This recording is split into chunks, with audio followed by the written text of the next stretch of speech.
The Project Gutenberg ebook of Blackwood's Edinburgh magazine, Volume 71, Number 439, May, 1852. This ebook is for the use of anyone anywhere in the United States and most other parts of the world at no cost and with almost no restrictions whatsoever.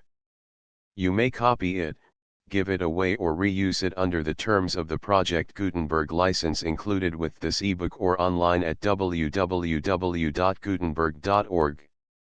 If you are not located in the United States, you will have to check the laws of the country where you are located before using this ebook.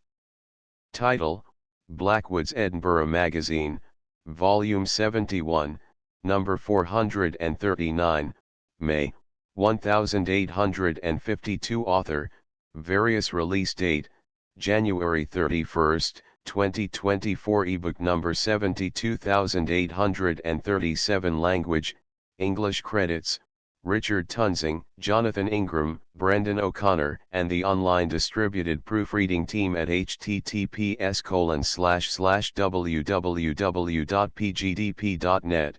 This file was produced from images generously made available by the Internet Archive. Start of the Project Gutenberg ebook. Blackwood's Edinburgh Magazine, Vol. 71, No. 439, May, 1852. Transcriber's note: new original cover art included with this ebook is granted to the public domain. Blackwood's Edinburgh Magazine. No. October 6. May, 1852. Volume LXXI. Contents: Gold, Its Natural and Civil History, 517. Life of Niebuhr, 542. Thomas More, 559. My Novel, or, Varieties in English Life. Part XXI, 569. Our London Commissioner.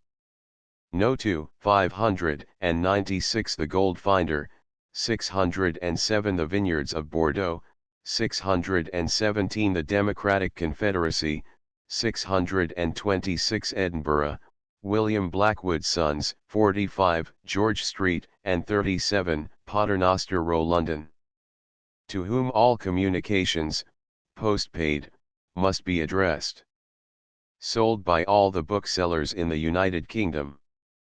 Printed by William Blackwood and Sons, Edinburgh. Blackwood's Edinburgh Magazine. No. October 6. May, 1852. Volume LXXI. Gold, Its Natural and Civil History. 1-2. The progress of knowledge naturally leads to the discovery not only of new arts, and of new uses for artificial productions, but of new stores of natural wealth in the bowels of the earth itself, and of new methods of extracting and rendering them useful. This last point is amply illustrated by the history of the progressive discovery and development of our own most valuable mineral treasures, the coal and ironstone deposits, which add so much both to our natural resources and to our national strength. But, independent of the advance of knowledge, the exploration and colonization of new countries by a civilized race leads of necessity to the discovery of regions rich in mineral wealth, which were unknown before, and brings new metallic supplies into the markets of the world. When Spain conquered Mexico first, and afterwards Peru and Chile, Europe became flooded with the precious metals to a degree unknown before in the history of modern nations. When Russia began to explore her provinces on the slopes of the Ural, gold washings were discovered, which have, by their enormous yield, made up for the deficient supply which commotion and misrule in Central and Southern America had caused in European countries. The possession of California by an observant and curious people, of Anglo-Saxon breed, was almost immediately followed by those wonderful discoveries which have made the world ring, and have attracted adventurers from every region. And, lastly, The turning of keen eyes upon riverbeds in Australia is still less known and examined than almost any district of America without the Arctic Circle has brought to light those vast stores of gold which appear destined to lay the basis of a new empire in the Australian archipelago. Nor have such discoveries been confined to the so-called precious metals. The advance of North American civilization towards the headwaters of the Missouri has made known abundant mines of lead, which the cost of transport chiefly prevents as yet from seriously competing with European produce along the Atlantic border. The joint march of Canada and the United States along the shores of Lake Superior has laid open veins of copper of inexhaustible magnitude on a scale, we may say, in size and richness commensurate with the other great natural features of the American continent, while, of coal and ironstone, the central states of the Union are so full, that imagination itself cannot conceive a time when they shall cease to be sufficient for the wants of the whole civilized world. Men untrain themselves to observe, and ignorant that it is intellectual knowledge which opens and guides the eye, affect to wonder often, indeed, do seriously wonder that gold so plentifully scattered over the surface of a country as it is said to be in California and Australia, or sprinkling with its yellow sheen thick veins of snowy quartz, should, for a time so comparatively long, have escaped observation. What surprises me, says Captain Sutter, in whose mill race the gold was first discovered, is, that this country should have been visited by so many scientific men, and that not one of them should have ever stumbled upon these treasures, that scores of keen-eyed trappers should have crossed the valley in every direction, and tribes of Indians have dwelt in it for centuries, and yet this gold should never have been discovered. I myself have passed the very spot above 100 times during the last 10 years, but was just as blind as the rest of them, so I must not wonder at the discovery not having been made earlier. Such seeming blindness, indeed, is not really a matter of surprise. The ability to observe is an intellectual gift no less than the ability to reason, and, like the latter talent, the former also must be trained. It must be taught where to look, and what to look for, what the signs are of the presence of the thing we wish to find, and where they are likely to be met with.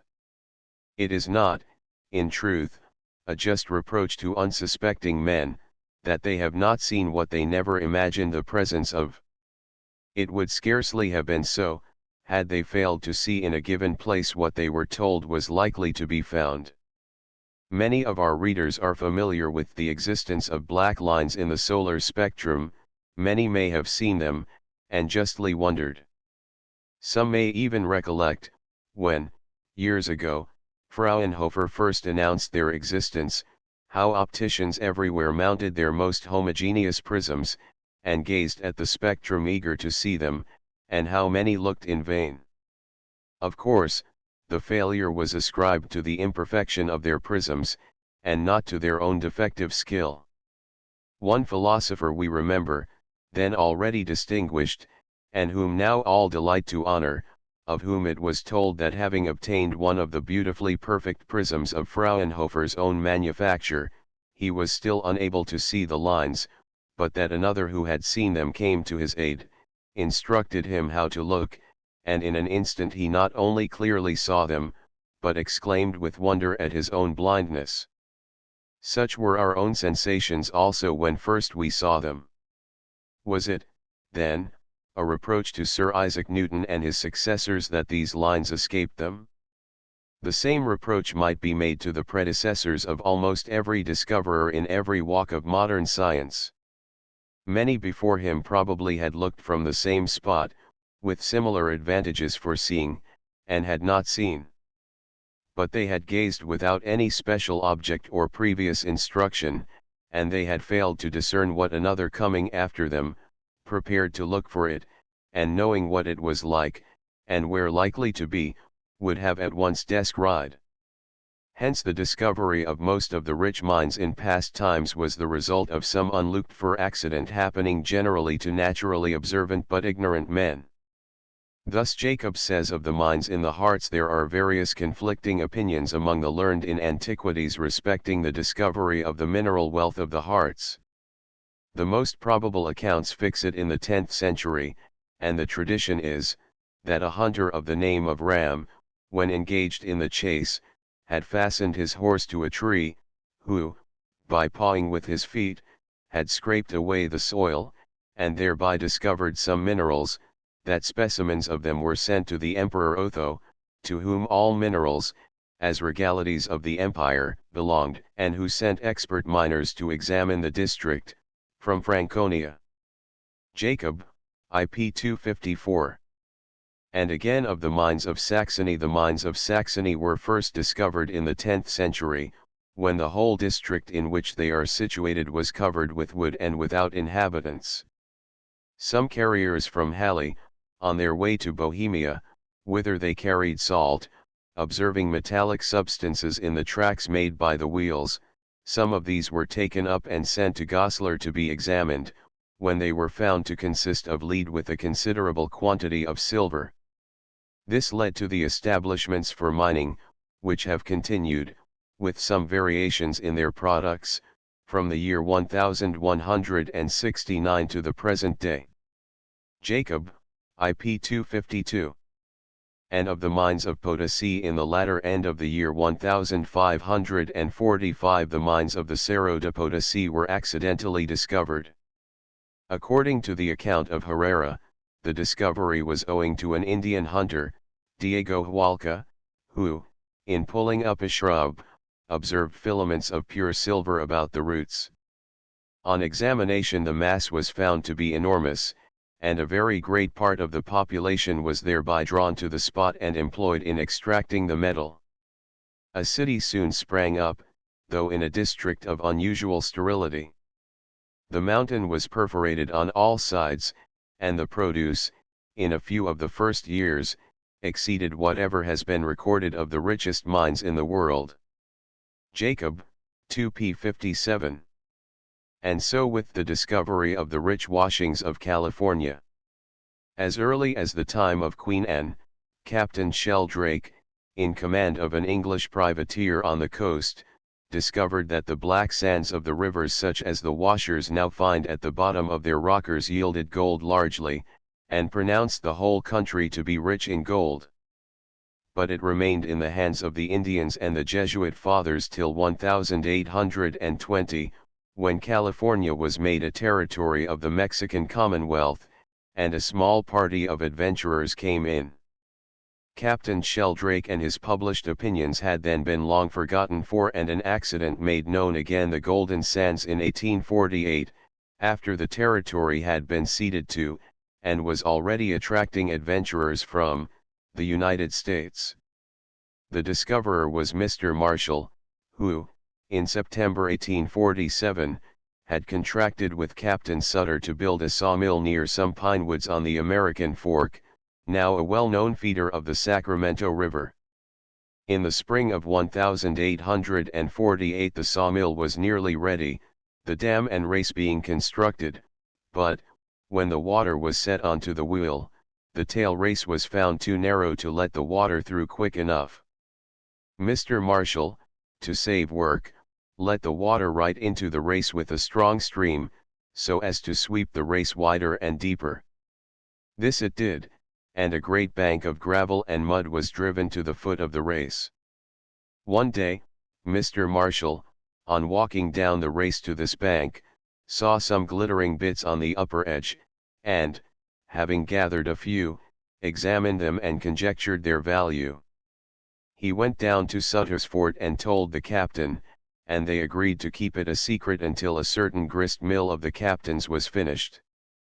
The news got about, however, a cunning Yankee carpenter having followed them in their visit to the mill race, and found out the gold scales.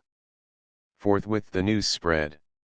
The first workmen were lucky, and in a few weeks some gold was sent to San Francisco, and speedily the town was emptied of people. In 3 months there were 4,000 men at the diggings, Indians having been hired, 80 soldiers deserted from the American posts, and runaways getting up from the ships in the harbor. Such ships as got away carried news to Europe and the United States, and, by the beginning of 1849, both sides of the Atlantic were in agitation. Wild, pages 34, 35. But when no accident has intervened to force the discovery upon the unsuspecting or unobservant, it has sometimes happened that great riches, unseen by others, have been discovered by persons who knew what to look for, what were the signs of the presence of the thing sought, and who had gone to particular places for the purpose of exploration. Such was the case in Australia. The preliminary history of the Australian discovery is peculiar. From what he had seen of the Ural, and had learned of the composition of the chief meridian mountain ridge of Australia, Sir Roderick Murchison publicly announced, in 1845, his belief that Australia was a country in which gold was likely to be found, recommended that it should be sought for, and even memorialized the home government on the subject 5. But although this opinion and recommendation were inserted and commented upon in the colonial newspapers, although the Reverend W. B. Clark published letters predicting, for reasons given, the discovery of gold deposits in California and Australia, although Sir Francis Forbes of Sydney subsequently published and circulated in New South Wales a paper, in which he affirmed in the strongest manner, on scientific data, the existence of gold formations in New Holland, although a colonial geologist had been sent out some years before and was settled at Sydney, and lastly, although one part of the prediction was soon so wonderfully fulfilled by the Californian discoveries, yet even the discoveries in California did not arouse the New Hollanders to adequate researches, though reports were spread of wonderful discoveries in Victoria and South Australia, which were speedily discredited. It was reserved for a gentleman of New South Wales, Mr. Edward Hammond Hargraves, to make the definite discoveries. He appears to have acted independently of all previous views on the subject, but having acquired experience in California, and being struck with the resemblance between the Californian formations and those of New Holland, he determined on a systematic search for gold, which he brought to a successful issue on the 12th of February of this year 1850, by the discovery of gold diggings in the Bathurst and Wellington districts, and which he prosecuted until he had ascertained the existence of gold sands in no less than 12 places. Wild, p. 30. When this was made known by Mr. Hargraves in a formal report to the authorities at Sydney, in April 1850, they then dispatched the provincial geologist to examine the localities, and confirm the discoveries of Mr. Hargraves. But the public did not wait for such confirmation. On the 1st of May the discoveries became known in Sydney. In thousands the people forsook the city, the villages, cattle stations, and farms, in the interior, for the neighborhood of Bathurst, where the gold had been found. Summerhill Creek alone soon numbered its 4,000 diggers, who then speedily spread themselves along the other headwaters of the Darling and Murrumbidgee rivers flowing westward from the inland slope of the mountain ridge, Blue Mountains and Liverpool Range, which runs nearly parallel to the southeastern coast of Australia, and at the distance from it of about 100 miles. Near Bathurst the summit of the ridge attains, in Mount Cannibales, a height of 4,461 feet. In numerous places among the feeders of these streams, which themselves unite lower down to form the main channel of the Murray, gold was speedily found. It was successfully extracted also from the upper course of the Hunter River, and from the channel of Cox's River, both descending from the eastern slope of the same ridge, within the province of New South Wales. In the province of Victoria, the feeders of the Glenelg and other rivers, which descend from the southern prolongation of the same chain, the Australian Pyrenees, have yielded large quantities of gold, and recently, Geelong and Melbourne have become the scene of an excitement scarcely inferior to that which has longer prevailed in the country round Bathurst. South Australia also, where the main river, Murray, passes through it to the sea at Adelaide, has been reported to contain the precious metal. So suddenly does the first spark of real fire spread into a great flame of discovery, so clearly can all eyes see, when taught how to look, what to look for, and in what circumstances. But in New South Wales, and in the province of Victoria, the excitement and the zeal and success in digging, have up to the latest advices been the greatest.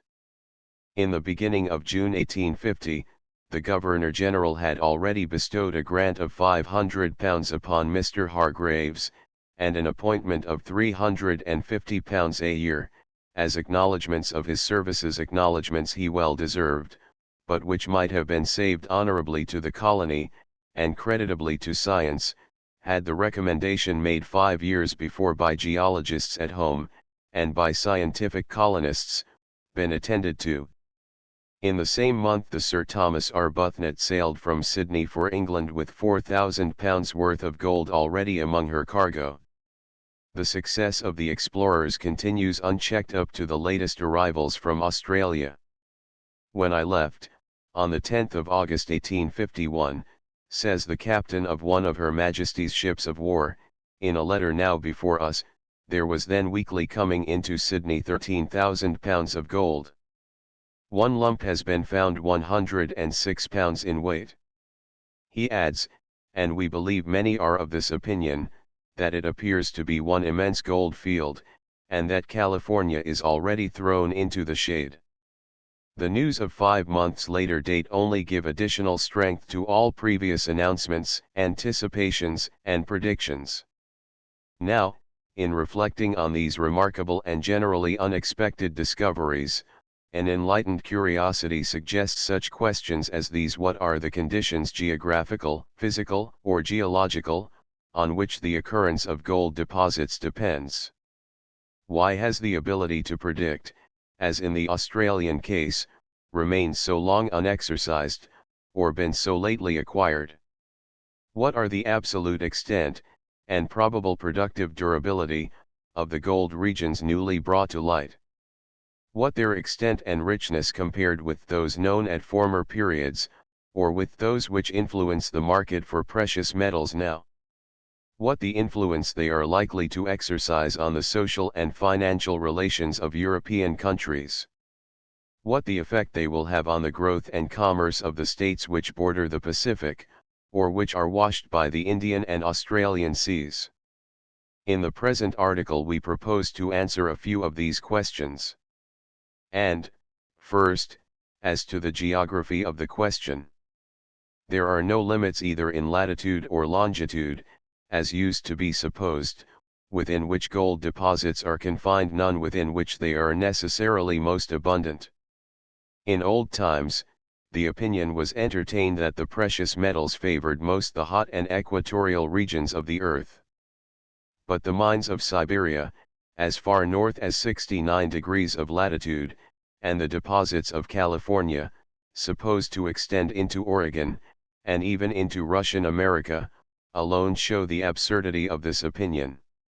Nor does the physical character of a country determine in any degree whether or not it shall be productive of gold.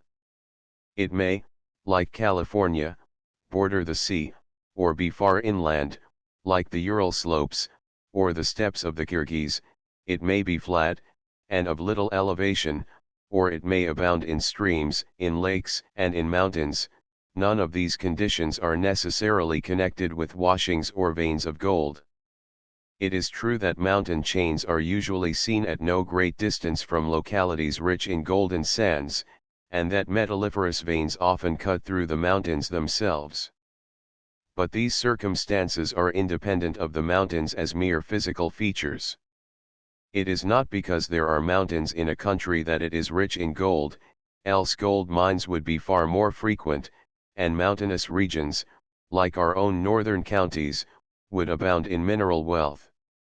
It is the nature of the rocks of which a country consists, its geological and chemical characters, in other words, which determine the presence or absence of the most coveted of metals.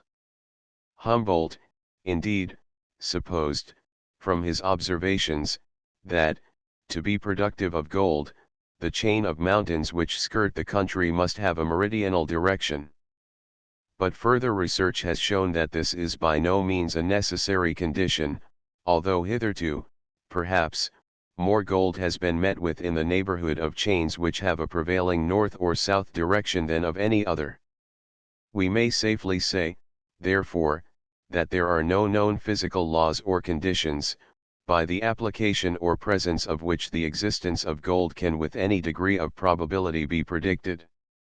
Let us study for a little, then, the geology of a region of gold. First, every general reader nowadays is aware that the crust of our globe consists of a series of beds of rock, laid one over the other, like the leaves of a book, and that of these the lowest layers, like the courses of stone in the wall of a building, are the oldest, or were the first laid down. These rocky beds are divided into three groups, of which the lowest, or oldest, is called the primary, the next in order, the secondary, and the uppermost, or newest, the tertiary. Second, that in certain parts of the world this outer crust of rocks is broken through by living volcanoes, which, with intermissions more or less frequent, belch forth flames and smoke, with occasional torrents of burning lava. That where, or when, the cause of such eruptions is not sufficiently powerful to produce living volcanoes, earthquakes are occasioned, cracks or fissures, more or less wide, are produced in the solid rocks, smoking fume rolls appear, and vapor exhaling surfaces show that fires, though languid and dormant for the time, still exist beneath.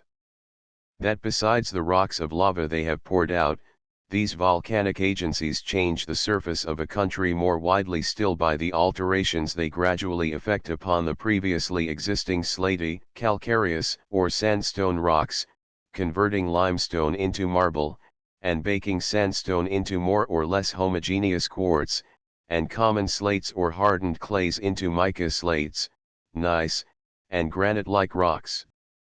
That such volcanic agencies, producing similar phenomena, have existed in every geological epoch, and though the evidences of these are most extensive and distinct, perhaps, among the rocks of the oldest or primary period, that they are numerous and manifest also among those of the secondary and tertiary periods.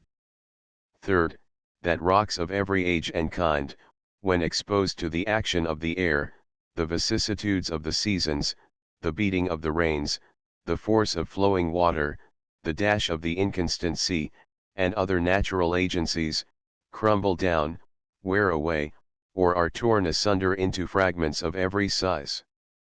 These either remain where they are formed, or are carried by winds and moving waters to distances, sometimes very great, but which are dependent on the force of the wind or water which impel them, and on the size or density of the fragments themselves.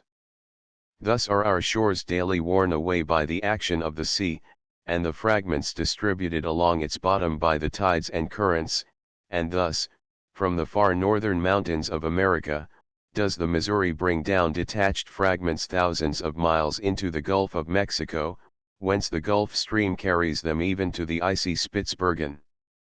Fourth, that over all the solid rocks, almost everywhere is spread a covering of this loose, and, for the most part, drifted matter, consisting of sands, gravels, and clays.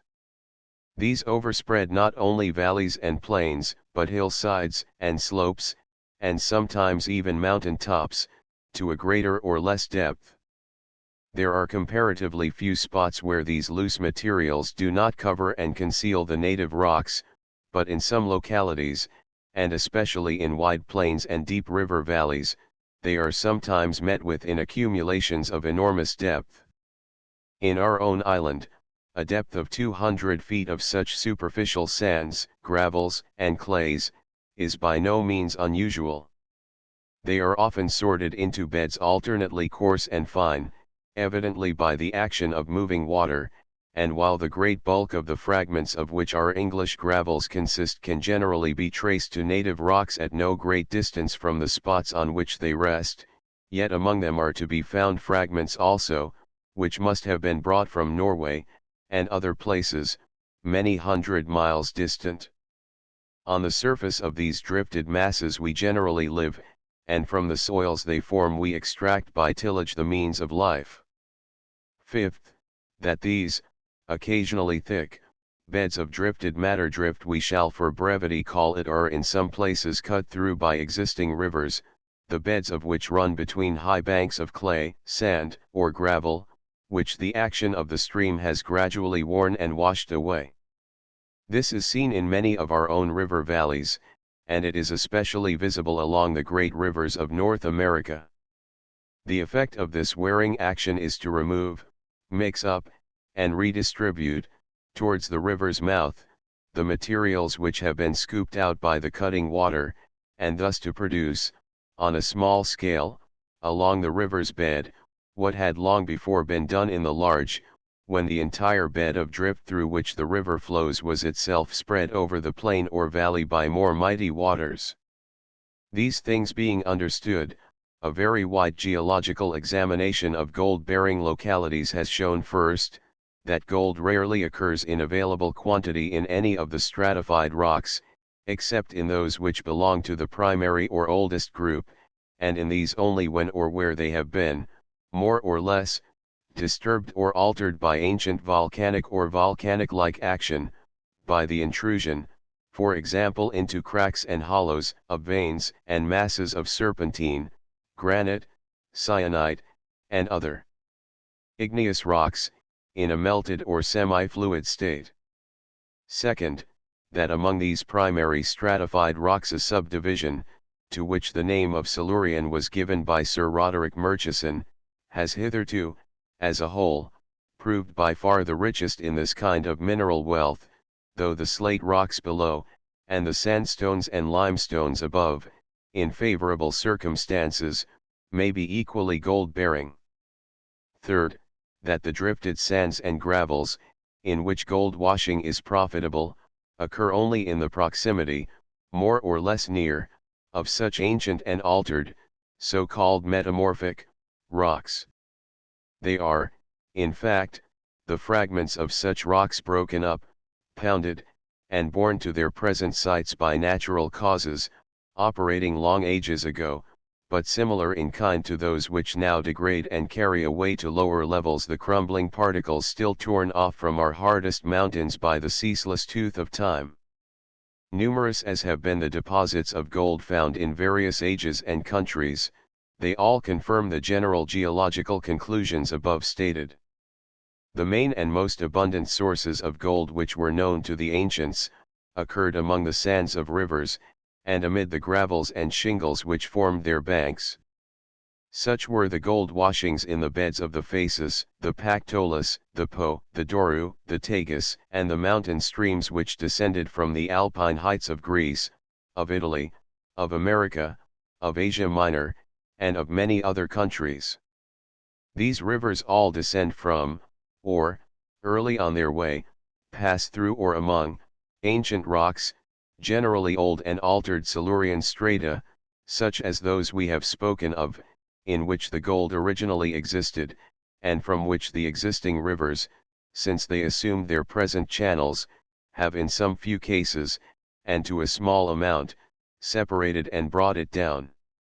And if in any region, as in Nubia, Hungary, Bohemia, and Macedonia 6 the ancient or medieval nations followed up their search to the sources of the rich rivers, and were successful in finding and extracting gold from the native rocks, later explorations, wherever made, have shown that these mines were situated among old and disturbed deposits of the primary and Silurian age. The more modern discoveries in America, Siberia, and elsewhere, prove the same. So that, among geologists, it is at present received as an established fact, that the primary, the so-called Azoic and Paleozoic rocks, are the only great repositories of native gold. There are no known laws, either physical or chemical, by which the almost exclusive presence of gold in these ancient rocks can be accounted for or explained. A conjecture has been hazarded, however, to which we shall for a moment advert. From the fissures and openings which abound in volcanic neighborhoods, gases and vapors are now seen continually to arise. Whatever is capable of being volatilized driven off in vapor, that is by the existing heat, rises from beneath till it reaches the open air, or some comparatively cool spot below the surface, where it condenses and remains. Such was the case also in what we may call the primary days of geology.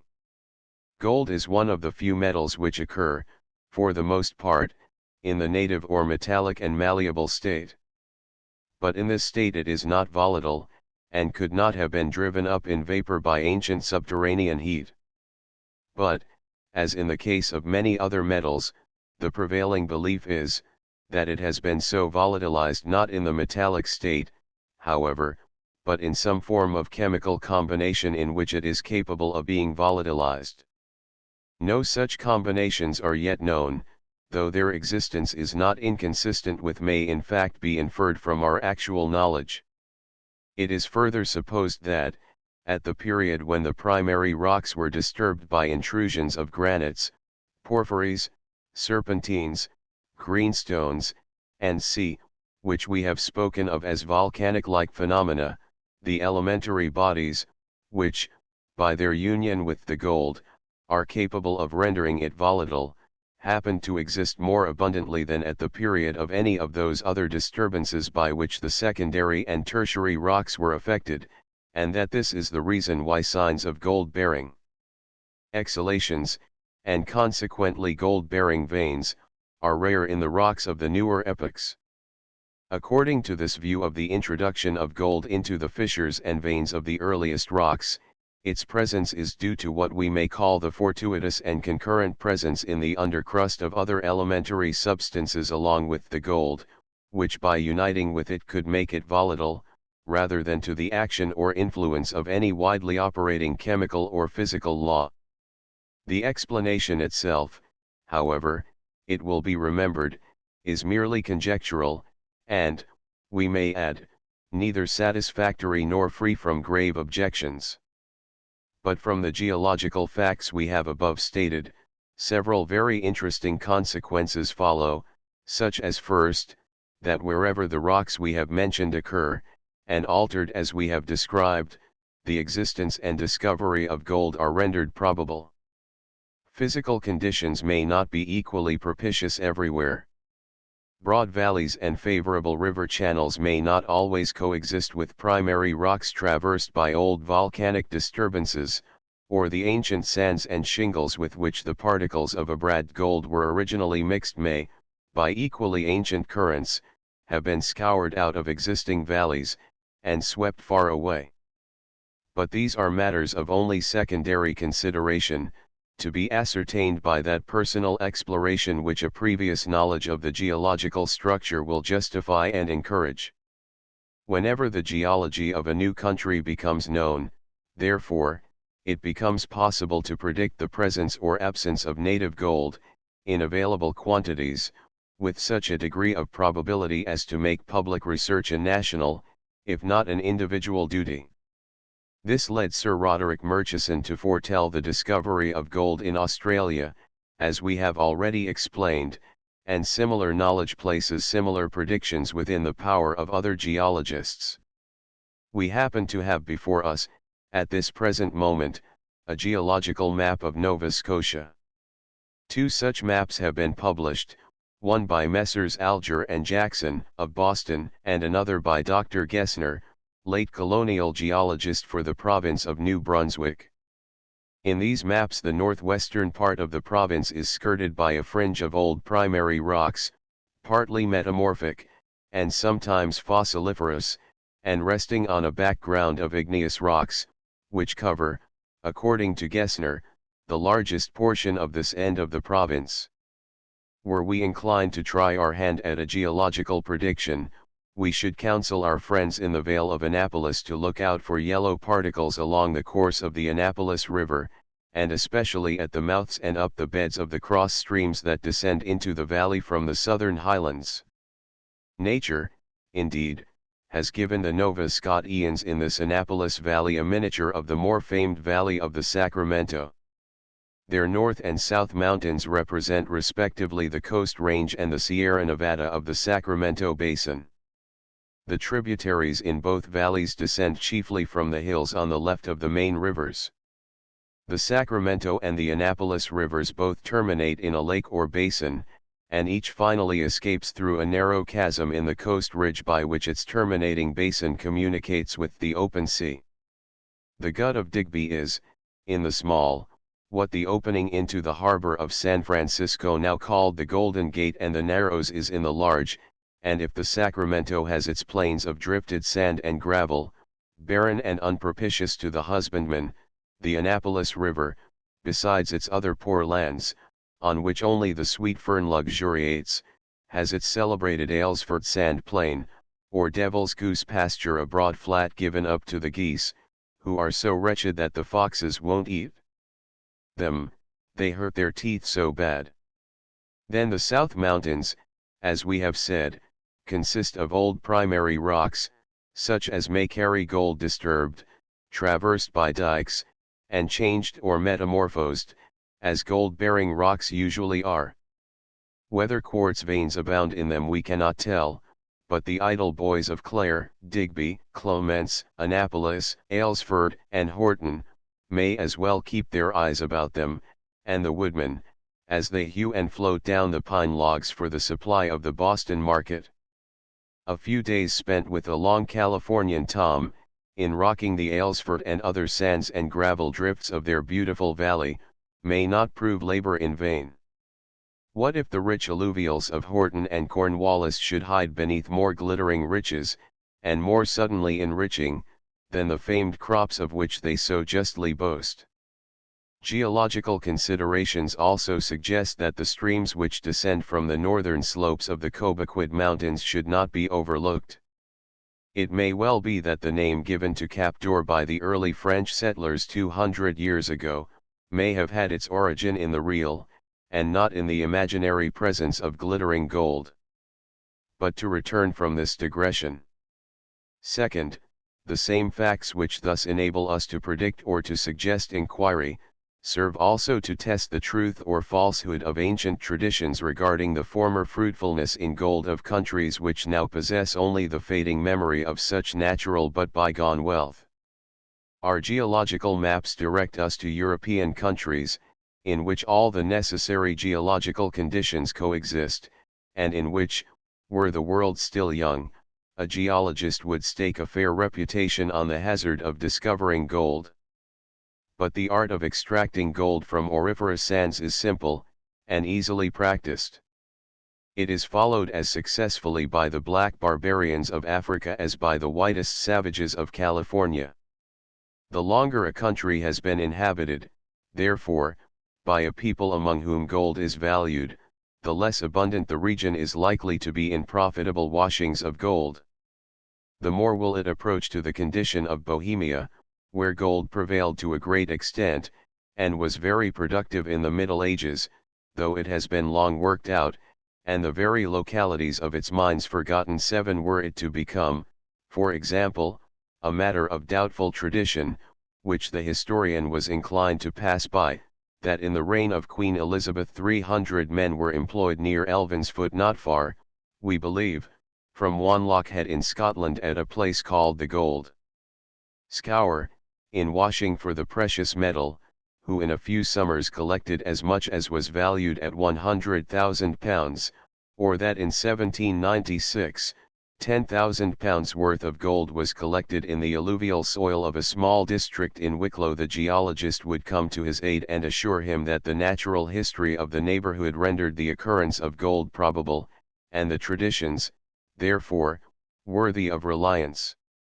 Third, they explain, also, why it is that, where streams flowing from one slope of a chain or ridge of mountains are found to yield rich returns to the gold seekers, those which descend from the opposite slope often prove wholly unproductive.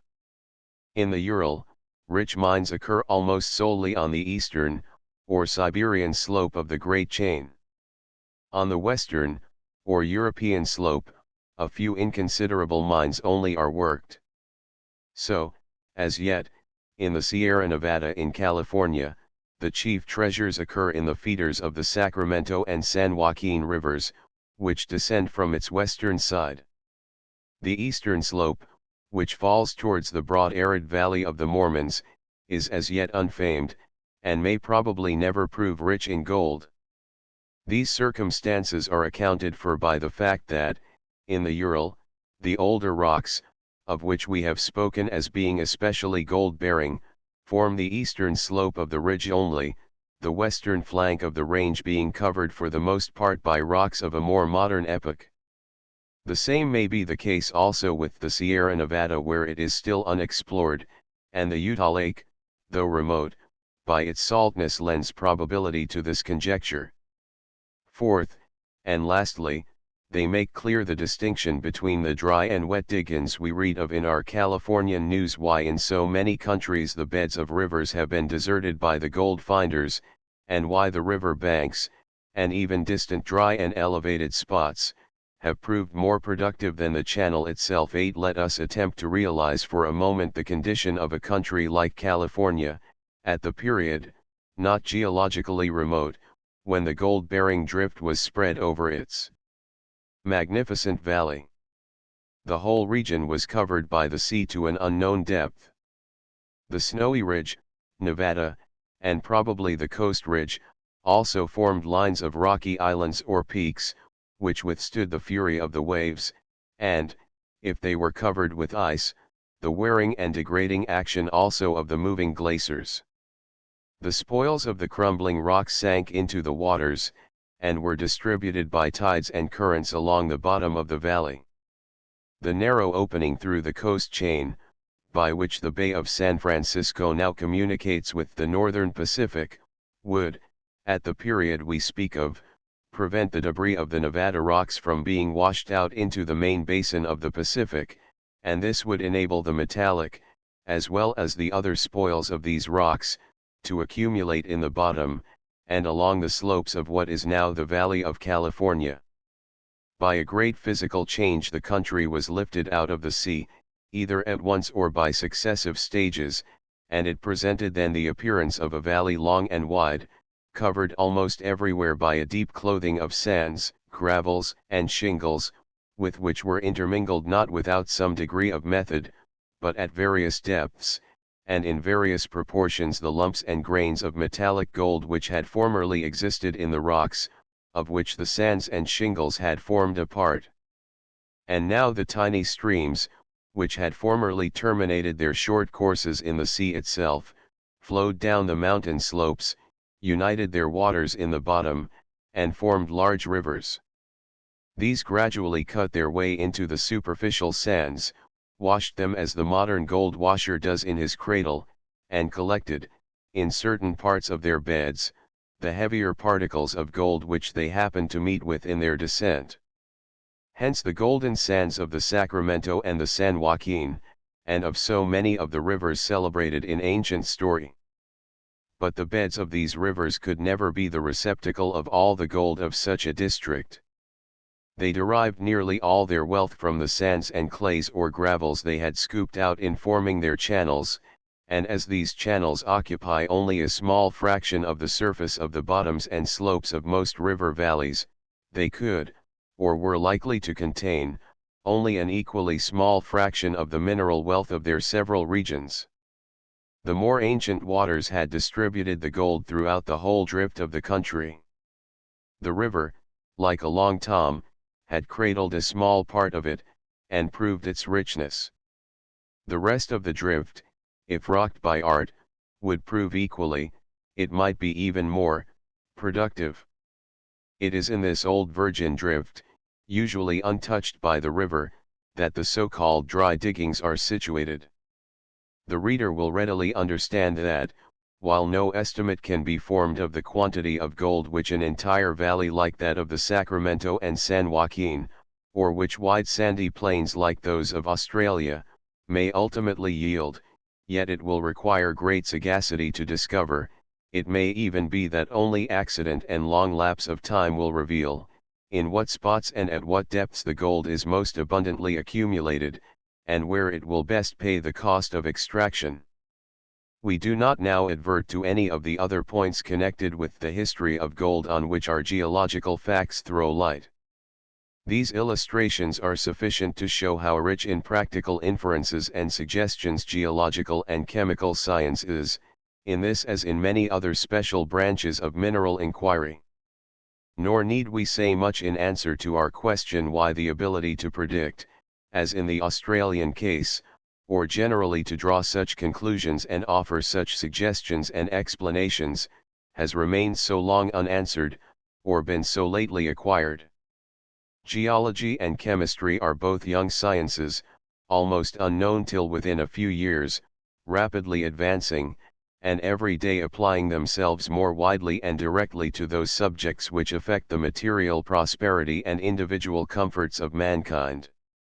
Knowledge which was not possessed before our day, could obviously neither be applied at all by ancient nations, nor earlier by the moderns. To the consideration of the absolute extent and probable productive durability of the gold regions newly brought to light, of their extent and richness compared with those known in former times, and of their probable effects on the social and financial relations of mankind, we shall now turn our attention. In the preceding part we have explained the circumstances in which gold occurs, the geological conditions which appear to be necessary to its occurrence, and where, therefore, we may expect to find it. But no conditions chemical or geological at present known are able to indicate a priori, and apart from personal examination and trial, in what quantity the precious metal is likely to occur, either in the living rocks of a gold-bearing district, or in the sands and gravels by which it may be covered. Yet, next to the fact of the existence of gold in a country, the quantity in which it is likely to occur, and the length of time during which a profitable yield may be obtained, are the questions which most interest, not only individuals on the spot, but all other countries to which the produce of its mines is usually sent, or from which adventurers are likely to proceed. We have already remarked, that, in nearly all the gold regions which have been celebrated in past times, their mineral riches have been for the most part extracted from the drifted sands and gravels which overspread the surface. We have also drawn attention to the small amount of skill and intelligence which this extraction requires, and to the brief time in which such washings may be exhausted even by ignorant people. Most of our modern gold mines are situated in similar drifts. We may instance, from among the less generally known, those of Africa, from which are drawn the supplies that come to us yearly from the Gold Coast. Of all the African mines, those of Bambouk are supposed to be the richest. They are about 30 miles south of the Senegal River, and the inhabitants are chiefly occupied in gold washing during the 8 months of dry weather. About 2 miles from Nataka is a small round-topped hill, about 300 feet high, the whole of which is an alluvial formation of sand and pulverized emery, with grains of iron ore and gold, in lumps, grains, and scales. This hill is worked throughout, and it is said the richest lumps are found deepest. There are 1,200 pits or workings, some 40 feet deep but mere holes unplanked. This basin includes at least 500 square miles. 40 miles north, at the foot of the Tabora Mountains, are the mines of Simela, in a hill.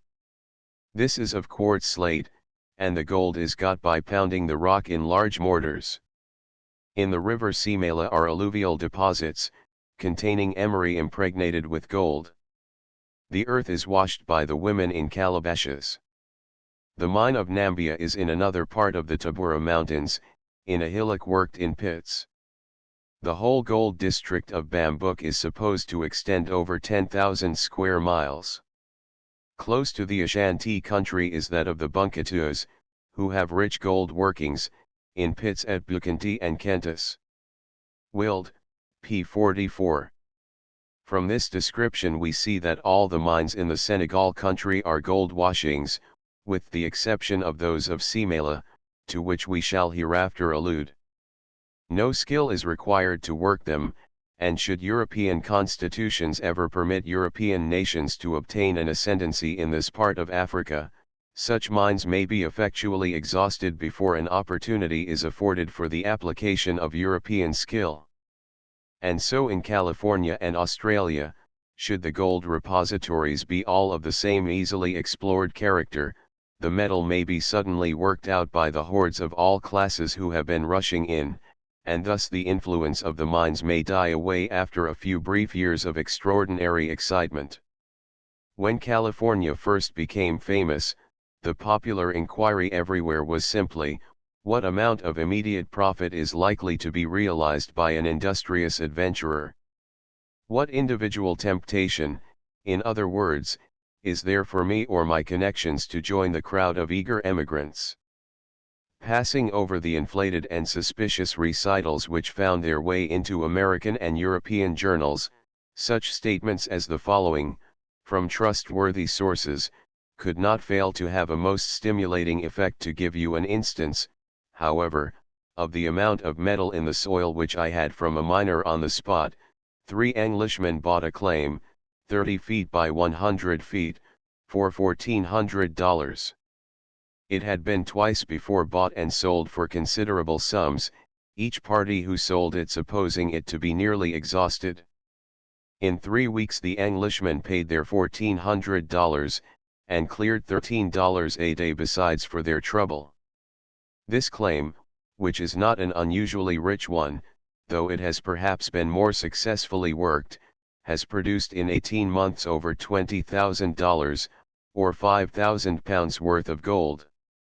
9. Mr. Koch is here describing the riches of a spot on the immediate banks of the river, where circumstances had caused a larger proportion than usual of that gold to be collected, or thrown together, which the river, in cutting out its gravelly channel, had separated or rocked out, as we have described in the previous part of this article. This rich spot, therefore, is by no means a fair sample of the country, though, from Mr. Koch's matter-of-fact language, many might be led to think so. Few spots so small in size could reasonably be expected to yield so rich a store of gold, though its accumulation in this spot certainly does imply that the quantity of gold diffused through the drift of the country may in reality be very great. It may be so, however, and yet not pay for the labor required to extract it. That many rich prizes have been obtained by fortunate and steady men in these diggings, there can be no doubt, and yet, if we ask what benefit the emigrant diggers, as a whole, have obtained, the information we possess shows it to be far from encouraging. On this subject we find, in one of the books before us, the following information: 10. The inaccessibility of the placers, the diseases, the hardships, and the very moderate remuneration resulting to the great mass of the miners, were quite forgotten or omitted in the communications and reports of a few only accepted. A few have made, and will hereafter make, fortunes there, and very many of those who remain long enough will accumulate something, but the great mass, all of whom expected to acquire large amounts of gold in a short time, must be comparatively disappointed. I visited California to dig gold, but chose to abandon that purpose rather than expose life and health in the mines, and as numbers were already seeking employment in San Francisco without success, and I had neither the means nor the inclination to speculate, I resolved to return to my family, and resume my business at home. p. 207. Thousands, we believe, have followed Mr. Johnson's example, and thousands more would have lived longer and happier, had they been courageous enough, like him, to return home unsuccessful. The estimate in a former chapter of $3 or $4 per day per man, as the average yield during my late visit to the gold regions, has been most extensively and generally confirmed since that period.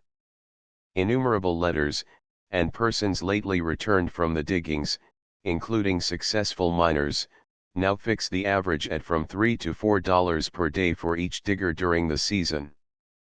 p. 243. Thus far the number of successful men may have been 1 in every 100. In this estimate those only should be considered successful who have realized and safely invested their fortunes. The thousands who thus far have made their fortunes, but are still immersed in speculations, do not belong as yet to the foregoing number. p. 245. This is applying the just principle, nemo ante obitum beatus, which is too generally forgotten when the first sudden shower of riches falls upon ourselves or our neighbors. Individual efforts, as a general rule, must prove abortive. So far as my knowledge enables me to judge, they already have. I do not know of a single instance of great success at the mines on the part of a single member of the passengers or ship's company with whom I came round Cape Horn. Of the former there were 100, and of the latter 20.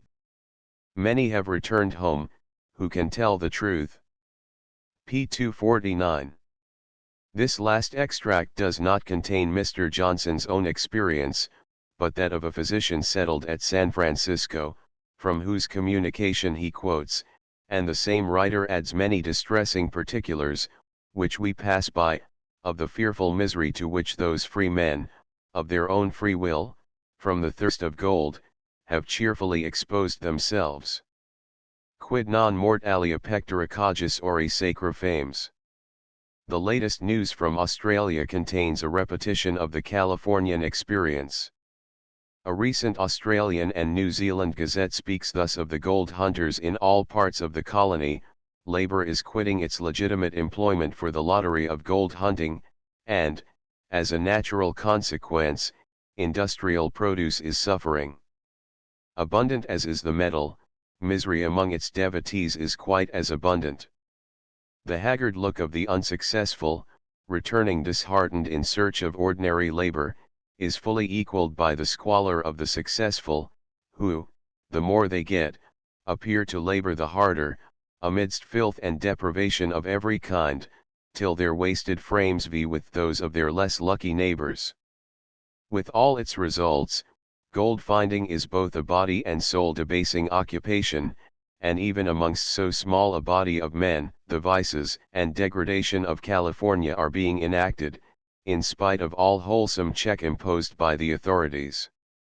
It is indeed a melancholy reflection that, wherever such mines of the precious metals have occurred, their misery of the most extreme kind has speedily been witnessed. The cruelties of the Spanish conquerors towards the Indian nations of Mexico and Peru, are familiar to all. They are now brought back fresh upon our memories by the new fortunes and prospects of the western shores of America. Yet of such cruelties the Spaniards were not the inventors. They only imitated in the new, what thousands of years before the same thirst for gold had led other conquerors to do in the Old World. Diodorus, after mentioning that, in the confines of Egypt and the neighboring countries, there are parts full of gold mines, from which, by the labor of a vast multitude of people, much gold is dug, adds the kings of Egypt condemned to these mines, not only notorious criminals, captives in war, persons falsely accused, and those with whom the king is offended, but also all their kindred and relations. These are sent to this work, either as a punishment, or that the profit and gain of the king may be increased by their labors. There are thus infinite numbers thrust into these mines, all bound in fetters, kept at work night and day, and so strictly guarded that there is no possibility of their effecting an escape. They are guarded by mercenary soldiers of various barbarous nations, whose language is foreign to them and to each other, so that there are no means either of forming conspiracies, or of corrupting those who are set to watch them. They are kept to incessant work by the overseer, who, besides, lashes them severely. Not the least care is taken of the bodies of these poor creatures. They have not a rag to cover their nakedness, and whosoever sees them must compassionate their melancholy and deplorable condition, for though they may be sick, or maimed, or lame, no rest, nor any intermission of labor, is allowed them. Neither the weakness of old age, nor the infirmity of females, excuses any from that work to which all are driven by blows and cudgels, till at length, borne down by the intolerable weight of their misery, many fall dead in the midst of their insufferable labors. Thus these miserable creatures, being destitute of all hope, expect their future days to be worse than the present, and long for death as more desirable than life. 11. How truly might we apply to gold the words of Horace: te semper antiat siva necessitas, clavos tribulis et cunios manu, gastans a henna, nec severus uncus abest, liquid plumbum. There was both irony and wisdom in the counsel given by the Mormon leaders to their followers after their settlement on the Salt Lake. The true use of gold is for paving streets, covering houses, making culinary dishes, and when the saints shall have preached the gospel, raised grain, and built up cities enough, the Lord will open up the way for a supply of gold to the perfect satisfaction of his people. This kept the mass of their followers from moving to the diggings of Western California. They remained around the lake to be healthy and happy, to raise grain and build cities. 12. But the occurrence of individual disappointment, or misery in procuring it, will not prevent the gold itself from afterwards exercising its natural influence upon society when it has been brought into the markets of the world. When the riches of California began to arrive, therefore, graver minds, whose thoughts were turned to the future as much as to the present, inquired, first, how much gold are these new diggings sending into the markets, and, second, how long is this yield likely to last? First, to the first of these questions, owing to the numerous channels along which the gold of California finds its way into commerce, it seems impossible to obtain more than an approximate answer. Mr. Theodore Johnson, p. 246, estimates the produce for 1848, at $8 million. 1849, from $22 to $37 million. Or in the latter year, from 4 to 7 million sterling. It would, of course, be more in 1850, as it is assumed to be by Mr. Wild, from whose pamphlet, p. 22, we copy the following table of the estimated total yield of gold and silver by all the known mines of the world, in the 5 years named in the first column. Gold, silver, total 1,810,250,000 pounds, 1,845,000,000 pounds, 6,750,000 pounds, 11,750,000, 1,848, 7,000,000, 6,750,000, 13,750,000, 1,850, 17,500,000, 7,500,000, 25,000,000, 1,850, 122,500,000, 7,500,000, 30,000,000. Supposing the Russian mines, from which upwards of 4 millions worth of the gold of 1848 was derived, to have remained equally productive in 1850 and 1851, this estimate assigns a yield of 10 million pounds worth of gold to California in 1850, and 15 million pounds to California and Australia together in 1851.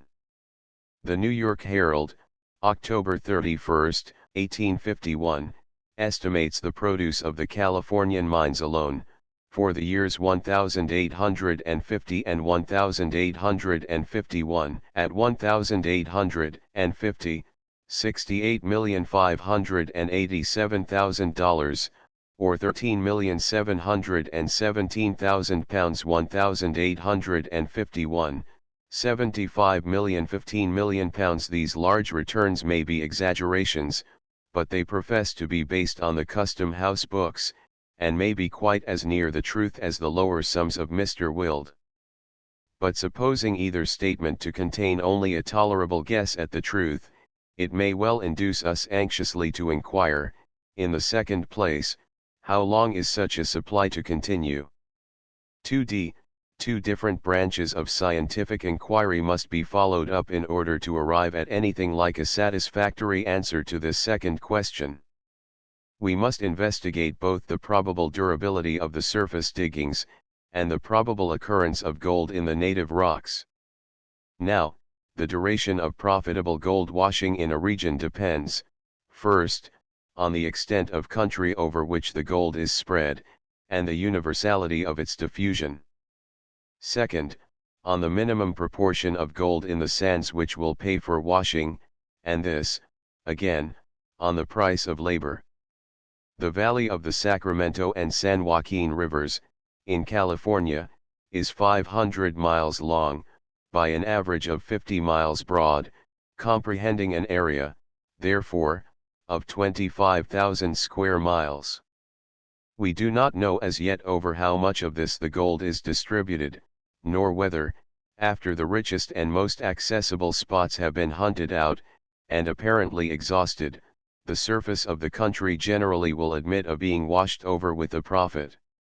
We cannot draw a conclusion in reference to this point from any of the statements yet published as to the productiveness of particular spots. But, at the same time, we ought to bear in mind that deserted spots may often be returned to several times, and may yield, to more careful treatment, and more skillful methods in after years, returns of gold not less considerable than those which were obtained by the first adventurers. Besides, if we are to believe Mr. Theodore Johnson, there is no reason to doubt that the whole range of mountains extending from the Cascades in Oregon to the Cordilleras in South America, contain greater or less deposits of the precious metals, and it is well known that Sonora, the northern state of Mexico, is equally rich in gold as the adjoining country of Alta California. The Mexicans have hitherto proved too feeble to resist the warlike Apaches in that region, consequently its treasure remains comparatively undisturbed. p. 231.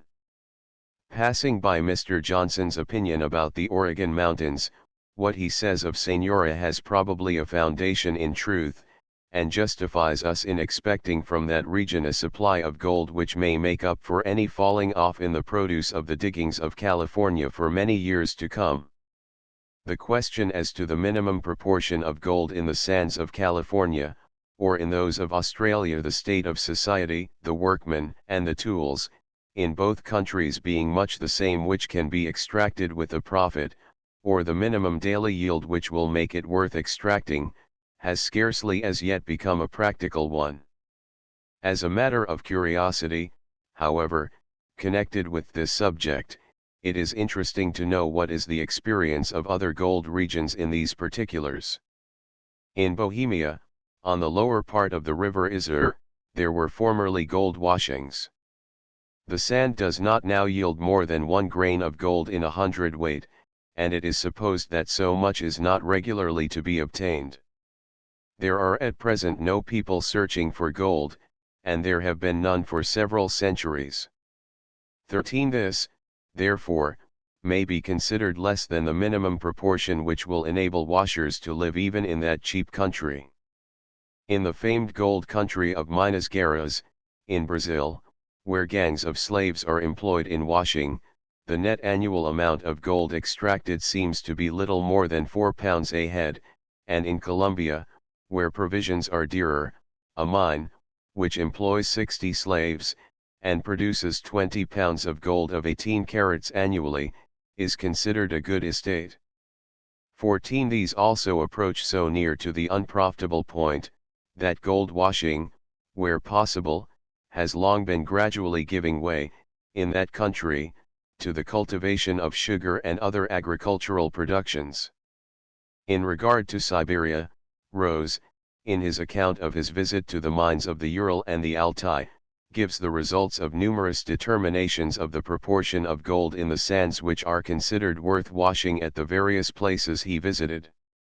Thus on the Altai, at Ekaterinenburg, near Bersosk, and at Niewinskoy, near Nujinsk, and at Wiluiskoy, near Nizhny Tagilsk, the proportions of gold in 100 poods 15 of sand, were respectively Ekaterinenburg, 1.1 to 2.5, or an average of 1.3 solotniks. Niewinskoy, 1/2 solotnik. Wiluiskoy, 1/2 solotnik. These are respectively 72, 26, and 80 troy grains to the ton of sand, and although the proportion of 26 grains to the ton is little more than is found unworth the extraction from the sands of the Isar, and implies that nearly 19 tons of sand must be washed to obtain 1 troy ounce of gold, yet it is found that this washing can in Siberia be carried on with a profit.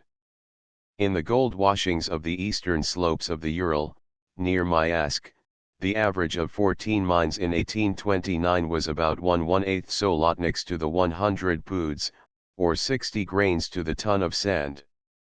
The productive layers varied in thickness, from 2 to 10 feet, and were covered by an equally variable thickness of sand and gravel, which was too poor in gold to pay for washing. 16 We have no data, as yet, from which to judge of the richness of the Californian and Australian sands, compared with those of Siberia. And, if we had, no safe conclusion could be drawn from them as to the prolonged productiveness of the mines, in consequence of another interesting circumstance, which the prosecution of the Uralian mines has brought to light. It is in every country the case that the richest sands are first washed out, and thus a gradual falling off in every locality takes place, till spot by spot the whole country is deserted by the washers. We give an example of this falling off in 4 of the Ural mines in 5 successive years. The yield of gold is in solotniks from the 100 poods of sand I2. 3-4. 1825, 2.28 sol. 1.56 sol. 5.64 sol. 1826, 1.430, 2.47.28 sol. 1827, 0.64, 0.77, 1.435.0, 1828, 0.58, 0.29, 1.92, 3.52. As all the Ural diggings exhibit this kind of falling off, it has been anticipated, from time to time, that the general and total yield of gold by the Siberian mines would speedily diminish. But so far have these expectations been disappointed, that the produce has constantly increased from 1829 until now. On an average of the last 5 years, the quantity of gold yielded by the Russian, and chiefly by the Siberian mines, is now greater than that obtained from the South American gold mines in their richest days. 17 While, therefore, it is certain that the new American and Australian diggings will individually, or on each spot, become poorer year by year, yet, as in Siberia, the extension of the search, and the employment of improved methods, may not only keep up the yield for a long period of years, but may augment the yearly supply even beyond what it has yet been. But while so much uncertainty attends the consideration of the extent, richness, and durability of mines situated in the gold-bearing sands and gravels, something more precise and definite can be arrived at in regard to the gold-bearing rocks. In nearly all the gold countries of past times, the chief extraction of the precious metal, as we have said, has been from the drifted sands. It is so also now in Siberia, and it was naturally expected that the same would be the case in California. And as other countries had for a time yielded largely, and then become exhausted, so it was predicted of this new region, and it was too hastily asserted that the increasing thousands of diggers who were employed upon its sands must render preeminently short-lived its gold-bearing capability. This opinion was based upon the 2 considerations: first, that there is no source of reproduction for these golden sands, inasmuch as it is only in very rare cases that existing rivers have brought down from native rocks the metallic particles which give their value to the sands and gravels through which they flow, and second, that no available quantity of gold was likely to be found in any living rocks. But in respect of the living rocks, 2 circumstances have been found to coexist in California, which have not been observed in any region of gold washings hitherto explored, and which are likely to have much effect on the special question we are now considering. These 2 circumstances are the occurrence of numerous and, it is said, extensive deposits of the precious metals in the solid quartz veins among the spurs of the Sierra Nevada, and of apparently inexhaustible beds of the ores of quicksilver. the discovery of gold in the native rock was by no means a novelty. The ancient Egyptians possessed mines in the Sahara and other neighboring mountains. This soil, says Diodorus, is naturally black, but in the body of the earth there are many veins shining with white marble, quartz, and glittering with all sorts of bright metals, out of which those appointed to be overseers cause the gold to be dug by the laborers a vast multitude of people. 18 At Altenburg also, in Bohemia, in the Middle Ages, the mixed metals, gold and silver, were found in beds of gneiss. 19 And, at present, in the Ural and Altai, a small portion of the gold obtained is extracted from quartz veins, which penetrate the granite and other rocks, but these and other cases, ancient and modern, though not forgotten, were not considered of consequence enough to justify the expectation of finding gold-bearing rocks of any consequence in California. It is to another circumstance that we owe the so early discovery of such rocks in this new country, and, as in so many other instances, to a class of men ignorant of what history relates in regard to other regions. As early as 1824, the inner country of North Carolina was discovered to be productive of gold. The amount extracted in that year was only $6,000, but it had reached in 1829 to $128,000. The washings were extended both east and west, and finally it was made out that a gold region girdles the northern part of Virginia, the two Carolinas, and Georgia. This region is situated towards the foot of the mountains, and where the igneous rocks begin to disturb and penetrate the primary stratified deposits. As the sands became poorer in this region, the ardent miners had followed up their stream washings to the parent rock, and in veins of rusty quartz had discovered grains and scales of native gold. To obtain these, like the Africans at Simela, they blasted, crushed, and washed the rock. Now, among the first who, fired by fresher hopes, pushed to the new treasure house in California, came the experienced gold seekers from the Carolinian borders.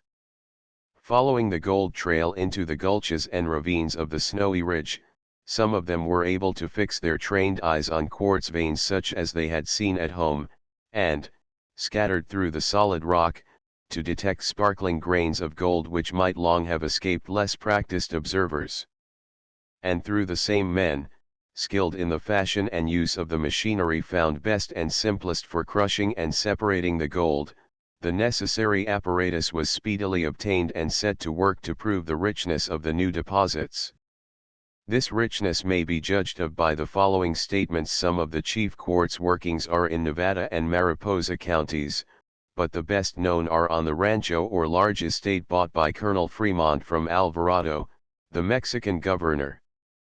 They are those of Mariposa, Agua Fria, Nuevo Monde, West Mariposa, and Ave Maria, the first leased by an American company, the third by a French, and the others by English companies.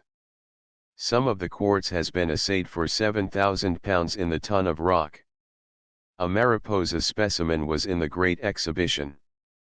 The Agua Fria mine was surveyed and examined by Captain W. A. Jackson, the well-known engineer of Virginia, U.S., in October 1850, for which purpose openings were made by a crosscut of sufficient depth to test the size of the vein and the richness of the ore. The vein appears to be of a nearly uniform thickness of from 3½ to 4½ feet and its direction a few points to the north of east, the inclination of the vein being 45 degrees. Of the ore, some specimens were transmitted to the United States Mint in January 1851, and the report of the assays then made, showed that 277 pounds of ore produced 173 ounces of gold value $3,222, or upwards of 650 pounds sterling, being at the rate of 5,256 pounds a ton. The contents of the vein running through the property, which is about 600 feet in length, and crops out on a hill rising about 150 to 200 feet above the level of the Agua Fria Creek, is estimated at about 18,000 tons of ore to the water level only, and how far it may descend below that, is not at present known. The West Mariposa mine, under Colonel Fremont's lease, has a vein of quartz which runs the whole length of the allotment, averages 6 feet in thickness, and has been opened in several places. The assay of Messrs. Johnson and Mathy states that a poor specimen of 11 ounces 9 DWT 18 grains, produced of gold 2 DWT 17 grains, which would give 1,347 pounds per ton, and a rich specimen, weighing 17 ounces 12 DWT gave 3 ounces 15 DWT 9 grains, being at the rate of 24,482 pounds per ton. Wild, pages 36, 39. The nature and durability of the influence which the discovery and working of these rich veins is likely to have, depends upon their requiring capital, and upon their being in the hands of a limited number of adventurers. In consequence of this they cannot be suddenly exhausted, but may continue to yield a constant supply for an indefinite number of years. In connection with the durability of this supply from the quartz veins, besides the unsettled question as to the actual number and extent of such veins which further exploration will make out, there is the additional question as to how deep these veins will prove rich in gold. Our readers are probably aware that what are called veins are walls, more or less upright, which rise up from an unknown depth through the beds of rock which we have described as overlying each other like the leaves of a book.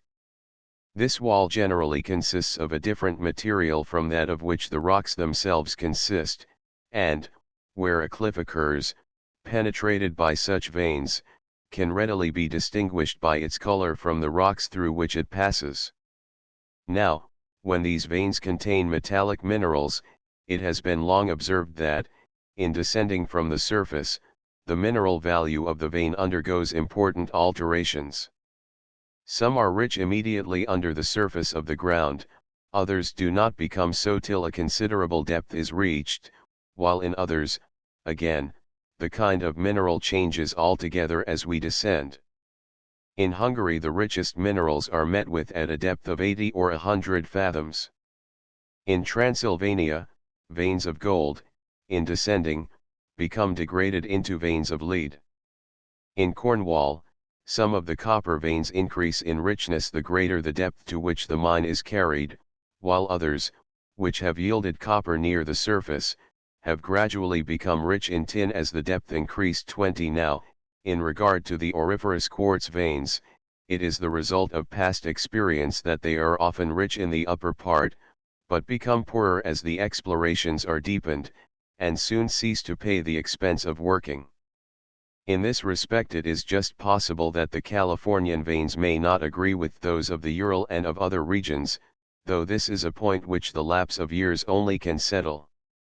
Two things, however, are in favor of the greater yield of the Californian veins than those of other countries in past times: that they will be explored by a people who abound in capital, in engineering skill, and in energy, and that it is now ascertained that veins may be profitably rich in gold, though the particles are too small to be discerned by the naked eye.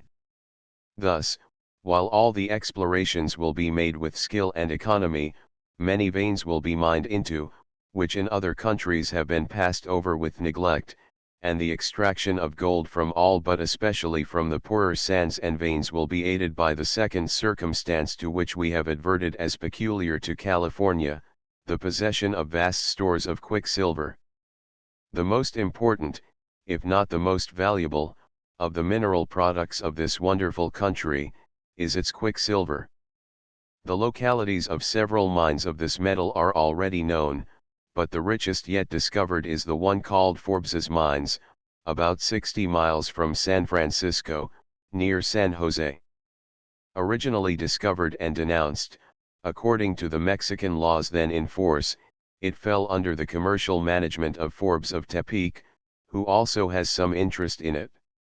The original owner of the property on which it is situated, endeavored to set aside the validity of the denouncement, but whether on tenable grounds or otherwise, I know not. At this mine, by the employment of a small number of laborers, and 2 common iron kettles for smelting, they have already sold quicksilver to the amount of $200,000, and have now some 200 tons of ore awaiting the smelting process. The cinnabar is said to yield from 60 to 80% of pure metal, and there is no doubt that its average product reaches 50%. The effect of these immensely rich deposits of quicksilver upon the wealth and commerce of the world can scarcely be too highly estimated, provided they are kept from the clutches of the great monopolists. Not only will its present usefulness in the arts be indefinitely extended and increased by new discoveries of science, but the extensive mines of gold and silver in Mexico, Chile, and Peru, hitherto unproductive, will now be made available by its application. Johnson's sites in the gold region, P201. By mere washing with water, it is impossible to extract the finer particles and scales of gold either from the natural sand or from the pounded rock. But an admixture and agitation with quicksilver licks up and dissolves every shining speck, and carries it, with the fluid metal, to the bottom of the vessel. The amalgam, as it is called, of gold and quicksilver thus obtained, when distilled in a close vessel, yields up its quicksilver again with little loss, and leaves the pure gold behind. For the perfect extraction of the gold, therefore, from its ores, quicksilver is absolutely necessary, and it can be performed most cheaply where the latter metal is cheapest and most abundant. Hence the mineral conditions of California seem specially fitted to make it an exception to all gold countries heretofore investigated, or of which we have any detailed accounts.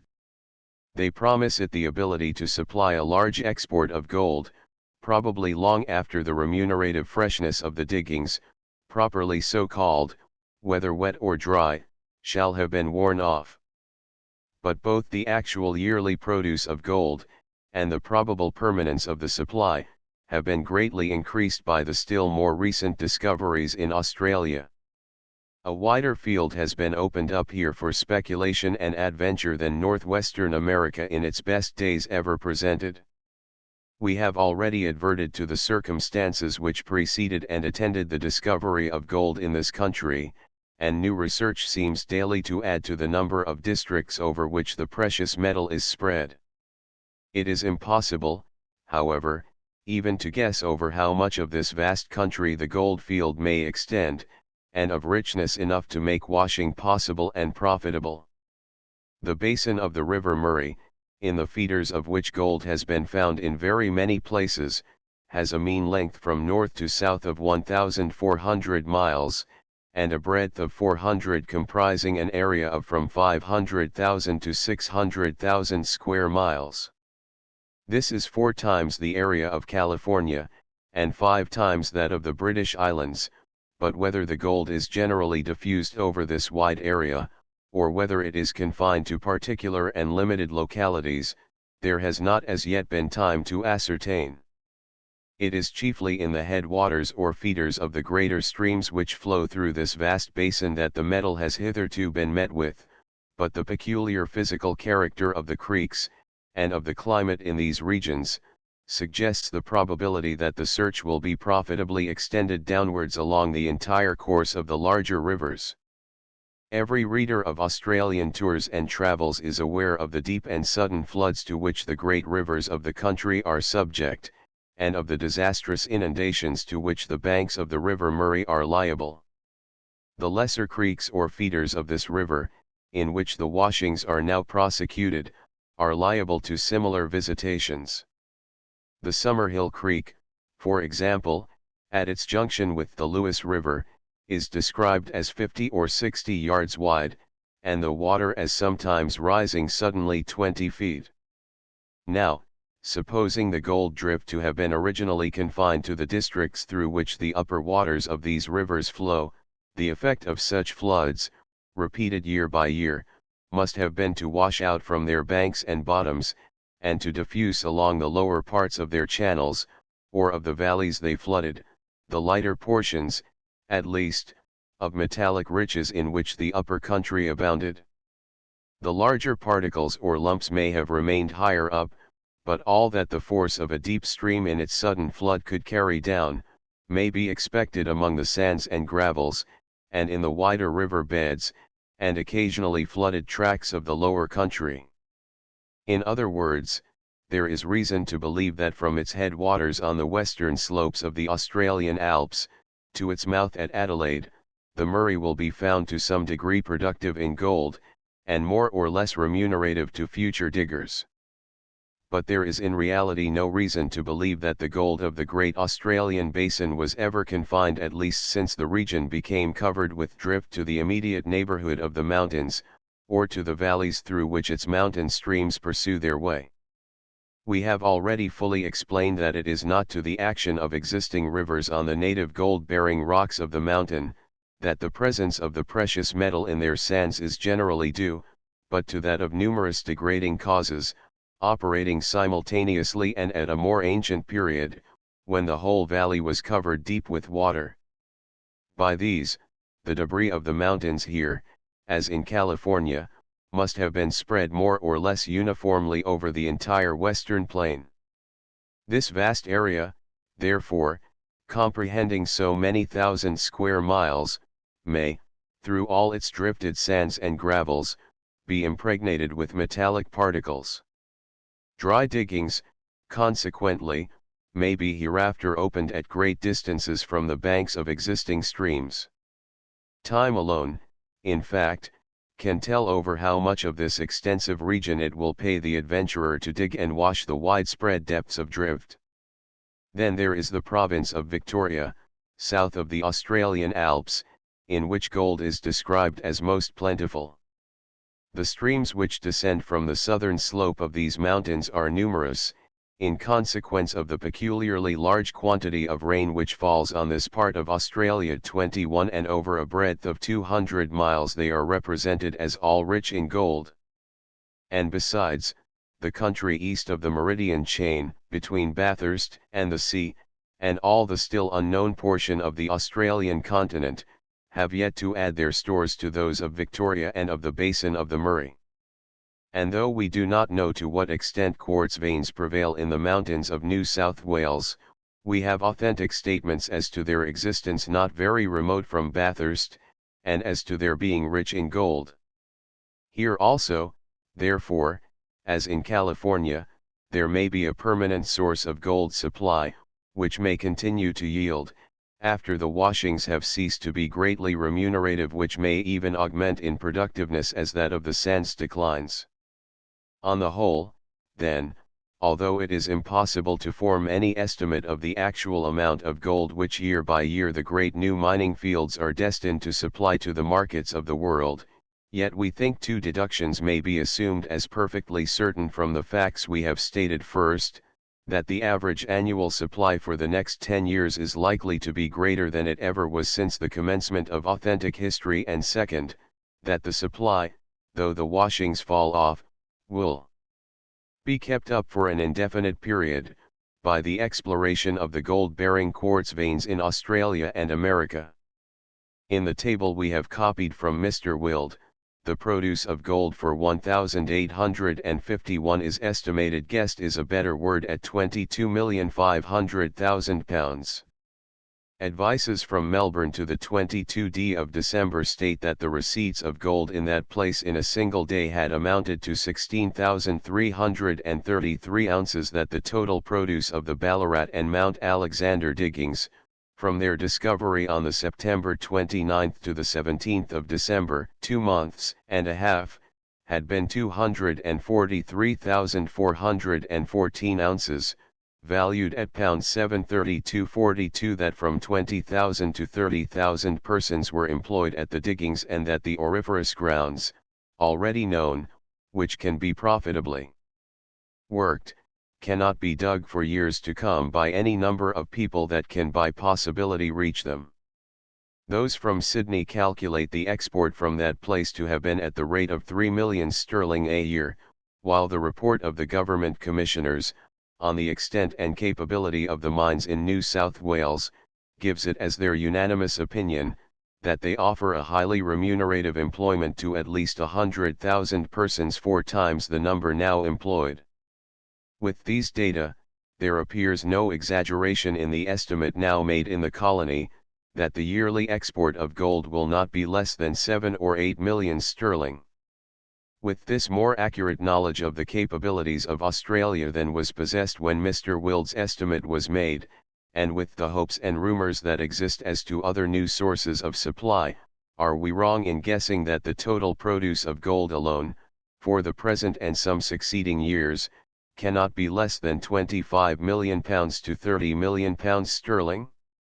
What was the largest yield of the most fruitful mines in ancient times compared with this? The annual product of the ancient Egyptian mines of gold and silver is said by Herodotus to have been inscribed on the walls of the palace of the ancient kings at Thebes, and the sum, as he states it in Grecian money, was equal to 6 million sterling.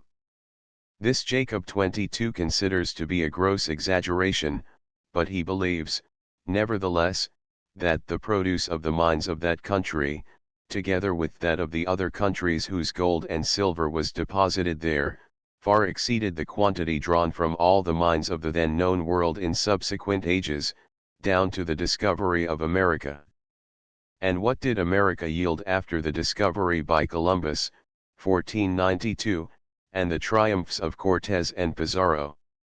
Humboldt estimates the annual yield of gold, from the plunder of the people and from the mines united from 1492 to 1521 at £52,000, 1,521 to 1,546 at £630,000, and from the discovery of the silver mine of Potosi in 1545, to the end of the century, the produce of silver and gold together was about £2,100,000 from America, and from America and Europe together, £2,250,000 a year. Again, during the 18th century, the yearly produce of the precious metals gold and silver together obtained from the mines of Europe, Africa, and America, is estimated by Mr. Jacob, 2p 167, at £8 million, and for the 20 years previous to 1830, at about £5 million sterling 23. And although the greatly enlarged produce of the Russian mines, in gold especially, has come in to make up for the failure or stoppage of the American mines since 1800, yet what does the largest of all past yields of gold amount to, compared with the quadrupled or quintupled supply there seems now fair and reasonable grounds for expecting.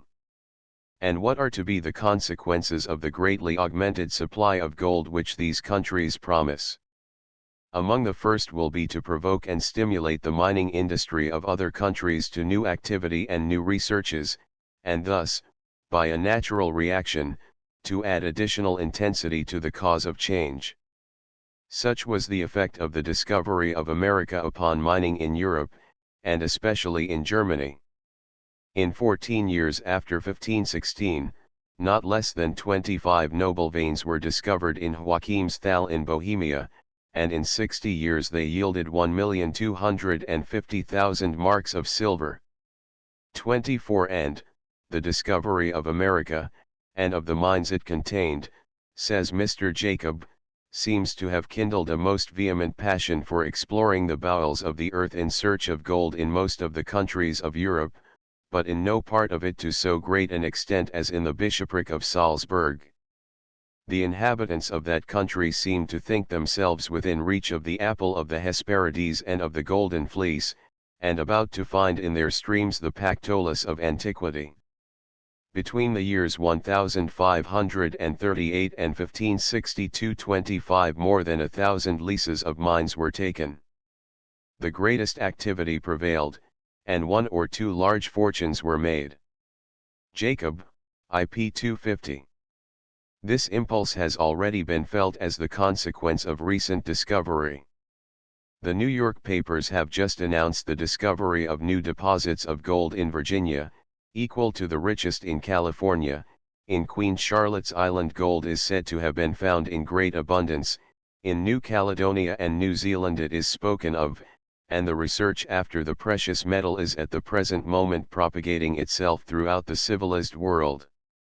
And that the activity thus awakened is likely to be rewarded by many new discoveries, and by larger returns in old localities, will appear certain, when we consider, first, that the geological position and history of gold-producing regions is far better understood now than it ever was before, second, that the value of quartz veins, previously underestimated, has been established by the Californian explorations, and must lead in other countries to new researches and new trials, thirdly, that the increased supply of quicksilver which California promises may call into new life hosts of deserted mines in Southern America and elsewhere, and, lastly, that improved methods of extraction, which the progress of chemical science is daily supplying, are rendering profitable the poorer mines which in past days it was found necessary to abandon. About the end of the 17th century the reduction in the price of quicksilver, consequent on the supplies drawn from the mines of Idria, greatly aided the mines of Mexico. Jacob, 2p 153, and of the effects of better methods Rose gives the following illustrations, in his description of the celebrated Schlangenberg mine in Siberia. At first, ores containing only 4 solotniks of silver were considered unfit for smelting, and were employed in the mines for filling up the waste. These have long already been taken out, and replaced by poorer ores, which in their turn will probably by and by be replaced by still poorer. The ancient inhabitants washed out the gold from the ochre of these mines, as is evident from the heaps of refuse which remain on the banks of the river Smjuka. This refuse has been found rich enough in gold to pay for washing and extracting anew.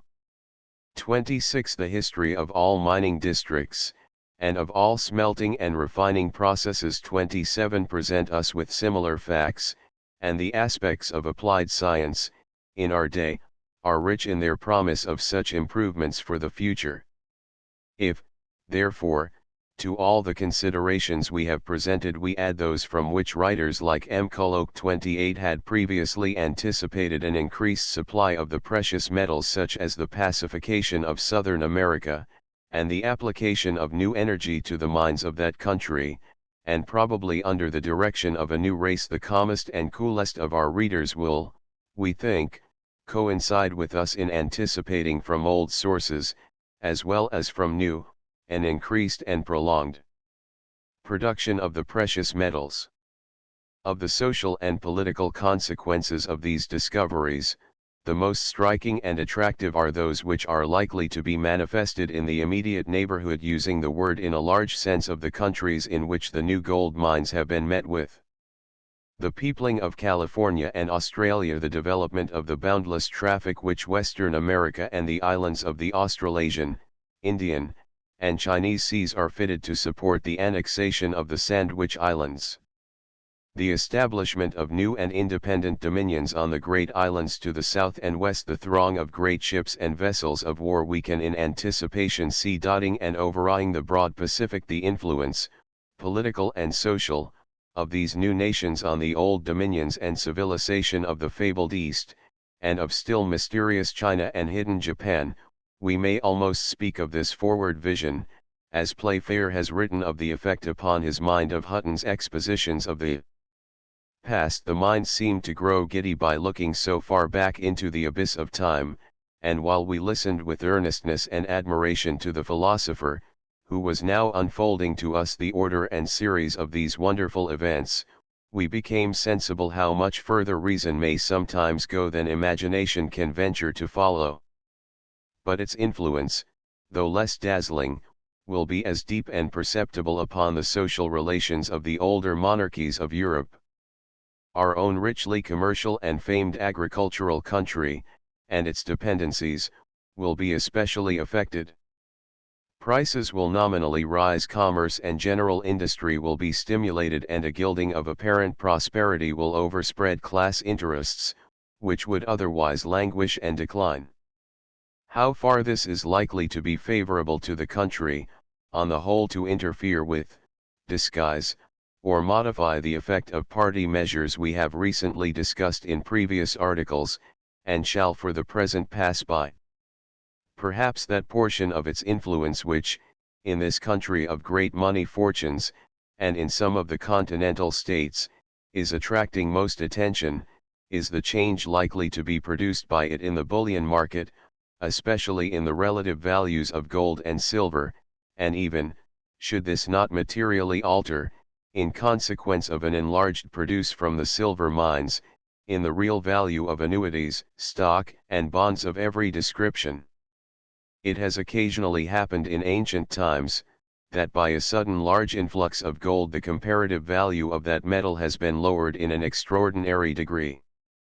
Thus Strabo, in his Geography, Book 4 Chapter 6 Section 9, has the following passage: Polybius relates that, in his time, mines of gold were found among the Taurasi Noricii, in the neighborhood of Aquileia, so rich that, in digging to the depth of 2 feet only, gold was met with, and that the ordinary sinkings did not exceed 15 feet, that part of it was in the form of native gold, in pieces as large as a bean or a lupin, which lost only 1/8 in the fire, and that the rest, though requiring more purification, gave a considerable product, that some Italians, having associated themselves with the barbarians to work the mines, in the space of 2 months the price of gold fell 1/3 throughout the whole of Italy, and that the Taurasi, having seen this, expelled their foreign partners, and sold the metal themselves. 29. Were anything of this nature to happen, though very far less in degree as a consequence of the recent discoveries, it could not fail to produce a serious monetary revolution, and much pecuniary distress, both individual and general, which the wisest legislation could neither wholly prevent nor remove.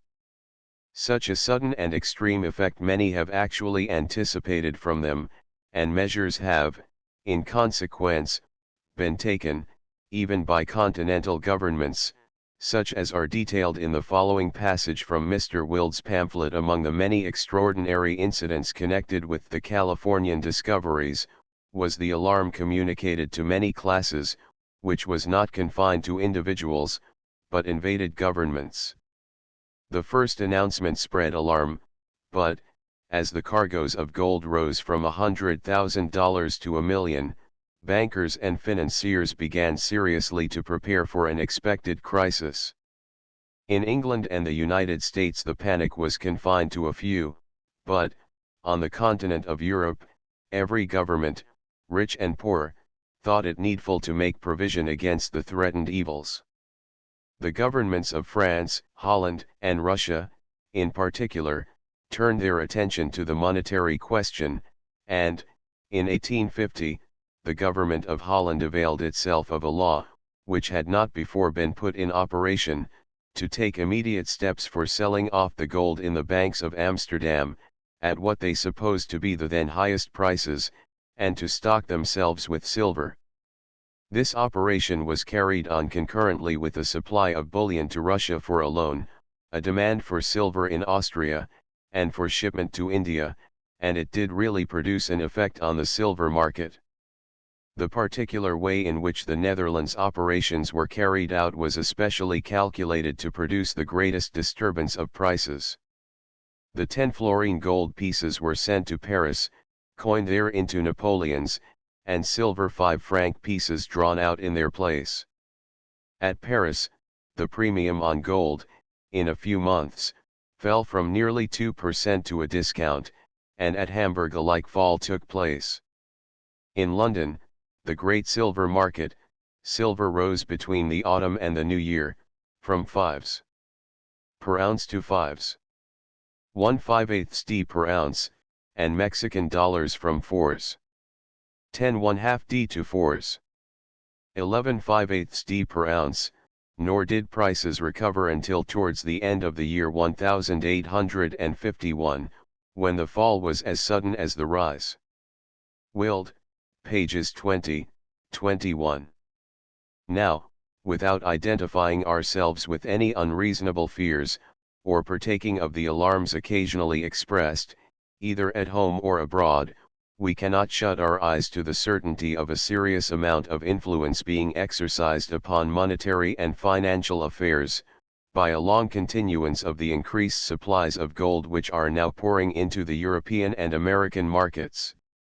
We concede all that can fairly be demanded, in the way of increased supply to meet the wants of the new commerce springing up in the Pacific and adjacent seas, to allow of the increased coinage which the new states in North America, and the growing population of our own colonies require to make up for the extending use of gold and silver in articles of luxury which increasing wealth and improving arts must occasion, to restore the losses from hoarding, from shipwreck, from wear and tear of coin, and the thousand other causes of waste, and to admit of the large yearly storing of coin for the purposes of emigration. All that can fairly be demanded to meet these and other exigencies we admit, and yet there will still, at the present rate of yield, be a large annual surplus, which must gradually cheapen gold in the market. There are no data upon which we can base any calculations as to the yearly consumption of gold alone for all these purposes, but estimates have been made by Humboldt, Jacob, and M. Culloch, of the probable consumption of gold and silver together, up to a very recent period. The latter author disposes of the annual supply of the metals estimated at 9 millions before the recent discoveries in the following manner: consumption in the arts in Europe and America, 4,840,000 pounds; exportation to Australia and India, 2,600,000; waste of coin, at 1% or 1,600,000, making together 9,040,000 pounds, which was very nearly the supposed yield of all known mines, when Mr. M. Culloch's estimate was made. If we add a half to all these items, as we conceive a very liberal allowance, we shall have a round sum of 13.5 millions sterling of gold and silver together, as sufficient to supply all the wants of increasing use in the arts, waste in coinage, extending commerce, colonial settlement, state extension, and eastern exportation. But the actual produce for 1851 is estimated at 30 million pounds, and if we deduct 13,500,000, there remains a balance of 16,500,000 pounds, irrespective of all increase which is likely to be caused by the extension of the Australian gold field, and by the operation of the various other causes we have adverted to in the present article. This surplus also will consist chiefly of gold, so that whatever interest may otherwise attach to the curious facts stated by Mr. Wild, it is clear that his conclusion is premature, that no alteration is to be looked for in the relative market values of the two precious metals. Only a greatly increased activity and produce in the silver mines can prevent it. But, independent of the question as between the two metals, there remains as certain the influence of the surplus gold supply upon the general bullion and other markets. The immediate demands, or actual outlets for increased coinage, may for a few years absorb even this large surplus, but its final action in lowering the comparative value of gold, and in altering nominal prices and values generally, cannot be reasonably doubted. Life of Niebuhr 30. The name of Niebuhr is so inveterately associated with certain profound discussions in historical criticism, that we must beg our readers to read twice over the notice at the foot of our page, in order to assure themselves that it is not the history of Rome, but the life of its author, that we are about to bring before their attention. We shall hardly, perhaps, be able to abstain from some glance at that method of historical criticism so justly connected with the name of Niebuhr, but it is the life and personal character of the man which will occupy us on the present occasion. One observation on that historical criticism we will at once permit ourselves to make, because it has a distinct bearing upon the intellectual character of Niebuhr, as well as on the peculiarities of his historical work. The distinguishing character of that school of historical criticism, of which he may be considered the founder, is not its scepticism, for it was no new thing to doubt of the extraordinary events related of the early periods of Roman, or of any other history. There have been always people sceptically disposed. Our David Hume could very calmly give it as his opinion that true history begins with the first page of Thucydides. It was nothing new, therefore, to disturb our faith in the earlier portions of the Roman history, or to pronounce them to be fables. The novelty lay in the higher and more patient and more philosophical manner in which those fables were investigated, and their origin, and their true place and connection with history, determined. The elder sceptic, having satisfied himself that a narrative was fabulous, threw it aside. The modern critic follows the spirit, the life of the nation, into the fable itself. He does not attempt, as the half-doubting, half-believing historian has done, to shape it at once to the measure of modern credence, by merely modifying a few of the details, reducing an extravagance, or lopping off a miracle, but, taking his stand on whatever facts remain indisputable, or whatever knowledge may be obtained from collateral sources, he investigates thoroughly the fabulous or poetic narrative. He endeavors to transport himself into the times when men thought after a poetic fashion, or, at all events, when pleasure and excitement, not accuracy and instruction, were the objects they aimed at. He labors to form an estimate of the circumstances that kindled their imagination, to show how the fable grew, and thus to extract from it, in every sense of the word, its full historical significance. How difficult such a task, and how precarious, after all, the result of such labors, we must leave at present to the reflection of our readers. What we have here to observe is, that such a method of historical criticism is not to be pursued by a mind stored only with dry erudition, or gifted only with the faculty of withholding its belief. Such store of erudition is indispensable, but it must be combined with that strong power of imagination which can recall into one vivid picture the scattered knowledge gained from many books, and which enables its possessor to live in the scenes and in the minds of the bygone ages of humanity.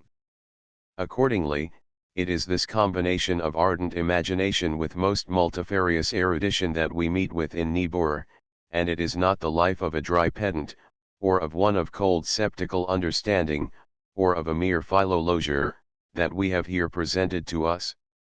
These 2 volumes are extremely entertaining. They are chiefly composed of the letters of Niebuhr, nor do we remember to have ever encountered a series of letters of more unflagging interest. This interest they owe in great measure to the strongly marked personal character of the writer. They are not only good letters, containing always something that suggests reflection, but they sustain their biographical or dramatic character throughout. It ought to be added, too, that they are most agreeably translated. The work has been altogether judiciously planned, and ably executed. A candid and explicit preface at once informs us of the sources from which it is derived. We are forewarned that many materials requisite to a complete life of Niebuhr still remain inaccessible. Meanwhile, what is here presented to us bears an authentic stamp, and appears, as matters stand, to be the best biography that could be given to the English public. Of the merits of Niebuhr himself the author has preferred that others should speak. He has chosen almost entirely to restrict himself within the modest province of the translator or the editor. Into the motives of this reticence we have no business to pry. Whatever is done well, whatever is promised is ably performed. A book professing to be the life of Niebuhr will excite some expectations which this publication will not satisfy, but when an author limits himself to a distinct and serviceable task, and performs that task well, he is entitled to our unreserved thanks, and to our simple commendation, unmixed with any murmur of complaint. Interesting as we have found this book, still the perusal of 2 compact octavo volumes may deter some readers who might desire, at a rather less cost of time, to obtain an insight into the life and character of Niebuhr. To such readers the following abbreviated sketch may not be unacceptable. We must premise that the present work is founded on a memoir of Niebuhr published by his sister-in-law, Madame Hensler. This consists of a series of his letters divided into sections, each section being preceded by such biographical notice as was necessary to their explanation. The English author has retained this arrangement, adding, however, considerably to the narrative of Madame Hensler from other authentic sources, and omitting such of the letters as he judged might be devoid of interest. Nearly one half of these, we are told, have been omitted chiefly on the ground that they were on learned subjects, and might detract from the interest of the biography. We have no doubt that a sound discretion has been exercised on this point. Nevertheless, we trust that these 2 volumes will meet with sufficient encouragement to induce the author to publish that 3rd volume at which he hints, and which is to contain the letters referred to, together with the most valuable portions of his smaller writings. We sincerely hope that one who has performed this task so well will continue to render the same good services to the English public. The arrangement we have alluded to, that of letters divided into sections, with a biographical notice at the head of each, sufficient to carry us over the ensuing section, seems to us very preferable to the ordinary plan of our memoir writers, who attach the explanatory notice to each separate letter. Under this last plan, one never settles down fairly to letter reading. We cannot, of course, in the following sketch, retain the advantages of this arrangement, but must put together our facts and our quotations in the best order we can. Idle and cursory readers, who have only heard or thought of Niebuhr as the provoking destroyer of some agreeable fictions, as the ruthless enemy of poetic and traditionary lore, will be surprised to find what a deep earnestness of conviction there was in this man, and how his enthusiasm for truth and for all virtue rises into romance. Once for all, let no man parade his love of poetry, with the least hope of being respected for it, who has not a still greater love of truth. Nay, if we reflect patiently and calmly upon this matter, we shall find that there is but one way to keep this flower of poesy in perennial bloom. It is to see that the waters of truth are flowing free and clear around it. We may be quite sure that to whatever level this stream, by its own vital force, shall rise or sink, the same fair lily will be seen floating just on the surface of it. Just where these waters lie open to the light of heaven, do we find this beautiful creation looking up from them into the sky. The scene and circumstances amongst which the childhood of Niebuhr was passed, appear to us to be singularly in accordance with the future development and character of the man. They were favorable to concentration of thought, and to an independent, self-relying spirit.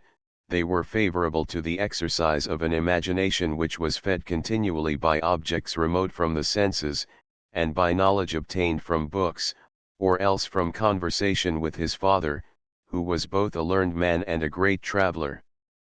If nature, in one of her freaks, or, let us say, if some German fairies, of an erudite species, had resolved to breed a great scholar, who should be an independent thinker, who should be devoted to books, yet retain a spirit of self-reliance, who should have all the learning of colleges without their pedantry, and read through whole libraries, and yet retain his free, unfettered right of judgment, how would they have proceeded to execute their project? Would they have thrown their little pupil at the feet of some learned professor at Bonn or Göttingen? Not at all.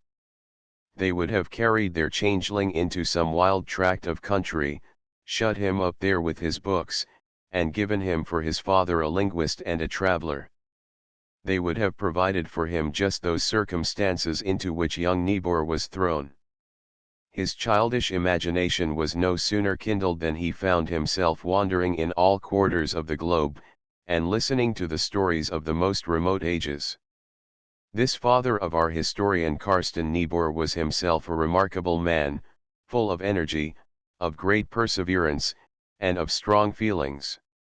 He had been one of 5 travelers dispatched by the Danish government on an expedition of discovery into the East.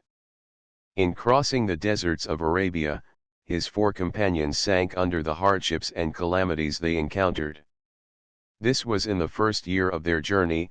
Nevertheless, he pursued his way alone, and spent 6 years in exploring the East.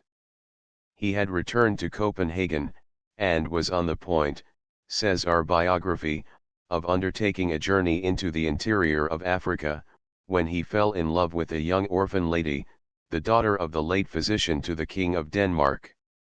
He gives up Africa, and all the world of travel and discovery, for this young orphan lady, and a few years after his marriage, we find him settled down at Meldorf, as Landschreiber to the province of South Dithmarsh, a civil post, whose duties seem chiefly to have concerned the revenues of the province. This Meldorf is a little, decayed, antiquated town, not without its traditions of municipal privileges, and Dithmarsh is what its name suggests to an English ear, an open marshy district, without hills or trees, with nothing but the general sky, which we all happily share in, to give it any beauty. One figures to oneself the traveller, who had been exploring the sunny regions of the East, or who had been living at Copenhagen, in the society of scholars and of statesmen, retiring, with his young orphan lady, to this dreary Dithmarsh, peopled only by peasantry. Even the high road runs miles off from his habitation, so that no chance can favor him, and no passing or belated traveler rests at his door. He occupies his spare hours in building himself a house, in which operation there is one little fellow standing by who takes infinite delight. This is our Barthold George Niebuhr, who had been born in Copenhagen on the 27th of August 1776. He and an elder sister will be principal inhabitants of the new house when it is built, and their education be the chief care and occupation of the traveller. Barthold is in his 6th or 7th year when his father writes thus of him: he studied the Greek alphabet only for a single day, and had no further trouble with it. He did it with very little help from me. The boy gets on wonderfully. Boche says he does not know his equal, but he requires to be managed in a peculiar way. May God preserve our lives, and give us grace to manage him aright. Oh, if he could but learn to control the warmth of his temper, I believe I might say his pride. He is no longer so passionate with his sister, but if he stumbles in the least in repeating his lessons, or if his scribblings are alluded to, he fires up instantly. He cannot bear to be praised for them, because he believes he does not deserve it. In short, I repeat it, he is proud, he wants to know everything, and is angry if he does not know it. My wife complains that I find fault with Barthold unnecessarily. I did not mean to do so. He is an extraordinarily good little fellow, but he must be managed in an extraordinary way, and I pray God to give me wisdom and patience to educate him properly. Here we have his picture in little, the wonderful quickness and application, the extreme conscientiousness, and the warmth of temper which distinguished the man Niebuhr through his career. But who is this Boche, who says he does not know his equal? And how happens it that there is any one in Meldorf, a place, we are told, quite destitute of literary society, who is entitled to give an opinion on the subject? This Boche was ex-editor of the Deutsches Museum, and translator, we believe, of Walter Scott's novels, and has been lately appointed prefect of the province. His coming is a great event to the Niebuhrs, a valuable acquisition to their society, and of especial importance to young Barthold, for Boche has an extensive library, particularly rich in English and French, as well as German books, to which library our youthful and indefatigable student is allowed free access. French and English he has, from a very early age, been learning from his father and mother. Are we not right in saying, that no Teutonic fairies could have done better for their pupil? By way of nursery tale, his father amuses him with strange accounts of Eastern countries, of the Turks, of sultans, of Muhammad, and the caliphs. He is already a politician. He had an imaginary empire called Low England, of which he drew maps, and he promulgated laws, waged wars, and made treaties of peace there. Then comes Boche to give him his first lesson upon myths. The literary prefect of Dithmarsh, writing to a friend, says this reminds me of little Niebuhr. His docility, his industry, his devoted love for me, procure me many a pleasant hour. A short time back, I was reading Macbeth aloud to his parents, without taking any notice of him, till I saw what an impression it made on him. Then I tried to render it intelligible to him, and even explained to him how the witches were only poetical beings. When I was gone, he sat down, he is not yet 7 years old, and wrote it all out on 7 sheets of paper, without omitting one important point, and certainly without any expectation of receiving praise for it, for, when his father asked to see what he had written, and showed it to me, he cried for fear he had not done it well. Since then, he writes down everything of importance that he hears from his father or me. We seldom praise him, but just quietly tell him when he has made any mistake, and he avoids the fault for the future. Very surprising accounts are given of the boy's precocious sagacity in picturing to himself a historic scene, with all its details, or following out the probable course of events. These accounts are rather too surprising. When the war broke out in Turkey, it so excited his imagination that he not only dreamt of it, but anticipated in his dreams, and we suppose also in his waking hours, the current of events. His notions were so just, and his knowledge of the country, and the situations of the towns, so accurate, that, we are told, the realization of his nightly anticipations generally appeared in the journals a short time afterwards. One would say that the fairies had indeed been with him. Madame Hensler's narrative partakes here, in some measure, of that marvelous character which accompanies family traditions of all kinds, whether of the Roman gens or the Danish household. But on other occasions, and from Niebuhr's own words, we learn that, owing to his minute knowledge, his most tenacious memory, and his vivid imagination, he, at a very early time, manifested that spirit of quite philosophical divination which led him to his discoveries in Roman history.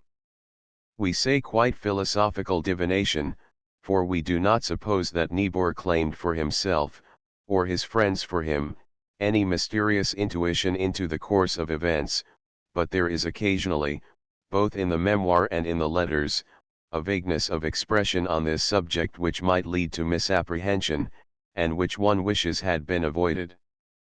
We must now follow this precocious pupil to the university at Kiel. A lad of 17, we find him already a companion for professors. Writing home to his parents, he says of Dr. Hensler, my ideas about the origin of the Greek tribes, the history of the colonization of the Greek cities, and my notions in general about the earliest migration from west to east, are new to him, and he thinks it probable that they may be correct. He exhorts me to work them out, and bring them into as clear a form as I can. Meanwhile, he is to be occupied, heart and soul, in studying metaphysics under Reinhold, one of the most celebrated disciples of Kant. To enumerate the studies in which he is alternately engaged, would be to pass in review the whole series of subjects which are taught in a university, just as, at a somewhat later period, to enumerate all the languages which he had learnt, would be simply to name in order every language which a European scholar, by the aid of grammar and dictionary, could learn.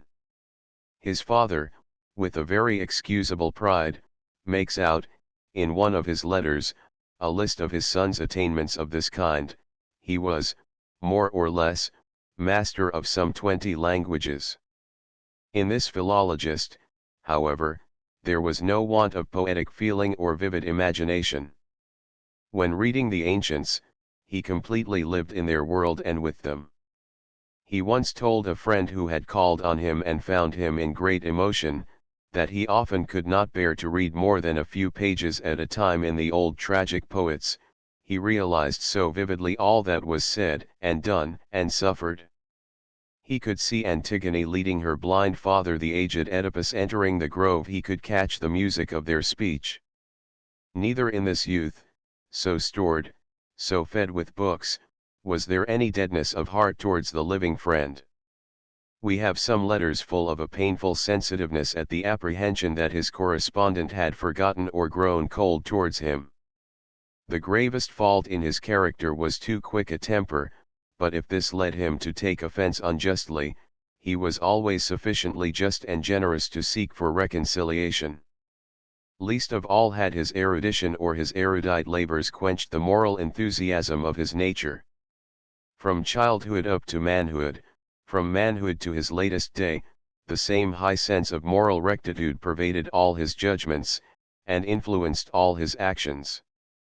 The same boy who would not receive praise if he did not think he deserved it, in after years would not draw a salary if he did not think it was rigidly earned, nor accept a present even from a municipality from the city of Geneva for rendering a service which he had spontaneously performed. At the University of Kiel we find him breaking with an intimate friend, and much to his own regret, because he finds that friend holding philosophical tenets destructive, as he thinks, of the sentiment of moral obligation. He is a fatalist and indifferentist.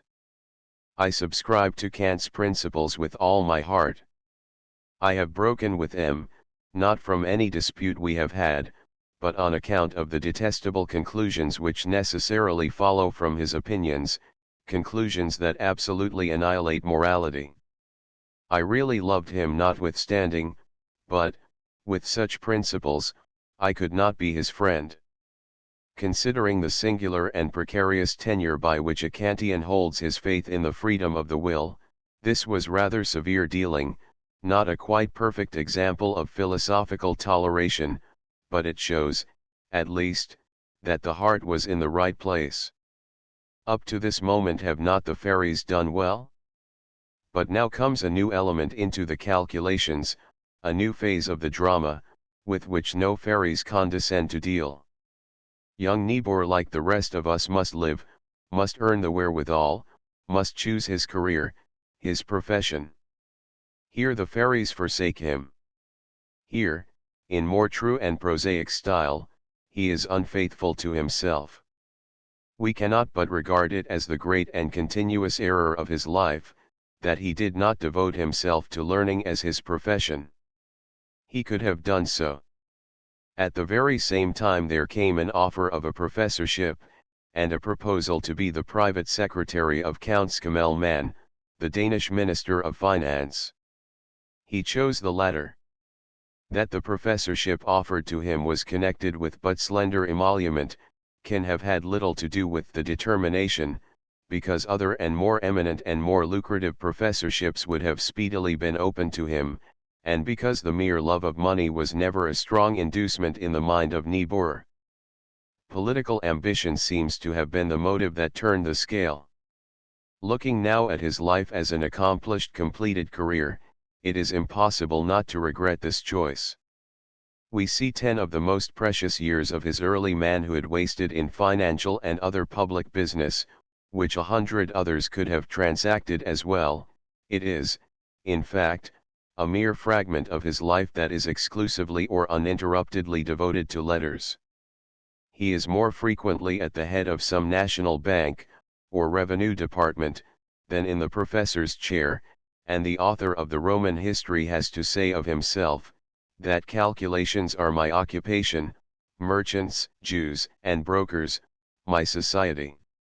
Niebuhr had, whilst at the university, formed an acquaintance which led afterwards to a matrimonial engagement.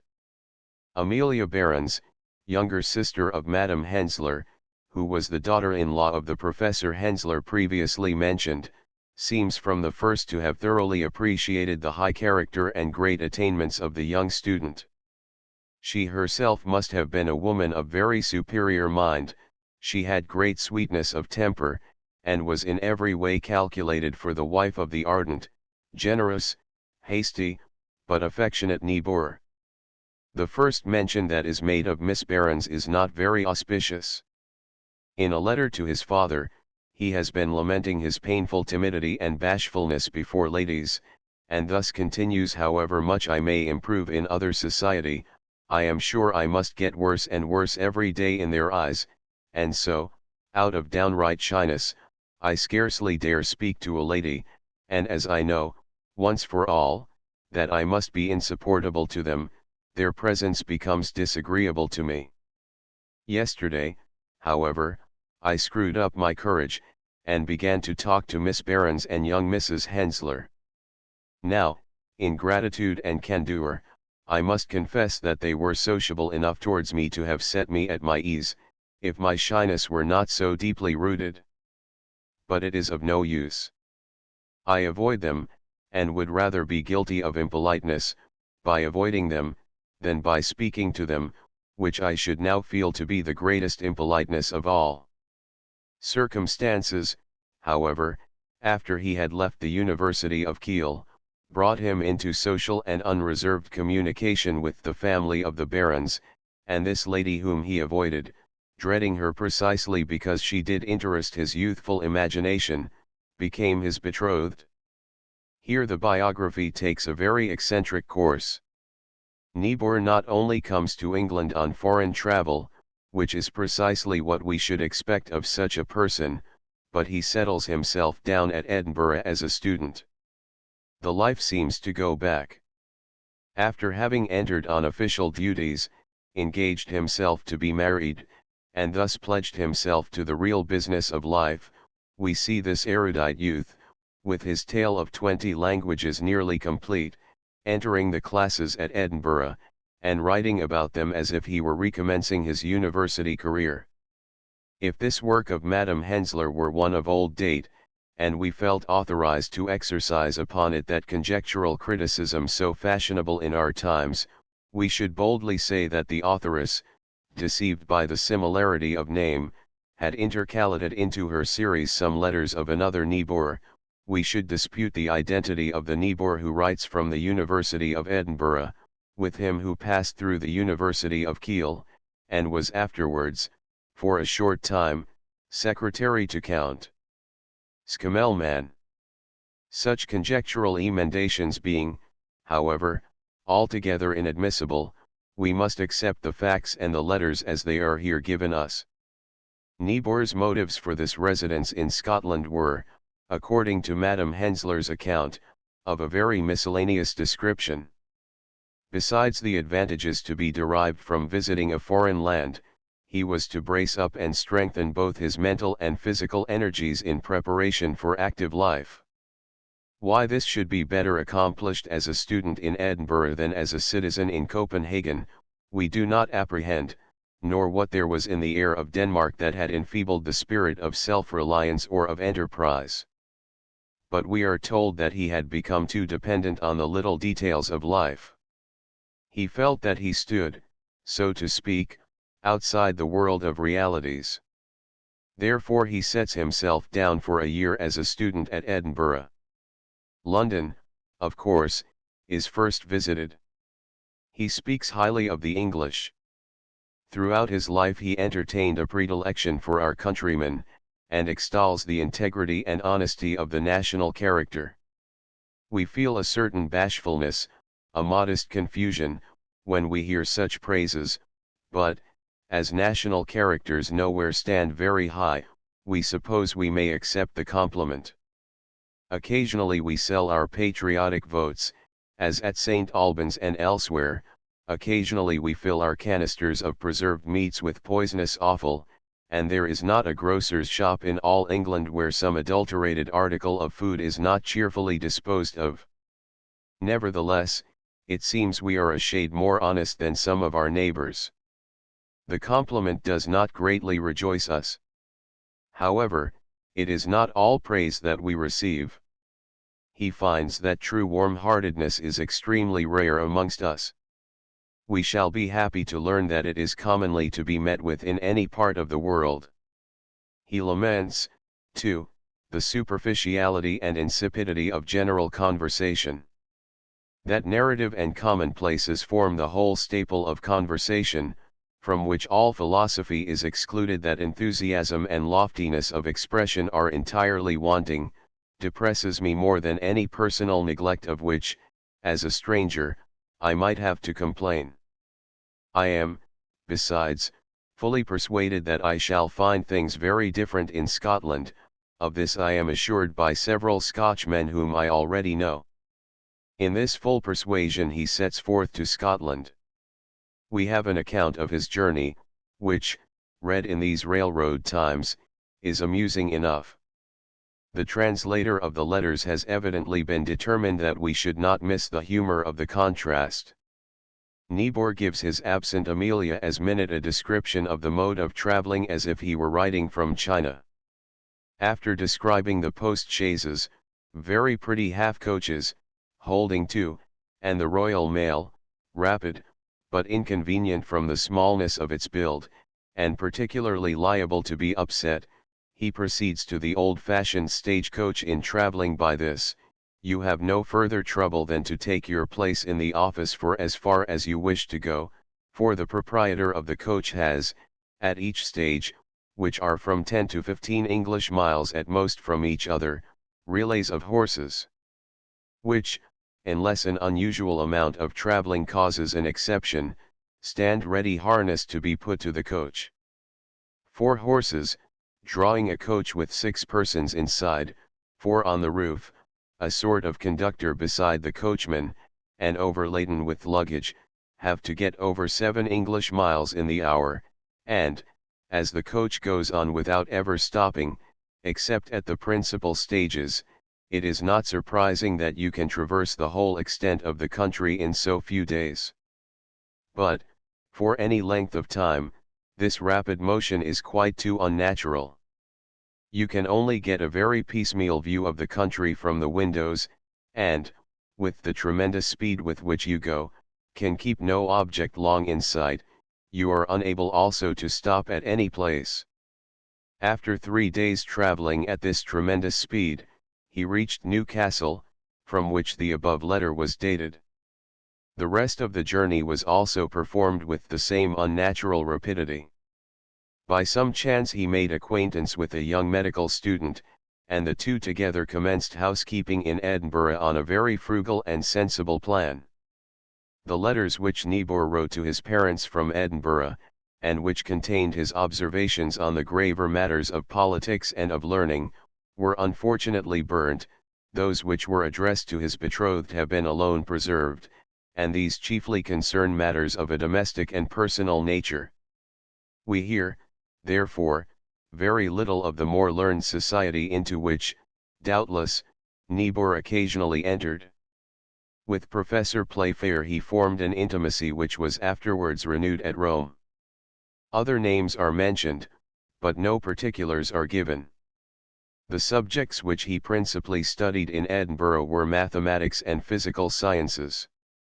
Philological and historical studies he prosecuted by himself, and by way of recreation. In these departments he regarded the learned men there as incomparably inferior to the Germans.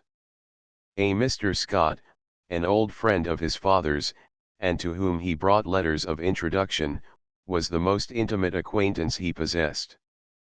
The quite patriarchal reception that he received from Mr. Scott and his family will be read with interest.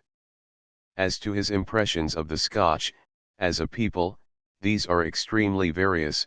He is at one time charmed with their unexampled piety, at another, he finds it a dreary formalism, and then, again, from the height of his Kantian philosophy, he detects a shallow French infidelity pervading the land.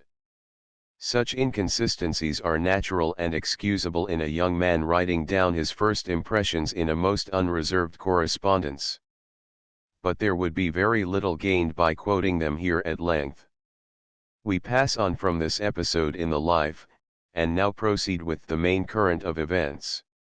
On his return to Copenhagen, Niebuhr was appointed assessor at the Board of Trade for the East India Department, with some other secretaryship or clerkship of a similar description.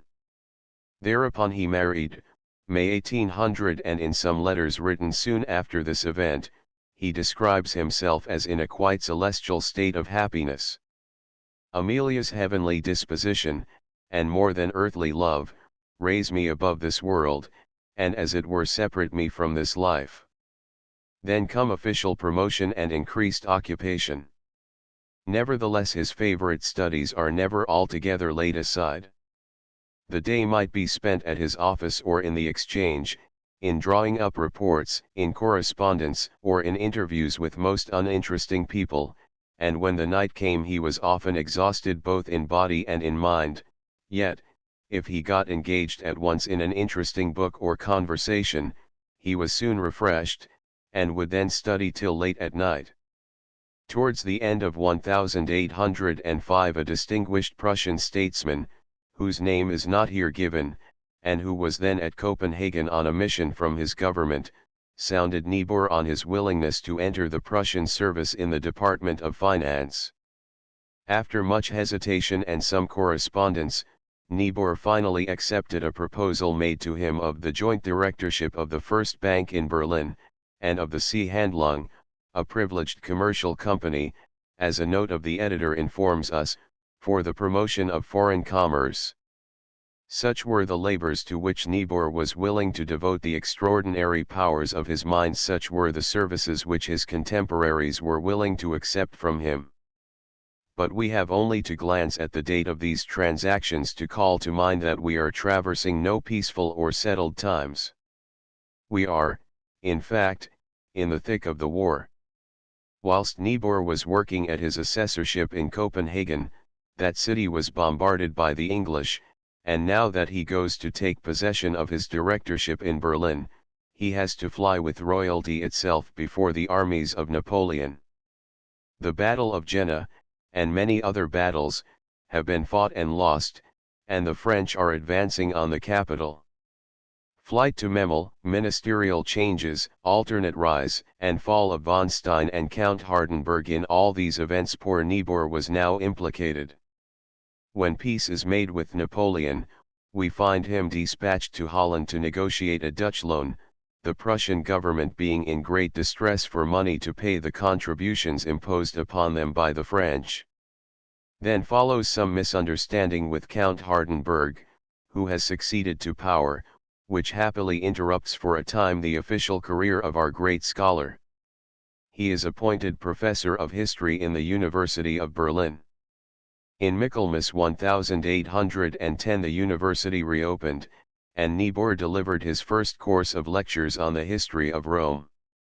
For about 3 years we now see him in what everyone will recognize as his right and legitimate place in the world, and laboring at his true vocation. His lectures excited the keenest interest. He was encouraged to undertake his great work, the History of Rome. It is in this interval that both the first and second volumes were published. An extract from his letters will show the pleasant change in his career, and give us some insight into the position he held in the university. Millie, his wife Amelia, has told you that the number of my hearers was much greater than I had anticipated. But their character, no less than their number, is such as encourages and animates me to pursue my labors with zeal and perseverance. You will feel this when I tell you that Savina, Schleiermacher, Spalding, Ancien, Nicolavius, Schmitting, and Souvern were present. Besides the number and selectness of my audience, the general interest evinced in the lecture exceeds my utmost hopes.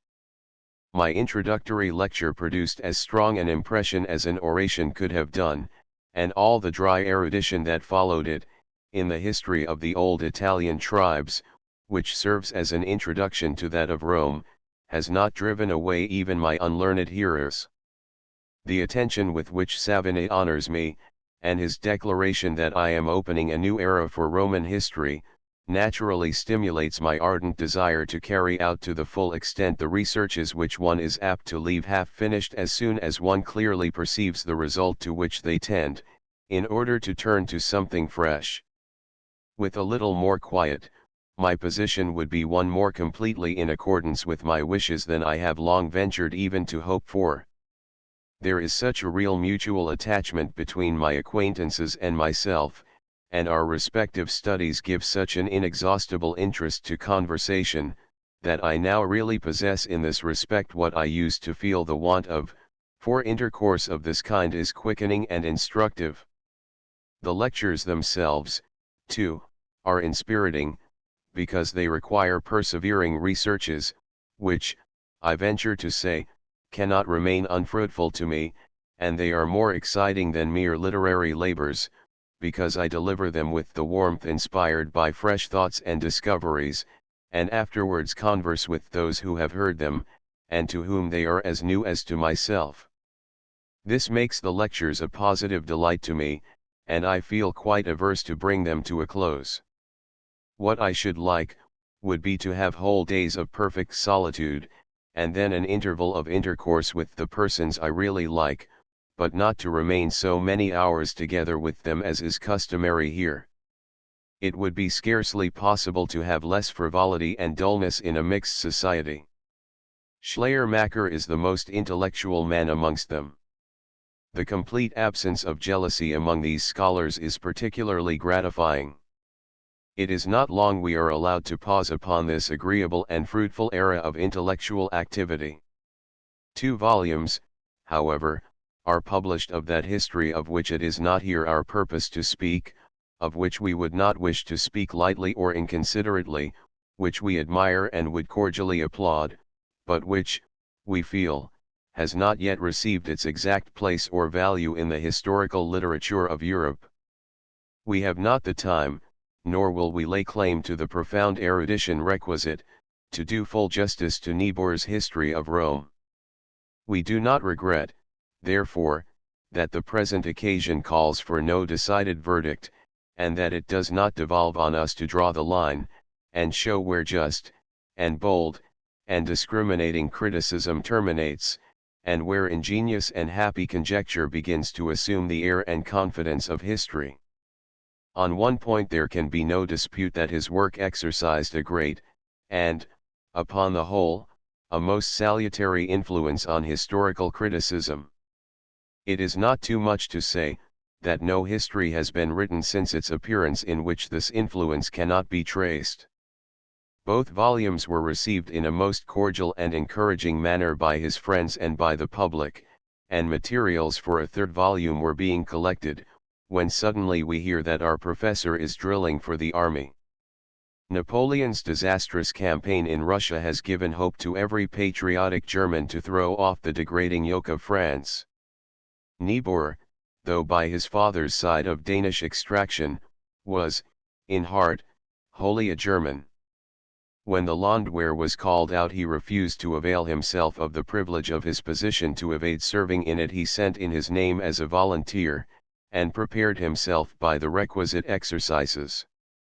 Meanwhile, till he could do battle with the musket, he fought with the pen, and edited a newspaper. Niebuhr's friends in Holstein, writes Madame Hensler, could hardly trust their eyes when he wrote them word that he was drilling for the army, and that his wife entered with equal enthusiasm into his feelings. The greatness of the object had so inspired Madame Niebuhr, who was usually anxious, even to a morbid extent, at the slightest imaginable peril for the husband in whom she might truly be said to live, that she was willing and ready to bring even her most precious treasure as a sacrifice to her country.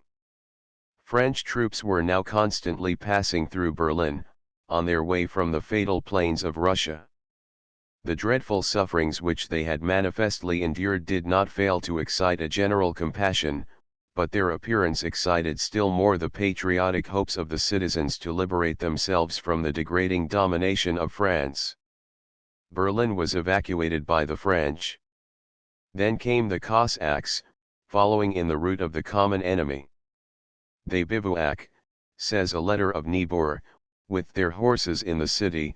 About 4 in the morning they knock at the doors, and ask for breakfast.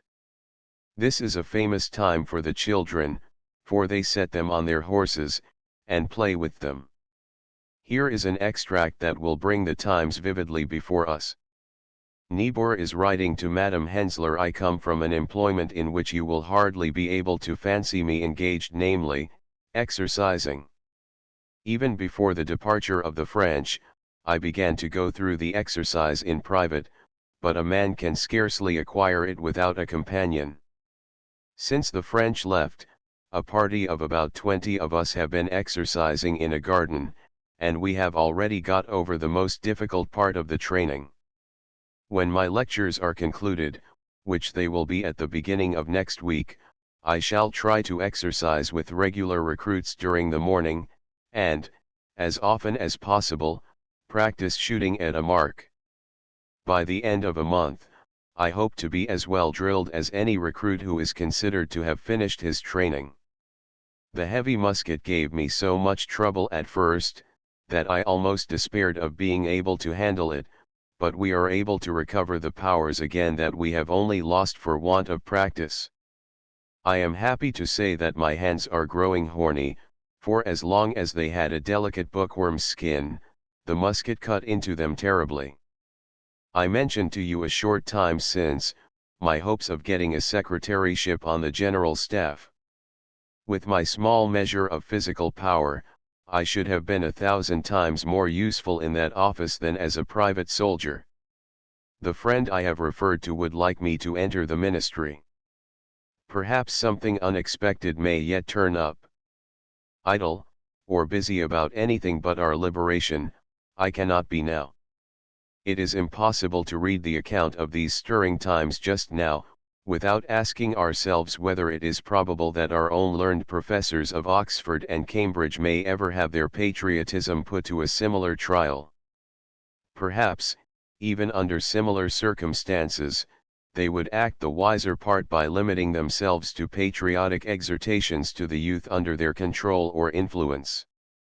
Of one thing we feel persuaded, that there would be no lack of ardor, or of martial enthusiasm, amongst the students of our venerable universities.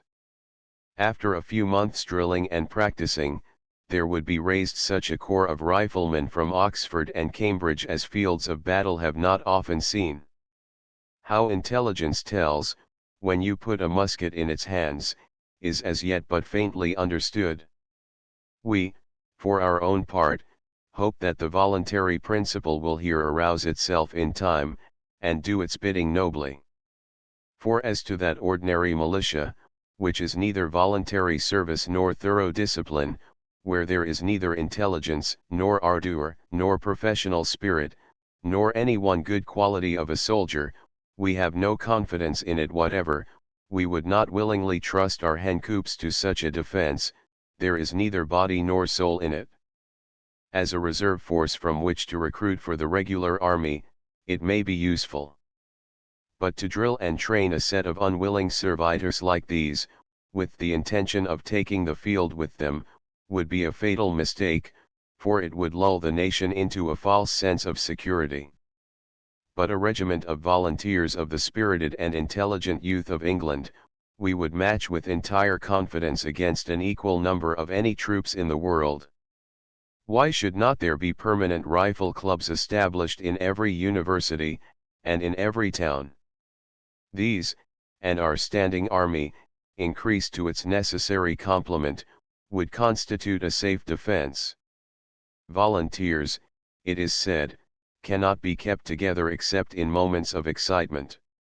And this was true while the volunteers had only to drill and to march, but practice with the rifle is itself as great an amusement as archery, or boating, or cricket, or any other that engages the active spirit of our youth.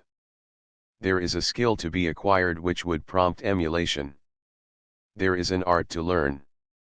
These clubs would meet together, both for competition, and for the purpose of practicing military evolutions on a larger scale, and thus the spirit of the institution would be maintained, and its utility increased. Nor would it be difficult to suggest some honorary privilege which might be attached to the volunteer rifleman. Such, we are persuaded, is the kind of militia which England ought to have for her defence, such, we are persuaded, is the only force, beside the standing army, on which any reliance can safely be placed. All honor to the historian who unravels for us the obscurities of the past. Nevertheless, one simple truth will stare us in the face. We take infinite pains to understand the Roman Comitia. We read, not without considerable labor, some pages of Thucydides, Yet the daily English newspaper has been bringing to our door accounts of a political experiment now enacting before us, more curious and more instructive than Roman and Grecian history can supply. The experiment, which has been fairly performed on a neighboring shore, gives a more profound lesson, and a far more important one, than 20 Peloponnesian wars. That experiment has demonstrated to us that, by going low enough, you may obtain a public opinion that shall sanction a tyranny over the whole intelligence of the country. A man who, whatever his abilities, had acquired no celebrity in civil or military life, inherits a name. With that name he appeals to the universal suffrage of France, and universal France gives him permission to do what he will with her laws and institutions, to destroy her parliament, to silence her press, to banish philosophy from her colleges. It is a lesson of the utmost importance, and moreover, a fact which, at the present moment, justifies some alarm. It is not intelligent France we have for our neighbor, but a power which represents its military and its populace, and which surely, if we are to calculate on its duration, is of a very terrific character. But we must pursue our biographical sketch of the life of Niebuhr. Although our professor never actually shoulders that musket of which we have seen him practicing the use, and gets no nearer to the smoke of powder than to survey the battle of Bautzen from the heights, he is involved in all the civil turmoils of the time. He is summoned to Dresden, where the King of Prussia and the Emperor of Russia are in conference together. He follows the sovereigns to Prague. He is again dispatched to Holland, to negotiate there for subsidies with the English commissioners.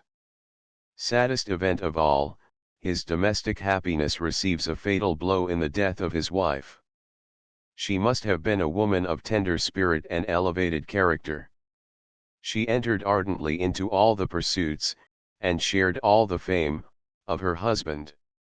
A few days before her death, Niebuhr, as he was holding her in his arms, asked her if there was no pleasure that he could give her, nothing that he could do for her sake. She replied, with a look of unutterable love, "You shall finish your history, whether I live or die." The history, however, proceeded very slowly. When public tranquillity was restored, Niebuhr did not return to his professor's chair. He went, as is very generally known, to Rome on a diplomatic mission. Here he spent a considerable portion of his life, and although his residence in that city might seem peculiarly favorable to his great undertaking, yet it proved otherwise. Either his time was occupied in the business or the ceremonial attached to his appointment, or his mind was unhinged. Besides, we have seen, from his own confession, that he needed such stimulants as those he found at Berlin, of friends and conversation, and a literary duty, to keep him to one train of inquiry or of labor. It was very much the habit of his mind to propose to himself numerous works or literary investigations. We have amongst his loose memoranda of an earlier date one headed thus, "Works which I have to complete." The list comprises no less than 7 works, every one of which would have been a laborious undertaking.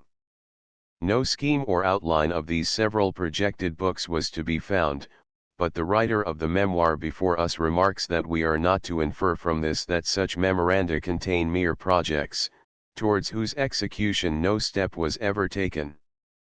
That Niebuhr proposed, says Madame Hensler, any such work to himself, was a certain sign that he had read and thought deeply on the subject, but he was able to trust so implicitly to his extraordinary memory, that he never committed any portion of his essays to paper till the whole was complete in his own mind. His memory was so wonderfully retentive that he scarcely ever forgot anything which he had once heard or read, and the facts he knew remained present to him at all times, even in their minutest details. His wife and sister once playfully took up Gibbon, and asked him questions from the table of contents about the most trivial things, by way of testing his memory. They carried on the examination till they were tired, and gave up all hope of even detecting him in a momentary uncertainty, though he was at the same time engaged in writing on some other subject. Niebuhr married a second time. Madame Hensler, accompanied by her niece, had visited him in his affliction. Their presence gradually cheered him, and Margaret Hensler, the niece, soothed him with her gentle attentions, and gave him peculiar pleasure with her sweet singing. After some time he engaged himself to her, and married her before he left Berlin. We have now to follow him to Rome. The correspondence is here, as indeed throughout these volumes, very entertaining, and it would be utterly impossible to convey to our readers, in our brief survey, a fair impression of the sort of interest this work possesses.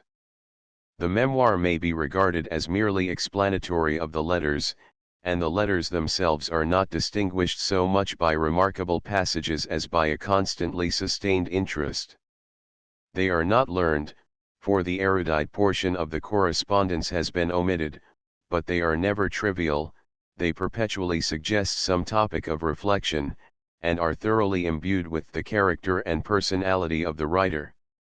We have lately had several biographies of eminent men written on the same plan, the letters being set forth as the most faithful portraiture of the man, but in none of these, so far as we can recall them to mind, are the letters at once so valuable in themselves, and so curious for the insight they give us into the character and feelings of the writer.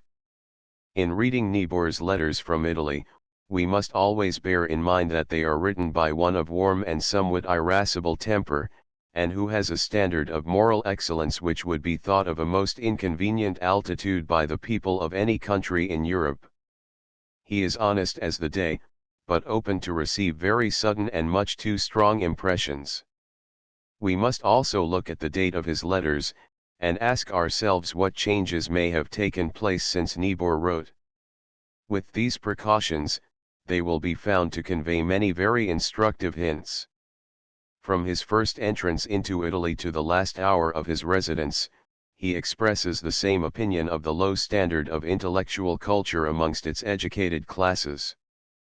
Whilst he is yet at Florence, he writes thus: "My preconceived opinion of the scholars and higher classes in Italy has proved perfectly correct, as I was convinced would be the case, because I possessed sufficient data to form an accurate idea of them.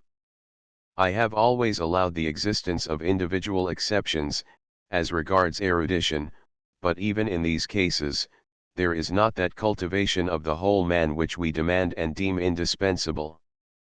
I have become acquainted with 2 or 3 literary men of real ability, but, in the first place, they are old men, who have only a few years longer to live, and when they are gone, Italy will be, as they say themselves, in a state of barbarism, and, in the second, they are like statues wrought to be placed in a frieze on the wall. The side turned towards you is of finished beauty, the other unhewn stone. They are much what our scholars may have been 60 or 80 years ago. No one feels himself a citizen. The 3 genuine and intellectual scholars of my acquaintance, Morelli, Garitoni, and Fontana, are all ecclesiastics. They are, however, only ecclesiastics by profession, for I have not found in them the slightest trace either of a belief in the dogmas of Catholicism, or of the Pietism which you meet with in Germany. When an Italian has once ceased to be a slave of the Church, he never seems to trouble his head about such matters at all. Metaphysical speculations are utterly foreign to his nature, as they were to the old Romans. Hence the vacuity of mind which has become general since the suppression of freedom, except in the case of those who find a sphere of action in writing literary and historical memoirs. Their public men are immeasurably behind the Germans in knowledge and cultivation. What matter for reflection there is here, the reader will not need our assistance to point out. Let those who censure Protestantism for the spirit of speculation it is connected with, either as cause or effect, consider how important a part that speculative tendency plays in sustaining the intellectual activity of a people. When Niebuhr arrives at Rome, the picture that he draws is still darker. Even the antiquities of the city seem to have given him little pleasure. he was more disturbed at what had been taken away than gratified by the little that remained. Then, although he well knew that the life of an ambassador at Rome could not be free from restraint and interruption, yet the courtly formalities he was compelled to observe were far more vexatious than he had anticipated. Housekeeping, too, perplexed him. Things were dear, and men not too honest. Without a written agreement nothing can be done. In a letter to Savina, he writes thus: Rome has no right to its name, at most, it should be called New Rome. Not one single street here goes in the same direction as the old one, it is an entirely foreign vegetation that has grown up on a part of the old soil, as insignificant and thoroughly modern in its style as possible, without nationality, without history. It is very characteristic that the really ancient and the modern city lie almost side by side. There are nowhere any remains of anything that it was possible to remove. The ruins all date from the time of the emperors, and he who can get up an enthusiasm about them, must at least rank Martial and Sophocles together. St. Peter's, the Sistine Chapel, and the Loggie, are certainly splendid, but even St. Peter's is disfigured internally by the wretched statues and decorations. Science is utterly extinct here. Of philologists, there is none worthy of the name except the aged de Rossi, who is near his end. The people are apathetic. This, then, is the country and place in which my life is to be passed. It is but a poor amends that I can get from libraries, and yet my only hope is from the Vatican. That we may be crossed in every way, this is closed till the 5th of November, and to have it opened sooner is out of the question. In other respects, all possible facilities have been promised me by the Pope himself, Cardinal Gonzalvi, Monsignor Testi, and the Prefect of the Library, Monsignor Baldi. This last is now engaged in printing, at his own cost, a work on which he has expended 600 scudi, without hope of receiving any compensation for it. It is on 17 passages in the Old Testament, in which he has found the cross mentioned by name. At Tierney, I found the old art of land surveying still extant. I rode along what was probably an ancient limes, found the rigor, and the vipetes. I shall go there again, if I live till next autumn. It is a charming place. There are at least 50 houses in the town, among them one very large, which date from the Roman times, and which have never yet been observed or described by any traveler. Several of the churches are Roman private houses. If one could but discover in Rome anything like this. I long inexpressibly to have it for my burial place. Everything is ancient in Tierney and its neighborhood, even the mode of preparing the wine. Oh, to have been in Italy 500 years ago! One of the most agreeable topics mentioned in the period of his biography, is the interest Niebuhr took in the new school of German art then springing up at Rome. Every one, from prints and engravings, if from no other source, is now acquainted with the works of Cornelius, Overbeck, Veit, Shadow, and others. They were then struggling with all the usual difficulties of unemployed and unrecognized genius. Niebuhr neither possessed, nor affected to possess, any special knowledge of art, but he was delighted with the genuine enthusiasm of his fellow countrymen, he kindled in their society, he was persuaded of their great talent, and exerted whatever influence he possessed in obtaining for them some high employment. He wished that the interior of some church or other public building should be placed at their disposal, to decorate it with suitable paintings. The scattered notices that we find here of these artists we pass over very unwillingly, but we must necessarily confine ourselves to the course of our narrative. By his first wife, Niebuhr had no family. His second, Gretchen as she is affectionately called and who, we may observe in passing, is described as equally amiable, though not quite so intellectual or cultivated as the first, brought him several children, one son and 3 daughters. The birth of his son, April 1817, was an event which gave him the keenest delight, and kindled in all their fervour his naturally ardent affections. It was the first thing, we are told, that really dispelled the melancholy that fell on him after the loss of his Milly. It is curious and touching to note how he mingled up his reminiscences of his first wife with this gift brought him by the second. Writing to Madame Hensler, he says the trial is over, but it has been a terrible trial. How Gretchen rejoices in the possession of her darling child after all her suffering, you can well imagine. Her patience was indescribable. In my terrible anxiety I prayed most earnestly, and entreated my Milly, too, for help. I comforted Gretchen with telling her that Milly would send help. Then come plans for the education of the boy. How much does the following brief extract suggest? I am thinking a great deal about his education. I told you a little while ago how I intended to teach him the ancient languages very early, by practice.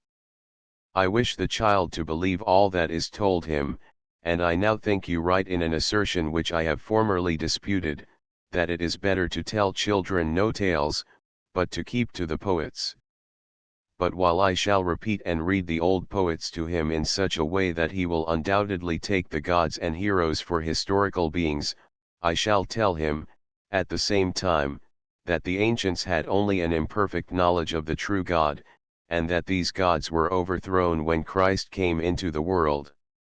He shall believe in the letter of the Old and New Testaments, and I shall nurture in him from his infancy a firm faith in all that I have lost, or feel uncertain about. On the opposite page we read the following letter to the same correspondent: Madame Hensler, I have spent yesterday and last night in thinking of my Milly, and this day, too, is sacred to these recollections. I saw her a few days ago in a dream. She seemed as if returning to me after a long separation. I felt uncertain, as one so often does in dreams, whether she was still living on this earth, or only appeared on it for a transient visit. She greeted me as if after a long absence, asked hastily after the child, and took it in her arms. Happy are those who can cherish such a hallowing remembrance as that of the departure of my Milly with pious faith, trusting for a brighter and eternal spring. Such a faith cannot be acquired by one's own efforts. Oh, that it may one day be my portion! My son shall have a firm faith in all that I have lost, or feel uncertain about. May the paternal hope, and the paternal confidence in its own plans of education, be fully justified. One thing appears evident, that a residence at Rome, at least at the period when Niebuhr wrote, could not be very propitious to the cultivation of faith in educated minds. What is brought before us very vividly in these letters, and without any purposed design, is the combination of cold, worldly formalism, not to say hypocrisy, with harsh intolerant measures. The priesthood, with whom Niebuhr mingles, detest fanaticism, yet act with systematic bigotry. What union can be more repulsive than this? The cold heart and the heavy hand. A pious Chaldean, a man of great ability, comes to Rome to get a Bible printed there in his native language, under the censorship of the propaganda. He applies to Niebuhr to assist him with money. Niebuhr exerts himself in his cause. The Chaldean is banished from Rome. His offense is not, as might perhaps be apprehended, the wish to print the Bible. He has accepted assistance from our Bible Society in carrying out his scheme. In sharp contrast with bigoted conduct of this description, we have Niebuhr's general impression of the utter coldness of heart amongst the ecclesiastics at Rome. They run as follows. The R in this extract stands for Ringsees, a physician who had accompanied the Crown Prince of Bavaria to Rome, and who was a zealous and pious Catholic. About the Italians you will have heard R's testimony, and we Protestants can leave it to him to paint the clergy, and the state of religion in this country.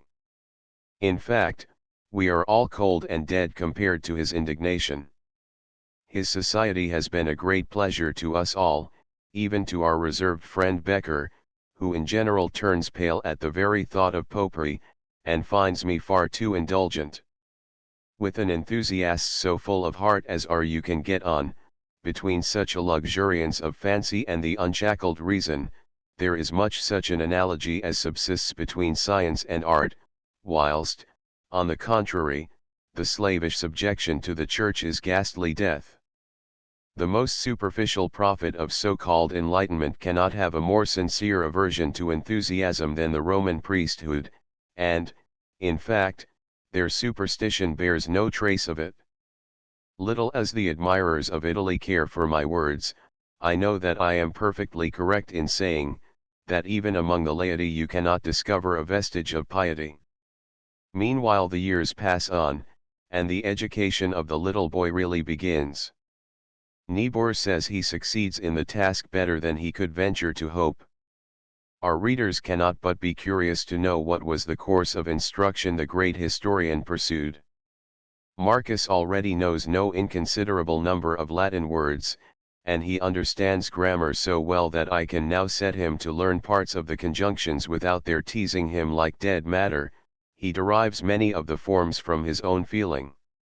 I am reading with him selected chapters from Hygin's Mythologicum, a book which perhaps it is not easy to use for this purpose, and which yet is more suited to it than any other, from the absence of formal periods, and the interest of the narrative. For German, I write fragments of the Greek mythology for him. I began with the history of the Argonauts, I have now got to the history of Hercules. I give everything in a very free and picturesque style, so that it is as exciting as poetry to him, and, in fact, he reads it with such delight that we are often interrupted by his cries of joy. The child is quite devoted to me, but this educating costs me a great deal of time. However, I have had my share of life, and I shall consider it as a reward for my labors if this young life be as fully and richly developed as lies within my power. Unexpected thoughts often escape him. 2 days ago he was sitting beside me and began, "Father, the ancients believed in the old gods, but they must have believed also in the true God. The old gods were just like men." All this time we have said nothing of the political embassy of Niebuhr. He was appointed ambassador to Rome to negotiate a concordat with the Pope. But it appears that several years elapsed before he received his instructions from his own court. We hardly know, therefore, whether to say that the negotiations were prolonged, or that their commencement had been delayed.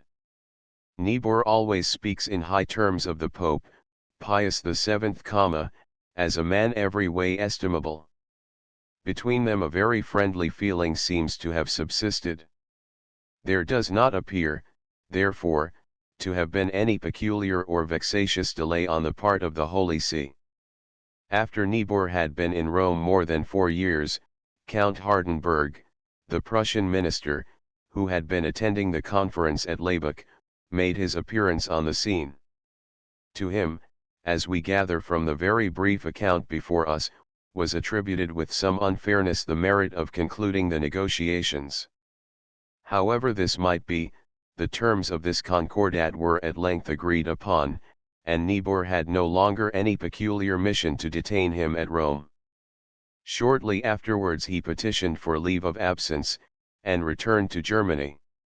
He never went back again to Rome, but happily resumed the professor's chair this time, however, in the University of Bonn, or rather he delivered lectures at Bonn, for it does not appear that he was an appointed professor. But before we leave Rome for Bonn, or diplomacy for the professorial duties, we must glance at a little essay given us in the appendix, written by Chevalier Bunsen, and entitled Niebuhr as a Diplomatist in Rome. Bunsen was, during part of this period, secretary to the embassy, and of course in perpetual communication with Niebuhr. The few anecdotes he relates present us with a very distinct picture of this German Cato amongst the modern Romans. Judging by what are popularly understood to be the qualifications of a diplomatist, we should certainly say that our historian was by no means peculiarly fitted for this department of the public service. He was an unbending man, had much of the Stoic in his principles, though very little of the Stoic in his affections, and was more disposed to check or crush the hollow frivolity about him than to yield to it, or to play with it. He could throw a whole dinner table into consternation, by solemnly denouncing the tone of levity which the conversation had assumed. At the house of some prince in Rome, the events then transpiring in Greece had led Niebuhr to speak with earnestness on the future destiny of the Christian Hellenes. On the first pause that occurred, a fashionable diner out contrived to turn the conversation, and in a few moments the whole table was alive with a discussion on this important point, whether a certain compound sold at the Roman coffee houses, under the slang name of Aurora, was mostly coffee or mostly chocolate. Niebuhr sat silent for some time, but he, too, took advantage of the next pause to express his indignation and surprise, that in such times, and with such events occurring around us, we should be entertained with such miserable trifles. For a short time all were mute. Not a very diplomatic style, we should say, of conversation. It was very characteristic of such a man, that, on the occasion of giving a grand entertainment in his character of ambassador, he should have the music of the Sistine Chapel performed in his house. He detested the modern Italian operatic music. He thought it becoming his ambassadorial position that something national should be selected. He therefore chose that celebrated music which all foreigners make it a point of duty to go and listen to at the Sistine Chapel during Passion Week. When the gay assemblage, after an animated conversation, repaired for the concert to the brilliantly lighted saloon, a choir of 16 singers from the chapel filled the air with their solemn strains. We do not wonder, as Chevalier Bunsen says, that the assembly was evidently seized with a peculiar feeling, or that many of them stole away to something they thought more amusing. Even his connection with the learned men of Rome was not of long continuance. But this was owing to no want of sympathy in their studies or pursuits on the part of Niebuhr, as the following anecdote will testify. Those who know Leopardi as a poet will read it with peculiar interest. I still remember the day when he, Niebuhr, entered with unwonted vivacity the office in which I was writing, and exclaimed, "I must drive out directly to seek out the greatest philological genius of Italy that I have as yet heard of, and make his acquaintance. Just look at the man's critical remarks upon the Chronicle of Eusebius. What acuteness! What real erudition! I have never seen anything like it before in this country. I must see the man." In 2 hours he came back. I found him at last with a great deal of trouble, in a garret of the Palazzo Mattei. Instead of a man of mature age, I found a youth of 2 or 23, deformed, weakly, and who has never had a good teacher, but has fed his intellect upon the books of his grandfather, in his father's house at Recanati, has read the classics and the fathers, is, at the same time, as I hear, one of the first poets and writers of his nation, and is withal poor, neglected, and evidently depressed. One sees in him what genius this richly endowed nation possesses. KPI has given a pleasing and true description of the astonishment experienced by both the great men at their first meeting, of the tender affection with which Niebuhr regarded Leopardi, and all that he did for him. Our diminishing space warns us that we must limit ourselves to the last scene of the life and labors of Niebuhr. After some intervals spent at Berlin, he took up his residence at Bonn, recommenced his lectures, recommenced his history. Before proceeding further in his task, he found it necessary to revise the 2 volumes already published. In this revision he engaged so zealously that he almost rewrote them. The 3rd volume, as is well known, was not published in his lifetime. The manuscript was revised for the press by his friend and disciple, Professor Classen. This and other manuscripts ran the risk of being consumed by the flames, for his new house, in the planning and arrangement of which he had taken much pleasure, was burnt down on the night of the February 6, 1830.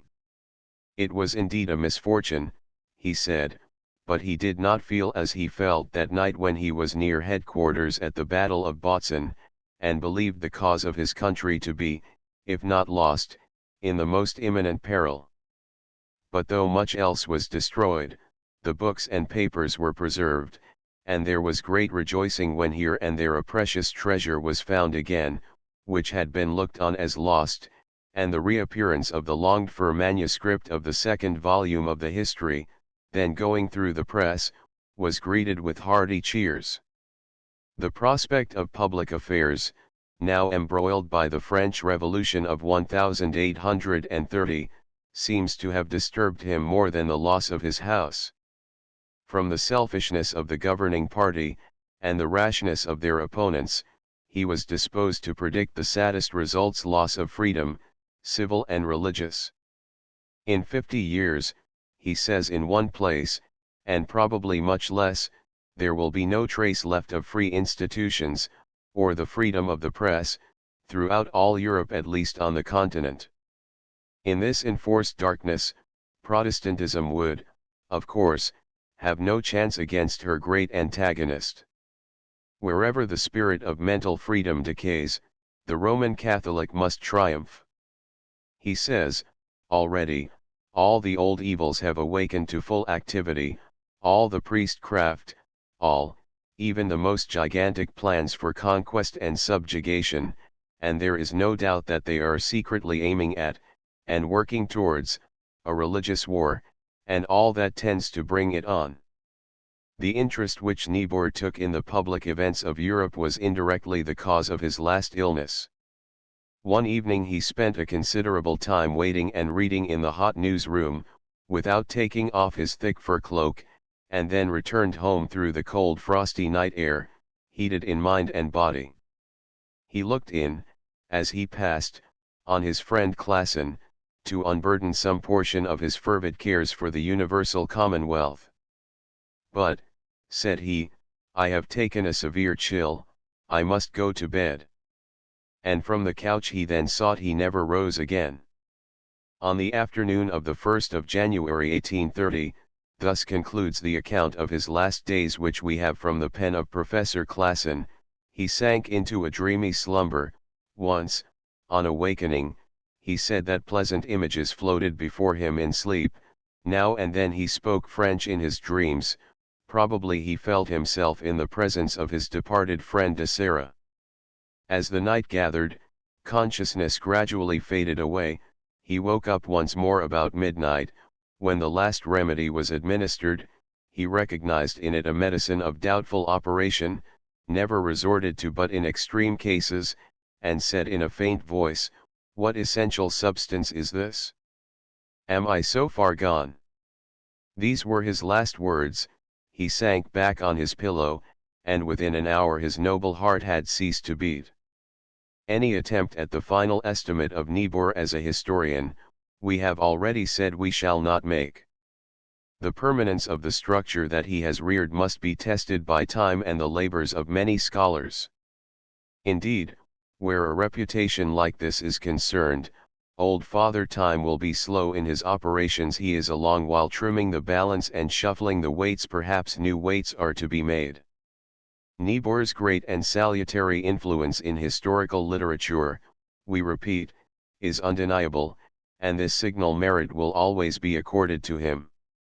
For his character as a man, this is better portrayed even by the few extracts we have been able to make from his letters, than by any summary or description we could give.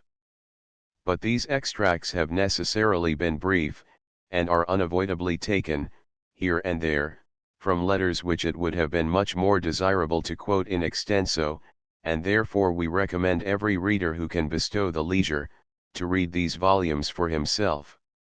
He will find them, in the best sense of the word, very amusing. Thomas More. The recent death of the poet More has rendered it incumbent on us, as taking an interest in the literary honor of the empire, to give a brief sketch of his career. In this outline we scarcely need say that we shall be guided by the most perfect impartiality. We have the due feeling for the memory of genius, and the due respect for the sacredness of the grave. Though differing from more in political opinions, we shall be willing to give him the praise of sincerity, and, though declining panegyric, we shall with equal willingness give our tribute to the talents which adorned his country. It is to be hoped that a memoir will be supplied by some of those friends to whose known ability such a work can be intrusted, and with as much of his personal correspondence, and personal history, as may be consistent with the feelings of his family and the regard for his fame. Thomas More was born in Dublin on the 30th of May 1780. His parentage was humble, but it is the glory of Britain to disregard pedigree, where nature has given the ability which leads to distinction. The period at which More first came before the public eye was one singularly exciting to Ireland. The civil war under James II had left bitterness in the Roman Catholic mind, and the penal laws gave ample topics for the declaimers. But, from the commencement of the reign of George III, those laws had undergone a course of extinction, and all the harsher parts of their pressure were gradually abolished. We are not the panegyrists of those laws. They erred, in making the religious belief of the Romanist an object of penalty. Faith, let it be of whatever blindness, cannot be enlightened by force of law. But we are to remember, that the Irish Roman Catholics had been in arms against their sovereign, that they had shed English blood in the quarrel of a religion notoriously persecuting, that they had brought foreign troops into the country in aid of their rebellion, and that they had formed an alliance with France, then at war with England. It was further to be remembered, that in their parliament under a returned rebel, who had abdicated the throne of both islands and whose success would have made Ireland a vassal, as he himself was a pensioner, of France they had confiscated, against the most solemn promises, the property of 200 leading Protestants, and would have eventually confiscated the whole property of Protestantism. Ireland had made itself a field of battle, and the only relief for its emergencies was to make it a garrison. The wisdom of that measure was shown in its fruits, the true test of all statesmanship. Ireland remained undisturbed for 70 years. During the party and popular irritations of the two first Brunswick reigns, during the two Scottish invasions of 1715 and 1745, and during the American War, Ireland was perfectly tranquil, certainly not through loyalty, and as certainly through law. At that time there was no favored party of agitation, no faction suffered to clamour itself into place, and the country into tumult. There was no relaxation of the laws of the land for scandalous intrigue or insolent importunity. The rule was strict, and strictly administered. No manufacture of grievance was permitted to give a livelihood to a disturber, and no celebrity was in the power of a demagogue, but the ascent to the pillory. Common sense, public justice, and vigilant law, were the triad which governed Ireland, and their fruits were seen in the most rapid, vigorous, and extensive improvement of the country. No kingdom of Europe had ever so quickly obliterated the traces of civil war. Improvement was visible, in every form of national progress. Ireland had previously been a country of pasture, and, of course, of depopulation. It became a country of tillage. It had formerly been totally destitute of commerce. It now pushed its trade to the thriving states of America, and grew in wealth by the hour. It was formerly compelled, by the want of native manufactures, to purchase the clothing of its population from England. It now established the northern province as an emporium of the linen trade, which it still holds, and which is more than a gold mine to a crowded population. The increase of human life in Ireland was perhaps the most memorable in the annals of statistics. In the beginning of the 18th century the population was calculated at little more than 700,000. It now started forth by millions. And the national increase of wealth, intelligence, and public spirit, was shown in a manner equally significant and singular. Ireland had the honor of inventing, if we may use the word, the volunteers. The threat of a French invasion had alarmed the people, and Parliament asked the important question of the Viceroy, what forces were provided for the defence of the kingdom? His answer was, that he had but 7,000 men at his disposal. The nation instantly determined to take the defense on themselves, and they raised an army such as the world had never before seen, wholly spontaneous in its rise, self-equipped, serving without pay, self-disciplined 80,000 men ready for the field. The armies of Greece and Rome, even when republican, were conscript ions, the levée en masse in France was compulsory, and the guillotine was the recruiting officer. The gigantic columns of the imperial armies were chiefly raised under the absolute scourge. The Landsturm of the Germans was created under the rigidity of a system which drove the whole population into the field, rightly and righteously drove them, for what but the low selfishness of brawling and bustling radicalism, or the petty penury of superannuated avarice, would declare it a hardship to defend one's own country, or hesitate to pay the manly and necessary expenditure which fitted them for that defence.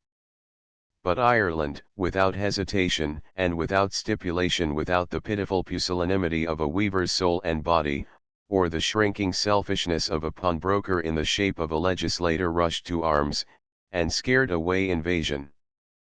The expense of this illustrious effort was enormous, the occupation of time incalculable, but the act was heroic.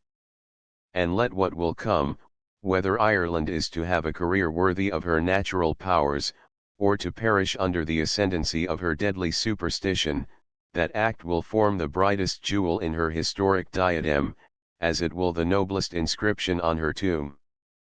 But the whole effort implied the prosperity, as well as the patriotism, of the kingdom. Paupers cannot equip themselves for the field. The country must have had substantial resources to meet the expenditure. The arming of the volunteers would have exhausted the treasury of half the sovereigns of Europe, and yet the country bore it freely, fearlessly, and without feeling the slightest embarrassment in those efforts which were at the moment extending her interests through the world. We have alluded to this fragment of Irish history, because it illustrates the system of fraud and falsehood under which pretended patriotism in Ireland has libelled, and continues to libel, England, a system which talks of peace, while it is perpetually provoking hostility, which boasts of its zeal for the country, while it is cutting up every root of national hope, and which is equally boastful in the streets, and cowardly in the field. But another crisis came, and the manliness of the national character was to be tried in a still severer emergency. The penal laws were virtually extinguished, on the presumption that popery was reconcilable by benefits, and that Irish patriotism was not always the language of conspiracy. The mistake was soon discernible in a popish league for the subversion of the English government. The United Irishmen, a name in itself a falsehood, for the object was to crush one half of the nation, by establishing the tyranny of the other, were formed into a league. But the league was broken up, not in the field, but in the dungeon, and the insurrection was extinguished by the executioner. Wolfe Tone, the secretary of the United Irishmen, came over in a French ship of war, to effect the peaceful liberation of his aggrieved country, was imprisoned, and cut his own throat. Lord Edward Fitzgerald, the hero of novels, and the martyr of poetry, lurked in the capital, in the soldierly disguise of a milkwoman, was taken in his bed, wounded in the arrest, and died of the wound. Not one of the leading conspirators died in the field, all who were not hanged begged their lives, delivered up their secrets for their own contemptible safety, and were transported to America, there to recover their courage, and wipe off their shame, by libelling England. But among the most cruel acts of those villains was the attempt to involve the students of the university in their crime. Their converts were few, and those among the most obscure, but those were effectually ruined. A visitation was held under the Lord Chancellor Clare, and the delinquents were chiefly expelled. On this occasion More was questioned. His intimacy with the family of the Emmets, who seem all to have been implicated in the charge, and his peculiar intercourse with the unfortunate and guilty Robert Emmet, who, a few years after, was hanged for open insurrection, rendered him liable to suspicion. He was accordingly examined at that formidable tribunal. But his stature was so undersized, his appearance so boyish, and his answers were given with such evident simplicity, that, to suppose him entrusted with the secrets of conspiracy, still less the sharer of a sanguinary revolt, seemed next to impossible, and he was dismissed without animadversion. Thus the future author of so many strains on the slavery of Ireland, and the tyranny of England, the publisher of such stores of fluent verse, and furious prose, sweet songster of fictitious woes, was quit pour la paire, and sent to receive the plaudits of his friends for his firmness, and the cautions of his own common sense with respect to his intimacies for the future. More's want of stature was an actual misfortune to him through life, which, though not shown with the bitterness of Byron on his lameness, must have been a source of perpetual vexation in society. He was one of the smallest men, perhaps, in existence, above a dwarf. Yet he was well proportioned, and his lively countenance, which looked the very mirror of good nature, aided by his manners, which had by instinct the grace of good society, made his figure, after the first introduction, almost forgotten. When he had established his fame, of course, none adverted to defects of any kind, and the little Tom Moore of Ireland became the Mr. Moore of England, by the consent of all circles. He possessed, also, those gifts which create popularity. The people of Ireland have a remarkable fondness for music, and Moore was a musician by nature. Of music he knew nothing as a science, but he felt its soul. The heavy harmonies of Germany, in which the chief object is to show the toil of the performer and the patience of his auditory, to press discords into the service, and to crush the very sense of pleasure, would not have been endured by the Irish, who, like all lovers of the genuine art, prefer songs to musical problems, and to be bewitched rather than be bewildered. Moore, accordingly, cultivated the finer part, its feeling. He has been heard to say, that if he had an original turn for anything, it was for music, and he certainly produced, in his earliest career, some of the most original, tender, and tasteful melodies in existence for the piano, which he touched with slight, but sufficient skill, and, sung to his own soft and sweet lines, he realized more of the magic of music than any performer whom we ever heard. This subject, however apparently trivial, is not trifling in a memoir of Moore, for, independently of its being his chief introduction into society, it was a characteristic of the man. He was the originator of a style, in which he had many imitators, but no equal, and after he abandoned it for other means of shining, almost no follower. It was neither Italian, nor, as we have observed, German. It had neither the frivolity of the French school nor the wildness of the Irish. It was exclusively his own, a mixture of the playful and the pathetic, sweet, and yet singular, light, and yet often drawing tears.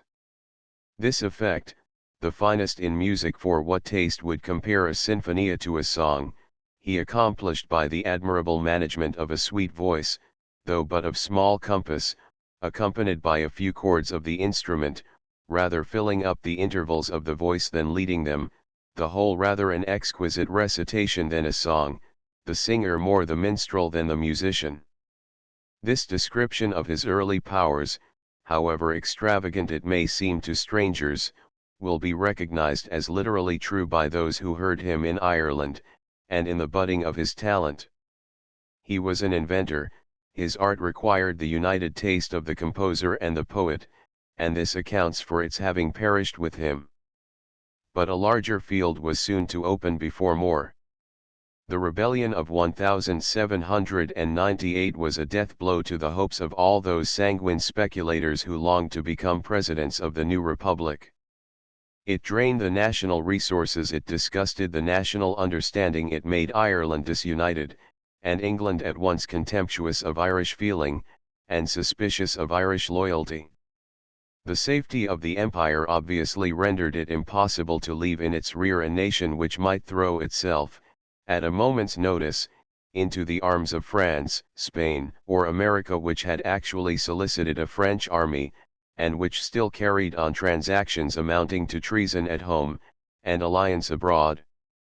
Thus, the regenerators of Ireland, instead of raising her to a republic, sank her into a province. Even the dream of national independence was at an end, her parliament was extinguished, and the only reality was the Union.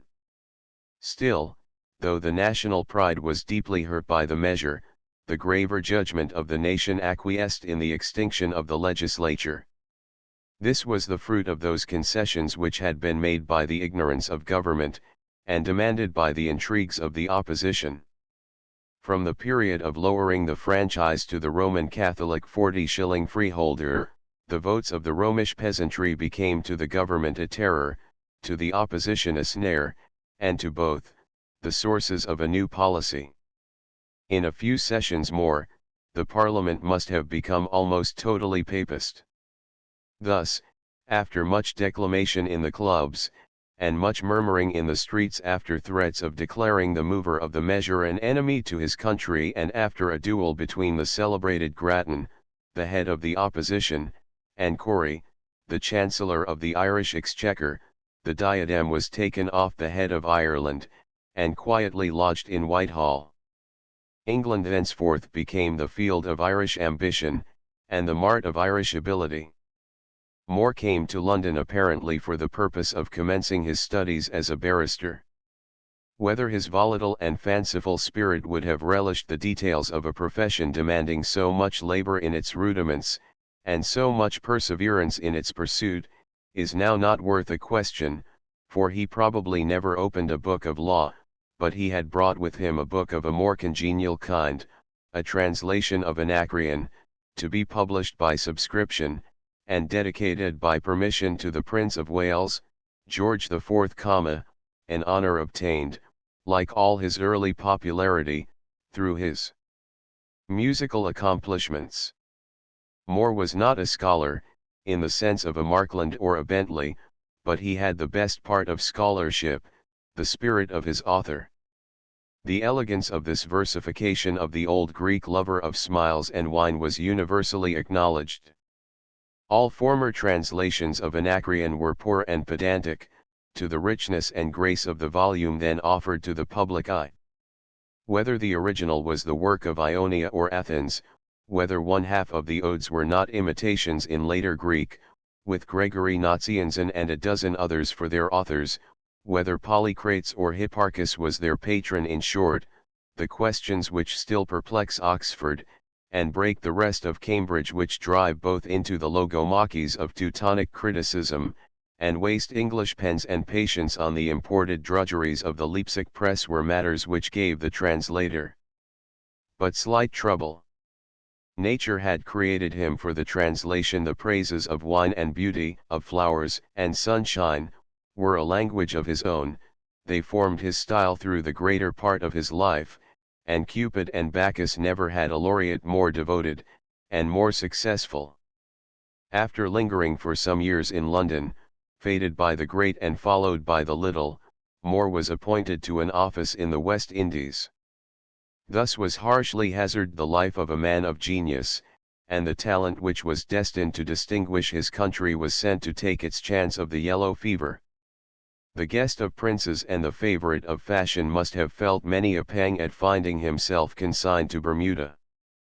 The poetic romance of the still vexed Bermoothes was probably insufficient to console him for the pavilion at Brighton, and the soirees of Portman Square. But necessity must not deliberate. The residential Angusta Domi was imperative, and the bard submitted to banishment with the grace and gaiety that never forsook him. The appointment was unfortunate. Connected with the public revenue, it had been transacted by deputy, and More, on his arrival, found himself answerable for the chasms in the official chest. No one charged him with those chasms. But, as the lawyers hold, the crown makes no bad debts. The unlucky poet was responsible in a sum which would have mortgaged all Parnassus, and made the nine insolvent. The appointment was finally resigned, and More, Salutis Negotes, shook off the dust of his feet against the gates of the West Indies. Taking advantage of his proximity to America, he now resolved to visit the Great Republic, Canada, and the wonder of the transatlantic world, Niagara. America was made by More the subject of some spirited poetry, but it had another effect, less expected, yet equally natural. It cured him of republicanism. The lofty superstitions which haunt the sepulchres of Greece and Rome, the angry ambition which stimulated the Irish patriot into revolt, or that fantasy of righting the wrongs of all mankind, which put live coals into the hands of the Frenchman to heap on the altar of imaginary freedom, were all extinguished by the hard reality before his eyes. He found the Americans, as all have found them, vigorous, active, and persevering in their own objects, men of canals, corduroy roads, and gigantic warehouses, sturdy reclaimers of the swamp and the forest, bold backwoodsmen, and shrewd citizens, as they ought to be, but neither poets nor painters, nor touched with the tendernesses of romance, nor penetrating the profound of philosophy. Even their patriotism startled the mourner over the sufferings of the Isle of Saints, and the ledger, more honored than the legend, offended all his reveries of a paradise beyond the main, unknown to lucre, lash, and chain. Even the habits of republicanism were found too primitive to be pleasing. He had the honor of an interview with Jefferson, then president, and this 4 years monarch received him in his nightgown and slippers, and stretched at his length on a sofa. More recoiled at this display of nonchalance, and would have been perfectly justified in turning on his heel, and leaving this vulgarism to the indulgence of showing a Britisher the manners of a free and intelligent citizen. This rough specimen of freedom disgusted him, as well it might, and though republicanism in rhyme might still amuse his fancy, he evidently shrank from the reality ever after. Canada increased his poetical sketches. He wrote some spirited odes on its stern landscape, and some bitter lines on the United States, in revenge for its extinction of his dreams. But, with America, he left all revolution behind him, and never more cast a longing, lingering look on the subversion of thrones. On his return to Europe, he found it necessary to consider into what new path he was to turn. He had long left the hope of shining on the bench, office was now closed upon him, authorship was his only resource, and to authorship he turned with all the quickness of his nature, sharpened by the Romans' magister artis, ventor. The exertion became more important to him, from his having made a disinterested match, and, in the spirit of a poet, been contented to take beauty as the marriage portion. He now retired into the country, and prepared for a life of vigorous authorship. In this choice, he evidently consulted his immediate circumstances more than the natural direction of his mind. Such a man was made for cities, all his habits were social, and he must have languished for society. The cooing of doves and the songs of nightingales were not the music to accompany such verses as these. Fly not yet, 'tis just the hour, when pleasure, like the midnight flower, that scorns the eye of vulgar light, begins to bloom for sons of night, and maids who love the moon. We can imagine the look of melancholy with which, after having finished his stanzas, More gave a moonlight glance to the woods and wilds, as he stood at his cottage door, and thought of the lively scenes at that moment glittering in London. Solitude may be the place of the philosopher, and universities the stronghold of science, but, for the knowledge of life, the play of character, the vigor of manly competitorship, and even the variety of views, events, and character, which make the true materials of the poetic faculty. Association with our kind is indispensable. The poet in retirement either becomes the worship of a circle of women, who pamper him with panegyric, until he degenerates into silliness, or, living alone, becomes the worst thing, a worshipper of himself. Like a garrison cut off from its supplies, he lives on short allowance of ideas, like a hermit, thinks his rags sanctity, and his nonsense oracles, or, like Robinson Crusoe, imagines his geese conversable, and his island an empire. It is true, that Moore suffered less from this famine of poetic food than most of his race. His buoyancy of spirit never lost sight wholly of London, and his annual visit to the concerts and conversations of Berkeley Square, and other scenes of high life, refreshed his recollections. But when he tells us that Lalarook was written amid the snows of 2 or 3 Derbyshire winters, and, in a phraseology which seems like apologizing to himself for this exile, talks of his being enabled by that concentration of thought, which retirement alone can give, to call up around him some of the sunniest of his eastern scenes, the very toil and turgidity of the language show us that he felt himself in the wrong place.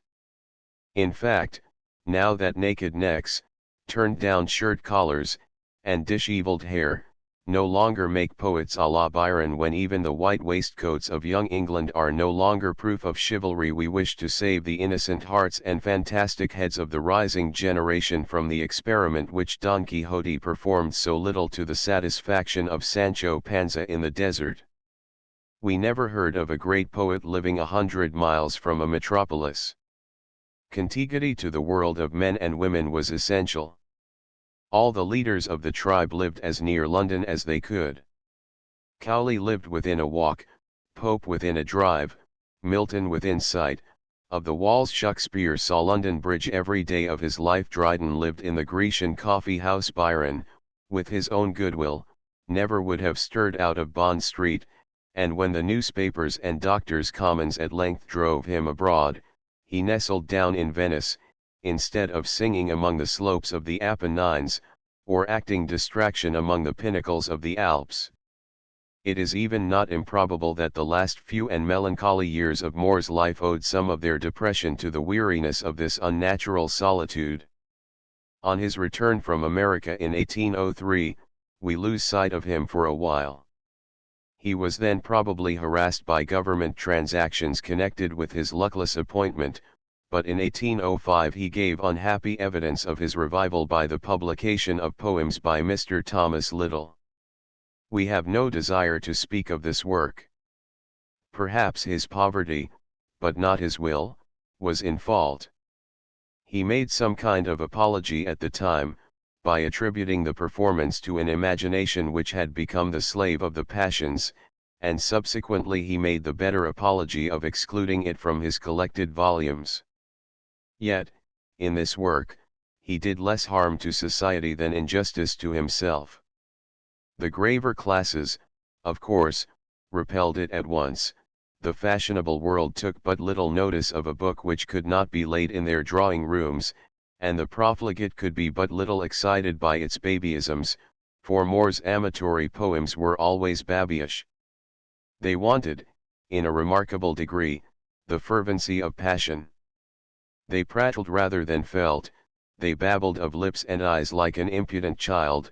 Their Cupid was always an urchin, and the urchin was always in the nursery.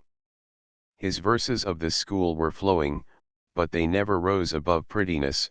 They never exhibited love in its living reality, in its seriousness and power, its madness of the brain, and absorption of the soul, its overwhelming raptures, and its terrible despair. There is a deeper sense of the truth and nature of passion in a single ballad of Burns than in all the amatory poems that Moore ever wrote. The injustice to himself consisted in his thus leaving it in the hands of every stranger, to connect the life of the man with the licentiousness of the author. Yet we have never heard that his life was other than decorous, His conversation certainly never offended general society. His manners were polished, and we believe that his mind was at all times innocent of evil intention. Still, these poems threw a long shade on the gentle lustre of his fame. He now fell under the lash of the Edinburgh Review, never more sternly, and seldom so justly, exercised. More indignantly sent a message to the editor. Geoffrey, refusing to give up the name of the Zoilus in disguise, accepted the message, and the parties met. Fortunately some friend, with more sense than either, sent also his message, but it was to the Bow Street magistrates, and the belligerents were captured on the field. In conveying the instruments of war to Bow Street, the bullets had fallen out, and this circumstance was, of course, too comic to be forgotten by the wits. The press shot forth its epigrams, the point of which was the harmlessness of the hostilities. It was observed that the pistols were leadless is no sort of news, for blank cartridge should always be fired at reviews. We transcribe but another squib. A Scotchman and Irishman went out to fight, both equal in fierceness, both equal in fright, not a pin, twixt the heroes, in valor to choose, the son of the scissors, and son of the muse. The whole affair was an illustration of the barbaric absurdity of duelling. Lord Brougham was subsequently supposed to be the layer on of the critical lash. If Geoffrey had given him up, Moore would have shot him if he could, and if Brougham had survived, he would have shot Geoffrey. Thus, two of the cleverest men of their day might have been victims to the bastard chivalry of the 19th century. How Moore himself would have fared in the fray, no one can tell, but being as honorably savage as any of his countrymen, and as untamable as a tiger cat, he would certainly have shot somebody, or got pistoled himself. His next work was an opera. This attempt did not encourage him in trial of the stage. It had but a brief existence. Moore, though lively, was not a wit, and though inventive, was not dramatic. The inimitable duenna of the inimitable Sheridan has expelled all opera from the English stage, by extinguishing all rivalry. But a broader opportunity now spread before him. A musical collector in Ireland had compiled a volume of the native melodies, which, though generally rude in science, and always accompanied by the most aboriginal versification, attracted some publicity. Moore, in his happiest hour, glanced over these songs, and closed with the proposal of a publisher in Ireland to write the poetry, and bring the melodies themselves into a civilized form. The latter object he effected by the assistance of Stevenson, an accomplished musician, and even a popular composer. The former might be safely intrusted to himself. It is to be remembered, though Ireland may be wroth to the bottom of its sensibilities, that its most remote musical pedigree falls within the last century, that all beyond is shared with Scotland, and that the harmonies which Ossian shook from his harp, and which rang in the palaces of Fingal, and the nursing of Romulus and Remus, have equal claims to authenticity. Beyond the last century, the claims of Ireland to music were disputed by Scotland, and there was a species of partnership in their popular airs. But the true musician of Ireland was Carolan, a blind man who wandered about the houses of the country gentlemen, like Scott's minstrel, except that his patriotism was less prominent than his love of eating and drinking. He thought more of pay than of party, and limited his muse to her proper subjects, love and wine. But he was a musician by nature, and therefore worth 10,000 by art, and the finest melodies in Moore's portfolio were the product of a mind which had no master, and no impulse but its genius. Time had not weaned Moore from the absurdity of imagining that every rebel must be a hero, or that men who universally begged their lives, or died by the rope, were the true regenerators of the country. His early connection with the Emmet family had been distressingly renewed by the execution of Robert Emmet, justly punished for a combination of folly and wickedness, perhaps without example in the narratives of impotent convulsion. Emmet was a barrister, struggling through the first difficulties of his difficult profession, when somebody left him a luckless legacy of £500. He laid it all out in powder and placards, and resolved to make a rebellion. Without any one man of note to join him, without even any one patron or member of faction to give the slightest assistance, without any one hope but in miracle, he undertook to overthrow the government, to crush the army, to extinguish the constitution, to remodel the aristocracy, to scourge the church, to abolish the throne, and, having achieved these easy matters, to place Mr. Robert Emmet on the summit of Irish empire. Accordingly, he purchased a green coat with a pair of gold epaulets, rushed from a hovel in a back street, at the head of about 50 vagabonds with pikes, was met and beaten by a party of yeomanry going to parade, ran away with his army, hid himself in the vicinity of Dublin for a few days, was hunted out, and was tried and hanged. Those are the actual features of the transaction, where poetry has done its utmost to blazon the revolt, and partisanship has lavished its whole budget of lies on the heroism of the revolter. Those are the facts, and the only facts, of Mr. Robert Emmet's revolution. Moore made his full advantage of the disturbances of the time, and it must be allowed that they wonderfully improved his poetry. Their strong reality gave it a strength which it never possessed before, and the imaginary poutings of boys and girls were vividly exchanged for the imaginary grievances of men. What can be more animated than these lines? Oh, for the swords of former time! Oh, for the men who bore them! When, armed for right, they stood sublime, and tyrants crouched before them. When, pure yet, ere courts began with honors to enslave him, the best honors worn by man, were those which virtue gave him. Oh, for the swords, and see. Or this lament. Forget not the field where they perished, the truest, the last of the brave. All gone, and the bright hope we cherished gone with them, and quenched in their grave. Oh, could we from death but recover those hearts as they bounded before, in the face of high heaven to fight over this combat for freedom once more.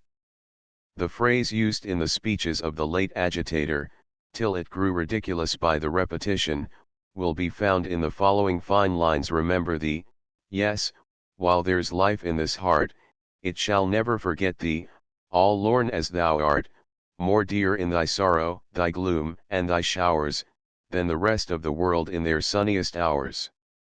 Wert thou all that I wish thee, great, glorious, and free, first flower of the earth, and first gem of the sea, I might hail thee with prouder, with happier brow, but, oh, could I love thee more deeply than now?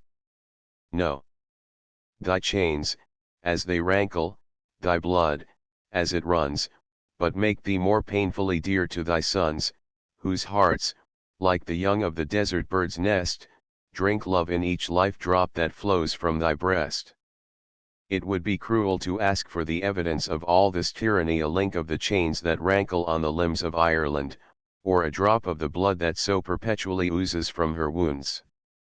But poetry is privileged to be as unhappy as it pleases, to weep over sorrows unfelt by the world and to fabricate wrongs, only to have the triumph of sweeping them away. We would tolerate half the harangues of the Irish disturbers for one poet like Moore. Some of the most finished of those verses were devoted to the memory of Emmet, and they could not have been devoted to a subject more unworthy of his poetry. In Ireland, for the last 500 years, every fault, folly, and failure of the nation is laid to the charge of England. The man who invents a grievance is sure to be popular, but if he is to achieve the supreme triumph of popularity, he must fasten his grievance on the back of England, and if he pushes his charge into practice, and is ultimately banished or hanged, he is canonised in the popular calendar of patriotism. This absurdity, equally unaccountable and incurable, actually places Emmet in the rank of the Wallaces and Kosciuszkos, thus degrading men of conduct and courage, encountering great hazards for great principles, with a selfish simpleton, a trifler with conspiracy, and a runaway from the first sight of the danger which he himself had created. More's hero was a feeble romancer, his national regenerator a street rioter, and his patriotic statesman merely a giddy gambler, who staked his pittance on a silly and solitary throw for supremacy, and saw his stake swept away by the policeman. Totally foolish as Ireland has ever been in her politics, she ought to be most ashamed of this display before the world of inaugurating this stripling revolutionist, this fugitive champion, this milk and water Jacobin, among her claims to the homage of posterity. Yet this was the personage on whose death More wrote these touching lines: "Oh, breathe not his name, let it sleep in the shade, where cold and unhonored his relics are laid. Sad, silent, and dark, be the tears that we shed, as the night dew that falls on the grass o'er his head. But the night dew that falls, though in silence it weeps, still brightens with verdure the grave where he sleeps, and the tear that we shed, though in secret it rolls, shall long keep his memory green in our souls." On the death of the celebrated Richard Brinsley Sheridan, some of his notes and manuscripts were put into More's hands, and the alliance constituted by the Whiggism of both was presumed to ensure a satisfactory tribute to the remembrance of perhaps the most gifted man of the age. But their Whiggism was different, Sheridan's was party, and More's was prejudice. Sheridan had put on and off his Whiggism, with the grave affectation, or the sarcastic ease, of one who knew its worthlessness. More adopted it with the simplicity of ignorance, and the blind passion of the native character. The result was, a biography that pleased no one. Those whom Sheridan had lashed in the House of Commons, thought that it was too laudatory, while his admirers charged it with injustice. However, to those who cared nothing for the partisanship of either, the volume was amusing, occasionally eloquent, though less anecdotical than was to be expected from a career almost one anecdote from the beginning. On the whole, it sustained More's reputation.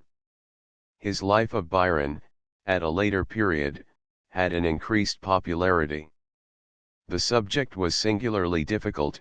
Byron had provoked a quarrel with the world, and was proud of the provocation. He had led a career of private petulance, which was deeply offensive to individuals, and he disclaimed all respect for those higher decorums which society demands. The power of his verse had thrown a shield over the living poet, but a severe tribunal apparently awaited the dead. More accomplished his task with dexterity, judicious selection, and still more judicious suppression, were exercised, and he was enabled to produce a performance at once faithful to the fame of the dead, and free from insult to the living. A more reluctant glance must be given to More's political writings. In this unhappy digression from the natural pursuits of a poet, More showed all the monomania of the Irish papist. England is now familiar with the singular contradiction of fact to phrase, which exists in all the partisanship of Ireland. The first principle of the modern orator in Ireland is a reckless defiance of the common sense of mankind. Facts fly before him, and truths are trampled under his heel. In the most insolent challenges to the law, he complains that he is tongue-tied. In the most extravagant license of libel, he complains of oppression, and in the most daring outrage against authority, he complains that he is a slave. Summoning public meetings for the purpose of extinguishing the government, and summoning them with impunity, he pronounces the government to be a tyrant, and the land a dungeon. The reader who would conceive the condition of Ireland from its papist speakers must think that he is listening to the annals of Norfolk Island, or the mysteries of a French oubliette. More's politics shared the monomania of his popish countrymen. But he suddenly turned to more congenial objects, and produced his popular poem of Lalarook. The scenery of India gave full opportunity to the luxuriance of his style, the wildness of Indian adventure, and the novelty of Indian romance, excited public curiosity, and the volume found its way into every drawing room, and finally rested in every library. But there its course ended, the glitter which at first dazzled, at length exhausted, the public eye. We might as well look with unwearied delight on a piece of tissue, and be satisfied with vividness of color, in place of vividness of form. Moore's future fame will depend on his national melodies. He received large sums for some of his volumes, but what are occasional successes, when their products must be expanded over a life? He always expressed himself as in narrow circumstances, and his retired mode of living seemed to justify the expression. Towards the close of his days, his friend the Marquis of Lansdowne obtained for him a pension of £300 a year. But he had not long enjoyed this important accession to his income before his faculties began to fail. His memory was the first to give way. He lingered, in increasing decay, for about 2 years, till on the 26th of February he died, at the age of nearly 72. His funeral took place in a neighboring churchyard, where one of his daughters was buried. It was so strictly and so unnecessarily private that but 2 or 3 persons attended, of the many who, we believe, would have willingly paid the last respect to his remains. Thus has passed away a great poet from the world, a man whose manners added grace to every circle in which he moved, animation to the gay, and sentiment to the refined. If England holds his remains, Ireland is the heir of his fame, and if she has a sense of gratitude, she will give some public testimonial of her homage to the genius which has given another ray to the luster of her name. My novel, or, Varieties in English Life. By Pisistratus Caxton. Book 11, Initial Chapter. It is not an uncommon crotchet amongst benevolent men to maintain that wickedness is necessarily a sort of insanity, and that nobody would make a violent start out of the straight path unless stung to such disorder by a bee in his bonnet. Certainly, when some very clever, well-educated person, like our friend, Randall Leslie, acts upon the fallacious principle that roguery is the best policy, it is curious to see how many points he has in common with the insane, what overcunning, what irritable restlessness, what suspicious belief that the rest of the world are in a conspiracy against him, which it requires all his wit to baffle and turn to his own proper aggrandizement and profit. Perhaps some of my readers may have thought that I have represented Randall as unnaturally far-fetched in his schemes, too wire-drawn and subtle in his speculations, yet that is commonly the case with very refining intellects. When they choose to play the knave, it helps to disguise from themselves the ugliness of their ambition, just as a philosopher delights in the ingenuity of some metaphysical process, which ends in what plain men call atheism, who would be infinitely shocked and offended if he were entitled an atheist. As I have somewhere said or implied before, it is difficult for us dull folks to conceive the glee which a wily brain takes in the exercise of its own ingenuity. Having premised thus much on behalf of the natural in Randall Leslie's character, I must here fly off to say a word or two on the agency in human life exercised by a passion rarely seen without a mask in our debonair and civilized age, I mean hate. In the good old days of our forefathers, when plain speaking and hard blows were in fashion, when a man had his heart at the tip of his tongue, and 4 feet of sharp iron dangling at his side, hate played an honest, open part in the theater of the world. In fact, when we read history, it seems to have started on the stage. But now, where is hate? Who ever sees its face? Is it that smiling, good-tempered creature, that presses you by the hand so cordially? Or that dignified figure of state that calls you its right honorable friend? Is it that bowing, grateful dependent? Is it that soft-eyed Amaryllis? Ask not, guess not, you will only know it to be hate when the poison is in your cup, or the poniard in your breast. In the Gothic age, grim humor painted the dance of death. In our polished century, some sardonic wit should give us the masquerade of hate. Certainly, the counter-passion betrays itself with ease to our gaze. Love is rarely a hypocrite. But hate, how detect, and how guard against it?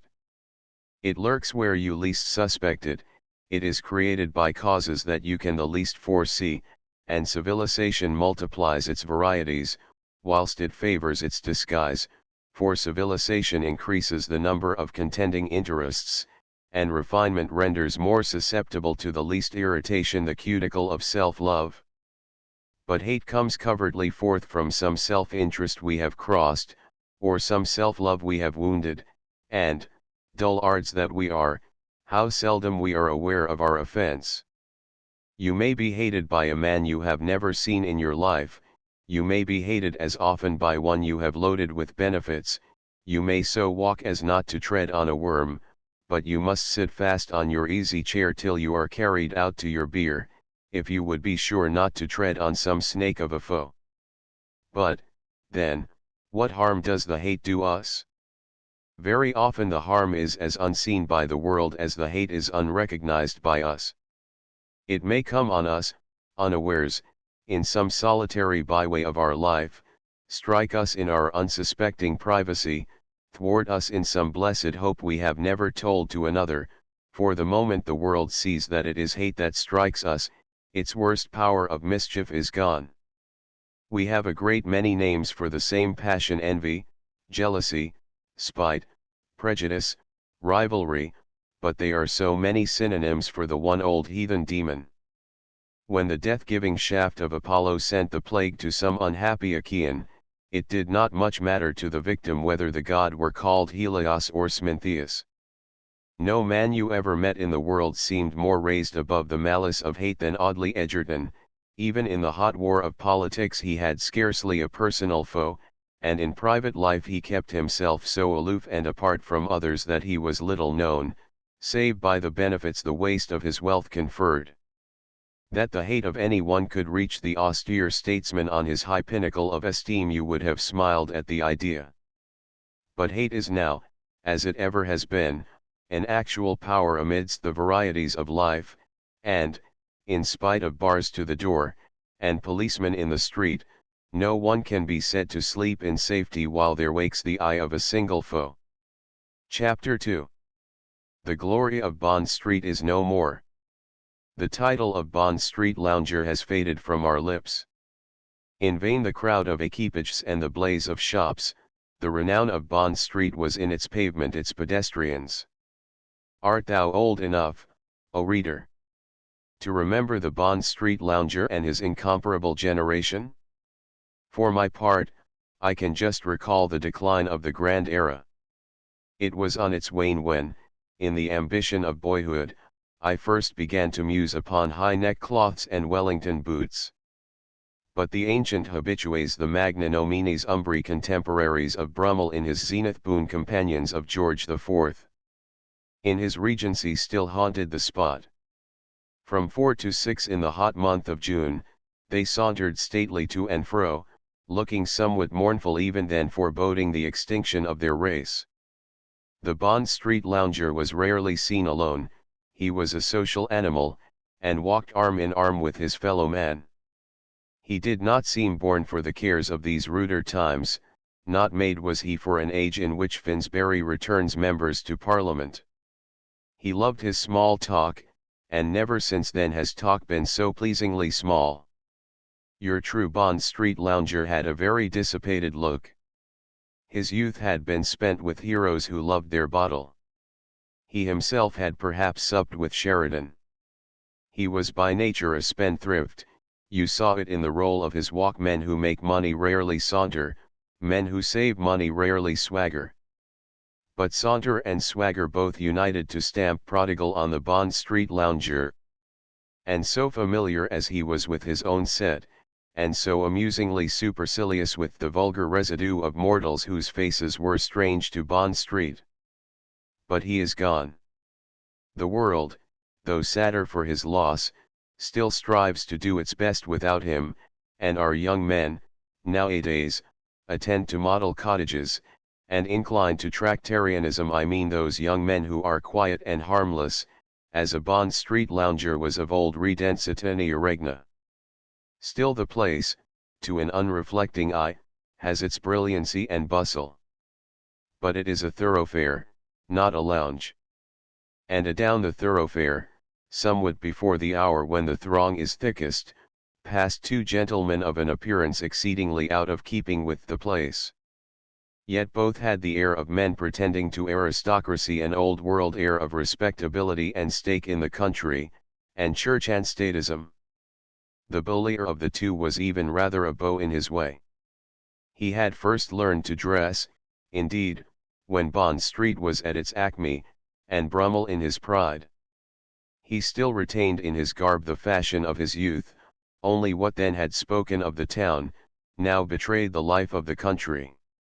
His neckcloth ample and high, and of snowy whiteness, set off to comely advantage a face smooth shaven, and of clear, florid hues, his coat of royal blue, with buttons in which you might have seen yourself velluti in speculum, was, rather jauntily, buttoned across a waist that spoke of lusty middle age, free from the ambition, the avarice, and the anxieties that fret Londoners into thread papers.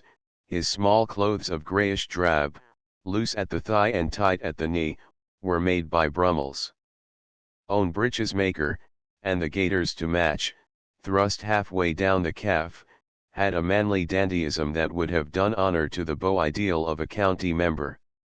The profession of this gentleman's companion was unmistakable. The shovel hat, the clerical cut of the coat, the neckcloth without collar, that seemed made for its accessory the band, and something very decorous, yet very mild, in the whole mien of this personage, all spoke of one who was every inch the gentleman and the parson. "No," said the portlier of these two persons, "no, I can't say I like Frank's looks at all. There's certainly something on his mind. However, I suppose it will be all out this evening. He dines with you at your hotel, Squire. Well, you must be kind to him. We can't put old heads upon young shoulders." "I don't object to his head being young," returned the Squire, "but I wish he had a little of Randall Leslie's good sense in it. I see how it will end.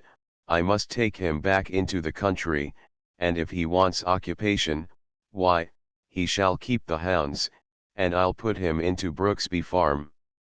"As for the hounds," replied the parson, "hounds necessitate horses, and I think more mischief comes to a young man of spirit, from the stables, than from any other place in the world. They ought to be exposed from the pulpit, those stables," added Mr. Dale thoughtfully. "See what they entailed upon Nimrod. But agriculture is a healthful and noble pursuit, honored by sacred nations, and cherished by the greatest men in classical times. For instance, the Athenians were." "Bother the Athenians," cried the Squire irreverently, "you need not go so far back for an example. It is enough for a Hazeldine that his father and his grandfather and his great-grandfather all farmed before him, and a devilish deal better, I take it, than any of those musty old Athenians, no offence to them. But I'll tell you one thing, parson, a man, to farm well, and live in the country, should have a wife. It is half the battle. As to a battle, a man who is married is pretty sure of half, though not always the better half, of it," answered the parson, who seemed peculiarly facetious that day. "Ah, Squire, I wish I could think Mrs. Hazeldine right in her conjecture. You would have the prettiest daughter-in-law in the three kingdoms. And I think, if I could have a good talk with the young lady apart from her father, we could remove the only objection I know to the marriage." "Those popish errors, ah, very true," cried the Squire, "that Pope sticks hard in my gizzard. I could excuse her being a foreigner, and not having, I suppose, a shilling in her pocket, bless her handsome face, but to be worshipping images in her room instead of going to the parish church, that will never do. But you think you could talk her out of the Pope, and into the family pew? Why, I could have talked her father out of the Pope, only, when he had not a word to say for himself, he bolted out of the window. Youth is more ingenuous in confessing its errors. I own, said the squire, that both Harry and I had a favourite notion of ours, till this Italian girl got into our heads. Do you know we both took a great fancy to Randall's little sister, pretty, blushing, English-faced girl as ever you saw. And it went to Harry's good heart to see her so neglected by that silly, fidgety mother of hers, her hair hanging about her ears, and I thought it would be a fine way to bring Randall and Frank more together, and enable me to do something for Randall himself, a good boy, with Hazeldine blood in his veins. But Violante is so handsome, that I don't wonder at the boy's choice, and then it is our fault we let them see so much of each other, as children. However, I should be very angry if Ricky-Bobby had been playing sly, and running away from the casino in order to give Frank an opportunity to carry on a clandestine intercourse with his daughter. I don't think that would be like Ricky-Bobby, more like him to run away in order to deprive Frank of the best of all occasions to court Violante, if he so desired, for where could he see more of her than at the casino? Squire, that's well put. Considering he was only a foreign doctor, and, for aught we know, went about in a caravan, he is a gentlemanlike fellow, that Ricky-Bobby. I speak of people as I find them. But what is your notion about Frank? I see you don't think he is in love with Violante, after all. Out with it, man, speak plain. Parson, since you so urge me, I own I do not think him in love with her, neither does my Carrie, who is uncommonly shrewd in such matters.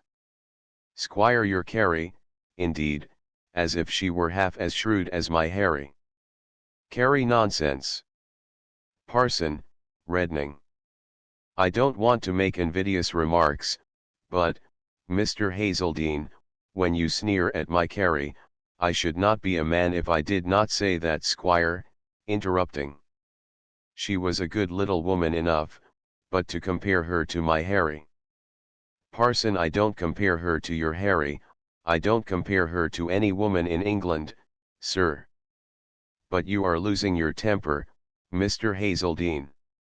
Squire, I. Parson, and people are staring at you, Mr. Hazeldine. For decency's sake, compose yourself, and change the subject. We are just at the Albany. I hope that we shall not find poor Captain Higginbotham as ill as he represents himself in his letter. Ah! Is it possible? No, it cannot be. Look, look. Squire, where? Don't pinch so hard.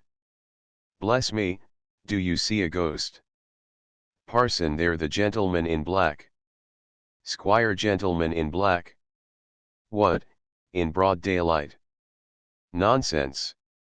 Here the parson made a spring forward, and, catching the arm of the person in question, who himself had stopped, and was gazing intently on the pair, exclaimed, Sir, pardon me, but is not your name Fairfield?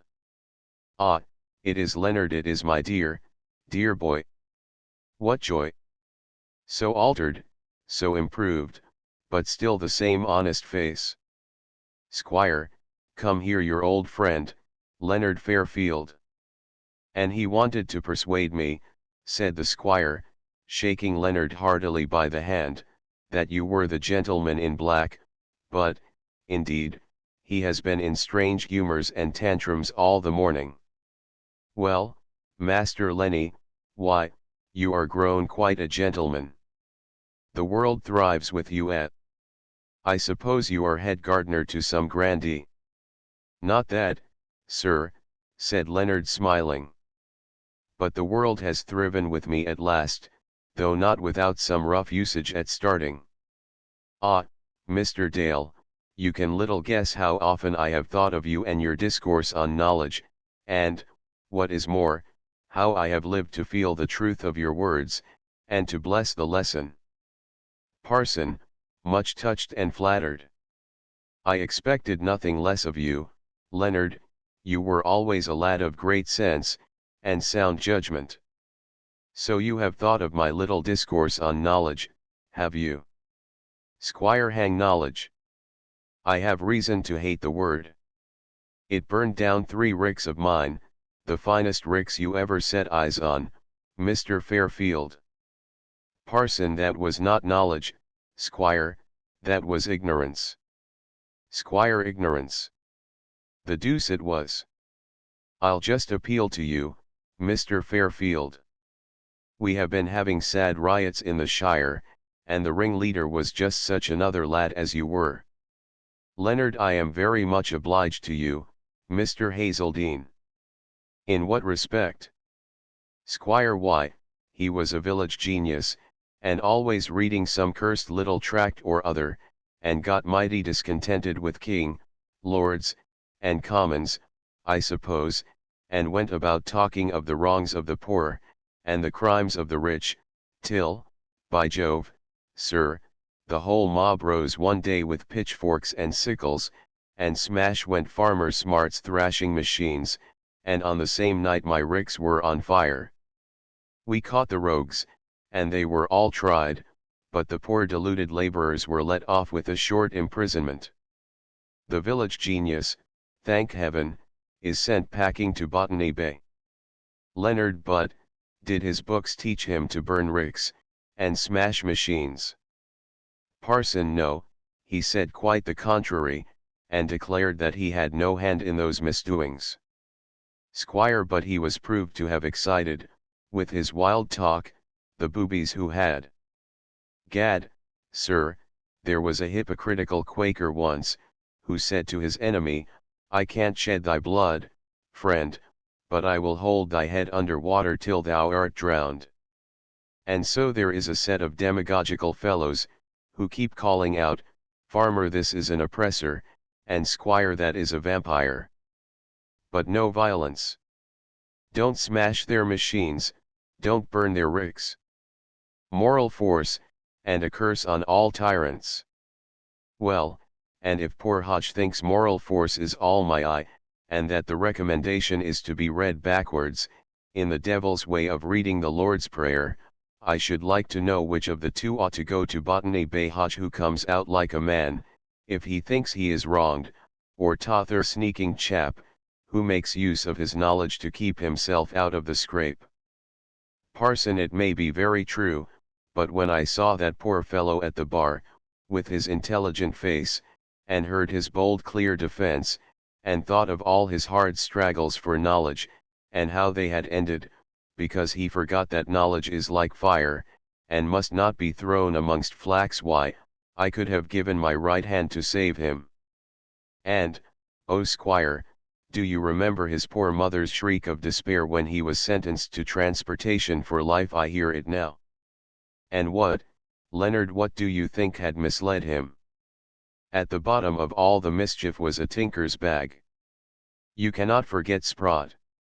Leonard, tinker's bag, Sprott. Squire, that rascal, sir, was the hardest fellow to nab you could possibly conceive, as full of quips and quirks as an Old Bailey lawyer. But we managed to bring it home to him. Lord!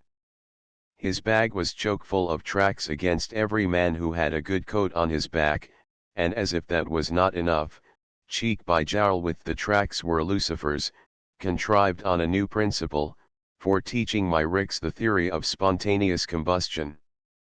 The laborers bought the lucifers, parson, and the poor village genius bought the tracts. Squire, all headed with a motto to teach the working classes that knowledge is power. So that I was right in saying that knowledge had burnt my ricks, knowledge inflamed the village genius inflamed fellows more ignorant than himself, and they inflamed my stackyard. However, lucifers, tracts, village genius, and Sprott, are all off to Botany Bay, and the shire has gone on much the better for it. So no more of your knowledge for me, begging your pardon, Mr. Fairfield. Such uncommonly fine ricks as mine were, too. I declare, parson, you are looking as if you felt pity for Sprott, and I saw you, indeed, whispering to him as he was taken out of court. Parson, looking sheepish. Indeed, squire, I was only asking him what had become of his donkey, an unoffending creature. Squire unoffending. Upset me amidst a thistle bed in my own village green. I remember it. Well, what did he say had become of the donkey? Parson, he said but one word, but that showed all the vindictiveness of his disposition. He said it with a horrid wink, that made my blood run cold. What's become of your poor donkey, said I, and he answered, Squire, go on. He answered, Parson, sausages. Squire, sausages. Like enough, and sold to the poor, and that's what the poor will come to if they listen to such revolutionizing villains. Sausages. Donkey sausages, spitting, 'tis as bad as eating one another, perfect cannibalism. Leonard, who had been thrown into grave thought by the history of Sprott and the village genius, now pressing the parson's hand, asked permission to wait on him before Mr. Dale quitted London, and was about to withdraw, when the parson, gently detaining him, said, No, don't leave me yet, Leonard, I have so much to ask you, and to talk about. I shall be at leisure shortly. We are just now going to call on a relation of the squire's, whom you must recollect, I am sure, Captain Higginbotham, Barnabas Higginbotham. He is very poorly. And I am sure he would take it kind in you to call too, said the squire with great good nature. Leonard, nay, sir, would not that be a great liberty? Squire, liberty? To ask a poor sick gentleman how he is? Nonsense. And I say, sir, perhaps, as no doubt you have been living in town, and know more of newfangled notions than I do, perhaps you can tell us whether or not it is all humbug, that new way of doctoring people. What new way, sir? There are so many. Are there? Folks in London do look uncommonly sickly. But my poor cousin, he was never a Solomon, has got hold, he says, of a homely what's the word, parson? Parson homeopathist. Squire, that's it? You see, the captain went to live with one Sharp Curry, a relation who had a great deal of money, and very little liver, made the one, and left much of the other in Ingy, you understand. The captain had expectations of the money. Very natural, I dare say, but Lord, sir, what do you think has happened? Sharp Curry has done him. Would not die, sir, got back his liver, and the captain has lost his own. Strangest thing you ever heard. And then the ungrateful old nabob has dismissed the captain, saying, he can't bear to have invalids about him, and is going to marry, and I have no doubt will have children by the dozen. Parson, it was in Germany, at one of the spas, that Mr. Curry recovered, and as he had the selfish inhumanity to make the captain go through a course of waters simultaneously with himself, it has so chanced that the same waters that cured Mr. Curry's liver have destroyed Captain Higginbotham's. An English homeopathic physician, then staying at the spa, has attended the captain hither, and declares that he will restore him by infinitesimal doses of the same chemical properties that were found in the waters which diseased him. Can there be anything in such a theory? Leonard, I once knew a very able, though eccentric homeopathist, and I am inclined to believe there may be something in the system. My friend went to Germany, it may possibly be the same person who attends the captain. May I ask his name? Squire, cousin Barnabas does not mention it. You may ask it of himself, for here we are at his chambers. I say, parson, whispering slyly, if a small dose of what hurt the captain is to cure him, don't you think the proper thing would be a legacy? Ha! Ha! Parson, trying not to laugh. Hush, squire. Poor human nature. We must be merciful to its infirmities. Come in, Leonard. Leonard, interested in his doubt whether he might thus chance again upon Dr. Morgan, obeyed the invitation, and with his two companions followed the woman who did for the captain and his rooms across the small lobby, into the presence of the sufferer. Chapter 3. Whatever the disposition towards merriment at his cousin's expense entertained by the squire, it vanished instantly at the sight of the captain's doleful visage and emaciated figure. Very good in you to come to town to see me, very good in you, cousin, and in you too, Mr. Dale. How very well you are both looking. I'm a sad wreck. You might count every bone in my body. Hazeldine ale and roast beef will soon set you up, my boy, said the squire kindly. You were a great goose to leave them, and these comfortable rooms of yours in the Albany. They are comfortable, though not showy, said the captain, with tears in his eyes. I had done my best to make them so. New carpets, this very chair, Morocco. That Japan cat, holds toast and muffins, just when, the tears here broke forth, and the captain fairly whimpered, just when that ungrateful bad-hearted man wrote me word he was dying and lone in the world, and to think what I've gone through for him, and to treat me so. Cousin William, he has grown as hale as yourself, and cheer up, cried the compassionate squire. It is a very hard case, I allow. But you see, as the old proverb says, 'tis ill waiting for a dead man's shoes, and in future I don't mean offense, but I think if you would calculate less on the livers of your relations, it would be all the better for your own. Excuse me. Cousin William, replied the poor captain, I am sure I never calculated, but still, if you had seen that deceitful man's good-for-nothing face as yellow as a guinea and have gone through all I've gone through, you would have felt cut to the heart as I do. I can't bear ingratitude. I never could. But let it pass. Will that gentleman take a chair? Parson Mr. Fairfield has kindly called with us, because he knows something of the system of homeopathy which you have adopted, and may, perhaps, know the practitioner. What is the name of your doctor? Captain, looking at his watch. That reminds me, swallowing a globule. A great relief these little pills after the physic I've taken to please that malignant man. He always tried his doctor's stuff upon me. But there's another world, and a juster. With that pious conclusion, the captain again began to weep.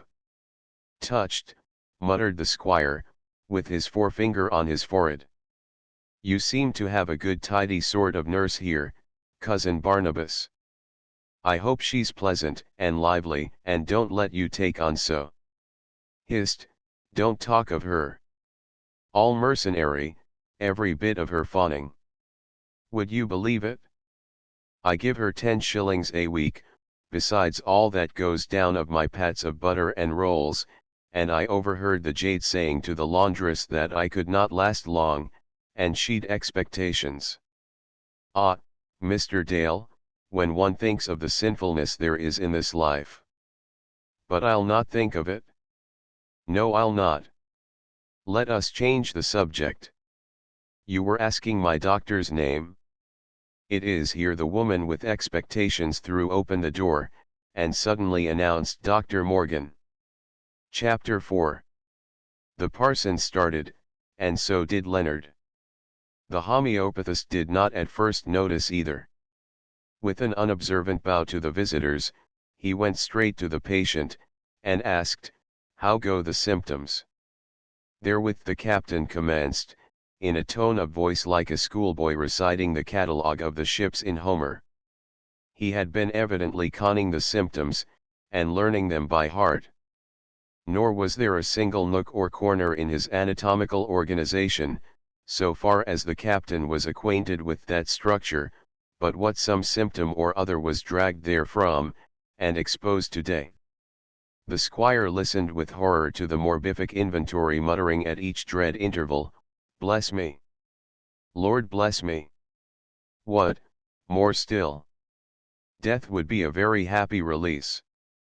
Meanwhile the doctor endured the recital with exemplary patience, noting down in the leaves of his pocketbook what appeared to him the salient points in this fortress of disease to which he had laid siege, and then, drawing forth a minute paper, said, "Capital, nothing can be better.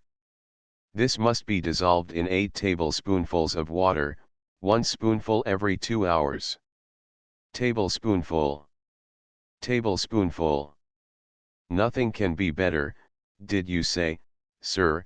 repeated the squire, who, in his astonishment at that assertion applied to the captain's description of his sufferings, had hitherto hung fire. "Nothing can be better." "For the diagnosis, sir," replied Dr. Morgan. "For the dog's noses, very possibly," quoth the squire, "but for the inside of Cousin Higginbotham, I should think nothing could be worse." "You are mistaken, sir," replied Dr. Morgan. "It is not the captain who speaks here, it is his liver. Liver, sir, though a noble, is an imaginative organ, and indulges in the most extraordinary fictions. Seat of poetry, and love, and jealousy, the liver. Never believe what it says. You have no idea what a liar it is. But ahem. Cot, I think I've seen you before, sir. Surely your name's Hazeldine." "William Hazeldine, at your service, doctor." "But where have you seen me?"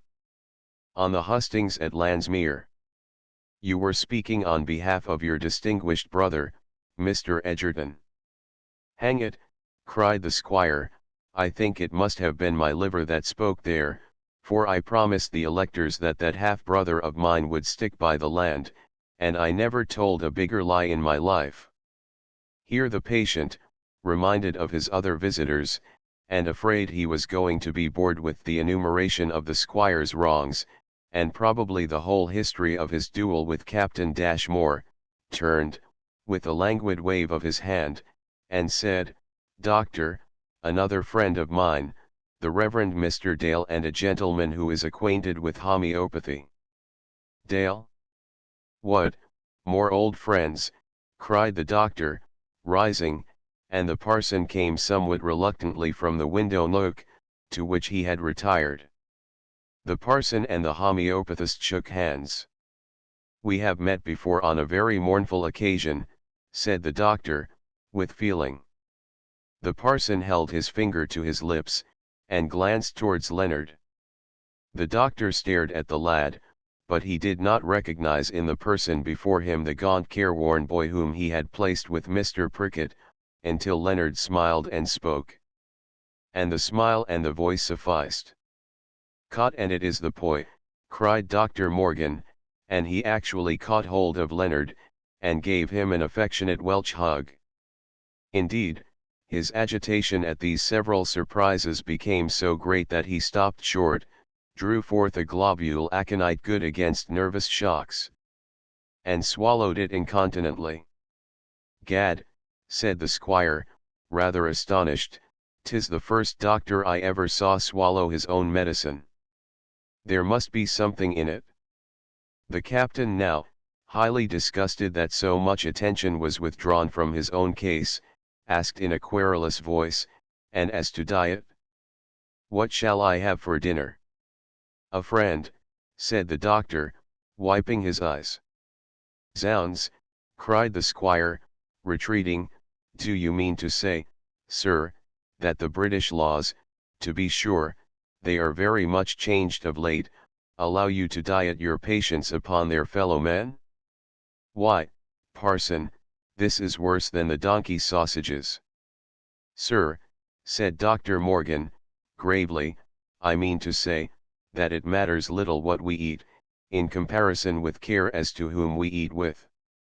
It is better to exceed a little with a friend, than to observe the strictest regimen, and eat alone. Talk and laughter help the digestion, and are indispensable in affections of the liver. I have no doubt, sir, that it was my patient's agreeable society that tended to restore to health his dyspeptic relative, Mr. Sharp Curry. The captain groaned aloud. And, therefore, if one of you gentlemen will stay and dine with Mr. Higginbotham, it will greatly assist the effects of his medicine. The captain turned an imploring eye, first towards his cousin, then towards the parson. "I'm engaged to dine with my son, very sorry," said the squire. "But Dale, here, if he will be so kind," put in the captain, "we might cheer the evening with a game at whist double dummy." Now, poor Mr. Dale had set his heart on dining with an old college friend, and having, no stupid, prosy double dummy, in which one cannot have the pleasure of scolding one's partner, but a regular orthodox rubber, with the pleasing prospect of scolding all the three other performers. But as his quiet life forbade him to be a hero in great things, the parson had made up his mind to be a hero in small ones. Therefore, though with rather a rueful face, he accepted the captain's invitation, and promised to return at 6 o'clock to dine. Meanwhile, he must hurry off to the other end of the town, and excuse himself from the pre-engagement he had already formed. He now gave his card, with the address of a quiet family hotel thereon, to Leonard, and not looking quite so charmed with Dr. Morgan as he was before that unwelcome prescription, he took his leave. The squire, too, having to see a new churn, and execute various commissions for his Harry, went his way, not, however, till Dr. Morgan had assured him that, in a few weeks, the captain might safely remove to Hazeldene, and Leonard was about to follow, when Morgan hooked his arm in his old protégé's, and said, "But I must have some talk with you, and you have to tell me all about the little orphan girl." Leonard could not resist the pleasure of talking about Helen, and he got into the carriage, which was waiting at the door for the homeopathist. "I am going into the country a few miles to see a patient," said the doctor, "so we shall have time for undisturbed consultation. I have so often wondered what had become of you." Not hearing from Prickett, I wrote to him, and received an answer as dry as a bone from his heir. Poor fellow! I found that he had neglected his globules, and quitted the globe. Alas, pulvis et umbris sumus. I could learn no tidings of you. Prickett's successor declared he knew nothing about you. I hope the best, for I always fancied you were one who would fall on your legs. Bilious nervous temperament, such are the men who succeed in their undertakings, especially if they take a spoonful of chamomilla whenever they are overexcited.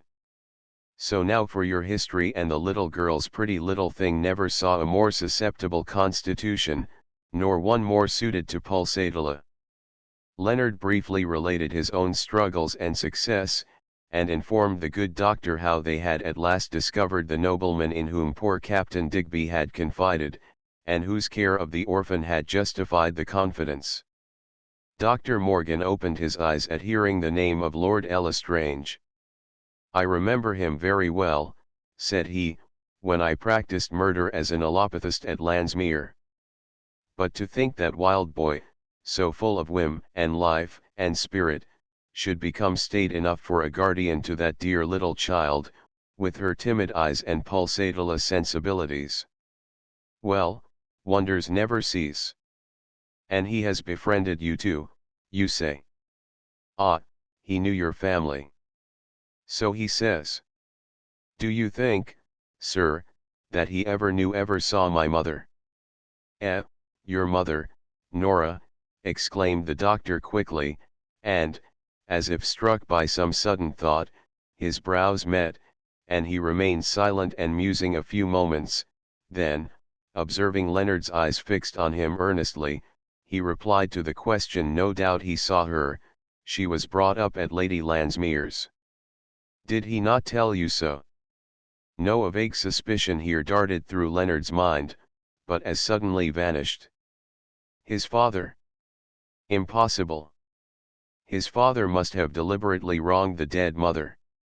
And was Harley L'Estrange a man capable of such wrong?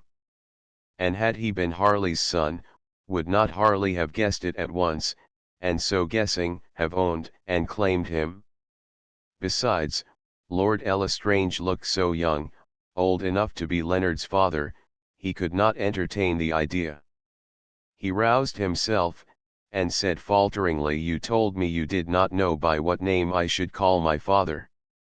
And I told you the truth, to the best of my belief." "By your honor, sir."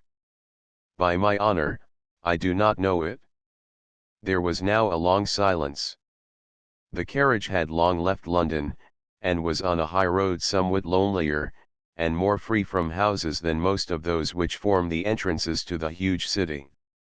Leonard gazed wistfully from the window, and the objects that met his eyes gradually seemed to appeal to his memory.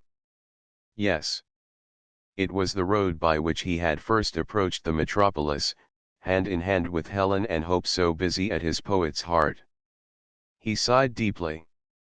He thought he would willingly have resigned all he had won, independence, fame, all to feel again the clasp of that tender hand, again to be the sole protector of that gentle life. The doctor's voice broke on his reverie. "I am going to see a very interesting patient, coats to his stomach quite worn out, sir, man of great learning, with a very inflamed cerebellum.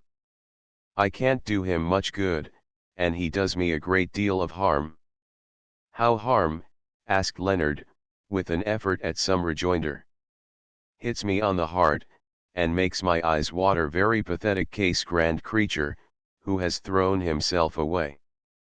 Found him given over by the allopathists, and in a high state of delirium tremens. Restored him for a time, took a great liking to him, could not help it, swallowed a great many globules to harden myself against him, would not do, brought him over to England with the other patients, who all pay me well, except Captain Higginbotham. But this poor fellow pays me nothing, costs me a great deal in time and turnpikes and board and lodging. Thank heaven I'm a single man, and can afford it. My boy, I would let all the other patients go to the allopathists if I could but save this poor big penniless princely fellow. But what can one do with a stomach that has not a rag of its coat left?" "Stop," the doctor pulled the check string. "This is the style. I get out here and go across the fields." That style, those fields, with what distinctness Leonard remembered them. Ah, where was Helen? Could she ever again be his child angel? "I will go with you, if you permit," said he to the good doctor. "And while you pay your visit, I will saunter by a little brook that I think must run by your way." "The Brent, you know that brook?" "Ah, you should hear my poor patient talk of it, and of the hours he has spent angling in it. You would not know whether to laugh or cry. The first day he was brought down to the place, he wanted to go out and try once more, he said, for his old deluding demon, a one-eyed perch." "Heavens!" exclaimed Leonard, "are you speaking of John Burley?" "To be sure, that is his name, John Burley." "Oh, has it come to this? Cure him, save him, if it be in human power. For the last 2 years I have sought his trace everywhere, and in vain, the moment I had money of my own, a home of my own. Poor, erring, glorious Burley! Take me to him." "Did you say there was no hope?" "I did not say that," replied the doctor. "But art can only assist nature, and, though nature is ever at work to repair the injuries we do to her, yet, when the coats of a stomach are all gone, she gets puzzled, and so do I. You must tell me another time how you came to know Burley, for here we are at the house, and I see him at the window looking out for me." The doctor opened the garden gate to the quiet cottage to which poor Burley had fled from the pure presence of Leonard's child angel. And with heavy step, and heavy heart, Leonard mournfully followed, to behold the wrecks of him whose wit had glorified orgy, and set the table in a roar. Alas, poor Yorick! Chapter V. Audley Edgerton stands on his hearth alone. During the short interval that has elapsed since we last saw him, events had occurred memorable in English history, wherewith we have not to do in a narrative studiously avoiding all party politics even when treating of politicians. The new ministers had stated the general program of their policy, and introduced one measure in especial that had lifted them at once to the dizzy height of popular power. But it became clear that this measure could not be carried without a fresh appeal to the people. A dissolution of Parliament, as Audley's sagacious experience had foreseen, was inevitable. And Audley Egerton had no chance of return for his own seat for the great commercial city identified with his name. O sad, but not rare, instance of the mutabilities of that same popular favour now enjoyed by his successors.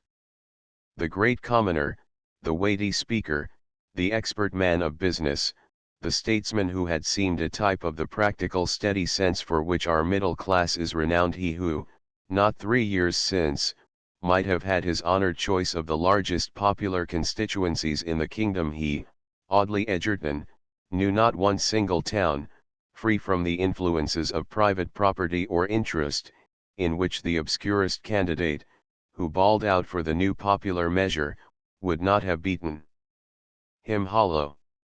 Where one popular hustings, on which that grave sonorous voice that had stilled so often the roar of faction, would not be drowned amidst the hoots of the scornful mob? True, what were called the close boroughs still existed, true, many a chief of his party would have been too proud of the honour of claiming Audley Egerton for his nominee. But the ex-minister's haughty soul shrunk from this contrast to his past position. And to fight against the popular measure, as member of one of the seats most denounced by the people, he felt it was a post in the grand army of parties below his dignity to occupy, and foreign to his peculiar mind, which required the sense of consequence and station. And if, in a few months, these seats were swept away, were annihilated from the rolls of Parliament, where was he? Moreover, Egerton, emancipated from the trammels that had bound his will while his party was in office, desired, in the turn of events, to be nominee of no other man, desired to stand at least freely and singly on the ground of his own services, be guided by his own penetration, no law for action, but his strong sense and his stout English heart. Therefore he had declined all offers from those who could still bestow seats in Parliament. Those he could purchase with hard gold were yet open to him. And the £5,000 he had borrowed from Levy were yet untouched. To this lone public man, public life, as we have seen, was the all in all. But now more than ever it was vital to his very wants. Around him yawned ruin. He knew that it was in Levy's power at any moment to foreclose on his mortgaged lands, to pour in the bonds and the bills which lay within those rosewood receptacles that lined the fatal lair of the sleek usurer, to seize on the very house in which now moved all the pomp of a retinue that vied with the Valletta Isle of Dukes, to advertise for public auction, under execution, the costly effects of the Right Honourable Audley Egerton.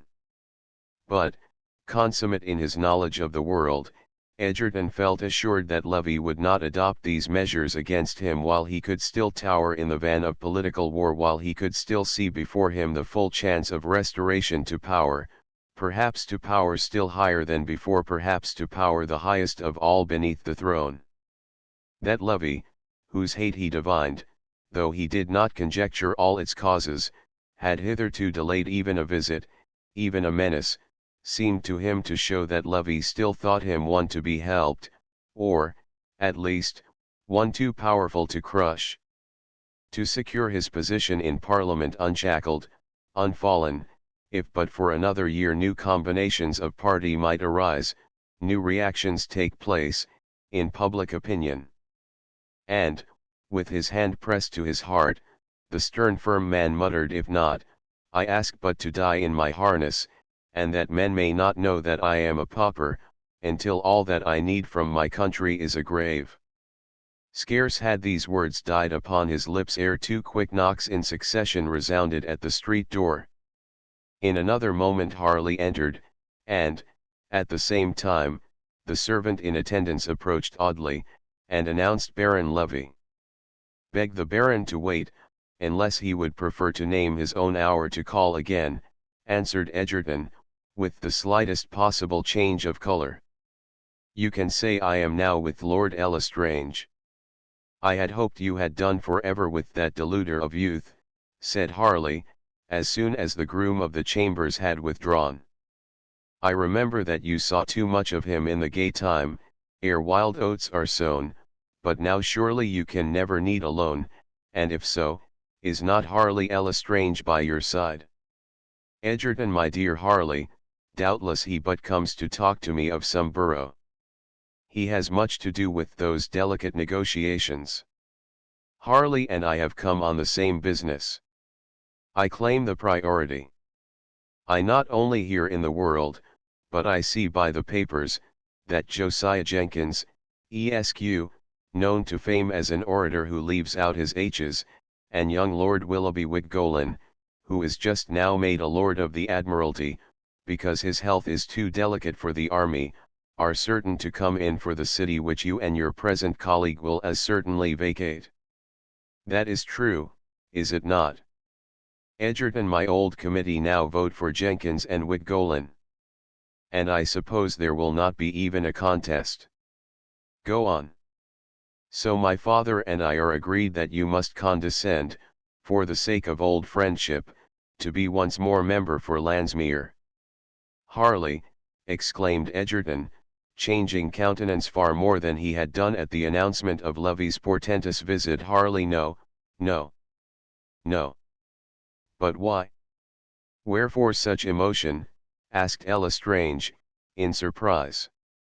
Audley was silent. Harley, I suggested the idea to 2 or 3 of the late ministers, they all concur in advising you to accede. In the first place, if declining to stand for the place which tempted you from Landsmeer, what more natural than that you should fall back on that earlier representation? In the second place, Landsmeer is neither a rotten borough, to be bought, nor a close borough, under one man's nomination. It is a tolerably large constituency. My father, it is true, has considerable interest in it, but only what is called the legitimate influence of property. At all events, it is more secure than a contest for a larger town, more dignified than a seat for a smaller. Hesitating still? Even my mother entreats me to say how she desires you to renew that connection. Harley, again exclaimed Egerton, and, fixing upon his friend's earnest face, eyes which, when softened by emotion, were strangely beautiful in their expression. Harley, if you could but read my heart at this moment, you would. His voice faltered, and he fairly bent his proud head upon Harley's shoulder, grasping the hand he had caught, nervously, clingingly. Oh Harley, if I ever lose your love, your friendship, nothing else is left to me in the world. Audley, my dear Audley, is it you who speak to me thus? You, my school friend, my life's confidant, you. I am grown very weak and foolish, said Egerton, trying to smile. I do not know myself. I, too, whom you have so often called stoic, and likened to the Iron Man in the poem which you used to read by the riverside at Eton. But even then, my Audley, I knew that a warm human heart, do what you would to keep it down, beat strong under the iron ribs. And I often marvel now, to think you have gone through life so free from the wilder passions. Happier so. Egerton, who had turned his face from his friend's gaze, remained silent for a few moments, and he then sought to divert the conversation, and roused himself to ask Harley how he had succeeded in his views upon Beatrice, and his watch on the Count. With regard to Peschiera, answered Harley, I think we must have overrated the danger we apprehended, and that his wagers were but an idle boast. He has remained quiet enough, and seems devoted to play. His sister has shut her doors both on myself and my young associate during the last few days.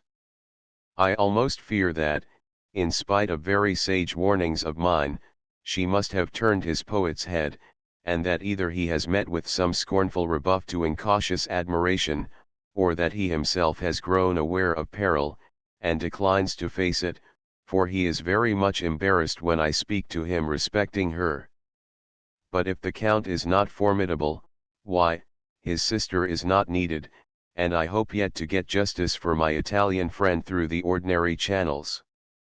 I have secured an ally in a young Austrian prince, who is now in London, and who has promised to back, with all his influence, a memorial I shall transmit to Vienna. Apropos, my dear Audley, now that you have a little breathing time, you must fix an hour for me to present to you my young poet, the son of her sister.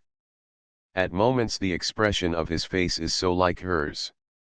I, answered Egerton quickly, I will see him as you wish, but later. I have not yet that breathing time you speak of, but you say he has prospered, and, with your friendship, he is secure from fortune. I rejoice to think so.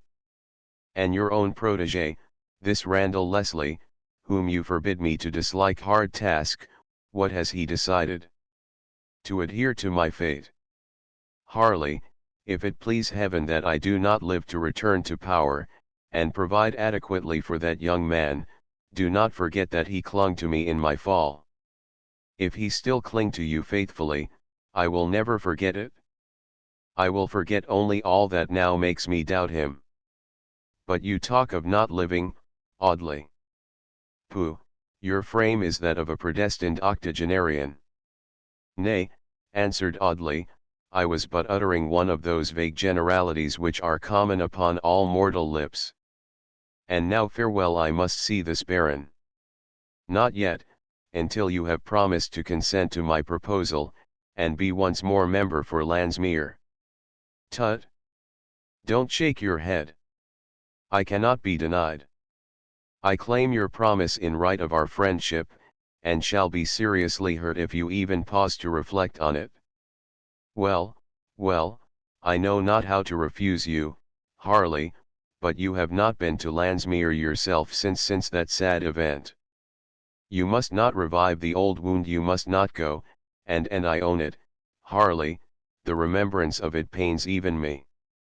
I would rather not go to Landsmeer. Ah, my friend, this is an excess of sympathy, and I cannot listen to it. I begin even to blame my own weakness, and to feel that we have no right to make ourselves the soft slaves of the past. You do appear to me of late to have changed, cried Egerton suddenly, and with a brightening aspect. Do tell me that you are happy in the contemplation of your new ties, that I shall live to see you once more restored to your former self. All I can answer, Audley, said L'Estrange, with a thoughtful brow, is, that you are right in one thing: I am changed, and I am struggling to gain strength for duty and for honor. Adieu. I shall tell my father that you accede to our wishes. Chapter 6. When Harley was gone, Egerton sunk back on his chair, as if in extreme physical or mental exhaustion, all the lines of his countenance relaxed and jaded. To go back to that place there where courage, what is another pang? He rose with an effort, and folding his arms tightly across his breast, paced slowly to and fro the large, mournful, solitary room. Gradually his countenance assumed its usual cold and austere composure, the secret eye, the guarded lip, the haughty collected front. The man of the world was himself once more. Now to gain time, and to baffle the usurer, murmured Egerton, with that low tone of easy scorn, which bespoke consciousness of superior power and the familiar mastery over hostile natures. He rang the bell, the servant entered. Is Baron Lovey still waiting? Yes, sir. Admit him. Lovey entered. I beg your pardon, Lovey, said the ex-minister, for having so long detained you. I am now at your commands. My dear fellow, returned the Baron, no apologies between friends so old as we are, and I fear that my business is not so agreeable as to make you impatient to discuss it. Egerton, with perfect composure. I am to conclude, then, that you wish to bring our accounts to a close. Whenever you will, Lovey. The Baron, disconcerted and surprised. Peste, mon cher, you take things coolly. But if our accounts are closed, I fear you will have but little to live upon. Egerton, I can continue to live on the salary of a cabinet minister. Baron, possibly, but you are no longer a cabinet minister. Egerton, you have never found me deceived in a political prediction. Within 12 months, should life be spared to me, I shall be in office again. If the same to you, I would rather wait till then, formally and amicably to resign to you my lands and this house. If you grant that reprieve, our connection can thus close, without the eclat and noise, which may be invidious to you, as it would be disagreeable to me. But if that delay be inconvenient, I will appoint a lawyer to examine your accounts, and adjust my liabilities. The Baron, soliloquizing. I don't like this. A lawyer? That may be awkward. Egerton, observing the Baron, with a curl of his lip. Well, Lovey, how shall it be? The Baron, you know, my dear fellow, it is not my character to be hard on anyone, least of all upon an old friend. And if you really think there is a chance of your return to office, which you apprehend that an esclandre as to your affairs at present might damage, why, let us see if we can conciliate matters. But, first, mon cher, in order to become a minister, you must at least have a seat in Parliament, and, pardon me the question, how the deuce are you to find one? Egerton, it is found. The Baron, ah, I forgot the £5,000 you last borrowed. Egerton, no, I reserve that sum for another purpose. The Baron, with a forced laugh. Perhaps to defend yourself against the actions you apprehend from me. Egerton, you are mistaken.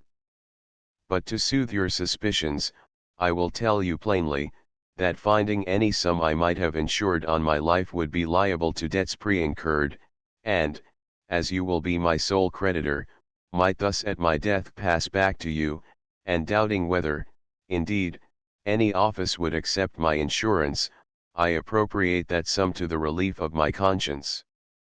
I intend to bestow it, while yet in life, upon my late wife's kinsman, Randall Leslie. And it is solely the wish to do what I consider an act of justice, that has prevailed with me to accept a favour from the hands of Harley Lestrange, and to become again the member for Landsmere. The Baron, ha, Landsmere. You will stand for Landsmere.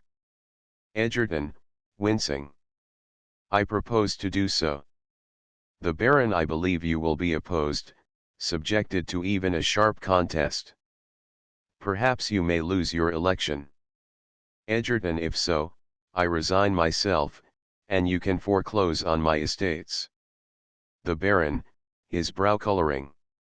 Look you, Egerton, I shall be too happy to do you a favour. Egerton, with stateliness. Favour? No, Baron Lovey, I ask from you no favour. Dismiss all thought of rendering me one. It is but a consideration of business on both sides. If you think it better that we shall at once settle our accounts, my lawyer shall investigate them. If you agree to the delay I request, my lawyer shall give you no trouble, and all that I have, except hope and character, pass to your hands without a struggle. The Baron, inflexible and ungracious, favor or not, put it as you will, I accede, provided, first, that you allow me to draw up a fresh deed, which will accomplish your part of the compact, and secondly, that we saddle the proposed delay with the condition that you do not lose your election. Egerton agreed. Have you anything further to say? The Baron, nothing, except that, if you require more money, I am still at your service. Edgerton, I thank you. No, I owe no man aught except yourself. I shall take the occasion of my retirement from office to reduce my establishment. I have calculated already, and provided for the expenditure I need, up to the date I have specified, and I shall have no occasion to touch the £5,000 that I still retain. Your young friend, Mr. Leslie, ought to be very grateful to you, said the Baron, rising. I have met him in the world a lad of much promise and talent. You should try and get him also into Parliament. Edgerton, thoughtfully.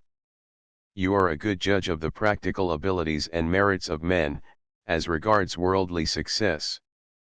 Do you really think Randall Leslie calculated for public life for a parliamentary career? The Baron, indeed I do. Edgerton, speaking more to himself than Levy. Parliament without fortune 'tis a sharp trial, still he is prudent, abstemious, energetic, persevering, and at the onset, under my auspices and advice, he might establish a position beyond his years.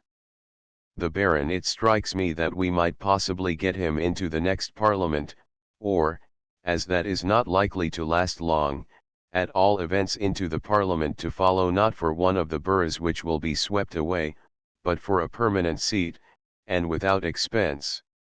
Edgerton, I and how? The Baron, give me a few days to consider. An idea has occurred to me. I will call again if I find it practicable. Good day to you, Edgerton, and success to your election for Landsmere. Chapter 7.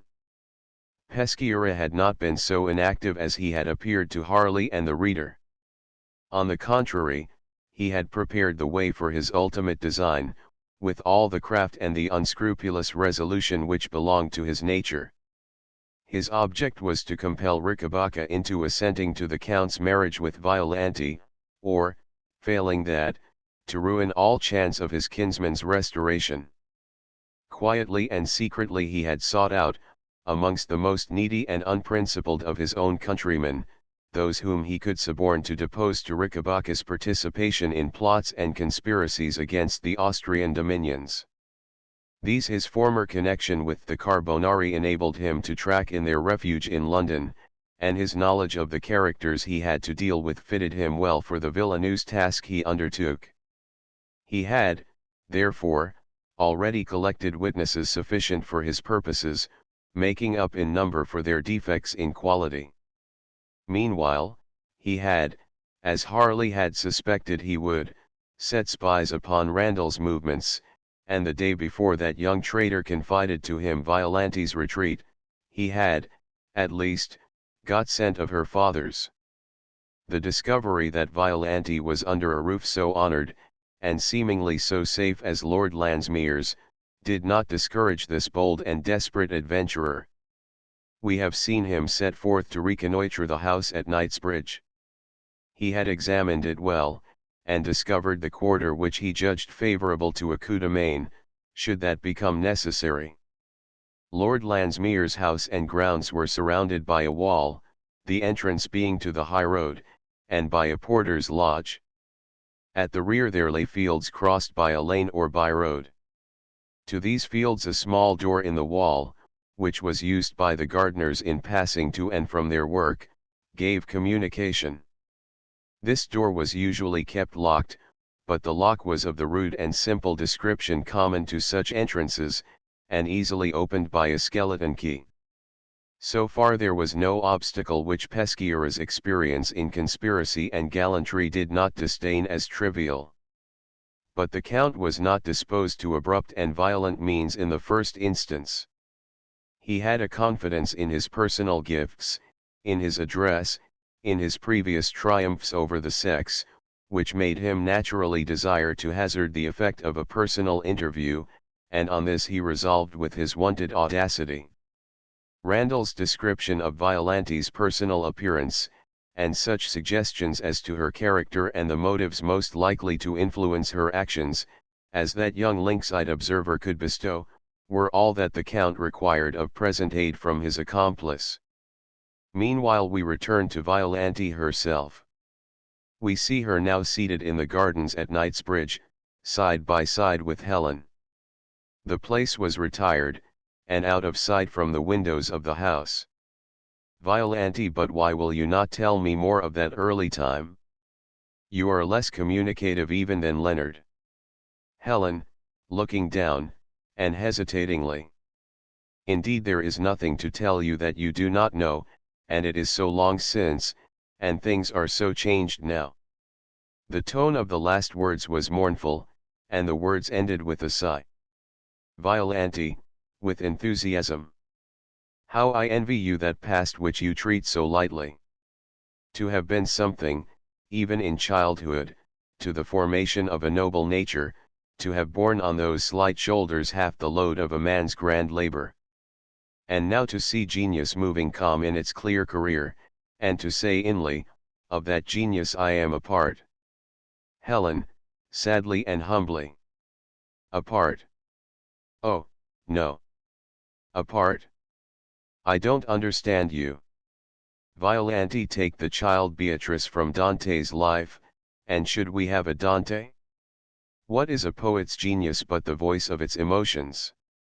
All things in life and in nature influence genius, but what influences it the most, are its sorrows and affections. Helen looks softly into Violante's eloquent face, and draws nearer to her in tender silence. Violante, suddenly. Yes, Helen, yes, I know by my own heart how to read yours. Such memories are ineffaceable. Few guess what strange self-weavers of our own destinies we women are in our veriest childhood. She sunk her voice into a whisper. How could Leonard fail to be dear to you, dear as you to him, dearer than all others? Helen, shrinking back, and greatly disturbed. Hush, hush, you must not speak to me thus, it is wicked, I cannot bear it. I would not have it be so, it must not be, it cannot. She clasped her hands over her eyes for a moment, and then lifted her face, and the face was very sad, but very calm. Violante, twining her arm round Helen's waist. How have I wounded you, how offended? Forgive me, but why is this wicked? Why must it not be? Is it because he is below you in birth? Helen, no, no, I never thought of that. And what am I? Don't ask me, I cannot answer. You are wrong, quite wrong, as to me. I can only look on Leonard as a brother. But, you can speak to him more freely than I can. I would not have him waste his heart on me, nor yet think me unkind and distant, as I seem. I know not what I say. But break to him indirectly, gently, that duty in both forbids us both to be more than friends than Helen.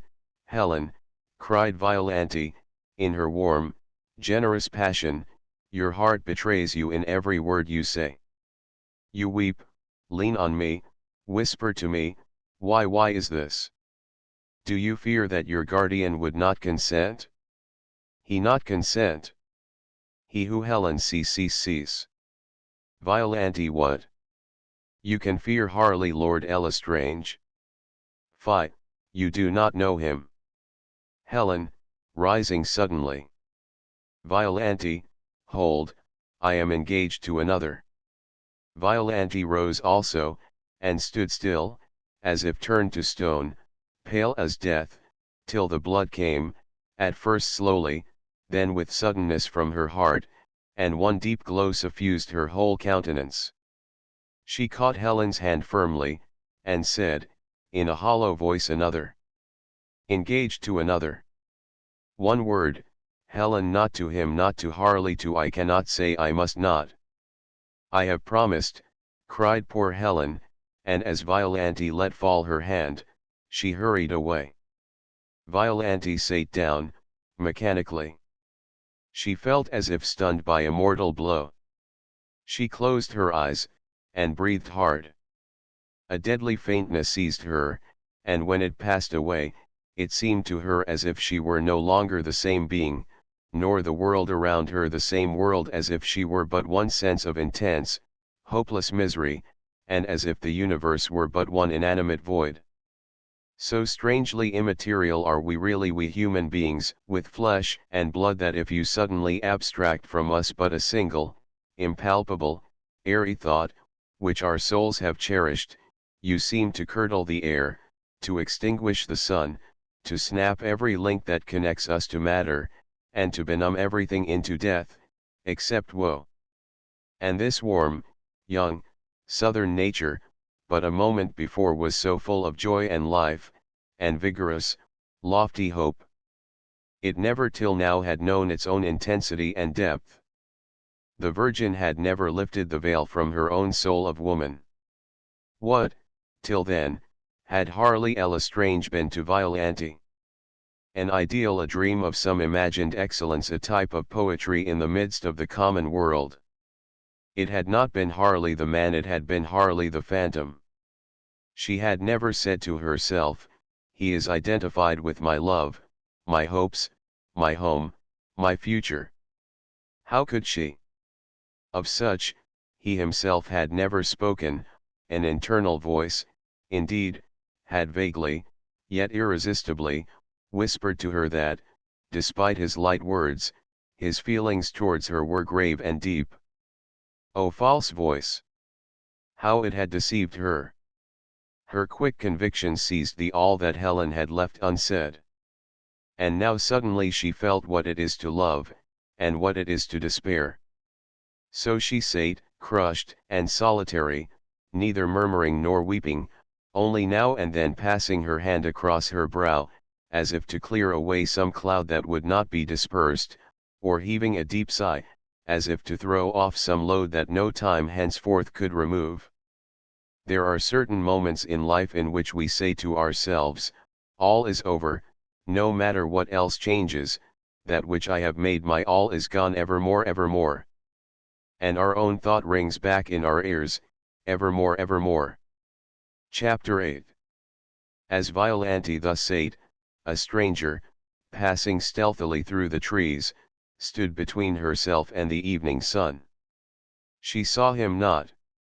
He paused a moment, and then spoke low, in her native tongue, addressing her by the name which she had borne in Italy. He spoke as a relation, and excused his intrusion, "For," said he, "I come to suggest to the daughter the means by which she can restore to her father his country and his honors." At the word father, Violante roused herself, and all her love for that father rushed back upon her with double force. It does so ever we love most our parents at the moment when some tie less holy is abruptly broken, and when the conscience says, "There, at least, is a love that never has deceived thee." She saw before her a man of mild aspect and princely form. Peschiera, for it was he, had banished from his dress, as from his countenance, all that betrayed the worldly levity of his character. He was acting a part, and he dressed and looked it. "My father," she said quickly, and in Italian. "What of him? And who are you, signor? I know you not." Peschiera smiled benignly, and replied in a tone in which great respect was softened by a kind of parental tenderness. "Suffer me to explain, and listen to me while I speak." Then, quietly seating himself on the bench beside her, he looked into her eyes, and resumed. "Doubtless, you have heard of the Count de Peschiera. Violante, I heard that name, as a child, when in Italy. And when she with whom I then dwelt, my father's aunt, fell ill and died, I was told that my home in Italy was gone, that it had passed to the Count de Peschiera, my father's foe.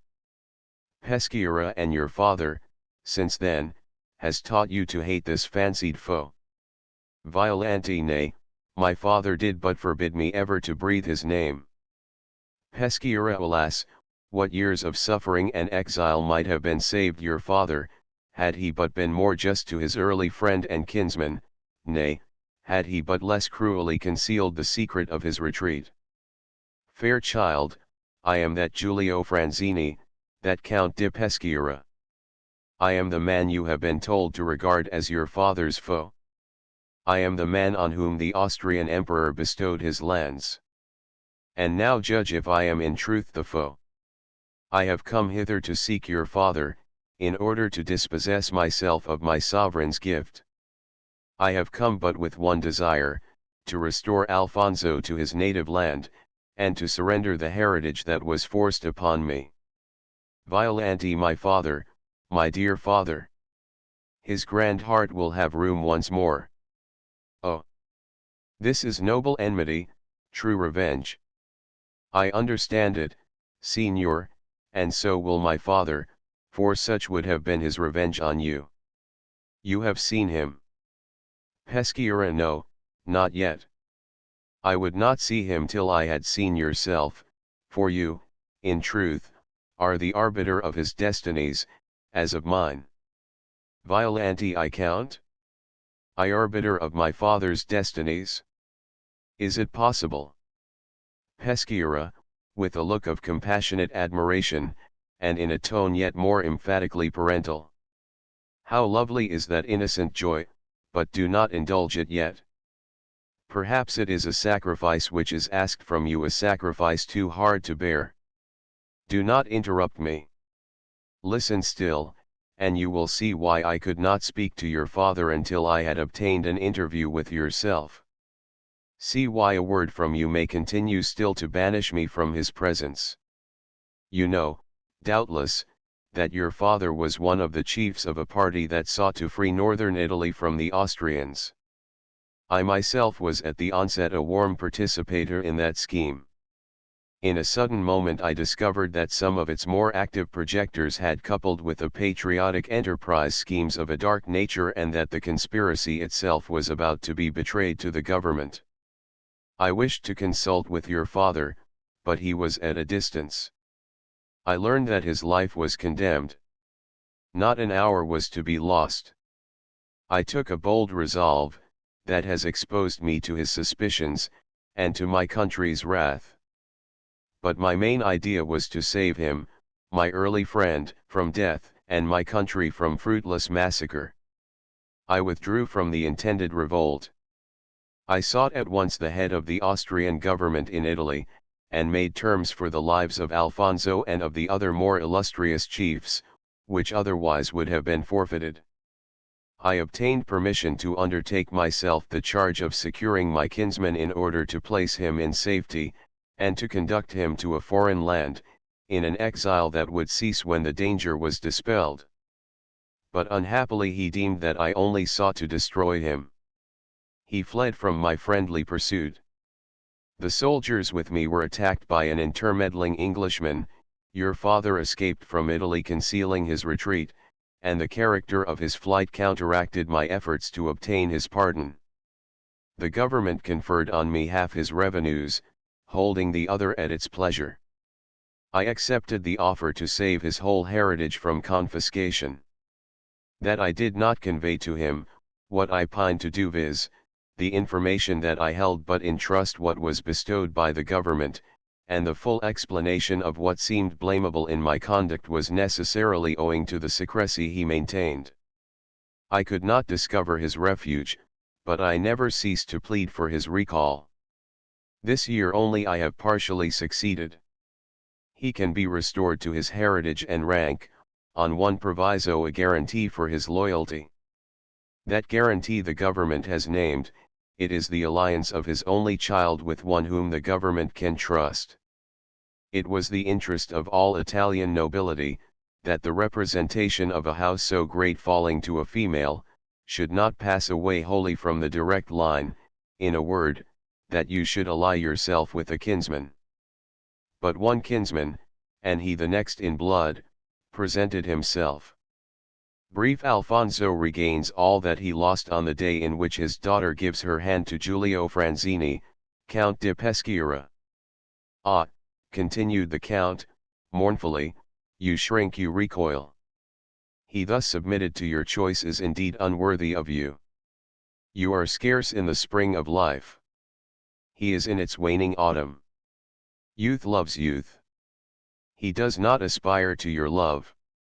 All that he can say is, love is not the only joy of the heart, it is joy to raise from ruin a beloved father, joy to restore, to a land poor in all but memories, a chief in whom it reverences a line of heroes. These are the joys I offer to you, a daughter, and an Italian maid. Still silent. Oh, speak to me. Certainly this Count Peschiera knew well how woman is to be wooed and won, and never was woman more sensitive to those high appeals which most move all true earnest womanhood, than was the young Violante. Fortune favored him in the moment chosen. Harley was wrenched away from her hopes, and love a word erased from her language. In the void of the world, her father's image alone stood clear and visible. And she who from infancy had so pined to serve that father, who had first learned to dream of Harley as that father's friend. She could restore to him all for which the exile sighed, and by a sacrifice of self. Self-sacrifice, ever in itself such a temptation to the noble.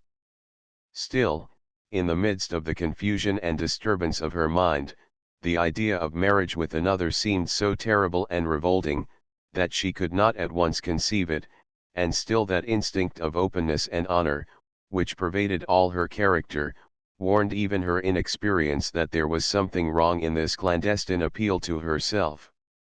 Again the Count besought her to speak, and with an effort she said, irresolutely, if it be as you say, it is not for me to answer you, it is for my father.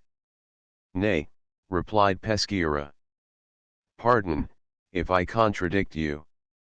Do you know so little of your father as to suppose that he will suffer his interest to dictate to his pride?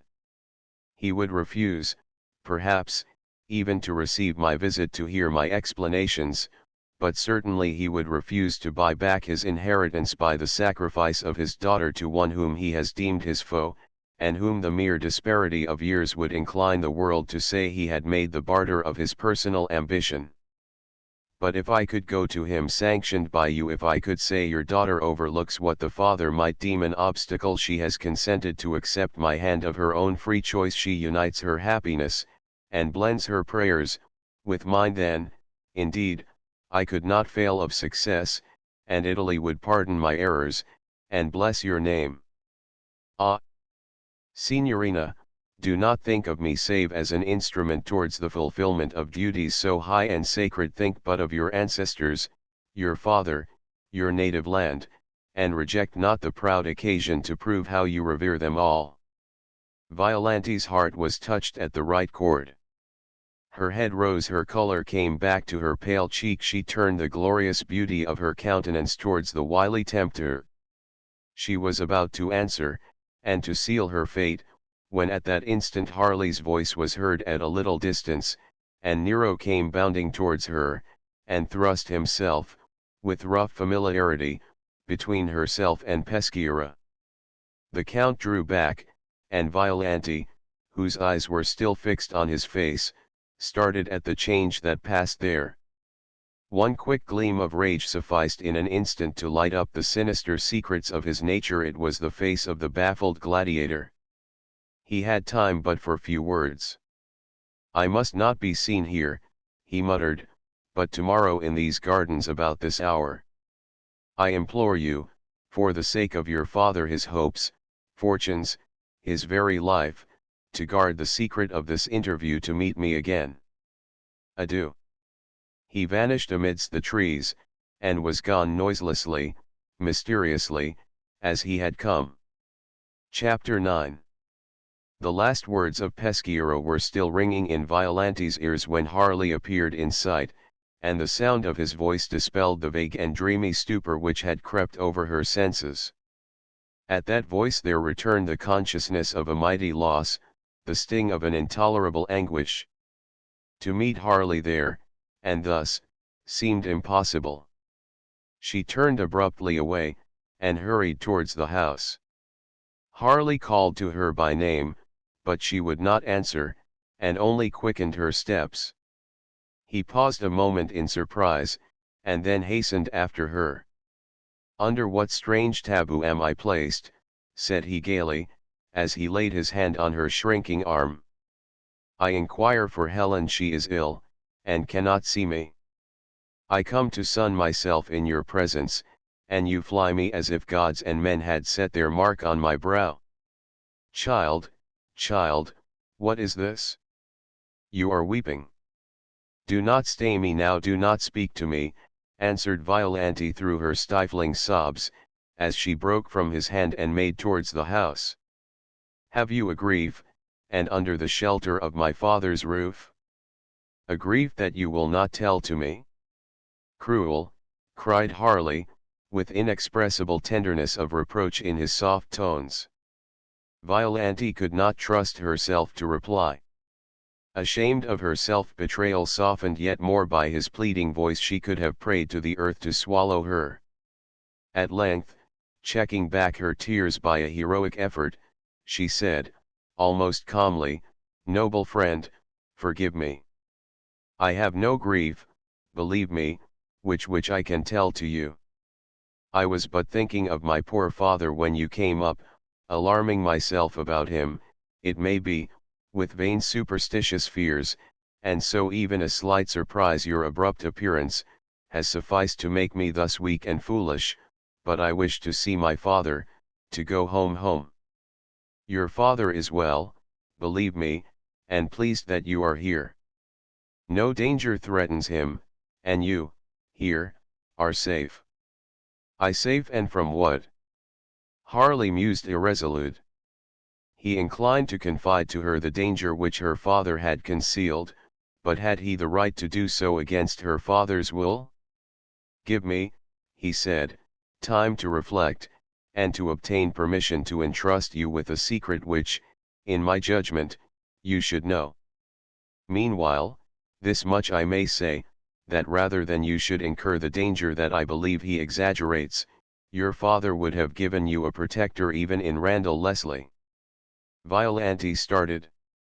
"But," resumed Harley, with a calm, in which a certain deep mournfulness was apparent, unconsciously to himself, "but I trust you are reserved for a fairer fate, and a nobler spouse. I have vowed to live henceforth in the common workday world. But for you, bright child, for you, I am a dreamer still." Violante turned her eyes for one instant towards the melancholy speaker. The look thrilled to his heart. He bowed his face involuntarily. When he looked up, she had left his side. He did not this time attempt to follow her, but moved away and plunged amidst the leafless trees. An hour afterwards he re-entered the house, and again sought to see Helen. She had now recovered sufficiently to give him the interview he requested. He approached her with a grave and serious gentleness. "My dear Helen," said he, "you have consented to be my wife, my life's mild companion, let it be soon, for I need you. I need all the strength of that holy tie. Helen, let me press you to fix the time." "I owe you too much," answered Helen, looking down, "to have a will but yours." "But your mother," she added, perhaps clinging to the idea of some reprieve, "your mother has not yet." "My mother, true. I will speak first to her. You shall receive from my family all honor due to your gentle virtues. Helen, by the way, have you mentioned to Violante the bond between us?" "No, that is, I fear I may have unguardedly betrayed it, against Lady Lansmere's commands too, but so, Lady Lansmere forbade you to name it to Violante. This should not be. I will answer for her permission to revoke that interdict. It is due to Violante and to you. Tell your young friend all. Ah, Helen, if I am at times cold or wayward, bear with me, for you love me, do you not?" Chapter X. That same evening Randall heard from Levy, at whose house he stayed late, of that self-introduction to Violante which, thanks to his skeleton key, Peschiera had contrived to effect, and the Count seemed more than sanguine, he seemed assured as to the full and speedy success of his matrimonial enterprise. "Therefore," said Levy, I trust one may very soon congratulate you on the acquisition of your family estates. Strange, answered Randall, strange that my fortunes seem so bound up with the fate of a foreigner like Beatrice de Negre and her connection with Frank Hazeldine. He looked up at the clock as he spoke, and added, Frank, by this time, has told his father of his engagement. And you feel sure that the squire cannot be coaxed into consent? No, but I feel sure that the squire will be so choleric at the first intelligence, that Frank will not have the self-control necessary for coaxing, and, perhaps, before the squire can relent upon this point, he may, by some accident, learn his grievances on another, which would exasperate him still more. I understand the post-obit. Randall nodded. And what then? Asked Levy. The next of kin to the lands of Hazeldine may have his day. The Baron smiled. You have good prospects in that direction, Leslie. Look now to another. I spoke to you of the borough of Landsmere. Your patron, Audley Egerton, intends to stand for it. Randall's heart had of late been so set upon other and more avaricious schemes, that a seat in Parliament had sunk into a secondary object. Nevertheless, his ambitious and all-grasping nature felt a bitter pang, when he heard that Egerton thus interposed between himself and any chance of advancement. So, he muttered sullenly, so this man, who pretends to be my benefactor, squanders away the wealth of my forefathers, throws me penniless on the world, and, while still encouraging me to exertion and public life, robs me himself of no, interrupted Levy. Not robs you, we may prevent that. The Landsmere interest is not so strong in the borough as Dick Avenel's. But I cannot stand against Egerton. Assuredly not. You may stand with him. How? Dick Avenel will never suffer Egerton to come in, and though he cannot, perhaps, carry two of his own politics, he can split his votes upon you. Randall's eyes flashed. He saw at a glance, that if Avenel did not overrate the relative strength of parties, his seat could be secured. But, he said, Egerton has not spoken to me on such a subject, nor can you expect that he would propose to me to stand with him, if he foresaw the chance of being ousted by the very candidate he himself introduced. Neither he nor his party will anticipate that possibility. If he asks you, agree to stand, leave the rest to me. You must hate Egerton bitterly, said Randall, for I am not vain enough to think that you thus scheme but from pure love to me. The motives of men are intricate and complicated, answered Levy, with unusual seriousness. It suffices to the wise to profit by the actions, and leave the motives in shade. There was silence for some minutes. Then the two drew closer towards each other, and began to discuss details in their joint designs. Randall walked home slowly. It was a cold moonlit night. Young idlers of his own years and rank passed him by, on their way from the haunts of social pleasure. They were yet in the first fair holiday of life. Life's holiday had gone from him forever. Graver men, in the various callings of masculine labor professions, trade, the state passed him also. Their steps might be sober, and their faces careworn, but no step had the furtive stealth of his no face, the same contracted, sinister, suspicious gloom. Only once, in a lonely thoroughfare, and on the opposite side of the way, fell a footfall, and glanced an eye, that seemed to betray a soul in sympathy with Randall Leslie's. And Randall, who had heeded none of the other passengers by the way, as if instinctively, took note of this one. His nerves crisped at the noiseless slide of that form, as it stalked on from lamp to lamp, keeping pace with his own. He felt a sort of awe, as if he had beheld the wraith of himself, and ever, as he glanced suspiciously at the stranger glanced at him. He was inexpressibly relieved when the figure turned down another street and vanished. That man was a felon, as yet undetected. Between him and his kind there stood but a thought of ale ere spun, but impassable, as the veil of the image at Sais. And thus moved and thus looked Randall Leslie, a thing of dark and secret mischief within the pale of the law, but equally removed from man by the vague consciousness that at his heart lay that which the eyes of man would abhor and loathe. Solitary amidst the vast city, and on through the machinery of civilization, went the still spirit of intellectual evil. Chapter 11. Early the next morning Randall received 2 notes, one from Frank, written in great agitation, begging Randall to see and propitiate his father, whom he feared he had grievously offended, and then running off, rather incoherently, into protestations that his honor as well as his affections were engaged irrevocably to Beatrice, and that her, at least, he could never abandon. And the second note was from the squire himself, short, and far less cordial than usual, requesting Mr. Leslie to call on him. Randall dressed in haste, and went at once to Limmer's Hotel.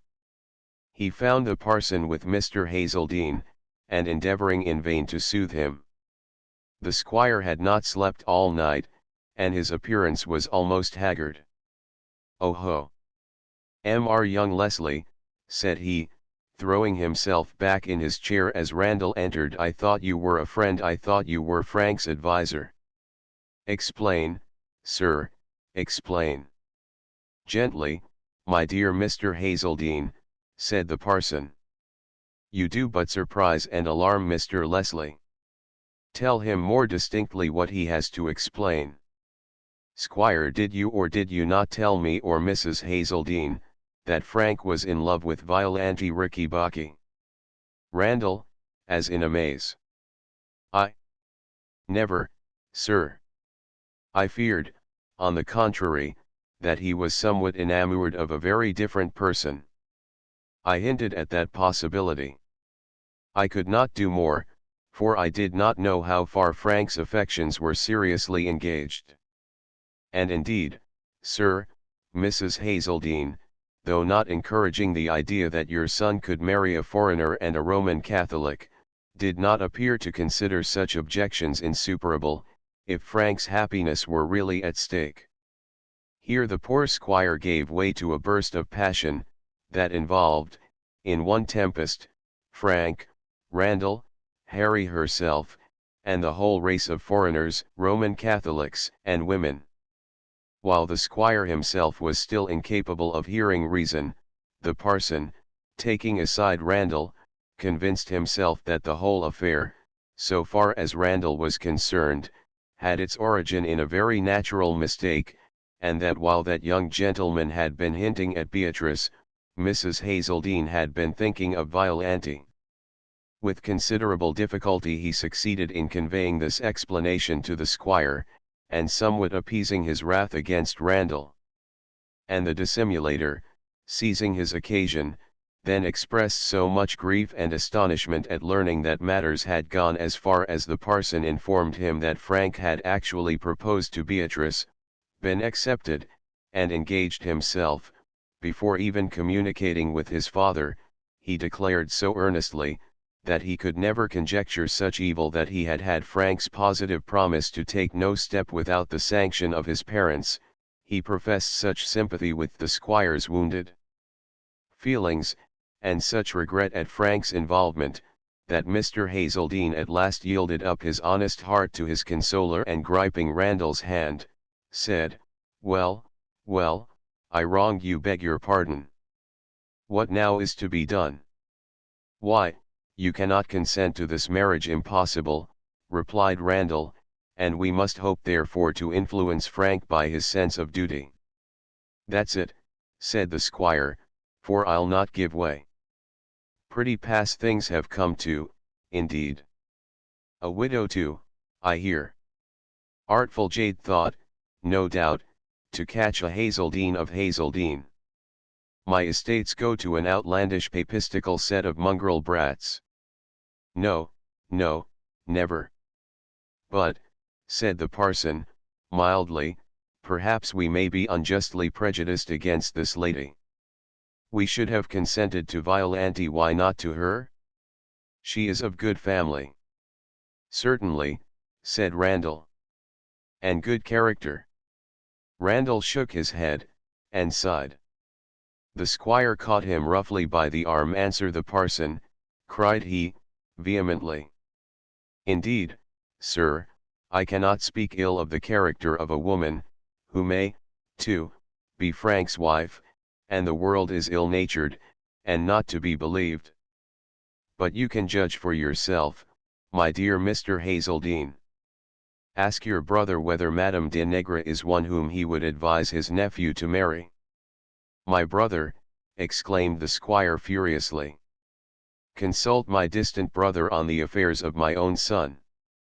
He is a man of the world, put in Randall.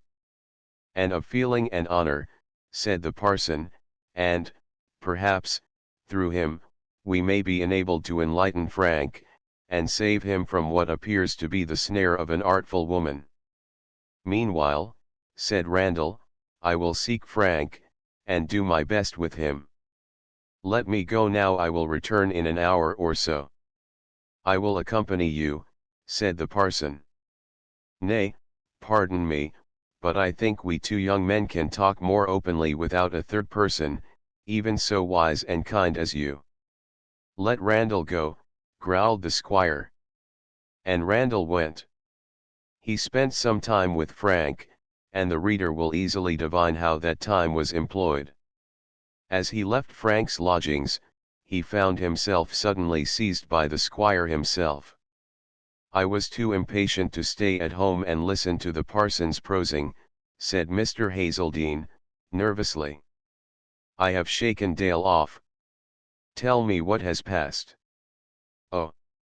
Don't fear, I'm a man, and can bear the worst. Randall drew the squire's arm within his, and led him into the adjacent park. My dear sir, said he, sorrowfully, this is very confidential what I am about to say. I must repeat it to you, because without such confidence, I see not how to advise you on the proper course to take. But if I betray Frank, it is for his good, and to his own father, only do not tell him. He would never forgive me, it would forever destroy my influence over him. Go on, gasped the squire, speak out. I'll never tell the ungrateful boy that I learned his secrets from another. Then, said Randall, the secret of his entanglement with Madame de Negre is simply this: he found her in debt, nay, on the point of being arrested. Arrested? Jezebel! And in paying the debt himself, and saving her from arrest, he conferred on her the obligation which no woman of honor could accept save from her affianced husband. Poor Frank, if sadly taken in, still we must pity and forgive him. Suddenly, to Randall's great surprise, the squire's whole face brightened up. I see, he exclaimed, slapping his thigh. I have it. 'Tis an affair of money. I can buy her off. If she took money from him, the mercenary, painted baggage, why, then, she'll take it from me. I don't care what it costs, half my fortune all. I'd be content never to see Hazeldine Hall again, if I could save my son, my own son, from disgrace and misery, for miserable he will be, when he knows he has broken my heart and his mother's. And for a creature like that, my boy, 1,000 hearty thanks to you. Where does the wretch live? I'll go to her at once. And as he spoke, the squire actually pulled out his pocketbook and began turning over and counting the banknotes in it. Randall at first tried to combat this bold resolution on the part of the squire, but Mr. Hazeldine had seized on it with all the obstinacy of his straightforward English mind. He cut Randall's persuasive eloquence off in the midst. Don't waste your breath. I've settled it, and if you don't tell me where she lives, 'tis easily found out, I suppose. Randall mused a moment. After all, thought he, why not? he will be sure so to speak as to enlist her pride against himself, and to irritate Frank to the utmost. Let him go. Accordingly, he gave the information required, and, insisting with great earnestness on the squire's promise not to mention to Madame de Negre his knowledge of Frank's pecuniary aid, for that would betray Randall as the informant, and satisfying himself as he best might with the squire's prompt assurance, that he knew how to settle matters, without saying why or wherefore, as long as he opened his purse wide enough, he accompanied Mr. Hazeldine back into the streets, and there left him fixing an hour in the evening for an interview at Limmer's, and hinting that it would be best to have that interview without the presence of the parson. "Excellent good man," said Randall, "but not with sufficient knowledge of the world for affairs of this kind, which you understand so well." "I should think so," quoth the squire, who had quite recovered his good humour. "And the parson is as soft as buttermilk. We must be firm here, firm, sir." And the squire struck the end of his stick on the pavement, nodded to Randall, and went on to Mayfair as sturdily and as confidently as if to purchase a prize cow at a cattle show. Chapter 12. "Bring the light nearer," said John Burley, nearer still. Leonard obeyed, and placed the candle on a little table by the sick man's bedside. Burley's mind was partially wandering, but there was method in his madness. Horace Walpole said that his stomach would survive all the rest of him. That which in Burley survived the last was his quaint wild genius. He looked wistfully at the still flame of the candle. "It lives ever in the air," said he. "What lives ever?" Burley's voice swelled light. He turned from Leonard, and again contemplated the little flame. "In the fixed star, in the will-o'-the-wisp, in the great sun that illumines half a world, or the farthing rush light by which the ragged student strains his eyes, still the same flower of the elements. Light in the universe, thought in the soul." I go on with the simile. My head swims. "Extinguish the light." "You cannot, fool, it vanishes from your eye, but it is still in the space. Worlds must perish, suns shrivel up, matter and spirit both fall into nothingness, before the combinations whose union makes that little flame, which the breath of a babe can restore to darkness, shall lose the power to unite into light once more. Lose the power? No, the necessity it is the one must in creation. I, very dark riddles grow clear now when I could not cast up an addition sum in the baker's bill. What wise man denied that 2 and 2 made 4?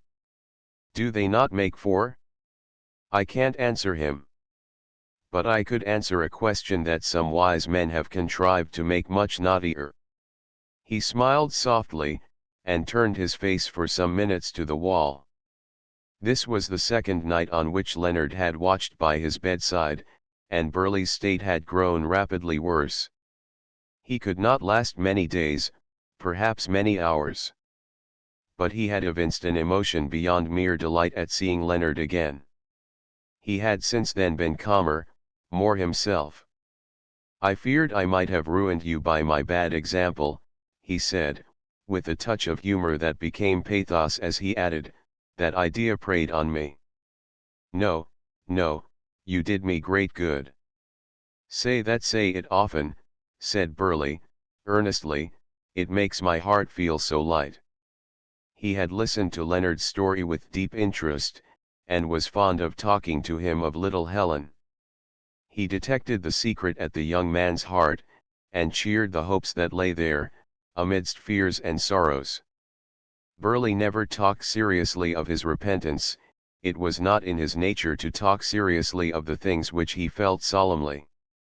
But his high animal spirits were quenched with the animal power that fed them. Now, we go out of our sensual existence only when we are no longer enthralled by the present, in which the senses have their realm. The sensual being vanishes when we are in the past or the future. The present was gone from Burley. He could no more be its slave and its king. It was most touching to see how the inner character of this man unfolded itself, as the leaves of the outer character fell off and withered a character no one would have guessed in him, an inherent refinement that was almost womanly, and he had all a woman's abnegation of self. He took the cares lavished on him so meekly. As the features of the old man return in the stillness of death to the aspect of youth, the lines effaced, the wrinkles gone, so, in seeing Burley now, you saw what he had been in his spring of promise. But he himself saw only what he had failed to be, powers squandered, life wasted. I once beheld, he said, a ship in a storm. It was a cloudy, fitful day, and I could see the ship with all its masts fighting hard for life and for death. Then came night, dark as pitch, and I could only guess that the ship fought on. Towards the dawn the stars grew visible, and once more I saw the ship. It was a wreck, it went down just as the stars shone forth. When he had made that allusion to himself, he sate very still for some time, then he spread out his wasted hands, and gazed on them, and on his shrunken limbs. Good, said he, laughing low, these hands were too large and rude for handling the delicate webs of my own mechanism, and these strong limbs ran away with me. If I had been a sickly, puny fellow, perhaps my mind would have had fair play. There was too much of brute body here. Look at this hand now. You can see the light through it. Good, good. Now, that evening, until he had retired to bed, Burley had been unusually cheerful, and had talked with much of his old eloquence, if with little of his old humor. Amongst other matters, he had spoken with considerable interest of some poems and other papers in manuscript which had been left in the house by a former lodger, and which, the reader may remember, that Mrs. Goodyear had urged him in vain to read, in his last visit to her cottage. But then he had her husband Jacob to chat with, and the spirit bottle to finish, and the wild craving for excitement plucked his thoughts back to his London revels. Now poor Jacob was dead, and it was not brandy that the sick man drank from the widow's cruse. And London lay afar amidst its fogs, like a world resolved back into nebulae. So to please his hostess and distract his own solitary thoughts, he had condescended, just before Leonard found him out, to peruse the memorials of a life obscure to the world, and new to his own experience of coarse joys and woes. I have been making a romance, to amuse myself, from their contents, said he. They may be of use to you, brother author. I have told Mrs. Goodyear to place them in your room. Amongst those papers is a journal, a woman's journal. It moved me greatly. A man gets into another world, strange to him as the orb of Sirius, if he can transport himself into the center of a woman's heart, and see the life there, so wholly unlike our own. Things of moment to us, to it so trivial, things trifling to us, to it so vast. There was this journal in its dates reminding me of stormy events of my own existence, and grand doings in the world's. And those dates there, chronicling but the mysterious unrevealed record of some obscure loving heart. And in that chronicle, O Sir Poet, there was as much genius, vigor of thought, vitality of being, poured and wasted, as ever kind friend will say was lavished on the rude outer world by Big John Burley. Genius, genius, are we all alike, then, save when we leash ourselves to some matter-of-fact material, and float over the roaring seas on a wooden plank or a herring tub? And after he had uttered that cry of a secret anguish, John Burley had begun to show symptoms of growing fever and disturbed brain, and when they had got him into bed, he lay there muttering to himself, until towards midnight he had asked Leonard to bring the light nearer to him. So now he again was quiet with his face turned towards the wall, and Leonard stood by the bedside sorrowfully, and Mrs. Goodyear, who did not heed Burley's talk, and thought only of his physical state, was dipping cloths into iced water to apply to his forehead. But as she approached with these, and addressed him soothingly, Burley raised himself on his arm, and waved aside the bandages. "I do not need them," said he, in a collected voice. "I am better now. I and that pleasant light understand one another, and I believe all it tells me. Pooh, pooh, I do not rave." He looked so smilingly and so kindly into her face, that the poor woman, who loved him as her own son, fairly burst into tears. He drew her towards him and kissed her forehead. "Peace, old fool," said he fondly. "You shall tell anglers hereafter how John Burley came to fish for the one-eyed perch which he never caught, and how, when he gave it up at the last, his baits all gone, and the line broken amongst the weeds, you comforted the baffled man. There are many good fellows yet in the world who will like to know that poor Burley did not die on a dunghill. Kiss me. Come, boy, you too. Now, God bless you, I should like to sleep." His cheeks were wet with the tears of both his listeners, and there was a moisture in his own eyes, which nevertheless beamed bright through the moisture. He laid himself down again, and the old woman would have withdrawn the light. He moved uneasily. "Not that," he murmured light to the last. And putting forth his wan hand, he drew aside the curtain so that the light might fall full on his face. In a few minutes he was asleep, breathing calmly and regularly as an infant. The old woman wiped her eyes, and drew Leonard softly into the adjoining room, in which a bed had been made up for him. He had not left the house since he had entered it with Dr. Morgan. "You are young, sir," said she with kindness, "and the young want sleep. Lie down a bit, I will call you when he wakes." "No, I could not sleep," said Leonard. "I will watch for you." The old woman shook her head.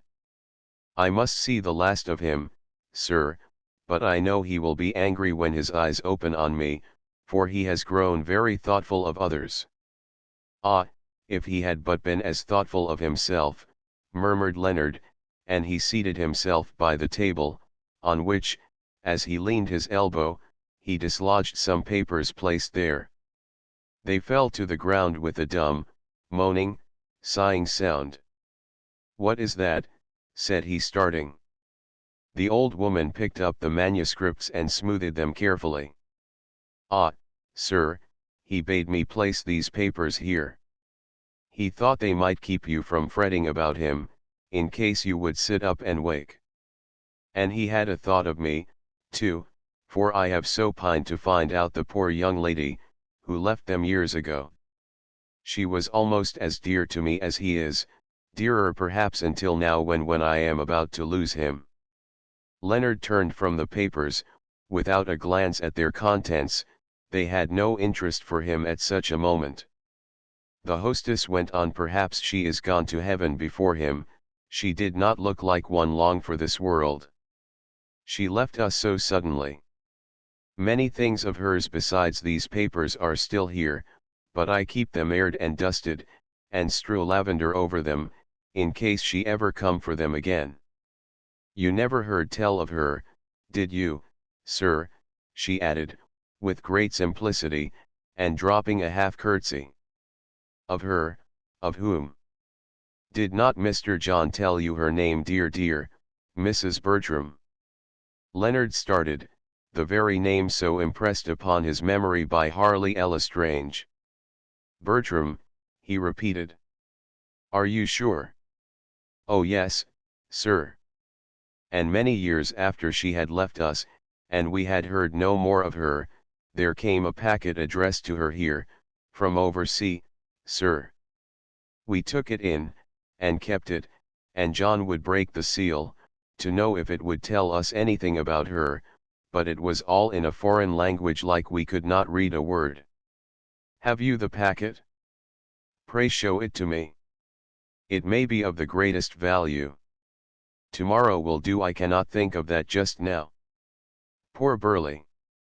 Leonard's manner indicated that he wished to talk no more, and to be alone. So Mrs. Goodyear left him, and stole back to Burley's room on tiptoe. The young man remained in deep reverie for some moments. "Light," he murmured. How often light is the last word of those round whom the shades are gathering. 31 He moved, and straight on his view through the cottage lattice there streamed light, indeed not the miserable ray lit by a human hand but the still and holy effulgence of a moonlit heaven. It lay broad upon the humble floors pierced across the threshold of the death chamber, and halted clear amidst its shadows. Leonard stood motionless, his eye following the silvery silent splendor. "And," he said inly, "and does this large erring nature, marred by its genial faults, the soul which should have filled a land, as yon orb the room, with a light that linked earth to heaven, does it pass away into the dark, and leave not a ray behind? Nay, if the elements of light are ever in the space, and when the flame goes out, return to the vital air so thought, once kindled, lives forever around and about us, a part of our breathing atmosphere. Many a thinker, many a poet, may yet illume the world, from the thoughts which yon genius, that will have no name, gave forth to wander through air, and recombine again in some new form of light."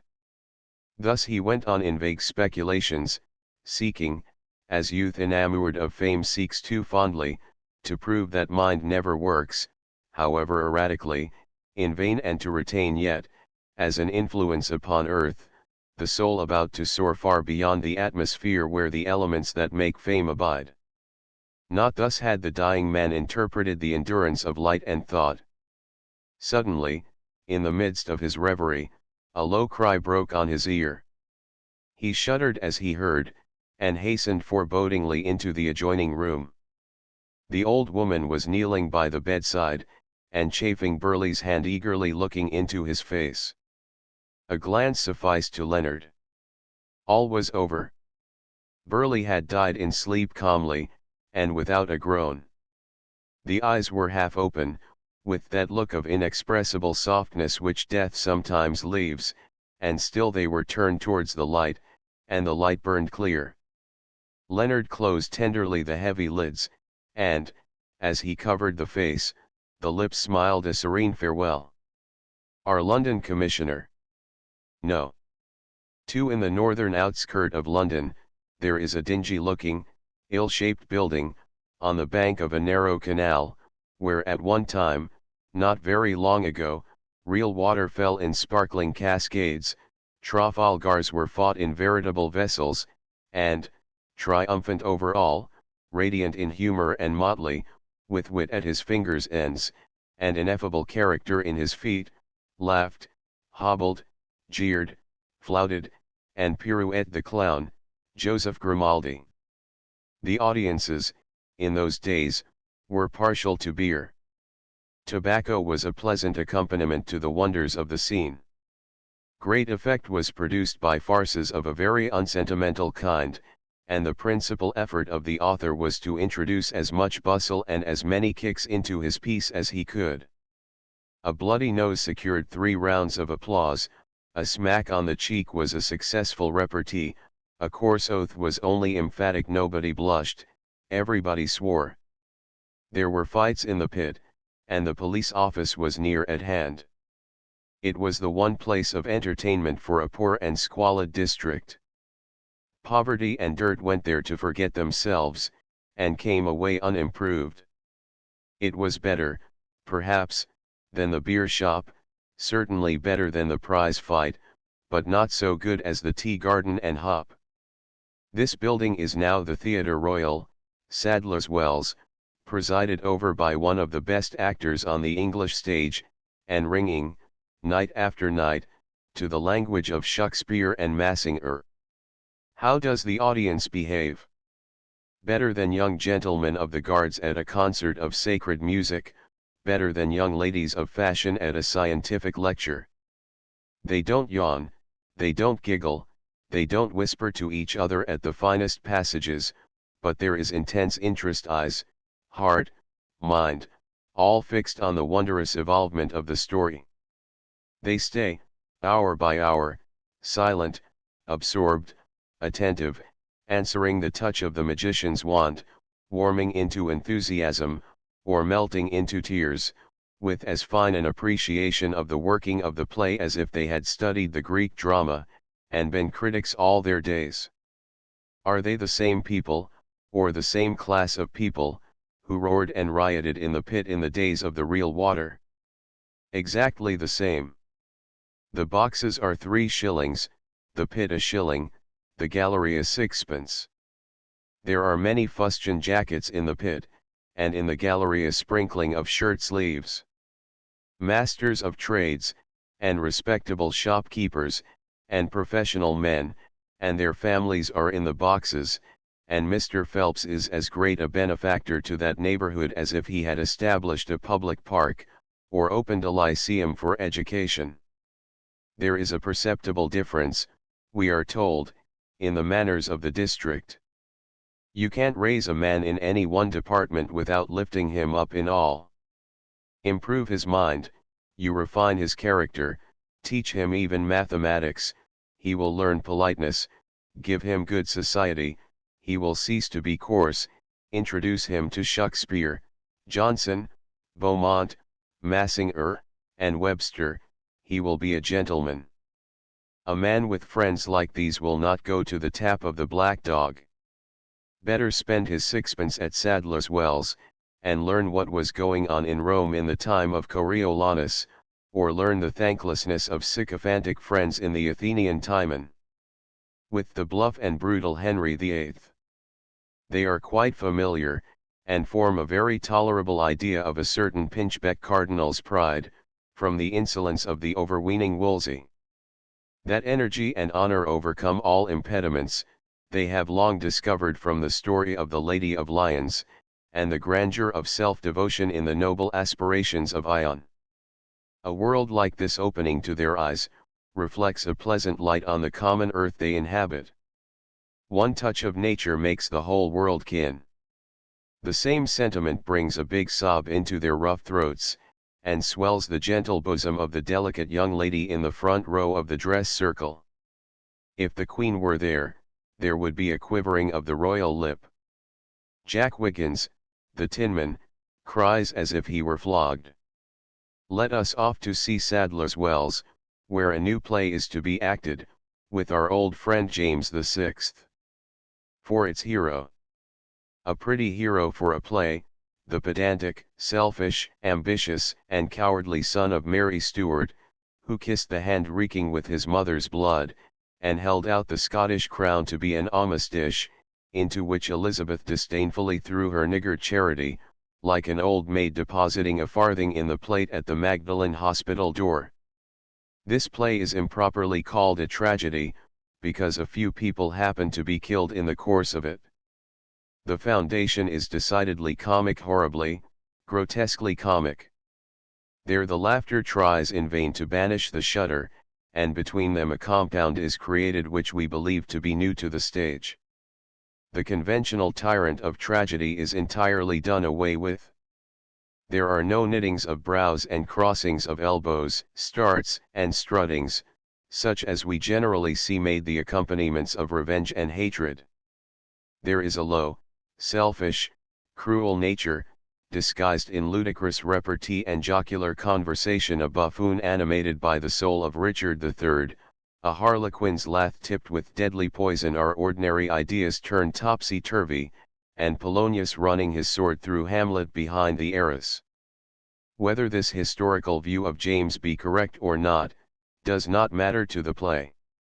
It is the view chosen by the author on a preponderating weight of evidence, and the point of his career chosen for the development of these blacker portions of his disposition is the Gowrie plot, where even the king's adulators were unable to hide the murmurs of the people, who certainly believed his conduct to have been cruel and unjust. Such a piece of acting as Mr. Phelps's presentment of James is rarely seen on the stage. His command of the Scotch dialect is wonderful in an Englishman, his walk, his look, his attitude, are as palpable indications of character as the language he employs. There is not a turn of his mouth, or a leer of his eye, that is not in harmony with the general design.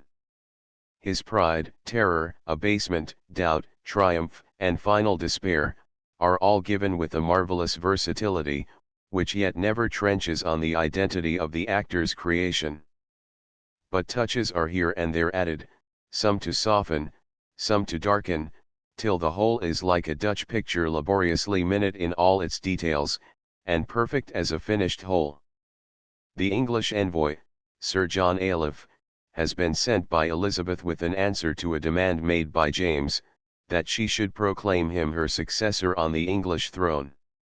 He has diverged from his road to Holyrood to the castle of the Laird of Restalrig, the secret, but principal agent in a plot for seizing the king, and is greatly alarmed on hearing that Spanish and Roman agents are at the Scottish court, promising the king great pecuniary assistance if he will march across the border, and, with the help of the discontented Catholic nobility, assert his claim by force. He therefore agrees to aid Restalrig in his attempt to secure the king, and proceeds on his way to Edinburgh.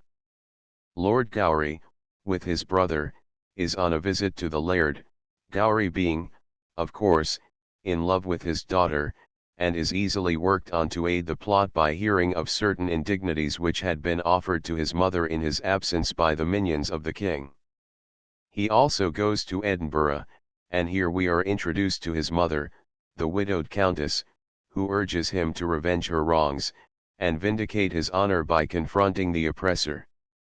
Restalrig has also come to the capital, encounters his friend Gomez, the Spanish agent, and is by him requested to take care of certain sums of gold which have been sent over for the purpose of purchasing the assistance of the nobles to the views of Spain. We now come into the court of Holyrood.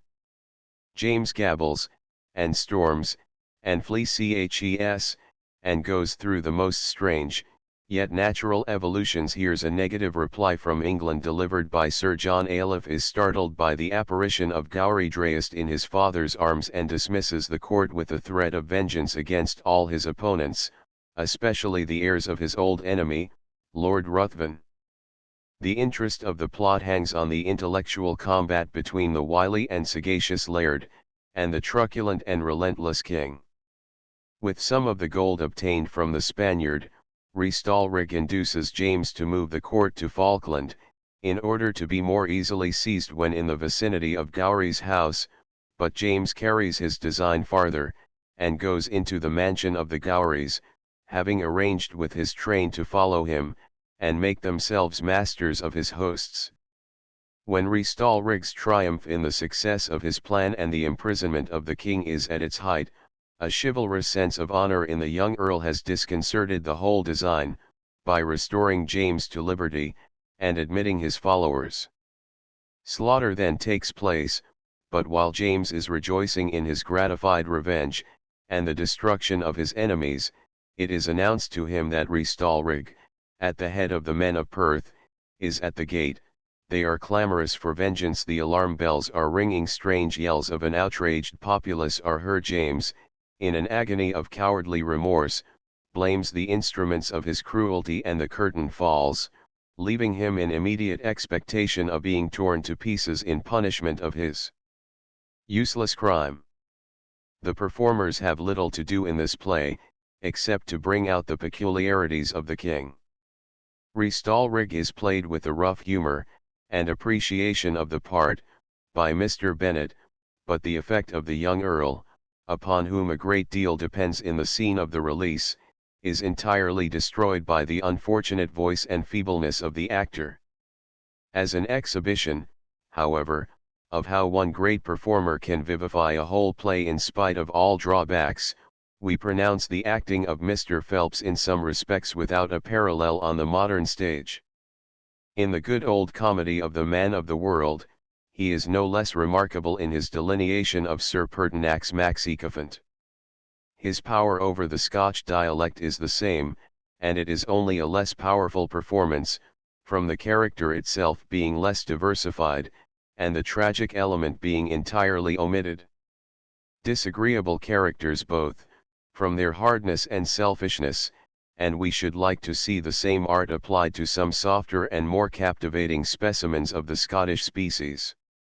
We have been forced already to confess that single character pieces are the only style of drama to which full justice can be done in any theatre in London. Many people, deluded by this circumstance, and preferring the perfection of one to the mediocrity of many, will gravely tell you that the drama itself ought to be formed, in this respect, on the model of the stage, that the interest ought to be concentrated in the hero, and the others kept entirely subordinate, or at least only endowed with vitality enough to enable them to survive the kicks and buffets with which the chief personage of the plot asserts his superiority. That one central interest must exist in a properly constructed drama, there is no doubt, but it is a terrible narrowing of the author's walk if you debar him from affixing this interest to a group, and limit it entirely to one. You force him to descend to mere peculiarities, and the evolvement of character in its most contracted sense thereby, and to this extent, trenching upon the province of farce, which consists in a development of the humors of some selected individual. The drama, on the other hand, paints humanity in the abstract, modified in its particular action by the position and character of the personages of the story, and in so far as, for the sake of one chief actor, the movement of the play is made to depend on him, the poet sinks from being the Titian or Michelangelo of his art, into the Watson Gordon, Phillips, or Pickersgill, high names certainly, but portrait painting, even at its best, is not history. Let any man read Julius Caesar, and think of the Kembles, Young, Macready, and Elliston all in the same play, and talk no more of a one-charactered drama as the fittest for representation, and the highest of its class. A one-charactered drama is only the best when there is but one good actor in a theatre. If there were three good actors, a three-charactered play would speedily arise, where all were good. Shakespeare would reappear, that is to say, crowds would go to see Shakespeare, instead of going, as now, to see this or that performer in Hamlet or Macbeth. The nearest approach to this diffusion of excellence is to be found on the French stage. A unity of purpose is visible in the whole company. The flunkey who announces the Countess's carriage enters into the spirit of the scene, and is as completely the flunkey, and nothing more, as Renier is the Marquis, and nothing less. But one man we possess on the English boards, who is very superior to Renier and all his clan. Charles Matthews has more graceful ease, more untiring vivacity, more genial comprehension, than the very finest of the Parisians. For 95 nights he has held a hushed theatre in the most complete subjection to his magic art, and was as fresh and forcible on the last night of the course as at its beginning. Yet never once does he raise his voice above drawing-room pitch, no reliance has he on silver shoe buckles or slashed doublets. He wears the same coat and other habiliments in which he breakfasts at home or dines with a friend. Never once does he point an epigram with a grimace, or even emphasize a sentiment with a shrug of his shoulders. The marvel is how the effect is created, for there is no outward sign of effort or intention. That the effect is there, is manifest from pit to gallery, and yet, there stands a quiet, placid, calm-eyed, pleasant-mannered, meek-voiced, bald-headed, gentlemanly stockbroker, with respectable brass-buttoned blue coat and grey trousers, such as is to be seen on any day of the week pursuing his way from St. John's Wood or Brompton, and, at first sight, as unfit for theatrical representation as the contents of his ledger for the material of an epic poem. But he is placed in queer and unaccountable situations, made intensely interesting by some strange instance of mistaken identity, or endangered in life and fame by some curiously ingenious piece of circumstantial evidence. Nothing of the kind. The man is before you all the time. You know his whole circumstances as well as he himself does. He has a wife and daughter, he lives in a well-furnished capacious house, we should say in the upper part of Baker Street, and probably a brass plate reveals to the inquiring passenger that it is the residence of Mr. Affable Hawk. That is his name, a merchant or stockbroker, At one time very honest and very rich, but his partner, a Mr. Sparrow, has eloped with the co-partnery funds, leaving Mr. Hawke's affairs in inextricable confusion, and throwing him into the disagreeable necessity of living on his wits. He has a great and available capital, and lays it out to the best advantage. Never did wits so stand in the stead of money before. With them he pays off debts, with them he embarks in speculations, and on their security raises loans, throwing seed in the stoniest places, and receiving 100-fold. Nor is his triumph over a set of trustful spinsters, or persons unaccustomed to business.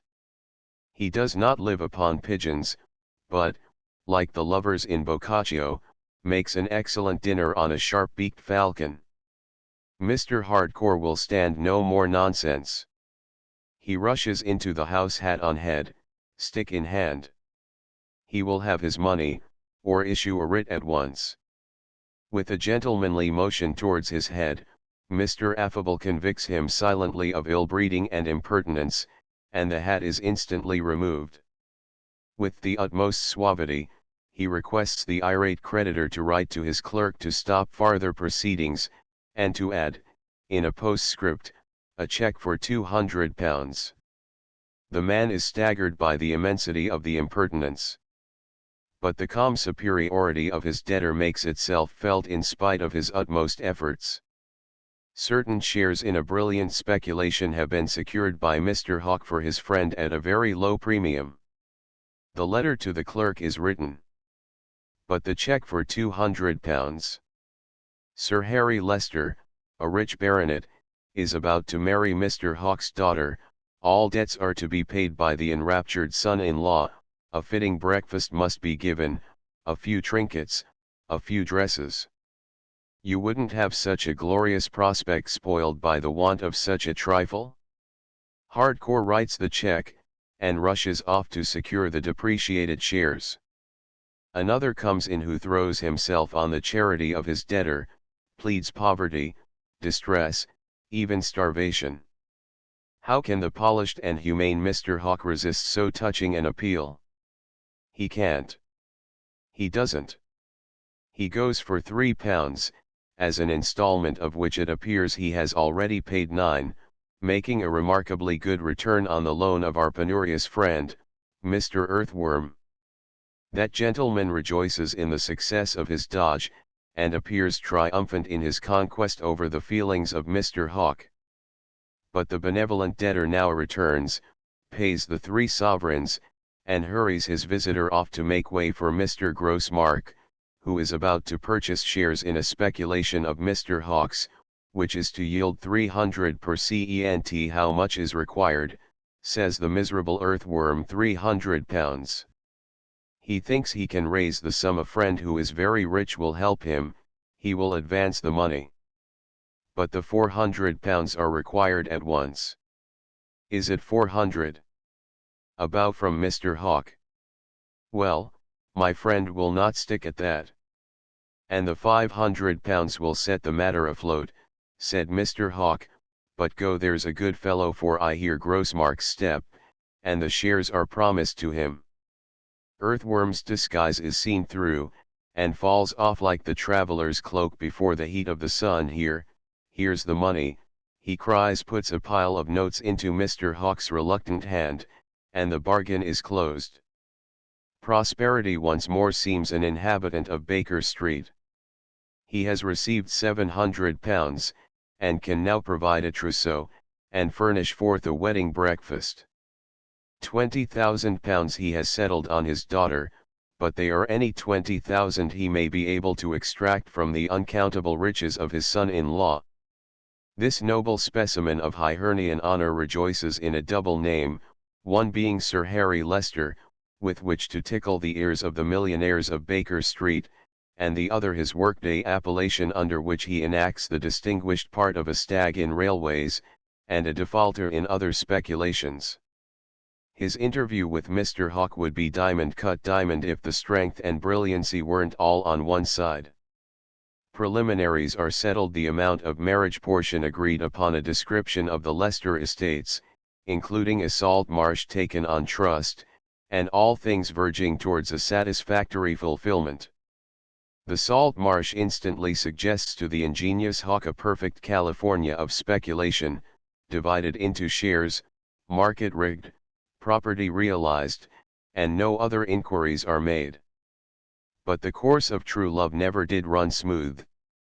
In the most dramatic scene of the play, the mutual discovery is made that Mr. Hawk is an insolvent, and Sir Harry a swindler. The Leicester estates are in an Irish bog, the salt marsh is the sea. Pleasant is it to see the mild self-composure, and sublime self-reliance of Mr. Hawk.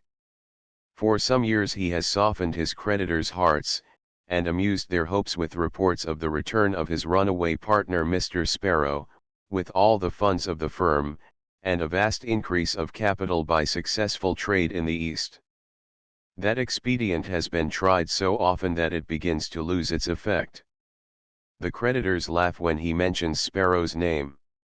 What can be better than to make Sir Harry bronze his countenance, shave off his beard, put on a wig, buy a carriage in Long Acre, and post up to Baker Street at the very moment, decisive of his fate, when his creditors, now aware of the failure of his chance of marrying his daughter to a fortune, are to assemble with their united claims and remorselessly convey him to the Fleet.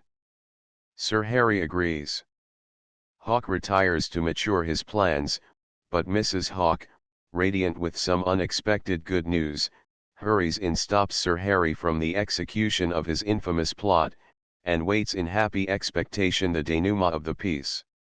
The creditors come in, they bawl, they grin, they scold, they bully. Sparrow is appealed to in vain. They have heard too much of that Levanter's return to believe in it any more. Hark! A carriage rattles up to the door. They look out of the window, carriage covered with mud, old fellow hobbles out, pigtail wig exactly as ordered. Capital, Sir Harry, cries Hawk.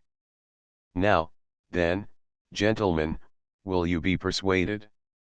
Won't you wait for 10 days till I have arranged our partnership accounts, and then we will pay you in full? The creditors pause. At last one of them goes out to see.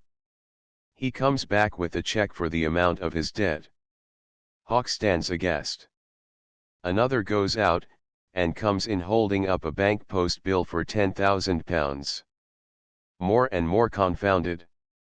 Hawk has uncomfortable thoughts of forgery, and thinks Sir Harry carries the joke too far. At last the wife of his bosom rushes in, and at the other door Sir Harry makes his appearance.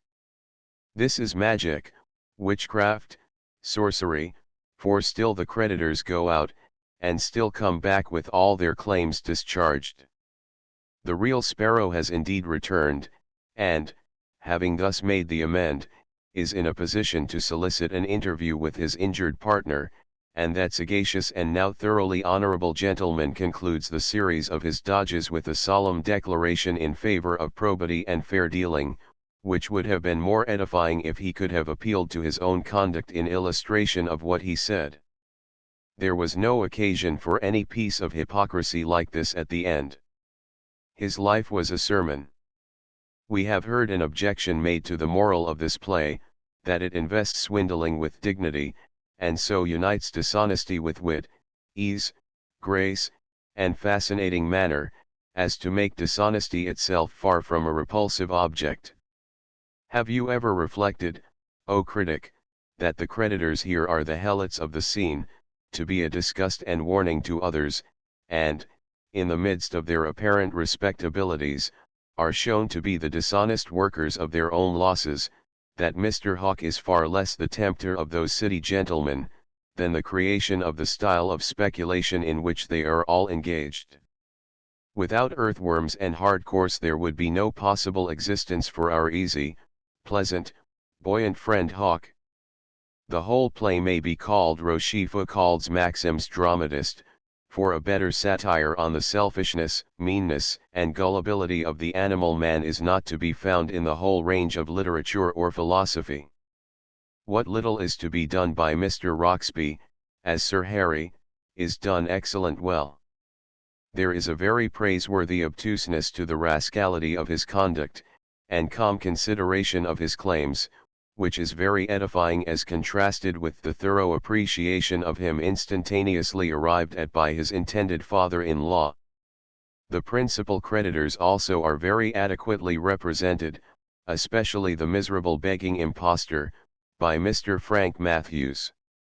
A more lifelike combination of mendicity, and its unvarying accompaniment mendacity, was never observed by Mr. Orford, and we confess to a feeling approaching displeasure, when we learn that the beneficent Sparrow has restored his money to that smooth-tongued, supple-backed, black-hearted vagabond. Now, what is the conclusion derived from all this, that a dramatic feast of this quality has not been seen in our time? Not that the language is comparable to Sheridan's, in fact, the composition is rather poor, not even that there is any novelty in the plot, but the strength of this play is first of all in the prevailing truthfulness of Charles Matthews' acting, and, secondly, that it never on any one occasion oversteps the modesty of nature. With the sole exception of the opportune return of the defaulting partner, we believe that the entire story of this drama was enacted every day in the neighborhood of Capel Court all the time of the railway mania, and is now performing every day not far from the Stock Exchange. And the proof that this lecture, as it may be called, on the art of commercial gambling, is carried on in accordance with inevitable natural laws, is that in spite of the English names, the Irish baronet, the Baker Street furniture, and the thoroughly London atmosphere that surrounds all the personages introduced, the play is originally French. The scene is Paris, the creditors are Parisian, the swindling, speculating, caballing, kite-flying, and mystification, are all originally the offspring of the Bourse, and all the merit of the English playwright is, that he has very ingeniously hidden the birthplace of his characters, without altering, or in the slightest degree damaging, their features, and, in fact, has given them letters of naturalization under which they could rise to be Lord Mayors of London, and eat turtle and drink port as if to the manor born. The author is poor Balzac, lately dead, who left Mercadet a legacy to the stage of more value by far than all his contributions to it during his lifetime. His minute dissection of character had given a charm to his novels, but gave no promise of a success upon the boards, for his ends were worked out by 1,000 little traits, as in our own Miss Austen, without ever having recourse to the broad effects that seem adapted to the theatre, and we believe his dramatic triumph came as a surprise upon the Parisian public, which, at the same time, highly appreciated his Eugenie Grandet, and his other revelations of provincial life. While dwelling on the performances of the Lyceum, it would be unpardonable to omit, from the notice of Mega and her readers, the genius of Mr. Beverley, the scene painter. It almost requires an apology for applying that old appellation to a man who lavishes upon the landscapes required in a play a richness of imagination and power of touch which would bring envy to the hearts of the Poussas or Claude. It is not by gorgeous colors, or startling light and shade, that Beverley produces his effects.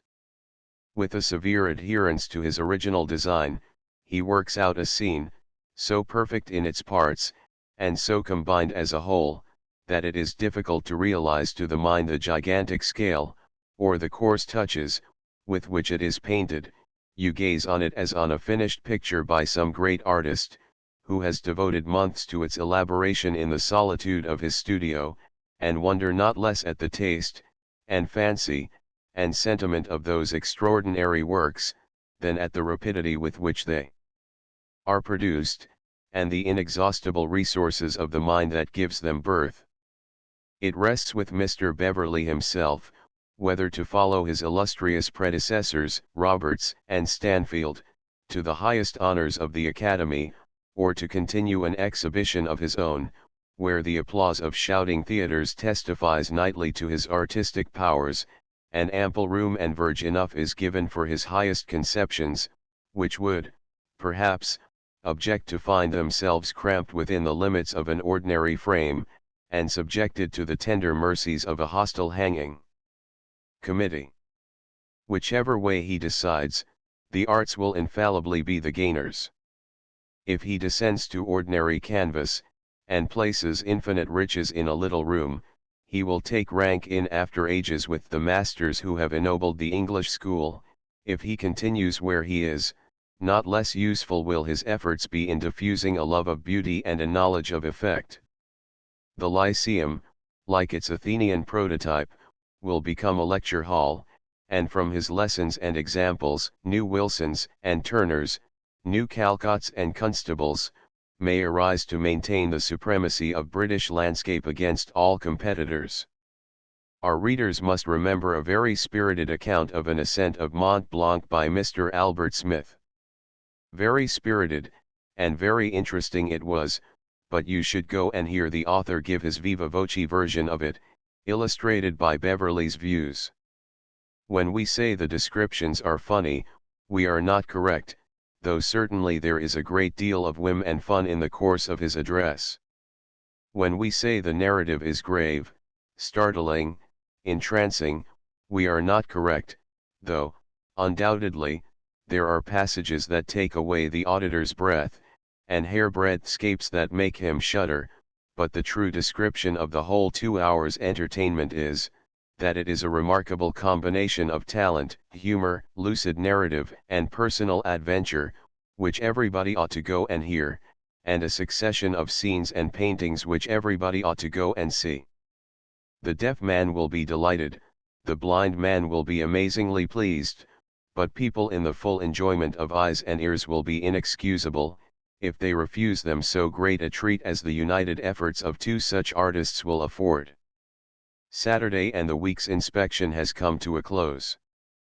A cold east wind is howling along Oxford Street, evidently in search of snow, and rather disappointed at not finding the Serpentine covered with ice.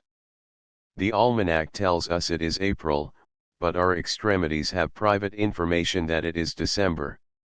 As we go shivering home, we will diverge for a moment into the most curious repository of knickknacks the world contains, being the gatherings of 30 years, at a cost of £30,000.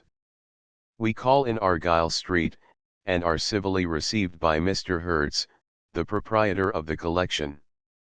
He is a little, round, oily-faced German, evidently of the Jewish persuasion, and remarkably fond of tobacco.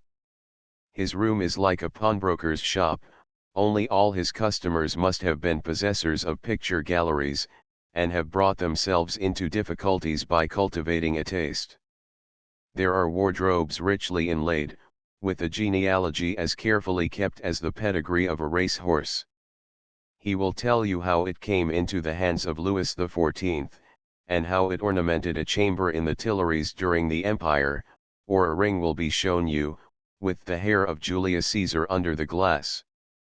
Beautiful miniatures are pointed out, of great value as works of art, but far more valuable from their being undoubted likenesses of their fair and famous originals. Beauties of the reign of Francis, eyes that looked kindly on Henry IV, cheeks that flushed in vain to win a transient smile from the grand monarch, are all there. Then there are little ivory cabinets, and screens magnificently embroidered, all with their respective stories, there being no article that depends entirely on its intrinsic merits, but borrows a great part of its interest from the adventures it has gone through. Finally, he gives you a key, and sends you off, under the guardianship of his maid, to a house in Great Marlborough Street, which you find filled, from cellar to garret, with works of a still more valuable description. We have only time to mention some very fine cartoons by Correggio, and a splendid statue in black marble of a Roman prize-fighter. This is a very fine specimen of ancient skill. Mr. Hertz's object is to sell the entire collection, and we believe he declines to dispose of it piecemeal. Were this not the case, it would be indispensable for the country to secure some of the treasures here contained, though it would perhaps be asking too much of the Chancellor of the Exchequer to endow the British Museum with the miscellaneous articles by which the statue and cartoons are accompanied. Colder, colder still, and fast and furious we hurry towards our chambers. What do blockheads and poetasters of all ages mean by the balmy breath of April, the sunny showers of April, the smiles and tears together characteristic of that hopeful and delicious month? We believe it is a cuckoo note, continued by imitative mediocrity from the days of Theocritus. All very well for him in the beautiful climate of Sicily to cover the head of spring with fresh flowers, and lie upon the grass playing his Pandean pipes. But where are flowers to be seen, at this most uncheering season, here? Or who can lie down on the grass before the end of July without the certainty of cold and rheumatism? Here has the cold wind been blowing for 2 months, sneezes and snufflings loading every breeze, and yet you turn to a pastoral poem, an eclogue, or rhapsody, about the beauties of nature, and you read whole passages in praise of April. With our hat clenched over our brow, and a handkerchief held to our mouth, we career madly through Leicester Square. On the steps of Miss Linwood's old exhibition, a man is standing enveloped in ancient armor. He might as well be cased in ice. But utterly unconscious seems he of the absurdity of his appearance, or of the cold that must be shot through him from steel cuirass and iron greaves. In a gentle voice he addresses the passer-by.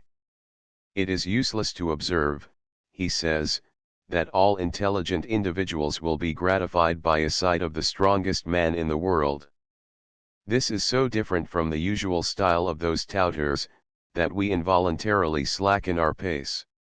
It is scarcely necessary, he proceeds, to remark that Professor Crosso is decidedly at the head of his profession, and that the entrance money is only 1 shilling. We are won by the smooth volubility of the knightly orator.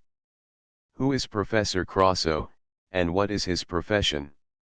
We ascended the steps, traversed a gallery, deposited a shilling, and entered a large apartment with a number of wooden benches, a small gallery at the back, and a green curtained door, hiding for a time the wonders of the stage.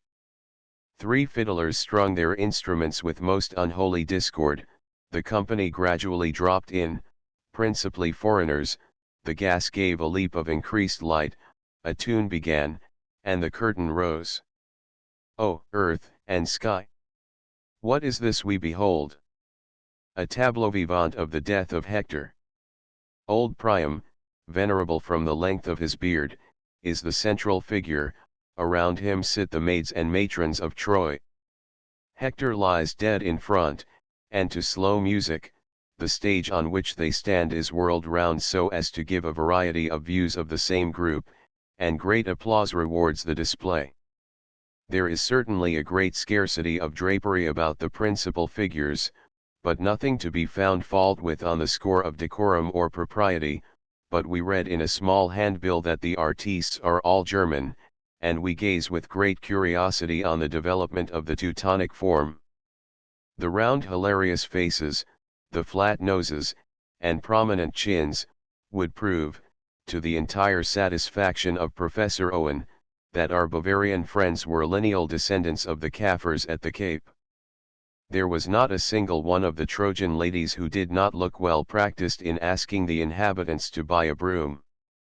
The sons of Priam seemed waiters from the foreign restaurants in Lisle Street, and the dead Hector had a strong resemblance to the owner of a small cigar shop, where there is a card in the window with the words, "Hier spricht man Deutsch." There were other subjects illustrated, but all by the same artistes. The figures were very tastefully disposed, but a little more beauty, and a closer approximation to the outlines of the Canova Venus, would be a great improvement. However, the patriotic audience were highly gratified, and the Dutch ideal evidently fulfilled. Performances then began, where there was a display of strength which would be incredible if there was no trick in some of the displays. The professor tossed weights about which were more fit for wagons than human arms. An immense iron bar was laid upon the floor, which he first lifted by the middle with unanimous approbation, he then raised it, keeping it horizontal by a hold about 1/3 from the end.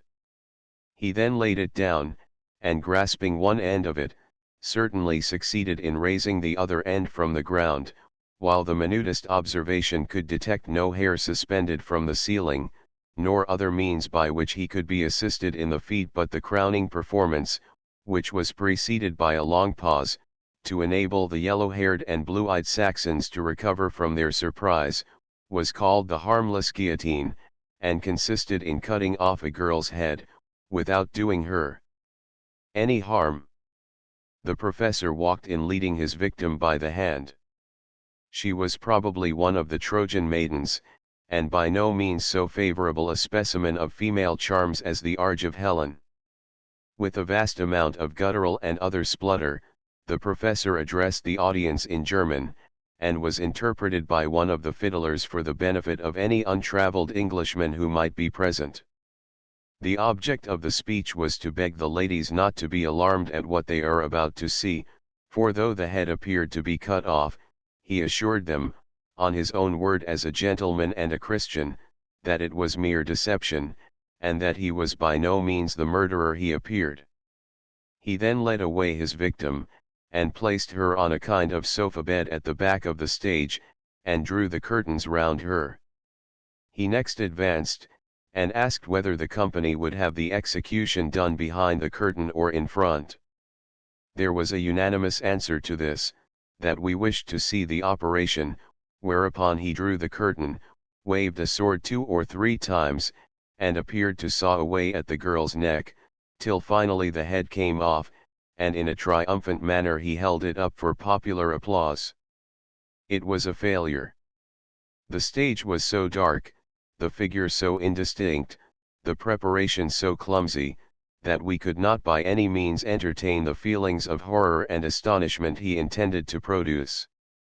The fiddler, in a feeble voice, invited any of the ladies or gentlemen present to go on the stage and examine more nearly the separated head and its marks of reality. But nobody responded to the invitation, and again we fixed our hat desperately over our brows, and faced once more the pitiless blowings of the April breeze. Thus have we attempted to give a clear and dispassionate view of some of the amusements offered to the millions of London. The list we have chosen is very limited, for, in this communication we have omitted all mention of the great majority of the theatres, the operas, the salles de danse, the panoramas, the dioramas, and other pictorial exhibitions. What we wish to impress on the intelligent reader is the absolute necessity of improving, and turning to as beneficial purpose as possible, the means of entertainment which already exist. The theatre, we maintain, has in itself the material most fitted for this purpose, not the theatre of show and spectacle, of burlesque and buffoonery, but the theatre of life and poetry. The machinery is already there, the actors capable of improvement, the drama ready to spring into fresh existence, and all that is wanted is the fostering presence of good and benevolent men wise enough to see the immense engine, for good or for evil, which it is in their power to direct, and brave enough, in the confidence of a good cause, to despise the sneers of the ignorant. The amusements of the people, properly considered, are as important as their ability to spell, or even as the comfort of their houses, and the philanthropic economist who spreads the light of education into desolate lanes, and brightens, with cleanliness and convenience, the poor man's room, only half executes his task if he does not afford intellectual recreation to the mechanic who has a shilling or two to spare, but leaves him to the false incitement of the melodrama, or the leer and vulgarity of the tea garden. But this is Sunday morning, and we are at Woolwich in time for changing guard. Here are 4,000 or 5,000 artillery, and a regiment or two of dragoons, and what with cadets and engineers, the fighting population must be close on 7,000 men. The heath spreads its smooth hard surface in front of the parade ground, and scattered all over the place are cannons and carriages and mortars and implements of warfare enough to exterminate the human race in half an hour. There are no such fine intelligent-looking men as the artillery in the British service. Great care is taken in the selection of recruits, for the duties even of a private need both bodily and mental activity. Their pay is higher than that of the line, and their conduct so good, that out of that immense body only 4 have made their appearance before a magistrate for the last 2 years. The quiet of the town is wonderful. There is not a uniform anywhere to be seen, except where the sentry, with drawn sword, guards the heath gates. On this great expanse there is no motion. A flag here and there sways to and fro in the breeze, and occasionally the burst of a bugle call rises into the air from some distant barrack yard. But now a few officers and their wives and families move silently about. Fine handsome lads come down by 2s and 3s from the College of Cadets, white-haired generals, and majors and captains scarcely less white-haired, pace solemnly along the gravel and, finally, we all arrive at the door of the barrack chapel, which is guarded by sentinels, and devoted entirely to the garrison. On entering on the ground line we are surprised to find ourselves in the gallery. On the different pew doors the ranks and designations of the occupants are written: general officers, field officers, officers, NC, and on going forward to the front of the seat, and looking down into the body of the building, we see already assembled the men of the 4th Dragoons on the cross benches in front of the pulpit, and artillerymen on the seats under the gallery. A beautiful sight above 1,000 gallant fellows in their blue trousers with red or yellow stripes, their belts crossed, their side arms on, and all exhibiting any medals or decorations they may possess. A corporal in full uniform acted as clerk, and the band played the anthems, while some military choristers sang the hymns and responses. Better behavior it is impossible to see in a church. It was a calm, observant, and very attentive congregation. After the prayers, the clergyman, who rejoices in a very fine voice, commenced his sermon amid the hushed attention of his audience. He was very plain, very straightforward, and spoke to them as men who had duties which were by no means inconsistent with the Christian character. Their temptations he touched upon, and gave them warnings and advice. In about a quarter of an hour, having seen that his admonition had had its effect, for he preached without book, and kept his eye on his congregation the whole time, he dismissed them with their faculties unfatigued, and what he had told them fresh upon their minds. On standing up or kneeling down, the clash of their swords upon the pavement was very fine, the jingle of spurs also was heard whenever they moved, and not the less gallantly will they press their horses' flanks, and sway their sabres in some deathful charge, that they heard and treasured the lessons of their friend the chaplain. We intend, on some future occasion, to devote a whole paper to a day at Woolwich, but we have already seen enough to take off the edge of our fear of a French invasion. With Hardinge at the head of our ordnance, and the great name of Wellington still sounding in the hearts of his countrymen with rifle corps innumerable, and the whole empire ready to rise at the first beacon that flares on Beachy Head, we shall only observe to the whole world in arms, that if by some miracle it finds its way to English ground, it will receive the most tremendous thrashing that ever a world in arms, or out of them, received since history began. We therefore solemnly advise all foreign nations, kings, princes, adventurers, bullies, and personages whatsoever, to keep a civil tongue in their heads, and stay quietly at home. The Gold Finder. To travellers by the seas, or on long plains, the distant objects, on the horizon's verge, show but their highest summits, so with time. Time orbs so silently beneath our feet, we look around, and know not that we move, or that the point whereon we stand, today, this moment, is our culminating point, the past and future dip as they recede, and only give to view the tops of things. Therefore, be happy now, the mental eye may take his pleasure if it be, in gazing on the cottage, or the church, the heart may fondly dwell upon the one, and think of days of piety, to be, and on the other, till the breath of home waft to the soul more pleasant memories than the west stealing o'er a field of hay. Blessed in our ignorance, we cannot see that, underneath the rose-grown eaves of home lurk fire and sickness, bickering and want, or, where the steeple cross shines in the sun, that damp, cold graves are nestling dark beneath. All nature cries, be happy now. The bee, whose angry labors wound the ear of noon, finds in the winter, from his garnered store, quick spoliation and a bitter death.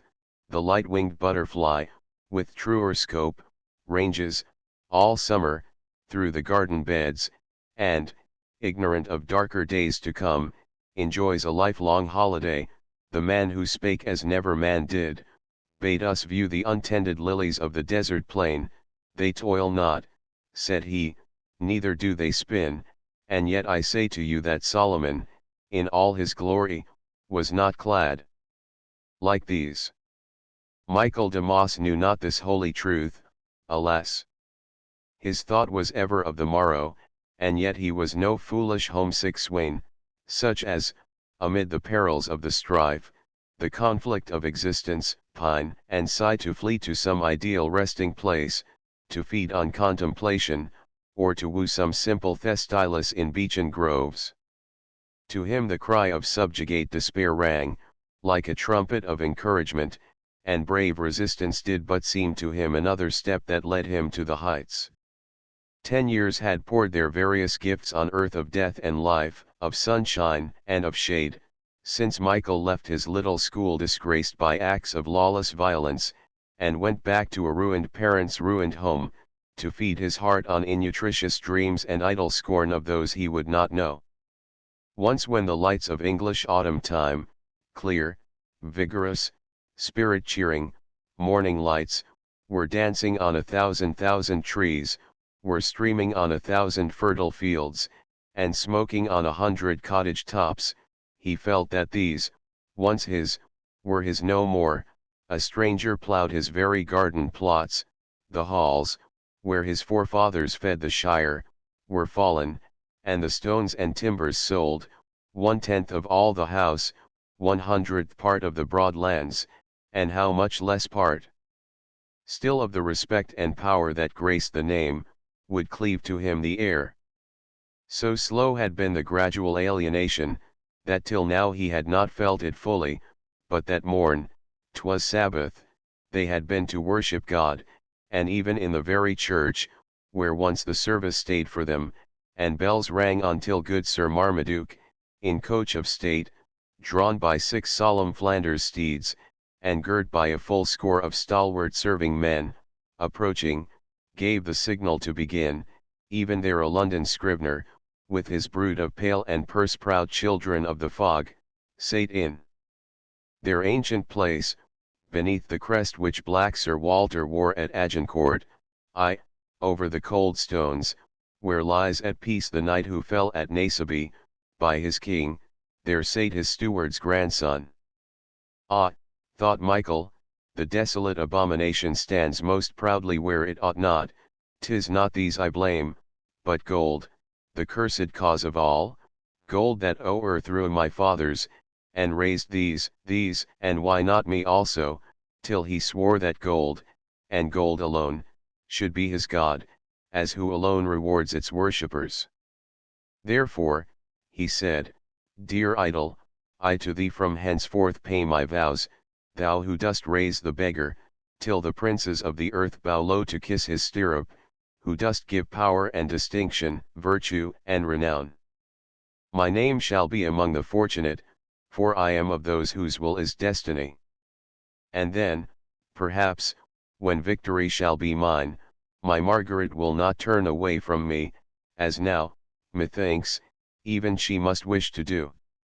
The thought was inspiration. All on fire, he wrote to one, their noble house's chief, whose voice was heard at Eastern council boards, and with the ardour of a youthful heart, he urged his claim. His lordship knew him well, the soldier's spirit he felt, for he was strong. The influence of wind, or sun, or rain, could never sap his sinews, were it his to draw a sword in yonder golden land, he promised them no niggard of himself, no slothful wearer of a scarlet coat, most terrible to women. Marvel not that Michael took the final step alone, his mother never knew a wish but his father, the sorrows of decay, and sorrow-taught indulgence, made him cold, cold as the inmate of an idiot's cell. Too Michael had gained his end, and India's sun now ruled his eager blood, some of his hopes were crowned with triumph, he got store of gold, but lost his sense of honor. In days like those, deceit and violence gave the rule of life to men once wise and generous, they were poor, and they had power, opinion, far away raved, like the idle murmurs of the sea, heard, in still summer evenings, from a hill. Blame them not over harshly, skill and valor give power, which, even when marred and mixed with wrong, may bless those who abide its visitings.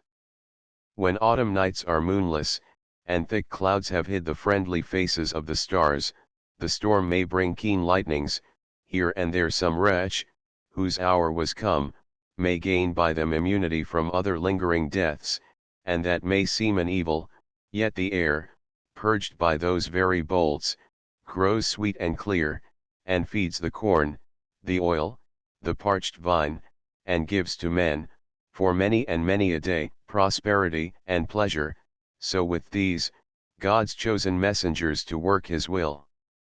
They purify the poisoned moral gale, cause peace and plenty wheresoe'er they go, and lead in happiness on a path of thorns.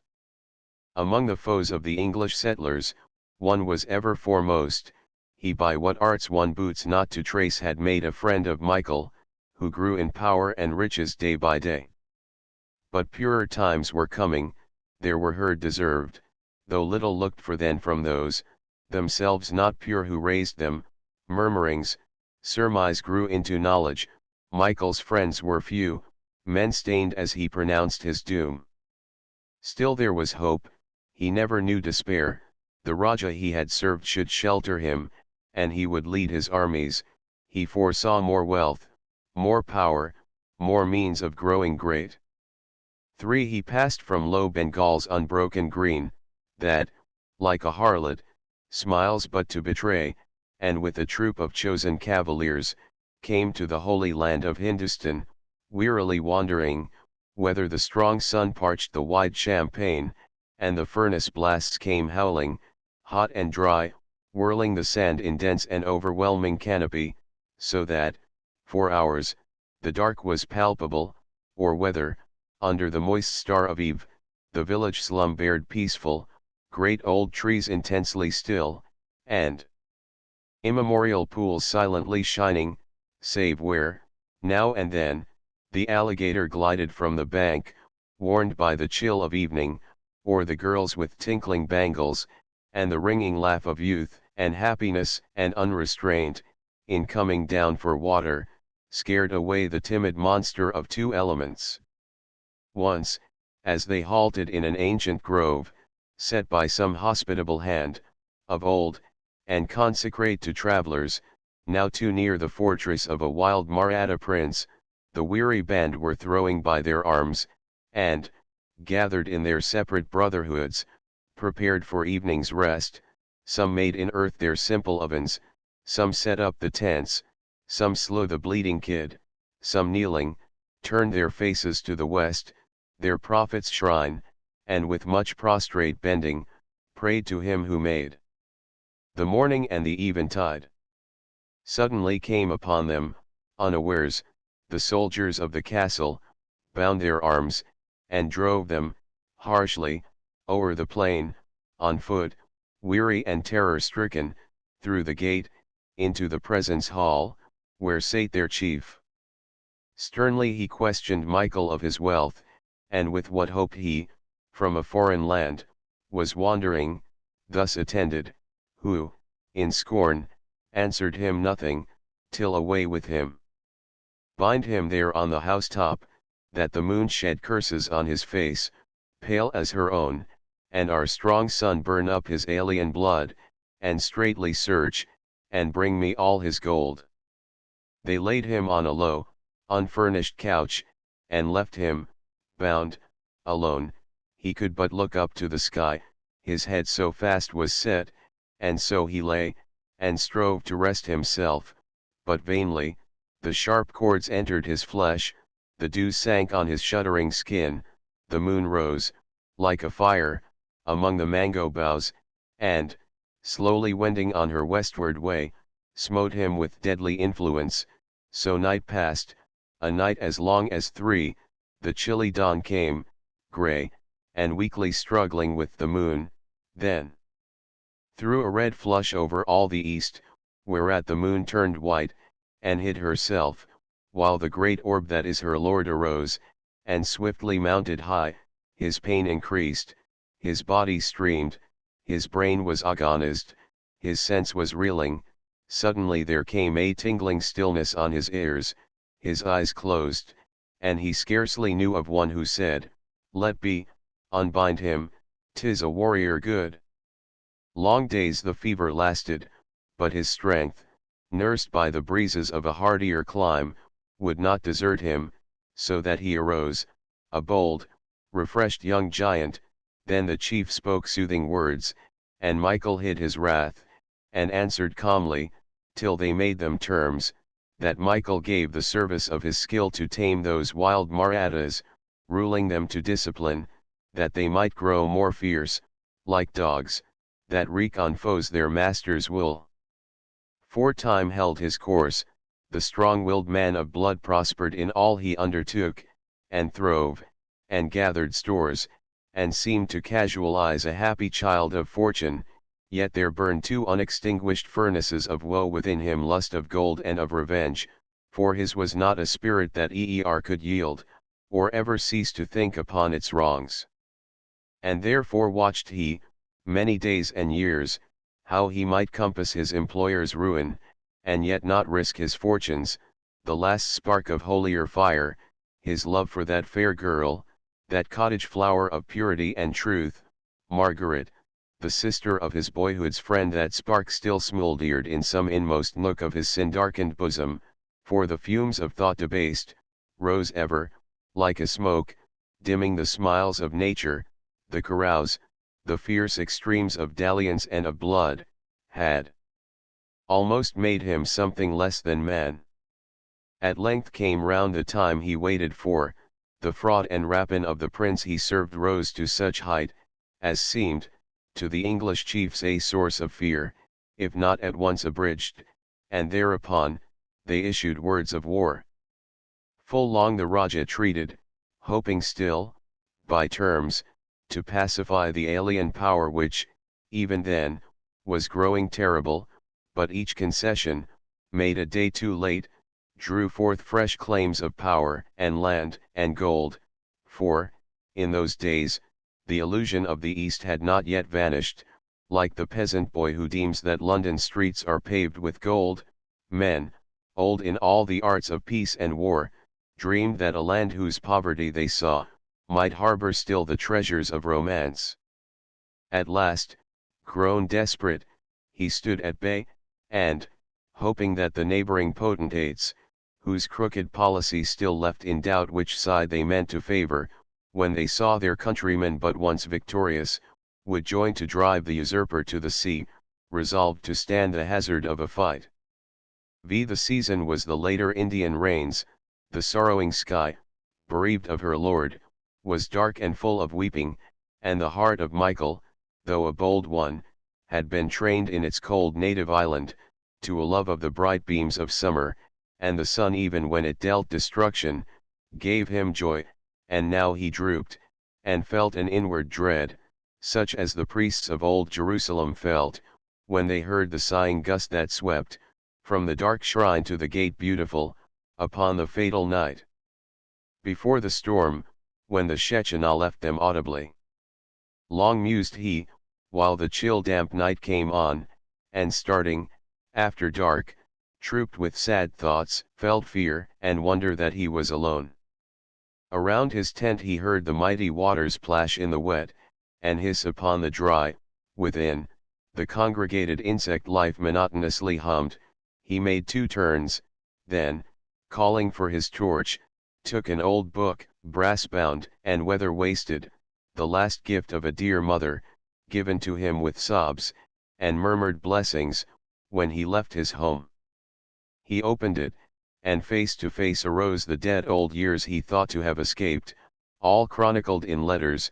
There he saw answers to some of his, containing doubts long since become negations, some again encouraging resolves of his, long broke, and, as he thought, forgotten. Not a leaf but marks some downward step. Oh, in our life there are no hours so full of speechless woe, as those in which we read, through misty eyes, letters from those who loved us once, of whom some have long ceased to love at all, the hand that traced the fond warm records still and cold, the spirit that turned to ours, long lost to all that moves and mourns and sins upon the earth, and some, oh, sadder, that, by us estranged, still live, still love, but live for us no more. He sate and gazed, till through the tent was heard that sound the coldest cannot hear unmoved, the strong spasmodic weeping of a man. And all that night in Michael's tent there burned, though foul with smoke, and swayed by gusty winds, a strong bright torch, fit emblem of his soul, that keen lamp of God's lighting bright and strong. While, looking on a tress of golden hair that lay before him, all night long he sate, this was the man who left in days gone by, a friend, and a friend's sister, dear as he a most kind mother, sinking with her cares an apathetic father, worn with woe a home in ruins and a noble name, to be renewed, or ended, by himself. 6. All things had now combined, they were to march against the English army, thoughts long nursed had taken form, to ripen into deeds. The reigns were ended, and the army met in an old city where he marshalled them, and, as he walked at evening, on the terrace of the high castle where his dwelling was, he looked through fretted arches to the plain, and saw their tents dropped white and countless there, like sheep without a shepherd, like poor sheep marked for the slaughter, and he pitied them. Ere long, the dying despot of the day sank softly down, drowned in a sea of blood like the old Roman wolf in Capri. Michael prepared for action. Dark night fell, the tents were lost to sight, the shouting sank, the drums were silent, all the plain was dark, only against the far horizon loomed the uneven outline of the distant hills. He called his trusty troopers, and stole forth, hoping to pass the camp all unobserved, but with that host was one who loved him not, his own lieutenant, nephew to the king, and higher in the soldiers' hearts than he. This man had dogged his path for many a day, and when they came to the town's outer gate, they found it strictly guarded. Michael rode, in anger, at the densest, shouting loud, "Smite, smite them, spare not, each man for his life." His Arab horse, that stood with gathered limbs, and head reined to his chest, sprang at the cry, and leaping, like a flame, plunged in the crowd. The rest was one confusion, without sight or sound, a breathless dream of ecstasy, till he, and 100 mounted men, were pouring over the plain, as pour the floods, when the dams burst, and winter drowns the fields. On came the fierce lieutenant, and behind thundered a motley rabble, whose lean steeds could ill sustain that violent career, and soon there were not left who followed him 500 horsemen. Still the chase was hot, hot was the chase, and long o'er scorched sands, and open cornfields, till the spent pursuers began to drop behind. Some, rolled on earth, saw their girths broken, or their horses slain. Then Michael's men drew bridle and stood still, waiting the onset of the exhausted crew, whose numbers now were scarce the double of theirs. First came the bold Fujadar. "Forward," he cried, "down with the false Ferengi!" His last word, a pistol flash, a groan, a drop of blood on the white drapery he wore. His horse was riderless forever. Michael turned fierce on the cowed pursuers. "Get you back, and tell your master he is now to pay my long-held forfeit for foul injuries, who dared to fling on me, when I was weak, the childish insults of a childish mind. That night he was within the British lines, but his dear gold was gone, for at the gate his wagon bullocks and their driver slain, and half his guard cut off. He had but saved his life alone, and some few jewels, stored upon his person. Once more, all his toil, his guilt, was foiled, he was a beggar still. 7. His ill-gained wealth was gone, but not his heart, and gain it seemed to that impatient spirit that now he should not go, a man disgraced, to build his fallen ancestral home, long bare to the invading scorn of low-born men.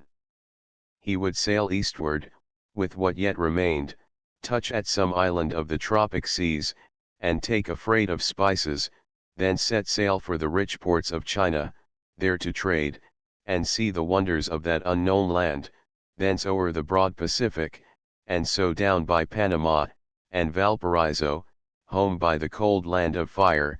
Thus would he voyage, and gain more wealth, and win himself a name for riches and adventure, courage bold, and knowledge of strange countries. Then no more would cleave to him the brand of his disgrace, all bow the knee to him whom fortune serves, and he would be her master. He would rise higher and brighter o'er the heads of men, blaze in their sight no meteor, short-lived, vain, but rule them like the day god. Then to him the Senate and the court should open their gates, the mammon-loving city name his name, his old ancestral mansion rear its head, and he would dwell at ease, for all abroad he should behold the lands his fathers held, and breathe again his genial native air. Nature and he should both their youth renew, and all things have a beauty not their own. There, on the upland, shall a milder sun smite the white cottage and the glistening vane, and nestle in the balmy stack, and float, a fruitful flood upon the southern wall. There the great oak shall stir his solemn head, the lime tree shed her blossoms sweetly faint, the poplar tremble, like the heart of man, whose darkest thoughts have under lights of hope. The beech shall spread his venerable shade, the stately elm's procession guard his walks, the birch bark gleam through foliage, and the ash wave ruddy clusters. Willows there shall weep, and the wet alder shall delight to wade knee-deep in sluggish waters, where the kine take the whole meadow with contented eye. Philosophers of nature. One dark thought alone can mar these visions: he must die, and leave the dear possessions, in this land where men are struck down in their hour of strength. That thought will oft intrude. By day it flies before the excitement that his life affords, the chase, the goblet, and the battlefield. In sleep it haunts him. Once he dreamed a dream, 50 unspeakable ones had borne his soul, for he was dead, with sounds of writhing laughter, into a sideless, roofless, bottomless place, and left him there alone. There was no pain, but a sense that all was lost for evermore, that this was now, and worse might be to come, made the stagnation misery, till, behold, the sad and silent years wore on. At length his musing spirit said within herself, "Oh, for one breath of life, a day, an hour. Before the irrevocable change, how great my power was, had I used it. Now 'tis gone. Where is my wealth? A heap of rotten leaves blown to the shores of folly, where it grew, my cherished body gone, perchance, forever, perhaps reserved to torment." With the thought he strove to utter such a cry, as, heard echoing beyond the hollow halls of hell, upon the confines of the orbed earth, might warn the guilty, ere it was too late. And with that cry he woke. The dawning day saw him confused with horror. When it set, he was carousing to the lips in sin. Now was no hope, save that domestic joys might give him pause, and win him from his sins not now pleasant, but so strong of growth, that, like old ivy, they had hid the tree, and threatened its destruction.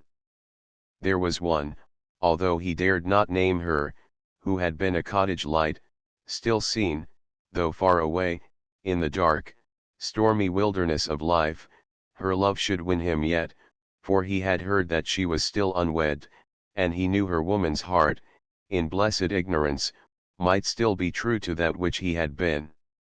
8. He sailed, in search of wealth, from Ganges' mouth, but the ship's prow was never seen again, stemming the homeward waters whether, whelmed in stormy ocean, halfway down she swayed and swung among the dolphins and the sharks, or whether, on some calm Pacific night, where on the farthest limits of the dark there rose and fell the momentary flash of lone inland volcanoes, some soft breeze had run her slowly on the coral reefs, and the blue waves had rippled o'er her grave, there was a 9 days' wonder. Men inquired, where was the man, whose wealth, without an heir, so lost, so wonderfully won again, after he left the country, by the faith of an old servant, thought to have been slain, was fabulously splendid?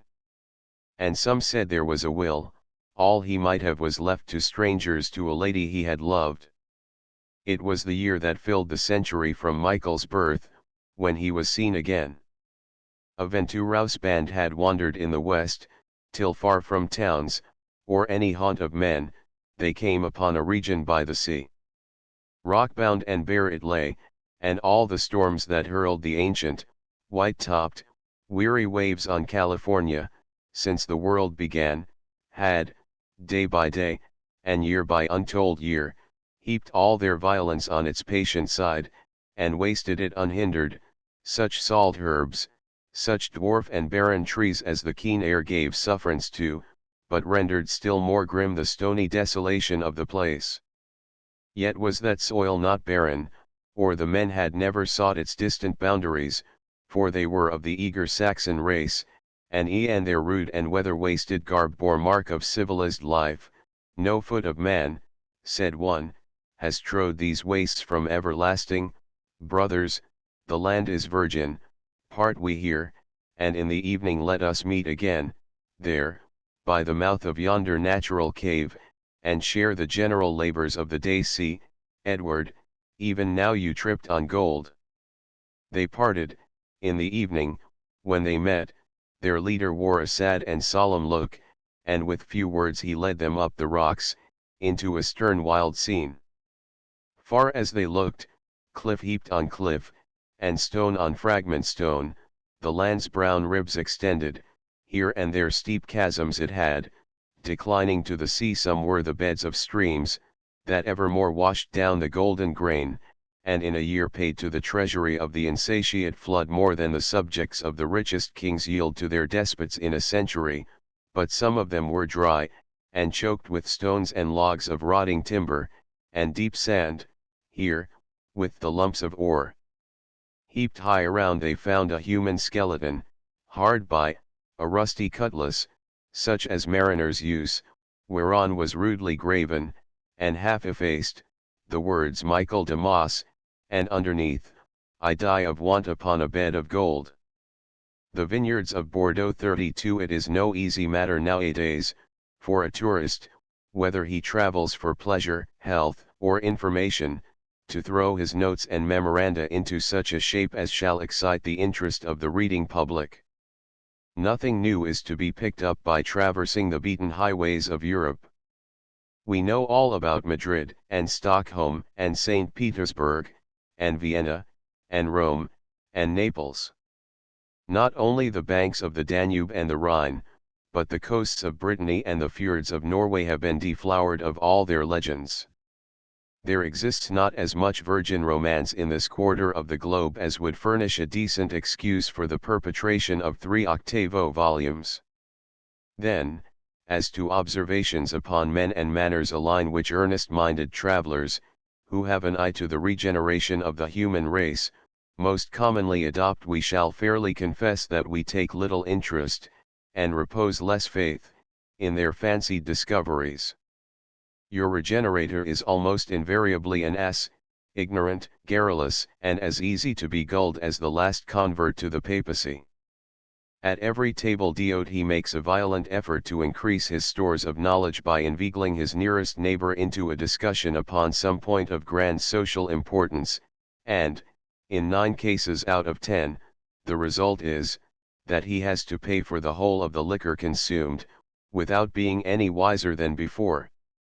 And yet, perhaps, even the traveling regenerator is less liable to be humbugged than the traveling collector of statistics. The most truthful people in the world neither think it necessary nor expedient to speak the truth regarding themselves. Individuals are not apt to answer the queries of a stranger touching the state of their own particular finances, neither do men choose to disclose to foreigners the real nature of their national relations.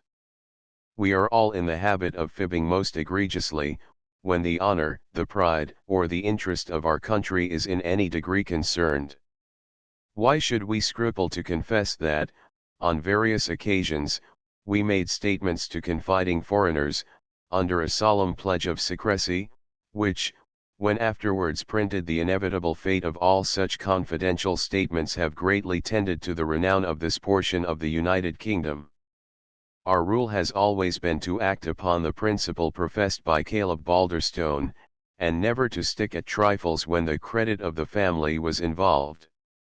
We wholly deny that fictions of this kind can be classed in the category of falsehoods.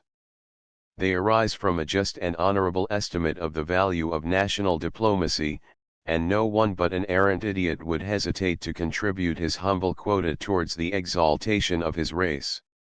What right has a Frenchman or any other foreigner to inquire what is going on in the heart of Great Britain? What business is it of his how we cultivate our fields, work our machinery, or clear out the recesses of our minds? 10 to 1 the fellow is no better than a spy, and if so, it is our bounden duty to mislead him. But patriotism does not belong to one nation only. When the Frenchman or other foreigner beholds an unmistakable Briton, clad, perhaps, in the drab uniform of Manchester, making curious investigations into the value of his crops, and the other sources of his wealth, he most naturally concludes that the child of perfidious Albion is actuated by some sinister motive. The result may be conceived. Figures, more mendacious than any that were ever promulgated by the League, are supplied with amazing liberality to the believing statist. He calculates the product of a province, after the inspection of a single farmyard, commits his observations to the press, and is henceforward quoted as an oracle. It is not from tourists that we can hope to gather accurate information of the state of other countries. A very great amount of mischief and misconception has arisen from an absurd reliance in the accuracy of men who were absolute strangers to the country in which they sojourned, and necessarily exposed to every sort of imposition, and really, with all deference to our brethren of the daily press, we must be allowed to express our conviction that the system of commissionership has, of late years, been carried a great deal too far. Of the talents of the gentlemen so employed we would wish to speak with the utmost respect. They are, almost all of them, clever fellows, sharp, shrewd, and observing, but it is too much to expect that, at a moment's notice, they can forget the whole previous antecedents of their lives, and discourse dogmatically and with perfect precision upon subjects of which they knew nothing until they were gazetted for the special service. Mr. Reach, we trust, will do us the kindness to believe that these preliminary remarks have not been elicited by anything contained in his present volume, and also that we intend no insinuation derogatory of his contributions in the capacity of a commissioner. The fact is, that we have not read his papers on the social and agricultural condition of the peasantry of France, being somewhat more deeply interested in the condition of our peasantry at home, but we know quite enough of his talent and ability to make us certain that he has treated the subject both honestly and well. Fortunately we are not called upon now to investigate his statistical budget. He comes before us in the more agreeable character of a traveler in the sunny south of France. Led by a fine natural instinct, he has tarried in the vinous district until he has imbibed the true spirit of the region. His native Caledonian sympathies in favor of claret, a disposition in which we cordially participate, detesting port almost as intensely as whiskey were fully developed by a sojourn in the neighborhood of the Chateau Lafite. Of Ceres, at so much a quarter, he tells us nothing of Bacchus, at so much a bottle, he speaks well and eloquently. Endowed by nature with a gay and happy temper, fond of fun, relishing adventure, and with a fine eye for the picturesque, he ranges from the Garonne to the Rhône, from the shores of the Bay of Biscay to the Mediterranean marshes, from the sterile wastes of the Landes, by the splendor of the Pyrenees, to the old Roman city of Nizams, making us wish all the while that we could have made the journey in such agreeable company. As a fellow traveler, we should be inclined to say that he errs on the score of haste. Assuredly we should have lingered with reverence at some places which he passed with undue precipitancy. He had no right to hurry through Haute-Brion as he did. He should have dwelt longer at Leoville. Our matured taste and experience of vintages would have mitigated the rapidity of his career. Mr. Reach has not done justice to himself in the selection of a title for his volume. Claret and olives are rather apt to be misunderstood in the present day, owing to the practices of previous authors, who have been in the habit of vending the properties of the deceased Joseph Miller under some such after-dinner disguise. Wine and walnuts was an old title, whereof we have an indistinct recollection, our impression at this moment being, that the wine was corked and the walnuts woefully shriveled. Then followed nuts and nutcrackers maggoty enough, and filled with devil's dust that might have choked a member of the League. Grog and biscuits we presume to have been a feeble sort of production, emanating from a disappointed mind, working on a heritage of wrong. Sherry and cheroots did not amalgamate. Alcohol and anchovies gave token of a diseased intellect and a ruined constitution. Tumblers and talk, a Glasgow publication, if we recollect aright, had little circulation except among bibulous members of town councils, or similar corporations. Ale and Aesthetics was but an unfortunate specimen of alliteration. How many editions of Beer and Baccy have been printed, we know not, but we are not aware as yet that the author has made his fortune. With all these beacons before him, we could wish that Mr. Reach had announced his book under some other name. He is not to be confounded, as an author, with the issuers of such catchpennies. Putting aside even his present work as one of limited interest, though we should be puzzled to name any tourist who writes more pleasantly than our author, his novel of Leonard Lindsay displays a carefulness of composition, and a lifelike painting, in the style of Defoe, which contrasts remarkably with the slipshod trash now forming the staple commodity of the circulating libraries. There is the right stuff in him, visible throughout whatever he attempts, and if at times his taste is liable to exception, we believe that aberration to be solely owing to the exigencies of the times, which leave far too little leisure to most men to revise and consider their productions. The title, however, is unquestionably appropriate enough, though it may be calculated to mislead the reader.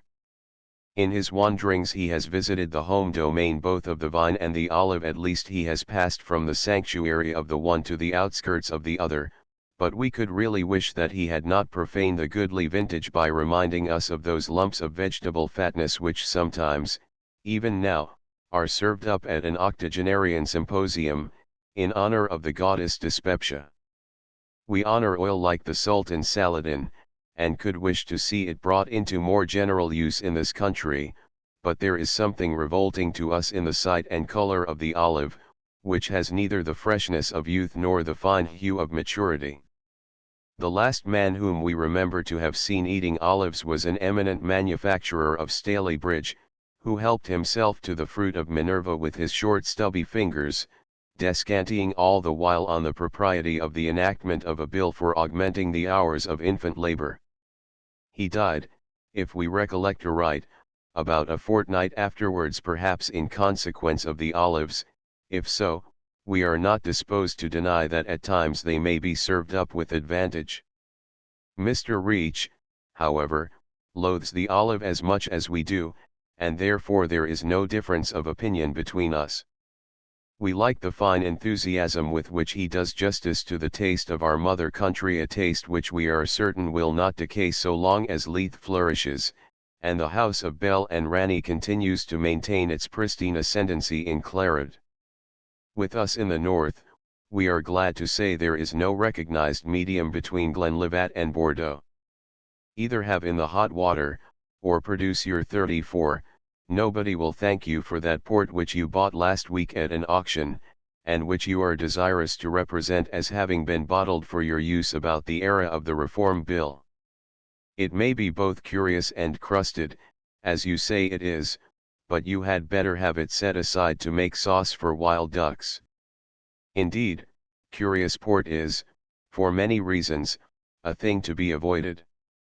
We remember once dining at the house of an excellent clergyman in the country, whose palate, however, might have undergone a little more cultivation, with mutual advantage to himself and to his acquaintance. On that occasion we were presented 3 times with a certain fluid, under 3 different names, but all of us afterwards agreed that it was the same liquor, varying simply in degree of temperature. First, it came in smoking in a tureen, and was then called hare soup. Secondly, it was poured out cold from a decanter, under the denomination of port. Third, and lastly, it came before us tepidly, with the accompaniment of sugar and cream, and the red-armed Hebe who brought the tray had the effrontery to assure us that it was coffee. So much for the curious vintage of Oporto, but we are forgetting Mr. Reach. It is really much to the credit of Scotland that she stood staunchly by her old ally, France, and would have nothing to do with that dirty little slice of the worst part of Spain, Portugal, or her brandified potations. In the old Scotch houses a cask of claret stood in the hall, nobly on the tap. In the humblest Scotch country tavern, the pewter tappet hen, holding some 3 quarts, think of that, master slender reamed, Anglesey, mantled, with claret just drawn from the cask, and you quaffed it, snapping your fingers at custom houses. At length, in an evil hour, Scotland fell. We have more than half a mind to ascend the Rhine to Bacharach, and swear upon the altar of Laius, which must now be visible, if the weather on the continent has been as dry as here, never to relax our efforts until either the Union, or the infamous duty on the wines of Bordeaux, is repealed. But we must calm ourselves and proceed moderately. Now, then, for the vineyards here, as elsewhere, no very picturesque objects to the eye, but conveying a moral lesson that real goodness does not depend upon external appearances. We never saw a vineyard yet, whereof the wine was worth drinking, which a man would care to look at twice. Your raspberry bush is, upon the whole, a statelier plant than the vine when fulfilling its noblest functions. Nevertheless, we presume there are few who would give the preference to raspberry vinegar over veritable Lafitte. We have seen the vineyards in spring, when, as poor Ovid says, quoque loco est vitis, depamite gemma movter, but they do not bud at all so luxuriantly as a poet would fancy. The only time for seeing them to advantage is at the gathering of the grapes, when the gay dresses of the vintagers give animation to the scene, and song and laughter proclaim the season of general jubilee.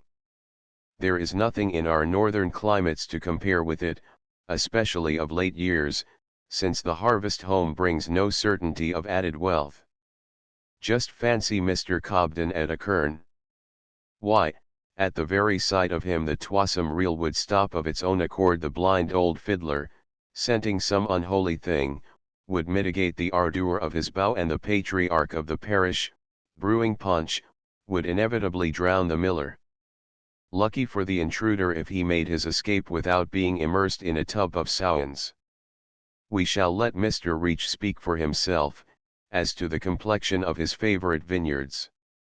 Fancy open and unfenced expanses of stunted-looking, scrubby bushes, seldom rising 2 feet above the surface, planted in rows upon the summit of deep furrow ridges, and fastened with great care to low fence-like lines of espaliers, which run in unbroken ranks from one end of the huge fields to the other. These espaliers or lathes are cuttings of the walnut trees around, and the tendrils of the vine are attached to the horizontally running slopes with withes, or thongs of bark.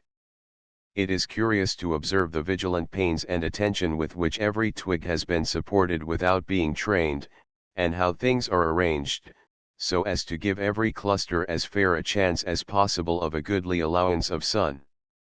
Such, then, is the general appearance of matters, but it is by no means perfectly uniform.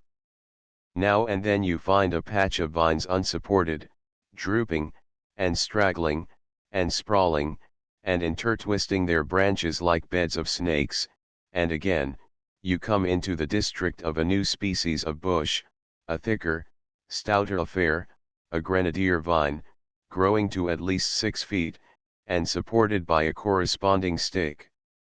But the low, 2-feet dwarfs are invariably the great wine-givers. If ever you want to see a homily, not read, but grown by nature, against trusting to appearances, go to Madoc and study the vines. Walk and gaze, until you come to the most shabby, stunted, weazened, scrubby, dwarfish expanse of bushes, ignominiously bound neck and crop to the espaliers, like a man on the rack. These utterly poor, starved, and meager-looking growths, allowing, as they do, the gravelly soil to show in bald patches of grey shingle through the straggling branches. These contemptible-looking shrubs, like parleyst and withered raspberries, it is which produce the most priceless, and the most inimitably flavored wines. Such are the vines that grow Chateau Margaux at half a sovereign the bottle. The grapes themselves are equally unpromising. If you saw a bunch in Covent Garden, you would turn from them with the notion that the fruiter was trying to do his customer with overripe black currants. Lance's soul would take no joy in them, and no sculptor in his senses would place such meager bunches in the hands and over the open mouths of his nymphs, his bacchantes, or his fauns. Take heed, then, by the lesson, and beware of judging of the nature of either men or grapes by their looks. Meantime, let us continue our survey of the country. No fences or ditches. You see, the ground is too precious to be lost in such vanities. Only, you observe from time to time a rudely curved stake stuck in the ground, and indicating the limits of properties. Along either side of the road the vines extend, utterly unprotected. No raspers, no ha-has, no fierce denunciations of trespassers, no polite notices of spring guns and steel traps. Constantly in a state of high-go-offism. Only, where the grapes are ripening, the people lay prickly branches along the wayside to keep the dogs, foraging for partridges among the espaliers, from taking a refreshing mouthful from the clusters as they pass, for it seems to be a fact, that everybody, every beast, and every bird, whatever may be his, her, or its nature in other parts of the world, when brought amongst grapes, eats grapes. As for the peasants, their appetite for grapes is perfectly preposterous. Unlike the surfeit-sickened grocer's boys, who, after the first week, loathe figs, and turn poorly whenever sugar candy is hinted at, the love of grapes appears literally to grow by what it feeds on. Every garden is full of table vines. The people eat grapes with breakfast, lunch, dinner, and supper. The laborer plods along the road munching a cluster. The child in its mother's arms is lugging away with its toothless gums at a bleeding bunch, while, as for the vintagers, male and female, in the less important plantations, heaven only knows where the masses of grapes go to, which they devour, laboring incessantly at the métier, as they do, from dawn till sunset. In all this, however, we cannot say that we detect any matter for surprise. The grape season lasts only for a short period, and we have observed symptoms of a similarly universal appetite in this country when gooseberries are at their perfection. Nay, we shall venture to say that Mr. Reach himself would cut no indifferent figure in a garden where the honey blobs, hairy yellows, and bloody captains were abundant. As for the consumption by the vintagers and pressmen, that can be accounted for on the same principle which forbids the muzzling of the ox while treading out the corn, but we never enter willingly into such details, being satisfied that, with regard to many things edible, potable, and culinary, it is imprudent to be too curious in investigation. We eat and drink in confidence, as our fathers did before us, trusting that what harmed not them can do us no manner of injury, and we do not feel at all grateful to those gentlemen who think it necessary to go out of their way for the purpose of presenting us with detailed accounts of the minutiae of the vinous manufacture. It is, we think, a peculiar feature of the wines of the Bordelais, that you will rarely, if ever, find a connoisseur who will confess an undivided and exclusive attachment to any one particular growth. We fear that the claret drinker has much of the libertine in his disposition. He flits from vineyard to vineyard, without being able to fix his affections once and forever. Such pleasant fickleness is not akin to the downright English spirit, and therefore perhaps it is that Englishmen generally prefer the heavy Portuguese drench, to the lively Gallican nectar. In London it is not uncommon to hear a man swearing by Barclay and Perkins, in almost feudal opposition to myrrh. Many would rather be teetotalers than defile their throats with other beer than that of Hanbury, and the partisans of Bass stand in deadly opposition to those who espouse the cause of Alsop. So on the Rhine, men are bigoted to their vineyards. One individual approaches you, as Uhland beautifully remarks in the best of his romantic ballads, with a flask of his Manschauser in each pocket of his trouser, and vows, by the memory of Hermann, and by that of Brenius, who first brought the vine from Italy, that the red fluid is incomparably superior to the pale. With a scornful laugh the adherent of Steinberger listens to the boast, and pours into his glass a beverage which scents the room like a dozen nosegays. A fiery devotee of Niersteiner stands up, or rather tries to do so, if he is deep in his third bottle for the credit of his pet vintage, and a priest, addicted to Liebfrauenmilch, in vain attempts to end the controversy by descanting upon the sanctity of his liquor. In Nuremberg we have witnessed several serious rows on the subject of the superiority of beer. A hot contest had been going on for some time as to the merits of the respective Brausts of Right Bavarian at the Himmelsleiter and the Jammerthal, the two most considerable beer taverns in Germany, until at last this was in 48, we of the Himmelsleiter being no longer able to stand the outrequidence of our opponents, who were notoriously of the Democratic party, marched upon them, and, under cover of political principle, smashed the glasses, and set several casks of the obnoxious fluid abroach. This is bare matter of fact, but if any gentleman is sceptical as to the possibility of such a movement, we may as well remind him that the only serious rising which took place in Bavaria originated from a proposed impost of an infinitesimal duty upon beer. Were England as Bavaria is, the continuance of the malt tax would have led to a crisis of the most alarming description, and, after all, we cannot help thinking that the name of Hampden would now have been held in higher estimation, had he stood forward in the cause of his country's beer, instead of being the opponent of a miserable tax, which weighed only upon men of his own condition. But we must not become political. So, gentlemen, the memory of Hampden in any kind of beer you choose, from the smallest to the stiffest, and now to our present subject. We are very sorry indeed to observe that the taste in champagne, a wine which we hold in much reverence, is becoming hideously depraved in this country. We do not speak merely of England. England can look after herself, and Cyrus Redding is a safe monitor on such subjects, who, we trust, will make strong head against national depreciation. Sparkling hock and petilating Moselle may be tolerated, though we do not like them, and we have no objection to Saint Perry as an agreeable companion to a cutlet. But, latterly, some superlative trash has made its appearance among us under such names as the Ruby and the Garnet, and we would earnestly recommend all good Christians who have a regard for their stomachs to avoid these. The fact is, that there is no tolerable medium in the quality of the wines of Champagne. Either they are first rate, in order to secure which you had best stick to the established names, or they are not one whit preferable to Perry. A conservative taste in wines is likely to be the most correct. Adhere to the ancient vineyards, and have nothing to do with newfangled fluids, however puffed or recommended. If you want to know how these are made, listen to Mr. Reach, whose fine palate enabled him at once to detect the slightest touch of adulteration. Young men are apt to be led astray by the splendor of novel names, and to believe in the possibility of the discovery of new vineyards.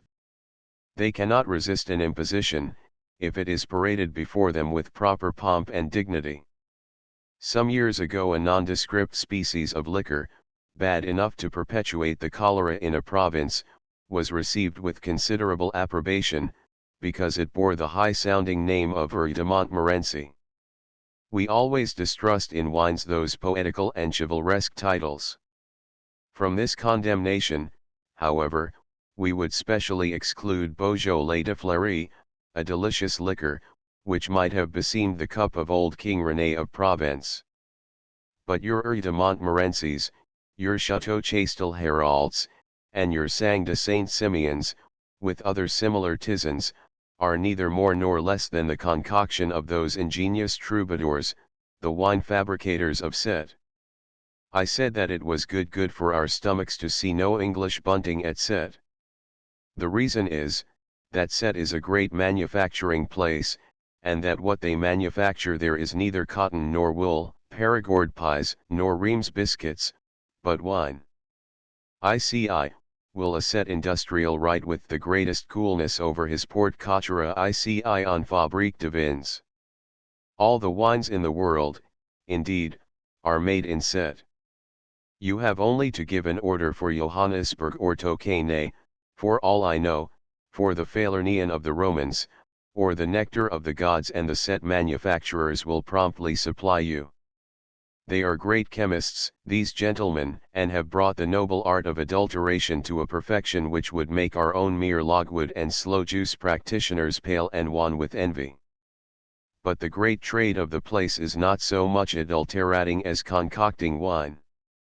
Sète is well situated for this notable manufacture. The wines of southern Spain are brought by coasters from Barcelona and Valencia.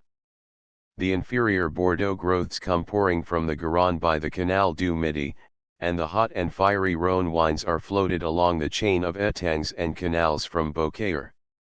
With all these raw materials, and, of course, a chemical laboratory to boot, it would be hard if the clever folks of Sète could not turn out a very good imitation of any wine in demand. They will doctor you up bad Bordeaux with violet powders and rough cider, color it with cochineal and tournesol, and outswear creation that it is precious Chateau Margaux, vintage of 25. Champagne, of course, they make by hogsheads. Do you wish sweet liquor wines from Italy and the Levant? The Sète people will mingle old Rhône wines with boiled sweet wines from the neighborhood of Lunel, and charge you any price per bottle. Port, sherry, and Madeira, of course, are fabricated in abundance with any sort of bad, cheap wine and brandy, for a stock, and with half the concoctions in a druggist's shop for seasoning. Sète, in fact, is the very capital and emporium of the tricks and rascalities of the wine trade, and it supplies almost all the Brazils, and a great proportion of the northern European nations, with their after-dinner drinks. To the grateful Yankees it sends out thousands of tons of and mote, besides no end of Johannesburg, Hermitage, and Chateau Margaux, the fine qualities and dainty aroma of which are highly prized by the transatlantic amateurs. The Dutch flag fluttered plentifully in the harbor, so that I presume Meneer is a customer to the Sète industrials, or, at all events, he helps in the distribution of their wares. The old French West Indian colonies also put ronies, their ingenious countrymen of Sète, and Russian magnates get drunk on Chambertin and Romani Conti, made of low Rhône and low Burgundy brewages, eked out by the contents of the graduated vial. I fear, however, that we do come in the matter of fine golden sherries, at 22s 9 1/2d a dozen, or peculiar old crusted port, at 1s 9d. For a share of the set manufactures, and it is very probable that after the wine is fabricated upon the shores of the Mediterranean, it is still further improved upon the banks of the Thames. We wish that these remarks could be made practically useful to that class of men who give dinners, and gabble about their wines. Nothing is, to our mind, more disgusting than the conduct of an amphitryon who accompanies the introduction of each bottle by an apocryphal averment as to its age, coupled with a minute account of the manner in which it came into his possession, he having, in 9 cases out of 10, purchased it at a sale. Sometimes the man goes further, and volunteers a statement of its price. Now this is, to say the very least of it, a mark of the worst possible breeding. No guest, with a palate to his mouth, will relish the wine any better, because the ninny hammer who gives it declares that it cost him 7 guineas a dozen. We don't want to know from an entertainer, unless he be a tavern keeper, the absolute cost of his victuals. Just fancy Lucullus, in the saloon of Apollo, recounting the items of his repast. Flaccus, my friend, those oysters which you are devouring with so much gusto cost 10 sestertii apiece. Fabius, my fine fellow, that dish of thrushes which you have just swallowed was not got for nothing, it cost me a whole sestertium. Peg away, Plancus, at the lampreys. May Pluto seize me if a dozen of them are not worth a tribune's salary. You like the Falernian, Furious? Aye, that's right, Anno Urbis 521 I bought it at Sylla's sale. It just cost me its weight in silver. Davus, you dog. Bring another amphora with the red seal, the same that we got from the cellars of Mithridates. Here's that, O conscript fathers, which will make the cockles of your hearts rejoice. Now, who will tell us that such conversation, which would be revolting even from a Lucullus, ought to be tolerated from the lips of some pert whippersnapper, who, 10 years ago, would have been thankful for a bumper of Bucellas after a repast upon fried liver? We are serious in saying that it is full time to put a stop to such a nuisance, which is more common than many people would believe, and perhaps the easiest way of doing so is by doggedly maintaining that each bottle is corked.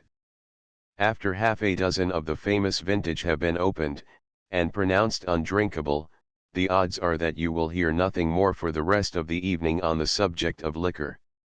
Your suggestion as to a tumbler will be received with grateful humility, and thus you will not only receive the applause of your fellow guests, but the approbation of your own stomach and conscience, both then and on the following morning.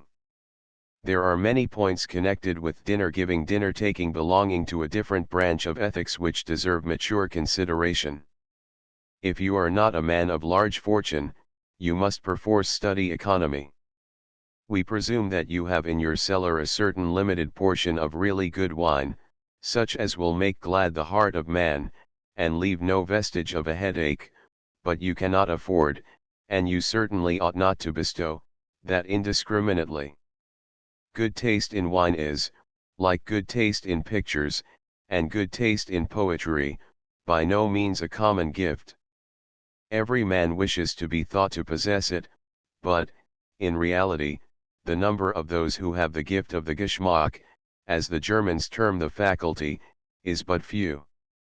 Now it would evidently be the height of extravagance were you to throw away first-rate wine upon men who cannot appreciate it. Who, in the possession of his senses, would dream of feeding pigs on pineapples. And as, in this wicked world, we are all of us occasionally compelled to give dinners to men, who, though excellent creatures in other respects, are utterly deficient in the finer sensations of our being, we cannot, for the life of us, see why they should be treated contrary to the bent of their organization. Give them toddy, and they are supremely happy. Why place before them Lafitte, which they are sure to swallow in total ignorance of its qualities, very likely commending it as good fresh claret, and expressing their opinion that such wine is better from the wood than the bottle. Keep your real good liquor for such men as are capable of understanding it. There is no higher treat than to form one of a party of 6, all people of first-rate intelligence, true, generous, clarity souls, when the best of the vintages of Bordeaux is circulating at the board.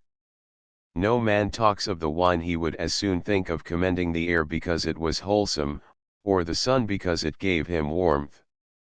They drink it with a quiet gusto and silent enjoyment, which prove that it is just the thing, and no impertinent remonstrance is made when the bell is pulled, until taste, which your true claret drinker never disobeys, simultaneously indicates to the party that they have had a proper allowance. Indeed, you will almost never find a thorough gentleman, who has been properly educated in claret, committing any excess. Port sends people to the drawing room with flushed faces, husky voices, and staring eyes, bearing evident marks upon them of having partaken of the cup of Circe. Claret merely fosters the kindlier qualities, and brings out in strong relief the attributes of the gentleman and the scholar. We should have liked, had time permitted, to have transcribed one or two of Mr. Reach's sketches of scenery, especially his description of the Landes, where, instead of wine, men gather a harvest of resin, and where the shepherds imitate the crane, by walking perpetually upon stilts. We already possessed some knowledge of that singular region from the writings of George Sand, but Mr. Reach's description is more simple, and certainly more easily realized. His account also of Pau, and its society, and the neighboring scenery, is remarkably good, but so is the book generally, and therefore we need not particularize. Only, as we are bound to discharge the critical function with impartiality, and as we are rather in a severe mood, this not being one of our claret days, we take leave to say that the legends which he has engrafted are by far the least valuable portion of the volume.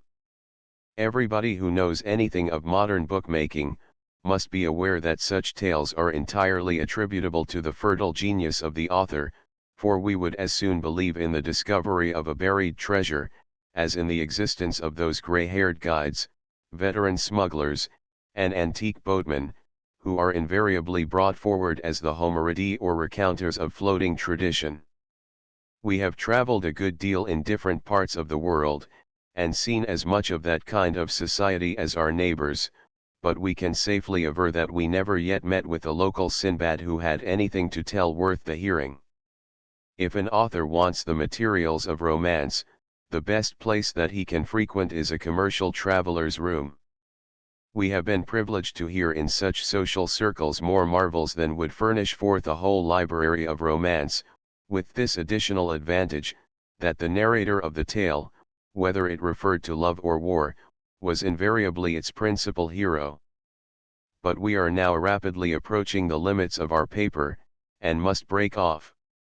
Those who have a mind to know something of the south of France, of that strange old place, Aigues-Mortes, from which the Crusaders once embarked for Palestine, but which is now almost entirely deserted, and left like a mouldering wreck in the midst of the marshes that surround it, of Nizams, with its remains of Roman greatness and power, and of Languedoc, the name of which province is more inspiring than its actual appearance, will do well to consult this lively and agreeable volume. But beyond the district of the vine we are determined not to journey now. Fair, we doubt not, are the vineyards in this beautiful spring fair, at least, in the eye of the poet who believes in the promise of their buds. With us the lilacs and the laburnums are scarce yet expanding their blossoms, but it is a beautiful and a consoling thought that, within the circle of Bordeaux, thousands and thousands of vines are just now bursting into blossom, to alleviate the toils and cheer the hearts of the claret drinkers of this and perchance of the next generation. May the year be ever famous in the annals of legitimate thirst. And with this devout aspiration, which we doubt not will be echoed by many good fellows and true, we take our leave of Mr. Reach, thanking him for the amusement and information we have derived from the perusal of his pleasant book. The Democratic Confederacy. Although the precise period for the dissolution of Parliament is not yet known, we hear, on every side, the hum of political preparation. Members who had confidently reckoned on a longer lease of their seats, are trying to reconcile past votes with the present temper of their constituents, and, where they cannot openly vindicate their conduct, suggesting pleas in palliation. The over-timorous, and those who feel that they have no longer a chance of office, are issuing valedictory addresses, expressive of their preference of private life to the turmoil of a public career. Some are recanting former professions, others becoming bolder and more determined in their views. It is natural that such should be the case. The contest is not now solely between Whig and Tory, or even between Free Trader and Protectionist. It has, owing to the occurrences of the last few months, assumed a more portentous aspect.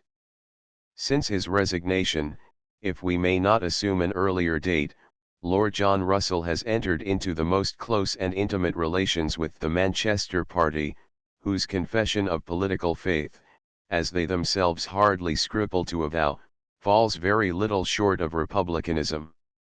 No sooner was he in opposition than he hastened to take counsel with Mr. Cobden. The triumvirate was completed by the adhesion of Sir James Graham, a man who, having exhausted every possible form of moderate opinion, having played more parts in his day than the imagination of Autolycus could conceive, has assumed in his advanced years the character of an uncompromising Democrat. Under Lord John Russell, Whiggery had lost its power. He could no longer command the suffrages, because he did not avow the opinions of the fiercer Liberal party, and because, so long as he remained allied with and recognized by the Whig aristocracy, he could not conciliate the chiefs and leaders of the democracy. He did not even understand the traditions of his own party at all events, he has forgotten them for well nigh 20 years. However much the Whigs, in former times, may, for their own purposes, have appeared to tamper with the Constitution, they were at least understood to be in no wise the advocates of what is now called perpetual progress. They were not constantly innovating, for innovation's sake or altering for the sake of securing a little temporary popularity. But Lord John Russell can no more abstain from experiment than a chemical lecturer. Partly from natural propensity, and partly from political exigencies, which he considered himself compelled to meet adroitly, in order to defeat his chief political antagonist, he walked on, step by step, until he reached the boundary of radicalism. Once there, the temptation to venture over was great. His own immediate followers were few and feeble, behind him was the conservative phalanx firm, united, and powerful, before him was the guard mobile of the destructives, eagerly beckoning him over. He went, and it is little wonder if those of his staff who disapproved of so desperate a course, should now be either retiring from the field, or wandering about in disguise. What line, indeed, can a ministerial Whig, who purposes to take his seat in the next Parliament, adopt with regard to his constituents? If he should say that he has faith and confidence in Lord John Russell, he must equally declare that he has faith and confidence in Mr. Cobden, for these two are now inseparable in virtue of their late alliance. And if he is prepared to support a Cobden ministry, he must needs avow himself a Democrat. If, on the other hand, he should denounce Lord John Russell, and deny his leadership, whom is he prepared to follow? Is he to oppose Lord Derby as a Conservative, when the only possible party that can succeed to office in the event of the defeat of Lord Derby is that of the Destructives? Who leads him? Under what particular banner does he now profess to serve? These are questions and considerations which, during the last 2 months, have engrossed the attention of many a hesitating Whig, and which are now agitating, with great force, the whole of the electoral community. For it is quite clear that the old Whig party has ceased to have a separate existence. We do not say that, in time coming, it may not be reconstructed. There are materials enough to do that, providing a fitting architect can be found, but in the absence of any such artist, it must necessarily remain in abeyance. Men of moderate opinions such as Sir William Gibson Craig, whose high character, affable demeanor, and unwearied attention to the interests of his constituents rendered his re-election perfectly secure, declined to present themselves as candidates at the approaching general election. Making every allowance for special and private reasons, on which no one has a right to comment, it does appear to us that such instances of withdrawal argue great uncertainty as to the political future, and cannot in any way be construed into tokens of approval of that line of conduct which Lord John Russell has thought fit to adopt. We could very well understand such withdrawals from public life, were the late Premier still in power. We can hardly believe that they would have taken place, had he remained, in adversity, the exponent and representative of the views which have hitherto been held by gentlemen of the old Whig party. Our own conviction is, that his conduct, since he was compelled to surrender power, has alienated the confidence of the best and wisest of his former adherents, who regarded his proposed Reform Bill with marked apprehension, and were sincerely rejoiced to be freed from the responsibility which must have attached to all, who, from party ties, might have thought themselves obliged to vote for so very dangerous a measure. It is now well known that the leading Whigs of England regard the defeat of Lord John Russell rather as a deliverance than a calamity. Henceforward they have done with him. If he is again to take office, he cannot count upon his old supporters. The Whig peers, the Lansdownes, the Fitzwilliams, the Zetlands are too sensible, honourable, and loyal to support a cabinet in which Mr. Cobden must have the principal say, and throughout the country we know that public opinion among the educated classes is utterly opposed to, and abhorrent of any such consummation. The few Whigs who are struggling to attain or regain their contested seats, dare not venture upon a distinct enunciation of their own opinions. They usually have recourse to such general terms as wise and temperate reform, that degree of progress which the advanced position and increased intelligence of the age render imperative, or, the timely concession to popular demand of those privileges which, if withheld, may hereafter be more clamorously enforced. It is no use commenting upon such language. The unhappy individuals who employ it are quite guiltless of any meaning, and they could not explain themselves if required. Generally speaking, they cut a most miserable figure when under examination by some burly radical.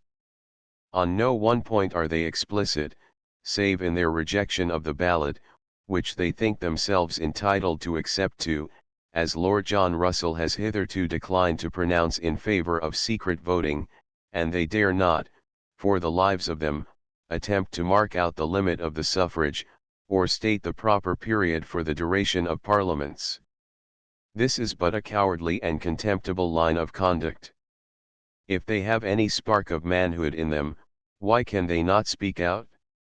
Surely by this time they should know the points of the Charter by heart, and be able to tell the constituencies to which of them they are ready to agree.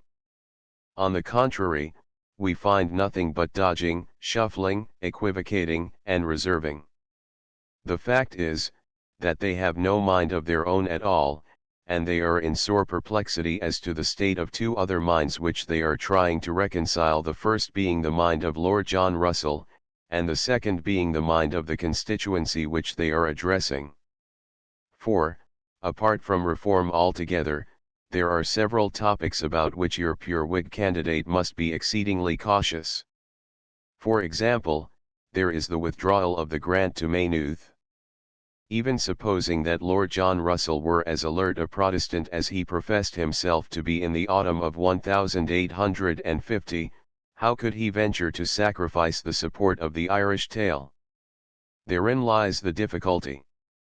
You will find plenty of men very determined Protestants, but also very determined adherents of the late ministry who will tell you that they were always opposed to any grant of the kind, that is, that they thought it essentially wrong, not only in a political, but in a religious point of view.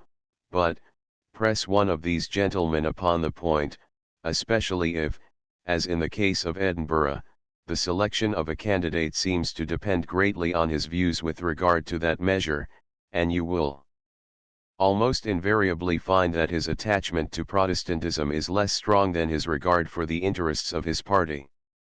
This may not be right, and we do not think it is so, but we infinitely prefer the conduct and avowal of such men to the disgraceful exhibitions which have lately been made by more than one Whig candidate. Opinions, based on religious principle, never ought to be conceded. Changed they may be, but what idea of the sincerity of such a change can be formed, when we find it taking place immediately on the eve of an election, and, in one instance, after the issue of an address? After all, we are perhaps too severe. Every one knows what was the miserable denouement of Lord John Russell's determined stand for Protestantism against papal aggression, and it might be too much to expect that the devoted and even servile follower should exhibit, in his own person, more consistency than was displayed by his redoubted chief.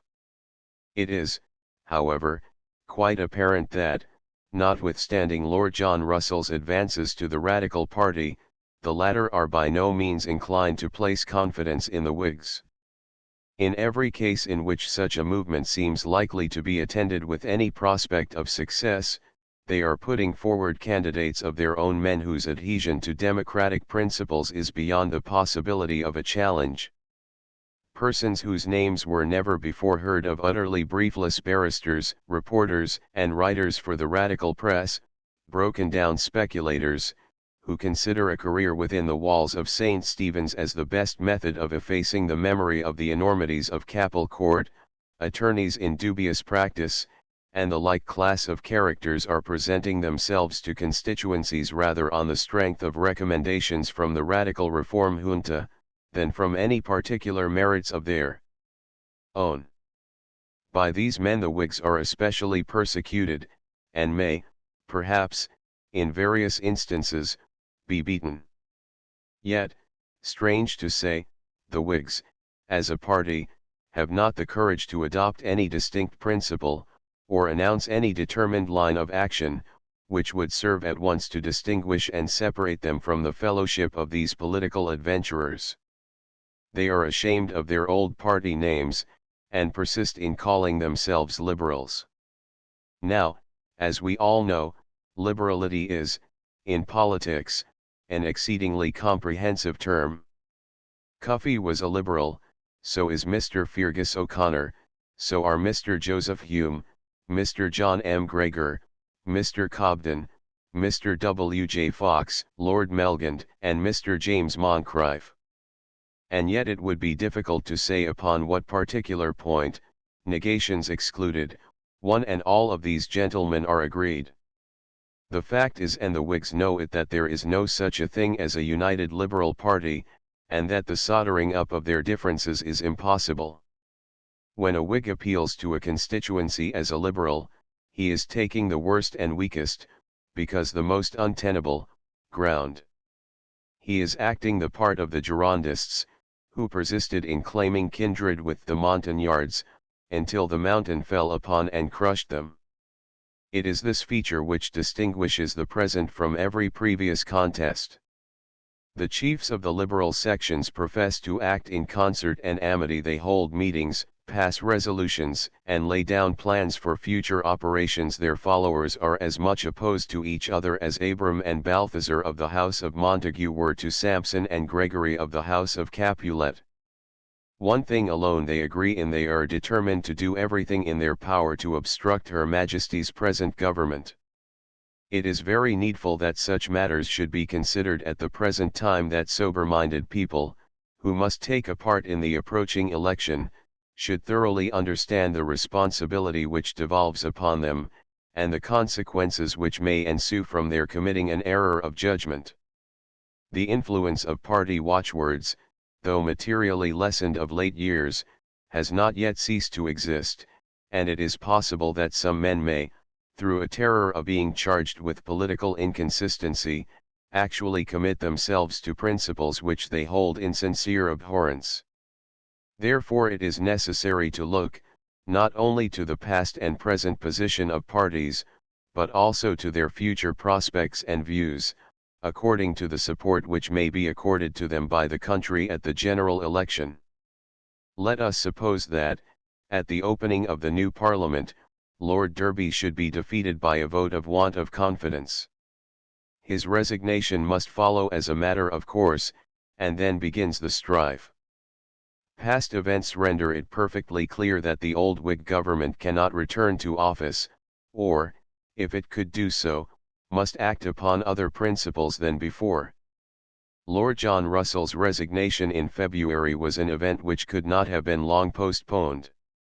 His cabinet was broken into divisions, it was unpopular out of doors, and his own conduct had, on various matters, been such as to engender general dissatisfaction. His Reform Bill was a measure which gave vast umbrage to the majority even of the urban electors. Its introduction was, perhaps, the most signal proof of his political weakness, and, we may add, of his ignorance of the state of popular feeling. No matter whether it was intended to be carried or not, it remains, and ever will remain, an example of the length to which personal ambition may carry an unscrupulous minister. Earl Grey's administration of the colonies has become a byword for imbecility, blundering, and disaster. The finances were not in much better hands. No movement was made by Sir Charles Wood towards the termination of the income tax, nor had he even the practical ability to reimpose it upon an equitable basis. We do not allude to these things by way of criticism on the past, indeed it would be unnecessary to do so, as they are matters of common notoriety.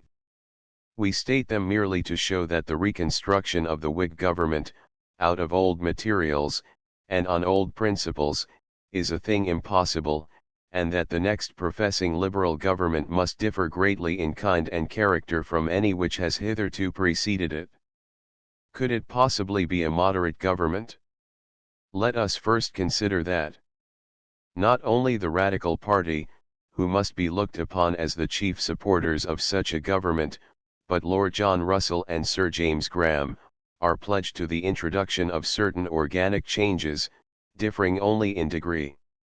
To suppose that any of them will adopt a less measure than that which they have advocated, is out of the question, and as the tendency of the movement has been, not from the Radicals to Lord John Russell, but from Lord John Russell to the Radicals, we may very naturally conclude that the result would be an approximation to the views of Mr. Cobden.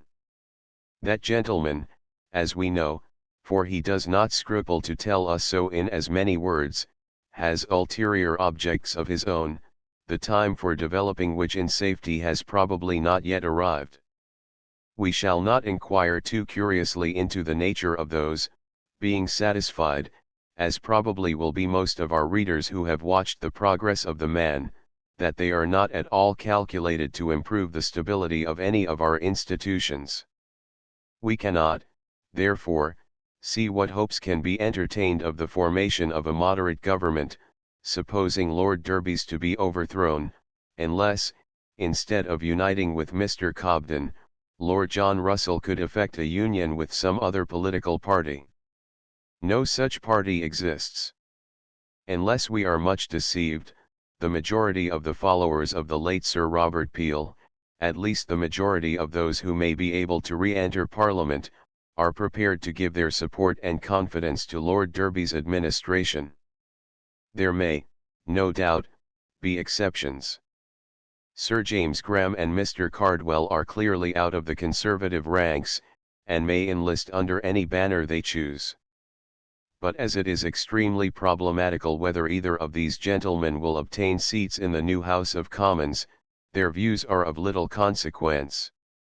Other obstructives, of whom there are a few, have no chance whatever of being returned, so that the construction of what we may term a moderate liberal government could not take place, from absolute want of material.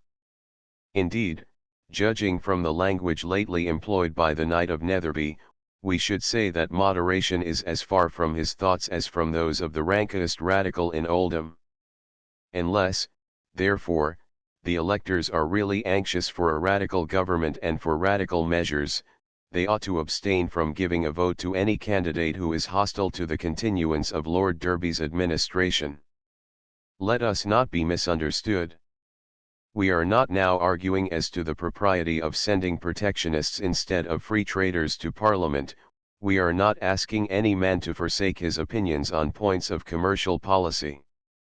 Doubtless in the next Parliament there will be some opposed to the reimposition of duties upon corn, who, nevertheless, are prepared to accord their general support to Lord Derby, the more readily because he has distinctly stated that he leaves the corn duties question to the deliberate judgment of the country, and to the general concurrence of the country, without which I shall not, said he, bring forward that proposition. But in voting for any candidate, who sets forward as a ground for his acceptance, the fact that he belongs to what is called the Liberal Party, let the electors remember that they are in truth voting for radical measures, and for organic changes. They may be slow to believe so, but there can actually and absolutely be no other result. These gentlemen of the Liberal Party, however moderate their individual views may be, seek to enter Parliament for the purpose of overthrowing one government and establishing another. Of course the overthrow must always precede the reconstruction, and, most commonly, it is not until the overthrow has been made, that the plan of the structure is considered. We have already stated our reasons and we submit they are strong ones for thinking that no moderate liberal government, in the proper sense of the term, can be again constructed, that Lord John Russell, if once more summoned to form a cabinet, must do so on a radical basis, and the inevitable consequence must be the establishment of a thorough democracy, on the ruins of our present constitution. We appeal in this matter as directly to the old constitutional Whigs, as to that powerful body of the electors, who, entertaining moderate opinions, are attached to no particular party in the state.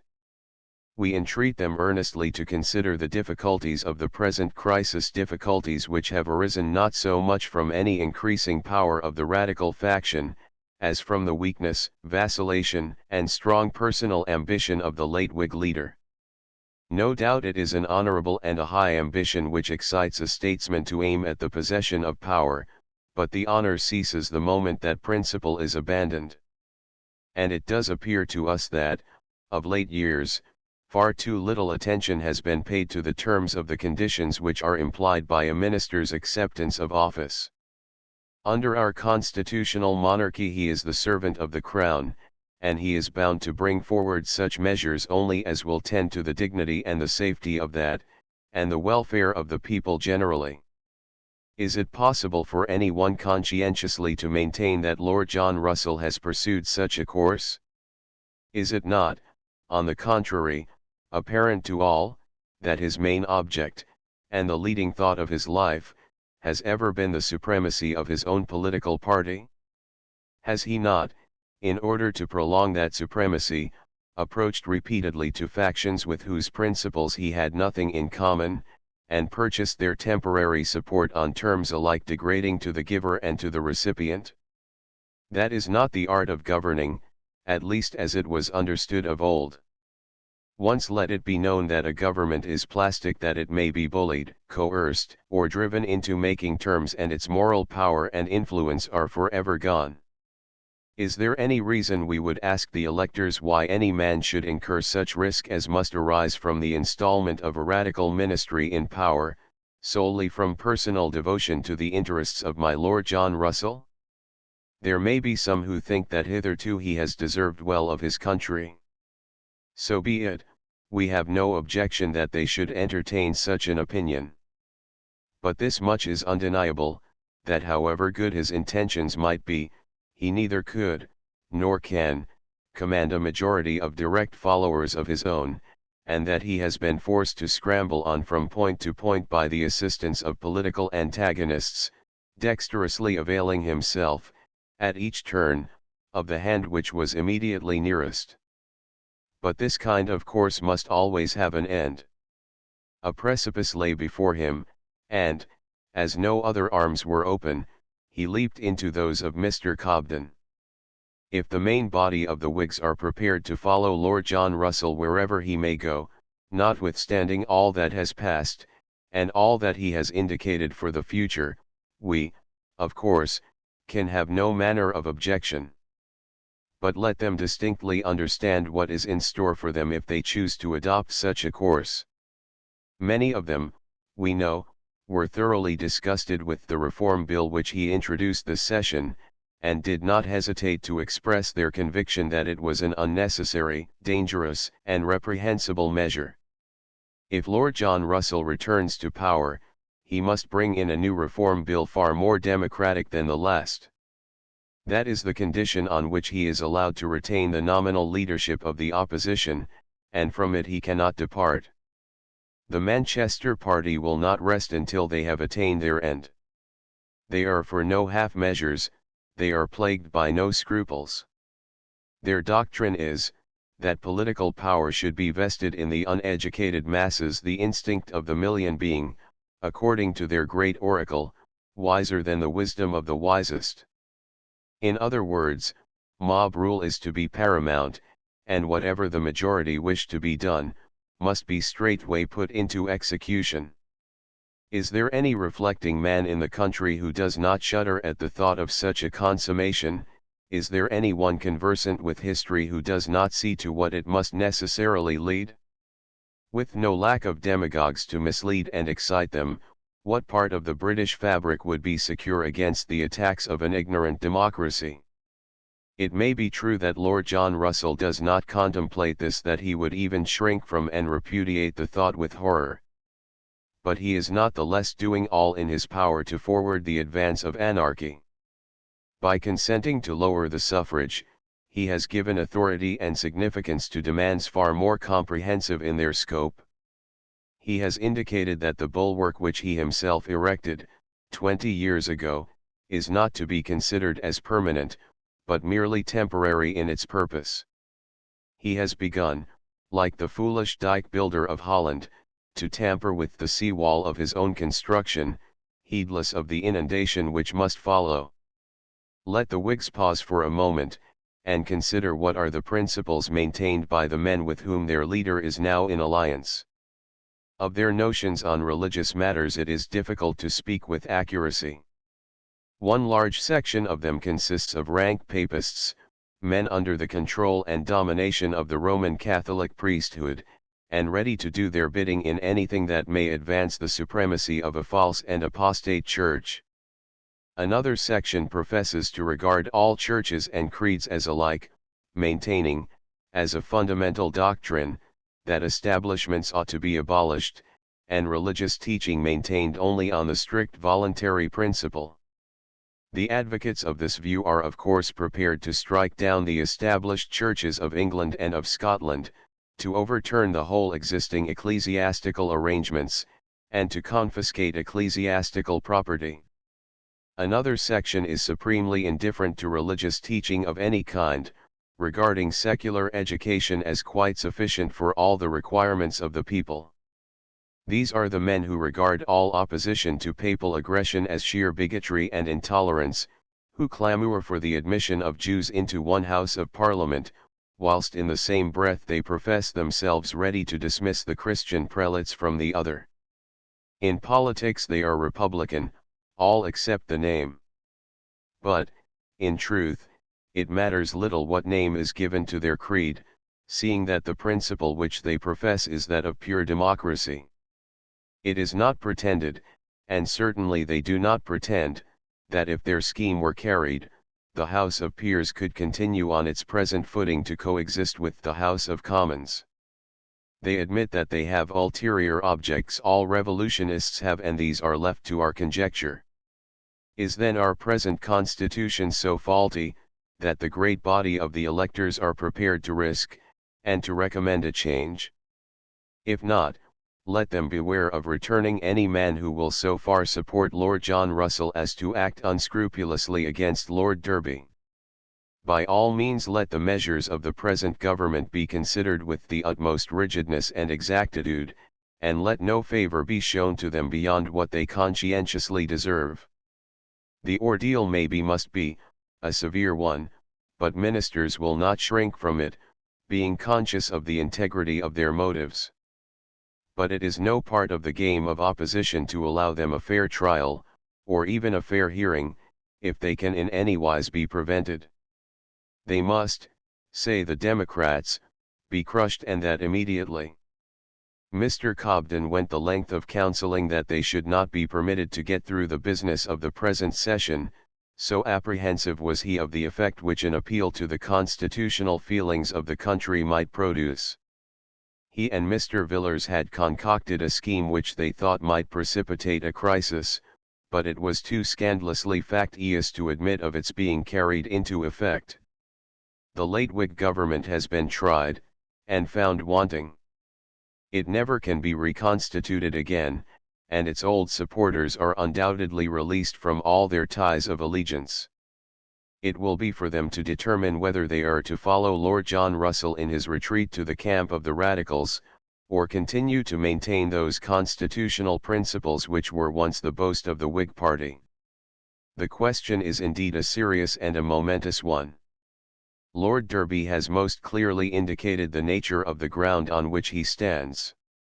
He does not appeal to the country on this or that financial measure. He comes forward as the supporter of the Protestant institutions of the realm, and as the determined opponent of a designing and encroaching democracy.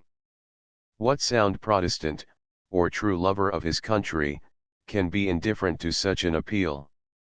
We have been thus particular in noticing the state of parties, because we observe that various underlings of the late government are canvassing constituencies, especially in Scotland, in rather an artful manner.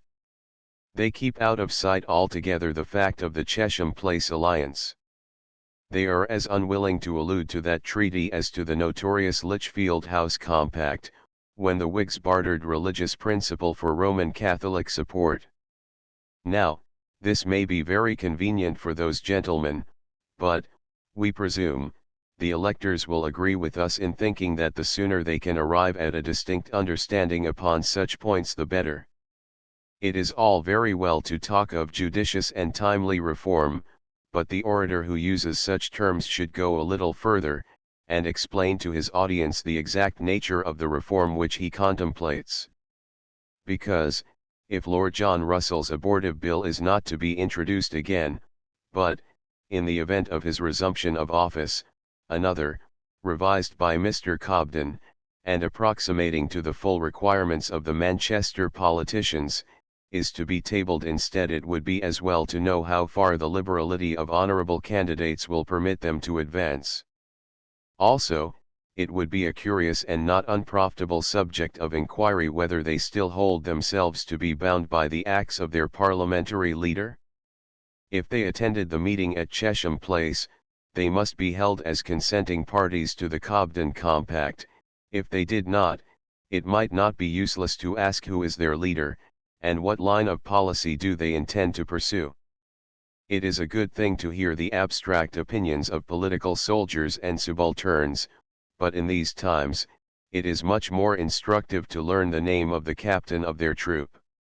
None of the gentlemen to whom we are alluding are likely to originate measures. They must be contented to take the word of command from others. If, therefore, they remain, and intend to remain, followers of Lord John Russell, they form part of that grand army of which Mr. Cobden is a general of division, if not something higher. They have pronounced for the democracy, and as democrats they should accordingly be viewed. It would be exceedingly instructive if we could exact from each candidate a distinct definition of the meaning which he attaches to the term liberal principles. We observe from the Edinburgh newspapers that a gentleman, professing liberal principles, proposes to contest the representation of the Montrose burghs with Mr. Joseph Hume, the inference being, that the principles of the said Joseph are not sufficiently liberal. Then, at Paisley, a candidate recommended by the same Joseph Hume, and that superlative twaddler Sir Joshua Walmsley, comes forward, on liberal principles, to oppose Mr. Hastie, whom we have hitherto been accustomed to regard as rather in advance of the Whigs. The Radicals of Perth did not think Mr. Foxmall liberal enough for them, since they brought forward an opponent in the person of a certain Mr. Gilpin, and now that Mr. Mall has succeeded to the peerage, the gentleman who next solicits the suffrages of the fair city in his place, must make up his mind to compare his liberal principles with those of the Gilpin. Not long ago a well-known Whig citizen and civic functionary of Edinburgh declared himself opposed to any further extension of the suffrage, thereby intimating his dissent from the principle of Lord John Russell's bill, and yet, at a meeting lately held for the purpose of selecting a candidate, this same individual moved a resolution to the effect that the candidate ought to be a man professing liberal opinions. Really there is something ludicrous and intensely absurd in this general employment of a phrase which can be made to mean almost anything. Is a man in favor of a republic, abolition of the House of Peers, suppression of the Church, and repudiation of the national debt?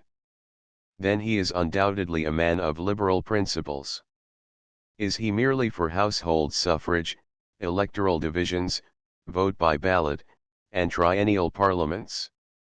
He is likewise of liberal principles. Is he a thick and thin supporter of Lord John Russell, having held a place under the late government? Who so ready as he to lay claim to liberal principles? Does he wish the separation of church and state? Liberal again. Does he back up the papacy in their insolent attempts at aggression, and defend the grant of Maynooth? He does so on liberal principles. Does he wish to see the Jews in Parliament?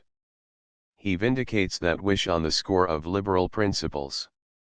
Now, surely, unless logic is an art as lying as that of chiromancy, it cannot be that all the men holding such conflicting opinions are entitled to the name of liberals, or to claim credit to themselves for entertaining liberal opinions. If so, who is a liberal?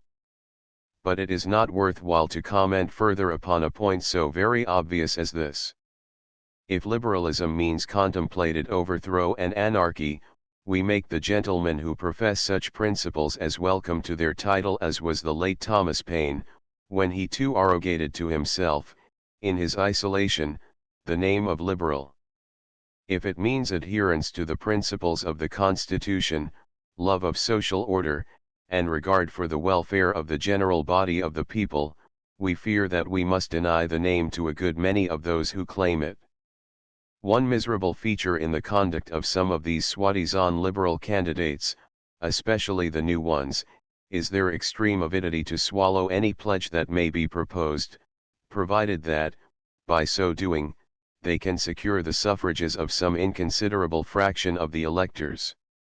Their addresses are not deliberate expositions of their own formed opinions, but are framed upon another and very liberal principle. They endeavor to ascertain the points of doctrine which are supposed to be the most popular with the constituency whom they are ambitious to represent, and they issue their manifestos accordingly. If anything has been omitted, or if they have not gone far enough, an opportunity is usually afforded them to make up for that deficiency at the first meeting of the electors so called by courtesy, for in many cases there are not half a dozen electors, besides those on the platform, in the room.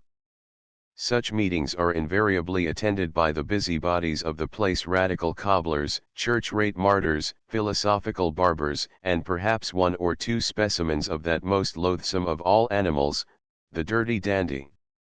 Here the candidate is expected to go through his facings, and to answer every question which insolence can suggest, or ignorance render unintelligible. No matter as our friend is a member of the Liberal party, he can safely expand his conscience to any extent which may be required, and the decisive and prompt manner in which he frequently disposes of the most knotty points of social and political economy, is delightful and edifying. Without ever having read a single page on the subject, he is quite ready to reconstruct the currency, and pledges himself to bring in a bill to that effect, at the request of a snuffy dealer in gingerbread, who never had credit for £5 in his life, and who has just made application for a cessio bonorum. An individual in fustian, evidently in the last stage of delirium tremens, after a hiccuped harangue on ecclesiastical rapacity, demands from him his thoughts upon church establishments in general, and the Liberal candidate at once undertakes to have them all suppressed. If his opinions on the subject of national education are somewhat vague, the fault lies with the respectable non-elector, who could not frame his question so as to render it intelligible. To one earnest inquirer a carrier he promises an entire and compulsory stoppage of Sunday trains. To another a publican he pledges himself to remove the excise duties from British spirits. To a third a cabman he indicates his resolution of commencing a violent onslaught on the customs, so that the poor man's tobacco may be no longer smoked under a sense of injustice. Of course he disposes very summarily of the army, navy, and colonies, these being parasitical weeds which ought immediately to be done away with. In fact, before he has done, there is hardly one institution, tax, custom, establishment, or system in the United Kingdom which he has not denounced as odious, and which he has not pledged himself to alter. So convenient are your liberal principles in adjusting themselves to the popular will. What takes place now, bad as it is but a faint type of what would be enacted if democracy had the upper hand, and we would recommend all those who are sceptical as to this matter, to attend personally some meeting at which a candidate is subjected to this kind of examination, and mark the intelligence which is displayed by the questioners, and the consistency which is exhibited in the replies. It is, indeed, as sorry a spectacle as a man could wish to witness, and could we suppose it to be a reflex either of the mind of the electors, or of the settled opinions of those who are likely to be Liberal members of Parliament, the idea would inevitably cast a heavy gloom over our anticipations for the future. But the truth is, that the electors have little or nothing to do with it, and the great majority of the upstart aspirants after the honors of legislation will, in a month or so, return to their usual avocations, probably not without an imprecation on the folly which induced them, at the bidding of an interested faction, to suspend the humble toils on which their daily bread depended, and expose themselves alike to ridicule and defeat. There are, however, reflections of a very serious nature suggested by the efforts which the Radical Party are making for the introduction of organic changes, which ought not to be lightly passed over. Why is it that certain parties are now, more than heretofore, engaged in getting up a cry for reform and extension of suffrage? Why is it that some men, ostensibly belonging to the Whig party, who, a year or two ago, held such views in utter detestation, have declared themselves favorable to the movement? Has anything been done to curtail the popular privileges, to take away from the people any portion of the power which they previously possessed, to curtail the liberty of the press, or in any way to trench upon the rights which are common to every subject? Has there been any tyranny on the part of the Crown, any audible complaint against the acts of the House of Peers? Nothing of the kind. Has, then, the House of Commons failed in the fulfilment of its duty? That averment can hardly be made, with consistency at least, by any member of the Liberal party, since they have made it their boast that, at the present moment, they are in possession of a majority in the lower house, and have taken credit to themselves for magnanimity in allowing Lord Derby's ministry to exist, as they say, by sufferance, until the ordinary business of the session is completed. What, then, can be the motive for the change which is now so loudly urged? It is simply this: the Liberal party are aware that they no longer possess the confidence of the country, and they hope, by rousing a new and formidable agitation, to divert the public mind into another channel, and prevent it from dwelling upon the injuries which they have inflicted upon the industrious classes of the nation. How otherwise can we account for this sudden and violent mania for extending the suffrage, which is apparent in the election speeches of most of the Liberal candidates? Mark the inconsistency of these men.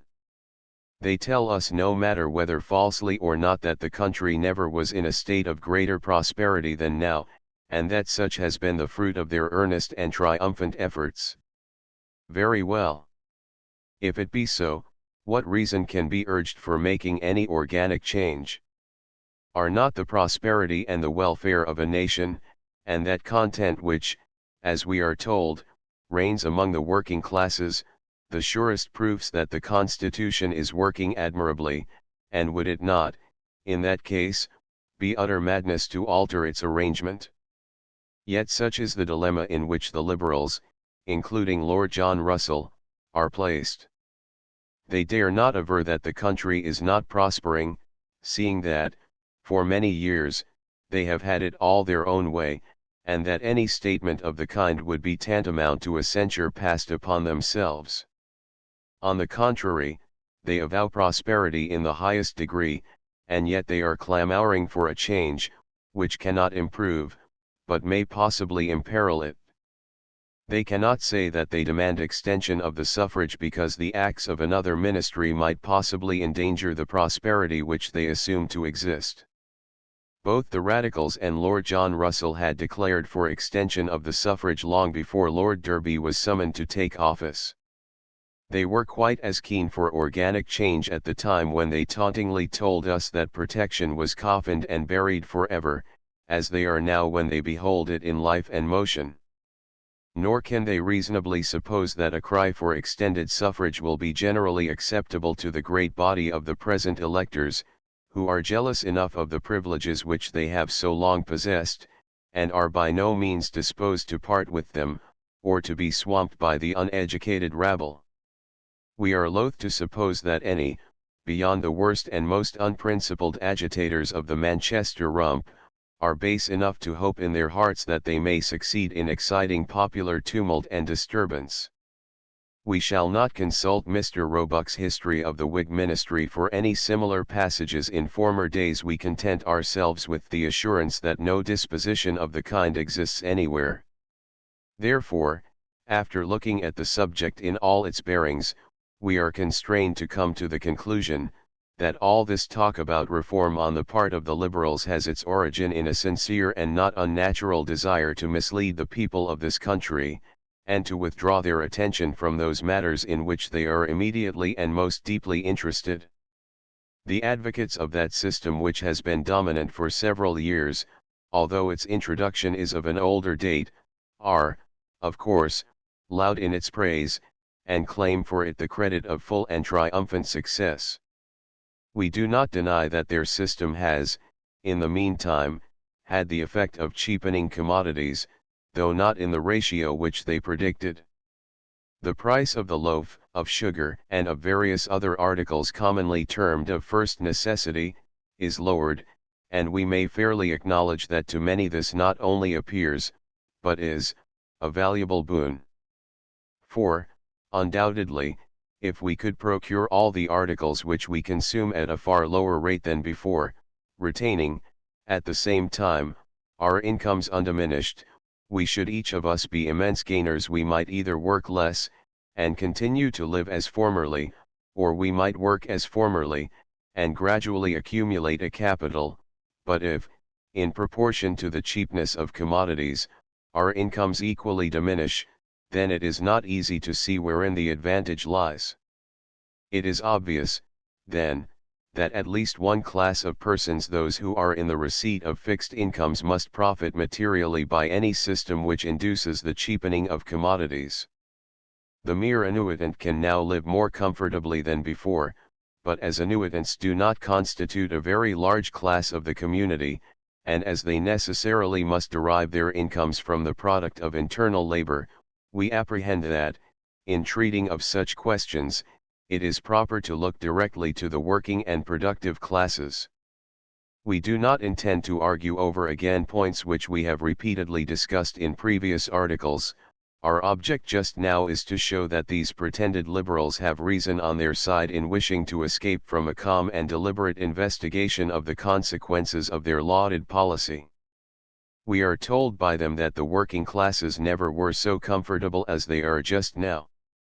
If we believed this, and believed also that the comfort could be permanent because both points of belief are necessary before anyone can be convinced of the excellence of their system, we should submit to the deep degradation of acknowledging, in silence and tears, our conversion to the tenets of the men of Manchester. But, unfortunately, we believe nothing of the kind, nay, we know that the contrary is the fact, and, first, let us try to understand, if possible, the meaning of the free traders. We need not complicate the question as to what the working classes are, by insisting that every man who depends for his support upon his own exertions belongs to that order. Heaven knows that the pen is oftentimes a more toilsome implement than the shuttle or the spade, and, although we cannot say that we ever had a fancy to try our hand at the loom, we would have no objection, on occasion, to take a turn at trenching. By the working classes, we understand those who are engaged in mechanical toil in tilling the earth, cultivating its products, raising and smelting its minerals, producing fabrics from raw materials, and assisting the operations of commerce and manufactures in an endless variety of ways. They are distinguished from the capitalist in this, that they labor with their hands, and that labor is their sole inheritance. That it is the first duty of every government to guard and protect that class, has been our invariable doctrine. In them the motive strength of Britain lies.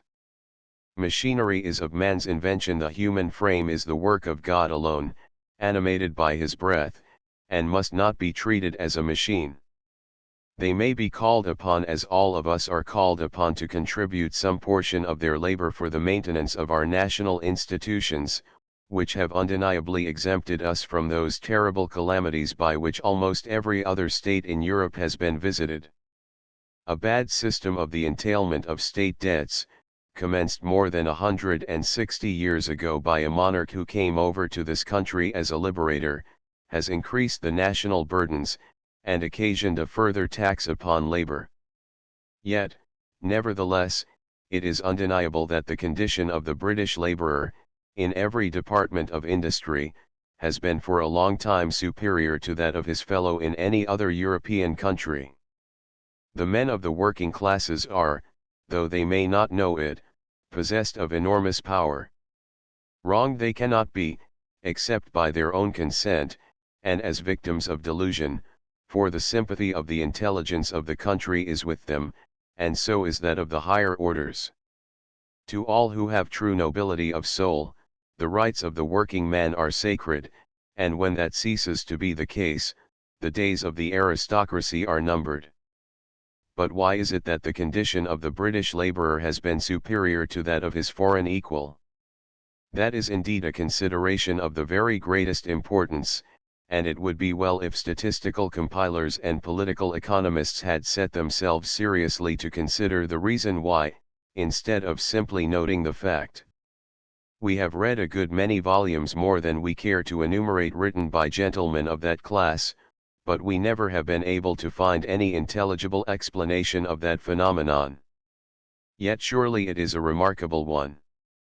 This country is, in respect of its population, far more heavily burdened than any of the leading states of Europe. It has not the climatic advantages of some of them, and it can scarcely be said to produce the precious metals. Its exports, though undoubtedly large, were, and are, as nothing to the quantity produced, intended for the home consumption. It has been computed, from an investigation of the census taken in 1841, that not much more than 500,000 of people, the population being then nearly 27 millions, were employed in the manufacture of articles for the foreign trade. 33 It may be useful here to mention that, according to one foreign statistical authority, Schnabel, the proportion of taxes paid yearly by each individual in Great Britain, France, and Prussia, was in the following ratio: Great Britain, 18, France, 11 2/3. Prussia, 5 1/2, and the comparative rate of agricultural wages is stated thus by Rau, in his Lehrbuch der politischen Ökonomie St. Great Britain, average, 16 francs, du. 1034 East Prussia, 0.4 2/3. These figures, of course, may be slightly inaccurate, but they are sufficient to show the great variation, both in taxation and wages, which prevails in the three countries which are here specified, and we have no reason to believe that, during the few years which have elapsed since these calculations were made, any material difference in proportion has taken place. A similar discrepancy prevails in wages of every kind. For example, Mr. Porter tells us that in Württemberg the wages of the artisans in towns are from 1s.8d to 4s.2d per week, that in Bavaria laborers are paid at the rate of 8d per day in the country, and from 8d to 1s.4d in the towns, and that in Saxony a man employed in his loom, working very diligently from Monday morning until Saturday night, from 5 o'clock in the morning until dusk, and even at times with a lamp, his wife assisting him in finishing and taking him the work, could not possibly earn more than 20 groschen, 260 sterling, per week. We might have added many other instances to these, but we judge it to be unnecessary. We quote them simply for the purpose of showing that labor in Britain, if heavily taxed, was better remunerated than elsewhere. Now, why was it better remunerated? That is after all that has been said and written on the subject, and Aeolus bags of oratory, and hundreds of thousands of reams of paper have been expended on it, the question, upon the solution of which the merit of the rival systems depends. It was better remunerated in this way because in Great Britain there has been a far greater outlay of capital in every department and branch of industry, than has been made in any other country of the world. With us, land has been reclaimed, and brought under tillage, which elsewhere would have been left in a state of nature. At an immense cost the difficulties of climate have been overcome, and the soil rendered productive, and capable of sustaining an increased number of inhabitants. We must go back farther than the memory of the present generation can reach, in order to appreciate the vast nature of the improvements which were so effected. Since the commencement of the present century, very nearly 4 millions of acres, in England alone, have been brought into cultivation under the Enclosure Acts, besides all that has been effected by private enterprise, and it is probable that amount immensely exceeds the other on land held by a simple tenure. 80 years ago, the greater part of the surface of what are now our best cultivated counties, was covered with heath and ling, and of course wholly unproductive. It was from this outlay of capital in the cultivation of the soil that the rapid growth of our towns, and the great increase of our manufactures, took their rise. The latter cannot precede, it must always follow the other. The country supplied the towns with food, and the towns in turn supplied the country with manufactures. Such being the case, it is evident that the prosperity of either interest depended greatly upon the circumstances of the other. If agriculture was depressed, from whatever cause, there was no longer the same demand as formerly for manufactures. If manufactures were depressed, the agriculturist suffered in his turn. But in reality, except from overtrading, and a competition pushed to an extent which has affected the national interest, it is difficult to understand how a depression in manufactures for the home trade could take place, except through and in consequence of agricultural calamity. The home demand was remarkably steady, and could be calculated upon with almost a certainty of return. It was reserved for the enlightened economists of our age to discover that the interests of agriculture and manufactures were not harmonious. Such, clearly, was not the theory of our forefathers. The Book of Common Prayer contains a form of thanksgiving for a good harvest it has none for a year of unusual export and import. We must not, however, pass over without notice, the circumstances which led to the extraordinary development of industry and enterprise in Great Britain, in every department. Without consumers, it is quite evident that agriculture could not have advanced with such rapid strides, and it is important that there should be no misunderstanding on this matter. The possession of 100 or 1,000 acres of land is of little value unless the owner can command a remunerative market for his produce, nor will he cultivate his land to the utmost unless he has the assurance of such a market. It is all very well to say, that, by the expenditure of a certain sum of money, such and such an amount of crops may be reared on each acre. That is a mere feat of agricultural chemistry, such as Mr. Huxtable offered to undertake upon pure sand with the assistance of pig's dung, but the real and only question is, will the return meet the outlay?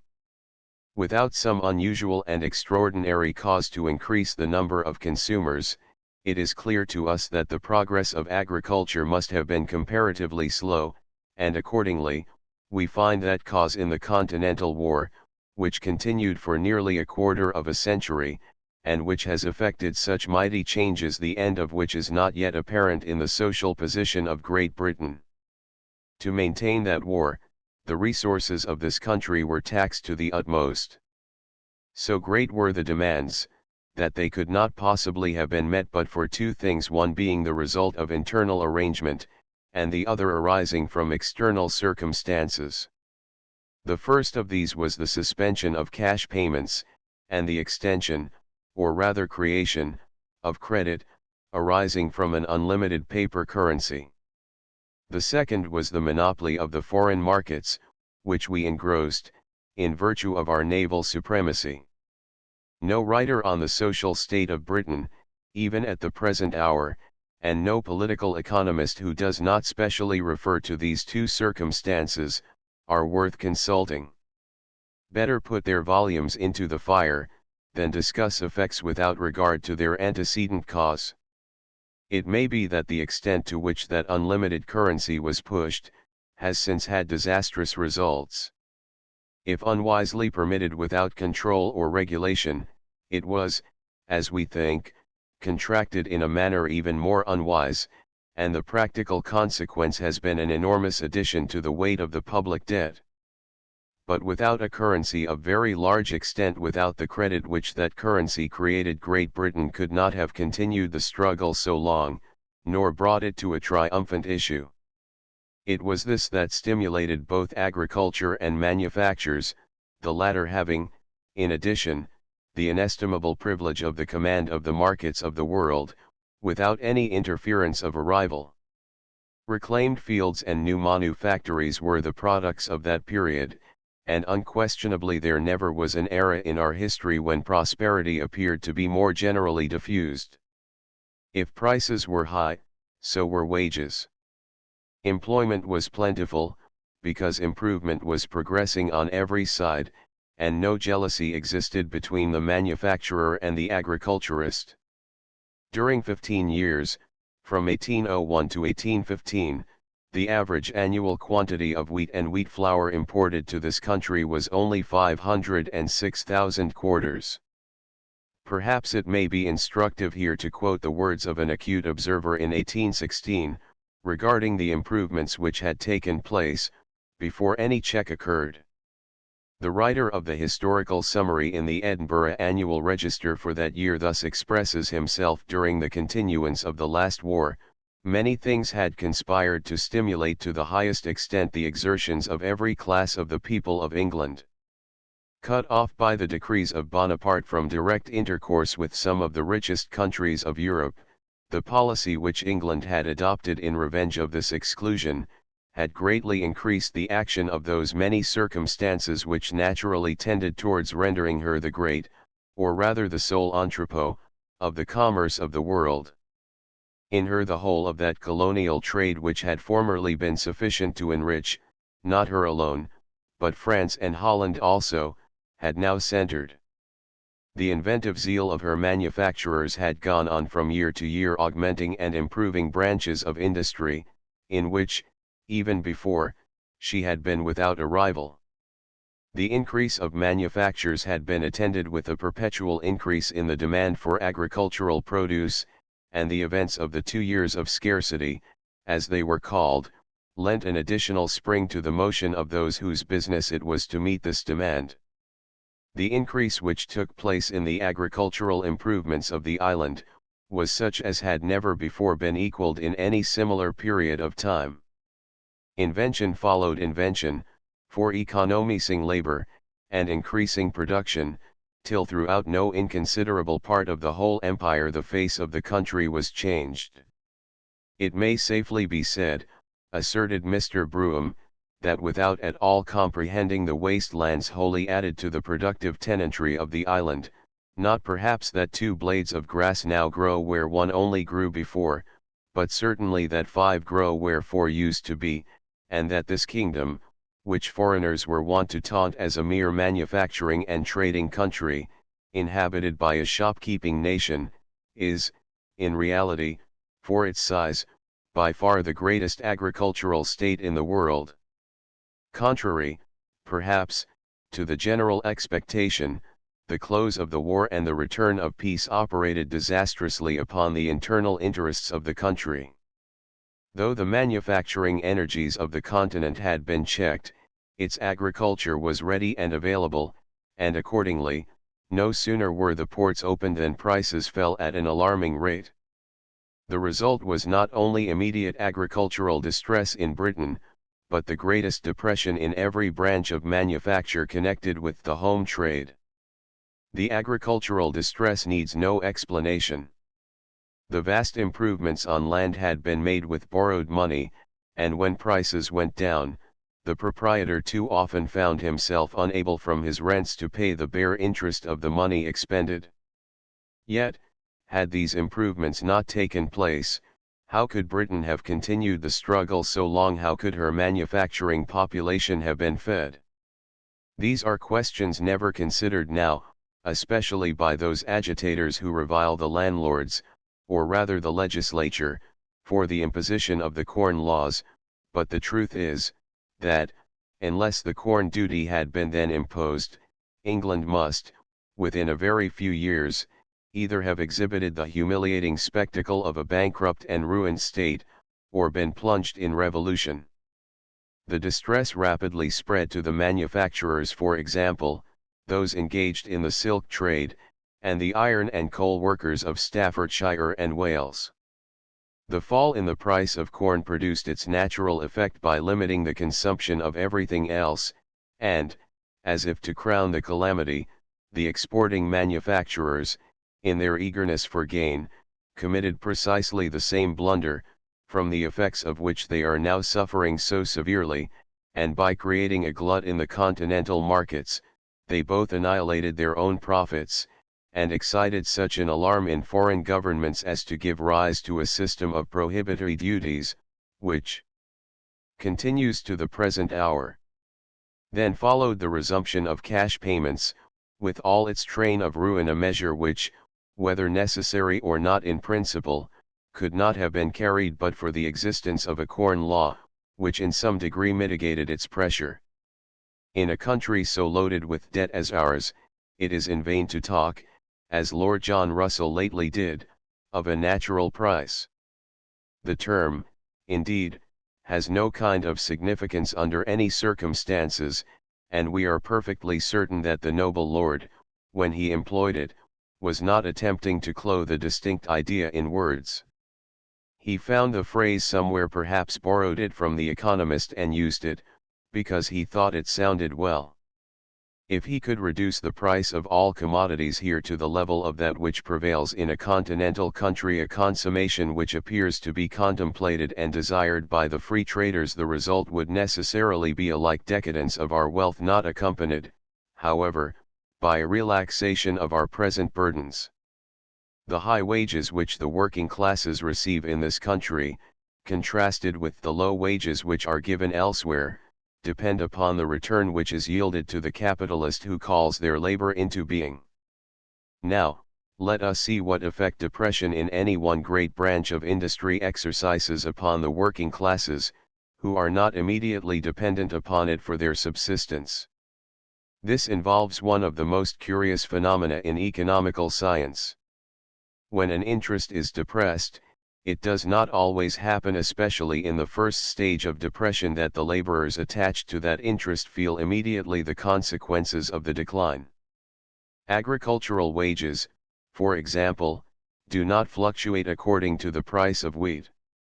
The retrenchment which becomes necessary in consequence of lessened returns is usually effected, in the first instance at least, by curtailment of personal expenditure on the part of the cultivator, by abstinence from purchases, not necessary indeed, but convenient, and by that species of circumspect, but nameless thrift, which, at the end of a year, makes a very considerable difference in the amount of tradesmen's bills. This kind of retrenchment is the easiest, the safest, and the most humane, and it is not until the depression becomes so great as to render other and more stringent modes of economizing necessary, that the agricultural laborer is actually made to feel his entire dependence upon the land, and the interest which he has in its returns. The small tradesmen and dealers in the country and market towns are usually the first to discern what is called the pressure of the times. They find that the farmers are no longer taking from them the same quantity of goods as before, that their stocks, especially of the more expensive articles, remain on their hands unsold, and that there is no demand for novelties. If the depression goes so far as to necessitate a diminution of rental, then the same economy, but on a wider scale, is practiced by the landlord.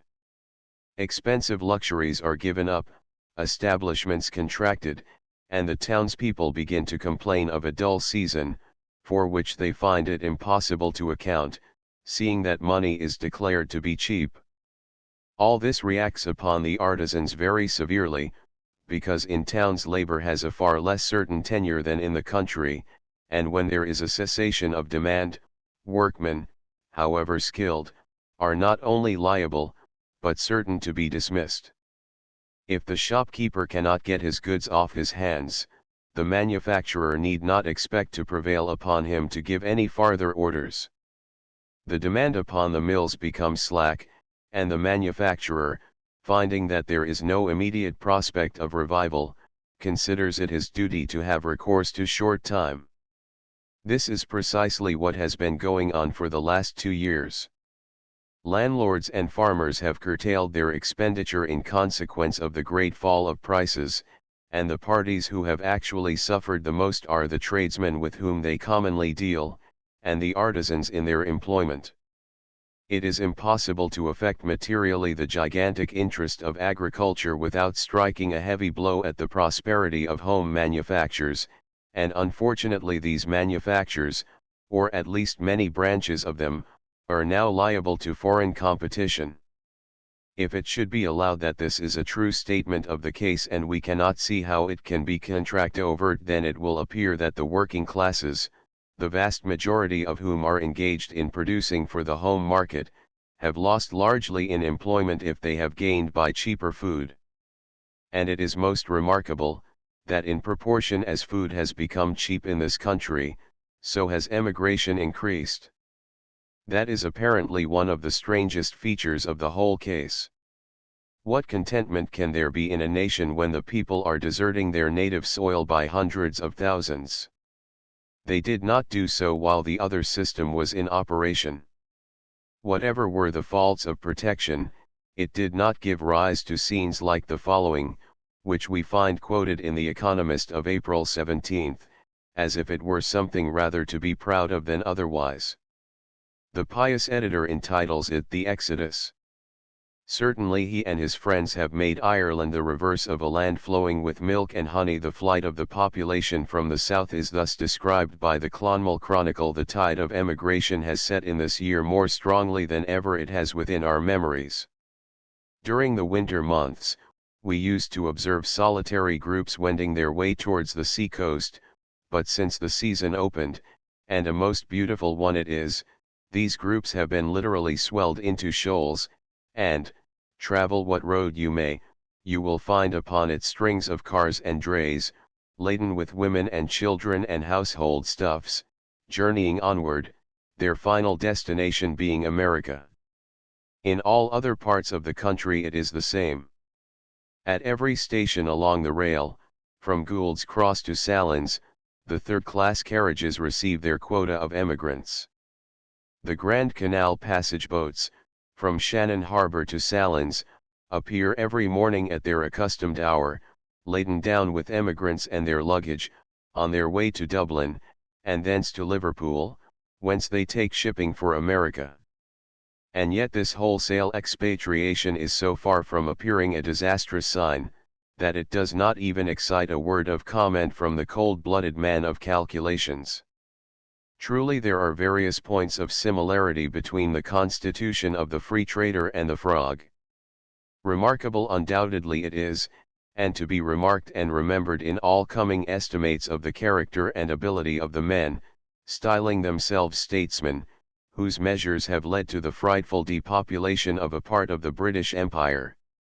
Remarkable it is, but not to be wondered at, seeing that the same thing must occur in every instance where a great branch of industry is not only checked, but rendered unprofitable. Succeeding generations will hardly believe that it was the design of the Whigs and the Free Traders to feed the Irish people with foreign grain, and so promote their prosperity, at a time when their sole wealth was derived from agricultural produce. Just fancy a scheme for promoting the prosperity of Newcastle by importing to it coals to be sold at half the price for which that article is at present delivered at the pit mouth. Conceive to yourselves the ecstasy which would prevail in Manchester if Swiss calicoes were brought there to be vended at rates greatly lower than are now charged by the master manufacturers. Undoubtedly the people of Newcastle and the operatives of Manchester would in that case pay less than formerly both for fuel and clothing, both of them first articles of necessity, but we rather imagine that no long time would elapse before there were palpable symptoms of a very considerable emigration. And lest, in their grand reliance in a monopoly of coals and cottons, the free traders should scoff at our parallels as altogether visionary, we challenge them to make a trial in a case which is not visionary. Let them take off the manufacturing protective duties which still exist, and try the effect of that measure upon Birmingham, Sheffield, and Paisley. Of course they know better than to accept any such challenge, but we warn the manufacturers and let them look to it in time that the day is rapidly drawing near when all these duties must be repealed, unless justice is done to the other suffering interests. If they persist in asking free trade, and in refusing all equivalence or reparation for the mischief they have done, they shall have free trade, but entire. Then we shall see whether they with all their machinery, all their ingenuity, and all their capital, with all their immunity from burdens which are imposed upon other classes, with all the stimulus given to them by the income tax, now levied since 1842, in order that taxes weighing on the manufacturing interest might be repealed, can compete on open terms in the home market with the manufacturers of the continent. Do not let them deceive themselves, that reckoning is nigh at hand. They must be content to accept the measure with which they have meted to others, and we tell them fairly, that they need not hope that the subject will be any longer overlooked. Not one rag of protection can be left to manufactures of any kind, whether made up or not, if free trade is to be the commercial principle of the country. If so, the principle must be universally recognized. What is now taking place in Ireland, must, ere long, we are convinced, take place in Britain. Nay, in so far as Scotland is concerned, the same symptoms are exhibited already, almost in the same degree. In one point of view, we cannot deplore the emigration. If it is fated that, through the blindness and cupidity of men whose religious creed consists of trade returns, and whose sole deity is Mammon, the system which has contributed so much to the greatness and wealth of the nation, and which has created a garden out of a wilderness, is to be abandoned forever, it is better that our people should go elsewhere, and find shelter under a government which, if not monarchical, may be more paternal than their own. It is a bitter thing, that expatriation, but it has been the destiny of man since the fall. They will find fertile land to till in the prairies of the west. They will have blue skies above them, and a brighter sun than here, and, if that be any consolation to them in their exile, they may still contribute to the supply of food to the British market, without paying, as they must have done had they continued here, their quota to the taxes of the country. But we must fairly confess that we feel less sympathy for those who go than for those who are compelled to linger. Until the home demand is revived, which can only be in consequence of the enhanced value of home produce, we can see nothing but additional misery in store for all those artisans and operatives who are unconnected with the foreign trade. With regard to that trade, we have yet to learn how it has prospered. Those who are engaged in it admit that, in spite of increased exports which, be it remembered, do not by any means imply increased demand, their reasonable hopes have been disappointed, and that in regard to the countries from which we now derive the largest supply of corn, their exports have materially decreased. That is a symptom of no common significance, for it shows that, simultaneously with the increase of their agriculture, those countries are fostering and extending their own manufactures. As for the other, the home trade, it is, by the unanimous acknowledgement of our opponents, daily dwindling, and the income of the country, as the last returns of the property tax, which do not by any means disclose the whole amount of the deficit, have shown us, has fallen off 6 millions within the last 2 years. Were we to add the diminution on incomes under £150 per annum, we have no doubt whatever that the loss would be found to amount to more than 3 times that sum. All that is so much lost to the retailer and home manufacturer. For a time, even yet, cheapness may serve to palliate and disguise the evil, but it cannot do so long. Many important branches of industry, such as the iron trade, are in a state of extreme depression. The evil is not confined to the mother country, it is impoverishing the fairest parts of our colonial empire. Some of the sugar-growing colonies are on the verge of abandonment.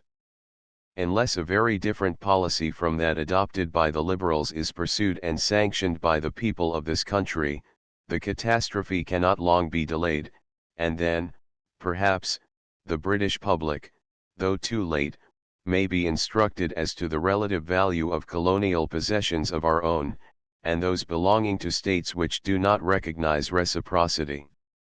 Years ago, when the free traders were in the first blush of their success, and the minds of men were still inflamed with the hot fever of speculation, the advocates of the new system were requested to state in what way they proposed to employ that mass of labor which must necessarily be displaced by the substitution of so much foreign produce instead of our own.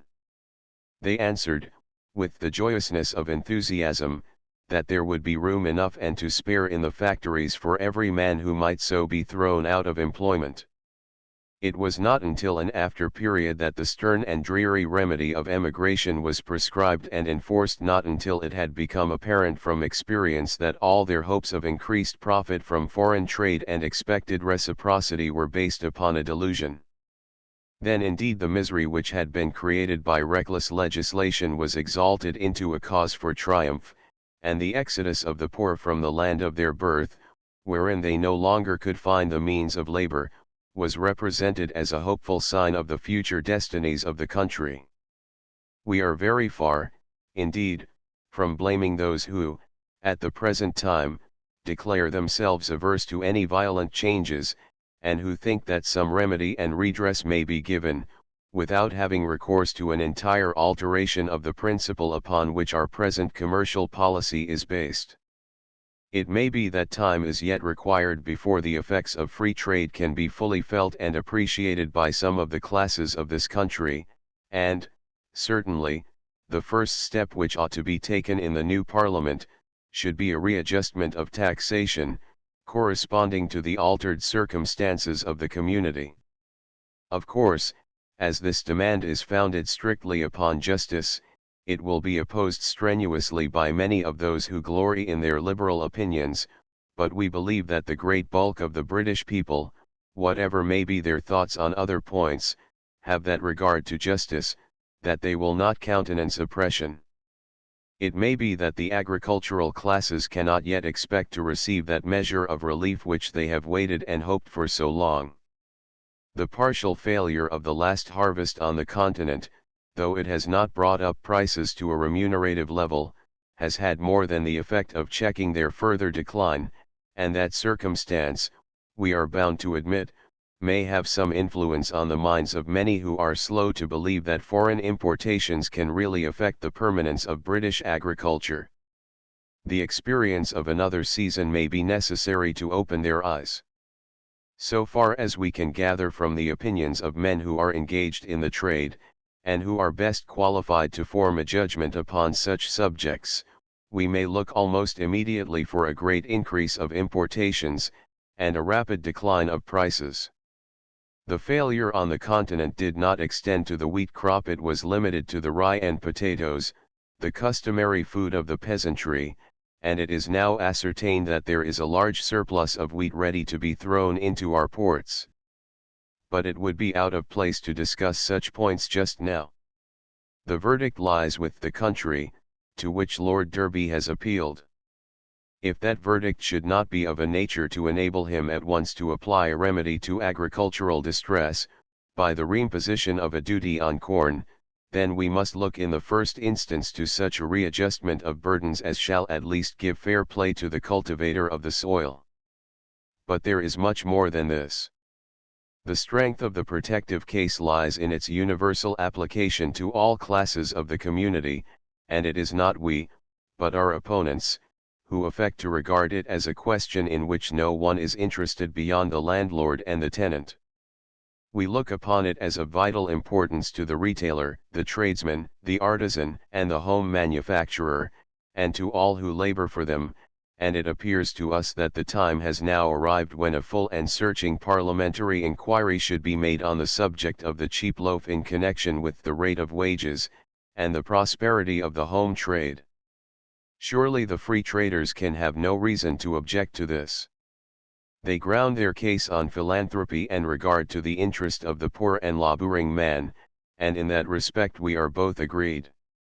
Well then, if, as we think and say, agricultural distress, occasioned by the low prices which have prevailed in consequence of the large importations of foreign corn, has had the effect of lessening employment generally throughout the country, a position which, in our mind, is much strengthened by the enormous and unprecedented increase of emigration, surely that proposition is capable of tangible proof or equally distinct refutation. Let us know, from authentic sources, not from partial or interested assertion, whether, along with the cheap loaf, the people have had full and remunerative employment, whether the condition of the working classes and of the home interests has been improved by the change or not. The inquiry undoubtedly would be an extended, but at the same time a most valuable one. It would necessarily, in order to arrive at a fair and thorough understanding of the subject, embrace the present state of every trade as contrasted with that of former years. It would show us in what way the home market has been affected by what we must still be allowed to term a diminution of the means of the purchaser. Surely such a subject as this is well worth the pains of inquiry. Parliament cannot be better occupied than in receiving evidence upon the condition of the people. And we cannot rate too highly, either for the present or the future, the importance of such an investigation in checking and correcting, or, it may be, in confirming the doctrines of political economy, as they are usually quoted and received. Some, no doubt, may be interested in opposing such an inquiry. We have little expectation that the Manchester men will accede to any such reasonable proposal, for, as we have already said, we regard this outcry of theirs for wild and sweeping reform simply as a ruse to withdraw the attention of the public from the disastrous effects of their lauded commercial system. Lord John Russell and his immediate Liberal followers would probably oppose such an inquiry as impious, because casting a doubt on the infallibility of Whig tradition. But we are convinced that sensible and moderate men, of every shade of opinion, would rejoice to see this vexed question brought to something like a practical test, so that, whatever policy England may pursue for the future, it shall at least have for its object that of promoting the welfare and the happiness of the people. Printed by William Blackwood and Sons, Edinburgh. 1 Notes on the distribution of gold throughout the world. London, James Wild, 1851. 2 An historical inquiry into the production and consumption of the precious metals. By William Jacob, Esq., FRS London, 1851. 3 California, its past history, its present position, its future prospects, p. 77.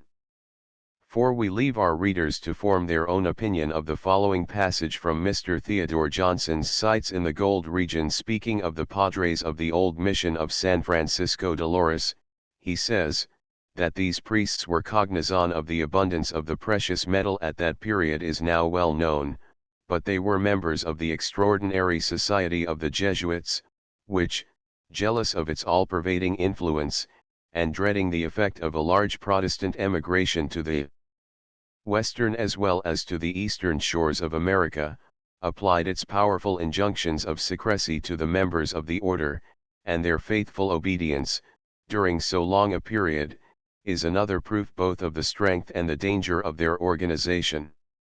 2nd edition, p. 104. 5 Reports of British Association for 1849 Appendix, p. 63. 6 Jacob, I. Chapter Ex Passim. 7 Murchison Reports of British Association, 1849, Appendix, pages 61, 62. 8 In the Temeswar Banat the washings were performed exclusively by the gypsies, who display great skill in finding it. They dig chiefly on the banks of the river Nera, where more gold is found than in the bottom of the stream. Jacob, IP 245. 9 A Ride over the Rocky Mountains. By the Honorable Henry J. Koch, p. 359. 10 Sites in the Gold Region, and Scenes by the Way. By Theodore J. Johnson. 2nd edition. New York, 1850. 11 Quoted by Jacob, Volume I pages 56, 57. 12 The Mormons, or Latter-day Saints, A Contemporary History, p. 227. London, 1851. 13 Jacob, IP 246, note. 14 Jacob, 2. Pages 263, 264, note. 15 A pud is 36 pounds Russian, of which 100 are about 90 English avoirdupois, and a solotnik, 96th of a Russian pound, or about 65 1/2 troy grains. 16 Rose, Ries nach dem Ural, and c. Chaps. 24. 8 Berlin, 1842.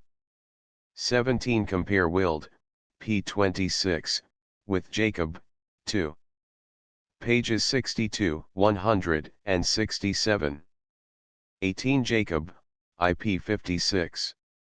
In copying the above extract from Diodorus, we inserted the word quartz in brackets after his word marble, under the impression that the old Egyptian mines were, like the similar ones in California, really situated in veins of quartz, and not of marble. We have since communicated with a gentleman who, about 20 years ago, accompanied Emlinant, a French engineer in the service of Mehemet Ali, to examine these mines, and he informs us that the gold was really found in quartz veins traversing a black slaty rock. The locality, as may be seen in Sharp's Chronology and Geography of Ancient Egypt, Plate 10, is in the eastern desert, about the middle of the Great Bend of the Nile, and about the 21st parallel. The samples of rock brought down by Emlinant were considered rich enough to justify the dispatch of a body of miners, who were subsequently attacked by the natives, and forced to abandon the place. A strong government would overcome this difficulty, and modern modes of crushing and extraction might possibly render the mines more productive than ever. A very interesting account of these mines is to be found in a work by Cotermere de Quincey Notice de Pays Voisins de l'Egypte. 19 Ibid p. 247. 20 Fournette, Études sur les dépôts métallifères, p. 167. 21 The reader will be interested by satisfying himself of this fact, so peculiar to Victoria, and so favorable to it as a place of settlement. He will find it pictured before his eye in the newly published small and cheap, but beautifully executed, School Physical Atlas of Mr. Keith Johnston. 22 Jacob, IP 55. 23 Ibid 2. p. 267. 24 Fournette, p. 169. 25 Cortés invaded Mexico in 1519, Pizarro landed in Peru in 1527, and Potosi was discovered in 1545. 26 Rose, Ries nach dem Ural, I 555-7. 27 To some of our readers this remark may call to mind the beautiful process of Mr. Lee Pattinson, of Newcastle, for refining lead, by which so much more silver is now extracted from all our lead ores, and brought to market. 28 Commercial Dictionary, edit. 1847, p. 1056. 29 Quoted in Johnston's Notes on North America, Volume 2. Pages 216, 217. 30 The Life and Letters of Barthold George Niebuhr, with essays on his character and influence. By the Chevalier Bunsen and Professors Brandis and Loball. In 2 volumes 31. Everyone remembers that Goethe's last words are said to have been, more light, and perhaps what has occurred in the text may be supposed a plagiarism from those words. But, in fact, nothing is more common than the craving and demand for light a little before death. Let any consult his own sad experience in the last moments of those whose gradual close he has watched and tended. What more frequent than a prayer to open the shutters and let in the sun? What complaint more repeated, and more touching, than that it is growing dark? I once knew a sufferer who did not then seem in immediate danger suddenly order the sick room to be lit up as if for a gala. When this was told to the physician, he said gravely, "No worse sign." 32 Claret and Olives, From the Garonne to the Rhone. By Angus B. Reach. London, 1852. 33 Mr. Spackman, in his analysis of the occupations of the people, states the whole number of persons employed in manufactures of every kind at 1,440,908, the total annual value of their production in 1841 at £187,184,292, whereof, for the home trade, £128,600,000, for the foreign trade, £58,584,292, £187,184,292. Transcribers note silently corrected obvious typographical errors and variations in spelling. Retained archaic, non-standard, and uncertain spellings as printed. End of the Project Gutenberg ebook. Blackwood's Edinburgh Magazine, Vol. 71, No. 439, May, 1852. Updated editions will replace the previous one. The old editions will be renamed. Creating the works from print editions not protected by U.S. copyright law means that no one owns a United States copyright in these works, so the Foundation, and you, can copy and distribute it in the United States without permission and without paying copyright royalties. Special rules, set forth in the general terms of use part of this license, apply to copying and distributing Project Gutenberg trademark electronic works to protect the Project Gutenberg trademark concept and trademark. Project Gutenberg is a registered trademark, and may not be used if you charge for an ebook, except by following the terms of the trademark license, including paying royalties for use of the Project Gutenberg trademark. If you do not charge anything for copies of this ebook, complying with the trademark license is very easy. You may use this ebook for nearly any purpose such as creation of derivative works, reports, performances, and research. Project Gutenberg ebooks may be modified and printed and given away. You may do practically anything in the United States with ebooks not protected by U.S. copyright law. Redistribution is subject to the trademark license, especially commercial redistribution. Start, full license. The full Project Gutenberg license. Please read this before you distribute or use this work to protect the Project Gutenberg trademark mission of promoting the free distribution of electronic works. By using or distributing this work, or any other work associated in any way with the phrase Project Gutenberg, you agree to comply with all the terms of the full Project Gutenberg trademark license available with this file or online at www.gutenberg.org/license. Section 1. General Terms of Use and Redistributing Project Gutenberg Trademark Electronic Works 1.a. By reading or using any part of this Project Gutenberg trademark electronic work, you indicate that you have read, understand, agree to and accept all the terms of this license and intellectual property, trademark/copyright, agreement. If you do not agree to abide by all the terms of this agreement, you must cease using and return or destroy all copies of Project Gutenberg trademark electronic works in your possession. If you paid a fee for obtaining a copy of or access to a Project Gutenberg trademark electronic work and you do not agree to be bound by the terms of this agreement, you may obtain a refund from the person or entity to whom you paid the fee as set forth in paragraph 1.e.8. 1.b. Project Gutenberg is a registered trademark. It may only be used on or associated in any way with an electronic work by people who agree to be bound by the terms of this agreement. There are a few things that you can do with most Project Gutenberg trademark electronic works even without complying with the full terms of this agreement. See paragraph 1.c below. There are a lot of things you can do with Project Gutenberg trademark electronic works if you follow the terms of this agreement and help preserve free future access to Project Gutenberg trademark electronic works. See paragraph 1.e below. 1.c.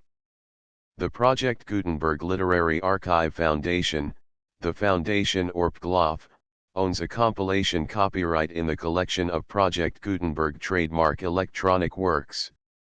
Nearly all the individual works in the collection are in the public domain in the United States. If an individual work is unprotected by copyright law in the United States and you are located in the United States, we do not claim a right to prevent you from copying, distributing, performing, displaying, or creating derivative works based on the work as long as all references to Project Gutenberg are removed. Of course, we hope that you will support the Project Gutenberg trademark mission of promoting free access to electronic works by freely sharing Project Gutenberg trademark works in compliance with the terms of this agreement for keeping the Project Gutenberg trademark name associated with the work. You can easily comply with the terms of this agreement by keeping this work in the same format with its attached full Project Gutenberg trademark license when you share it without charge with others. 1.d. The copyright laws of the place where you are located also govern what you can do with this work. Copyright laws in most countries are in a constant state of change. If you are outside the United States, check the laws of your country in addition to the terms of this agreement before downloading, copying, displaying, performing, distributing or creating derivative works based on this work or any other Project Gutenberg trademark work. The Foundation makes no representations concerning the copyright status of any work in any country other than the United States. 1.e Unless you have removed all references to Project Gutenberg, 1.e.1. The following sentence, with active links to, or other immediate access to, the full Project Gutenberg trademark license must appear prominently whenever any copy of a Project Gutenberg trademark work, any work on which the phrase Project Gutenberg appears, or with which the phrase Project Gutenberg is associated, is accessed, displayed, performed, viewed, copied or distributed. This ebook is for the use of anyone anywhere in the United States and most other parts of the world at no cost and with almost no restrictions whatsoever.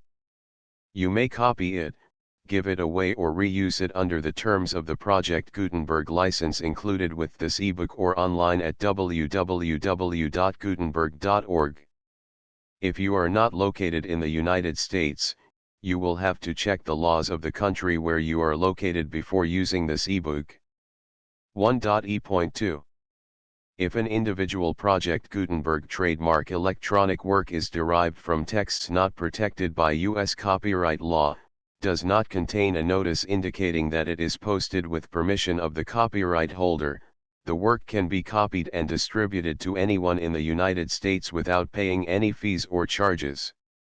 If you are redistributing or providing access to a work with the phrase Project Gutenberg associated with or appearing on the work, you must comply either with the requirements of paragraphs 1.e.1 through 1.e.7 or obtain permission for the use of the work and the Project Gutenberg trademark as set forth in paragraphs 1.e.8 or 1.e.9. 1.e.3. If an individual Project Gutenberg trademark electronic work is posted with the permission of the copyright holder, your use and distribution must comply with both paragraphs 1.e.1 through 1.e.7 and any additional terms imposed by the copyright holder. Additional terms will be linked to the Project Gutenberg trademark license for all works posted with the permission of the copyright holder found at the beginning of this work. 1.e.4. Do not unlink or detach or remove the full Project Gutenberg trademark license terms from this work, or any files containing a part of this work or any other work associated with Project Gutenberg trademark. 1.e.5. Do not copy, display, perform, distribute or redistribute this electronic work, or any part of this electronic work, without prominently displaying the sentence set forth in paragraph 1.e.1 with active links or immediate access to the full terms of the Project Gutenberg trademark license. 1.e.6. You may convert to and distribute this work in any binary, compressed, marked up, non-proprietary or proprietary form, including any word processing or hypertext form. However, if you provide access to or distribute copies of a Project Gutenberg trademark work in a format other than plain vanilla ASCII or other format used in the official version posted on the official Project Gutenberg trademark website, www.gutenberg.org, you must, at no additional cost, fee, or expense to the user, provide a copy, a means of exporting a copy, or a means of obtaining a copy upon request, of the work in its original plain vanilla ASCII or other form. Any alternate format must include the full Project Gutenberg trademark license as specified in paragraph 1.e.1. 1.e.7.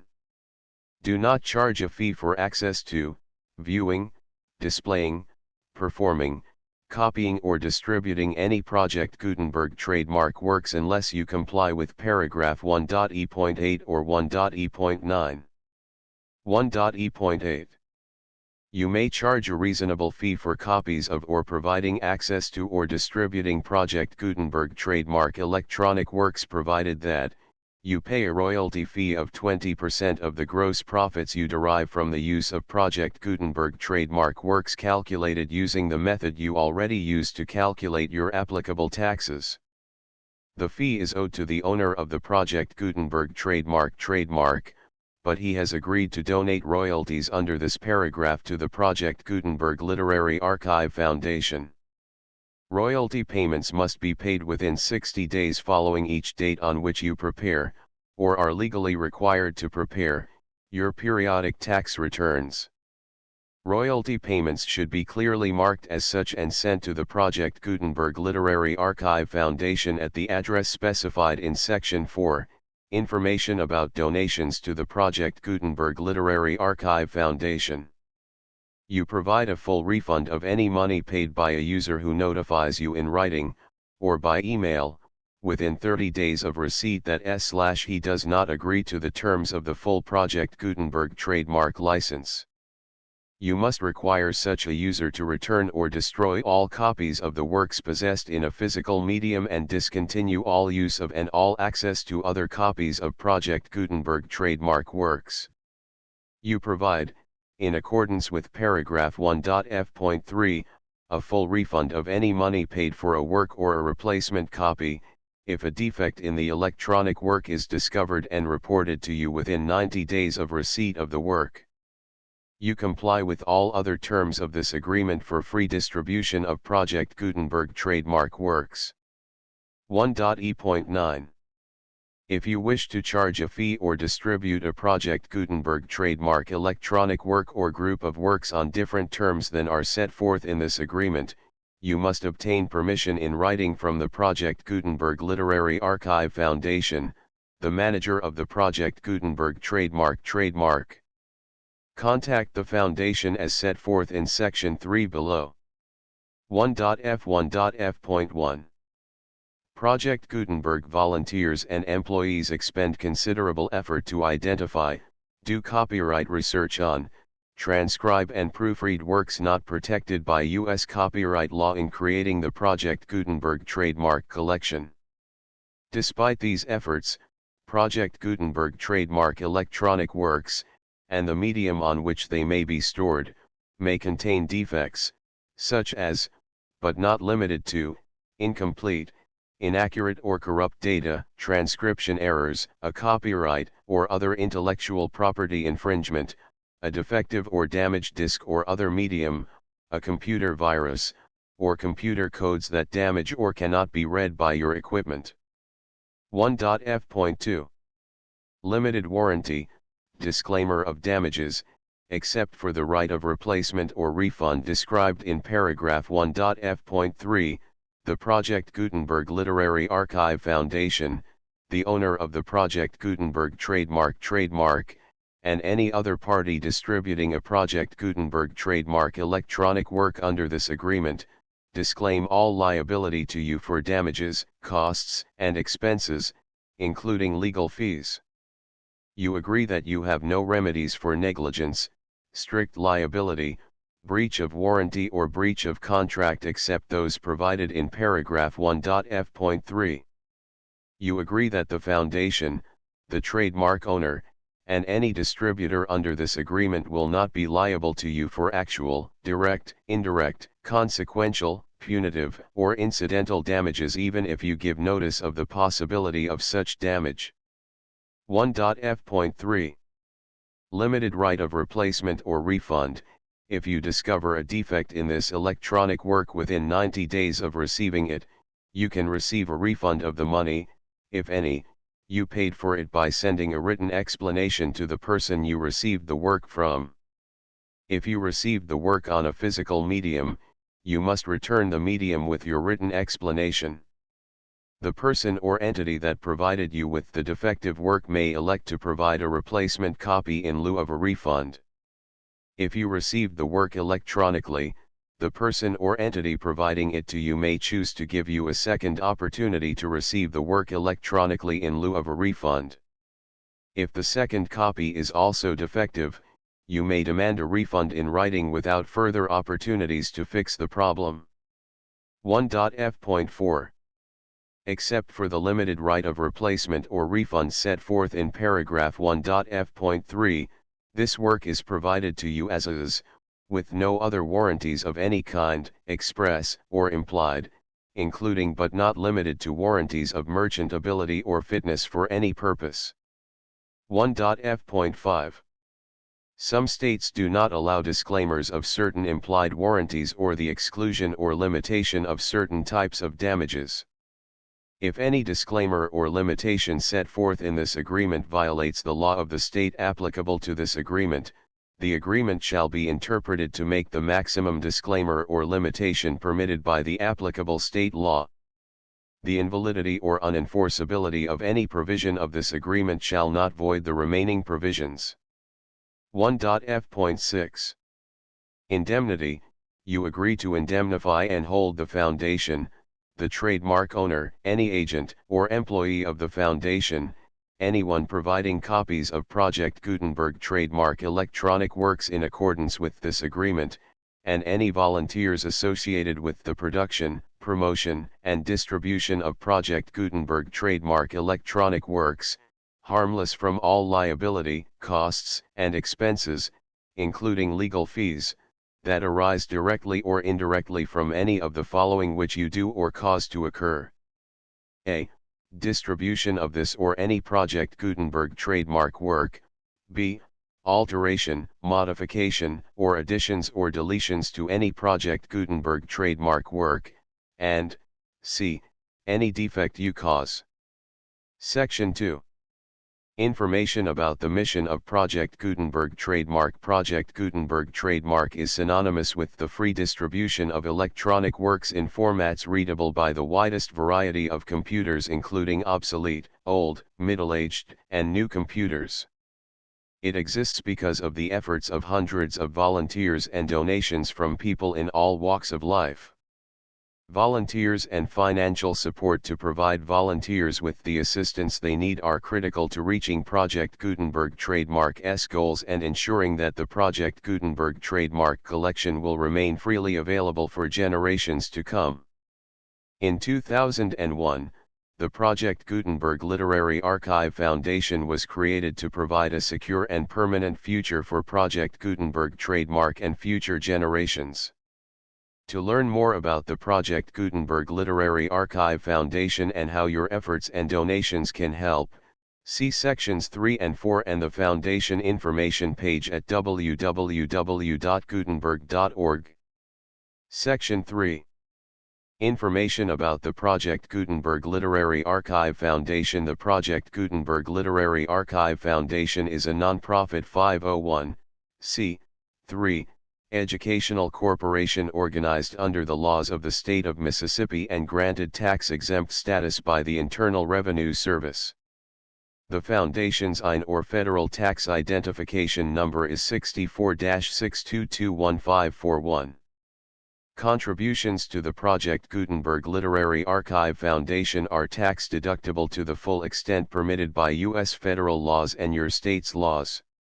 The Foundation's business office is located at 809 North 1500 West, Salt Lake City, Utah 841-16801-596-1887. Email contact links and up-to-date contact information can be found at the Foundation's website and official page at www.gutenberg.org/contact. Section 4.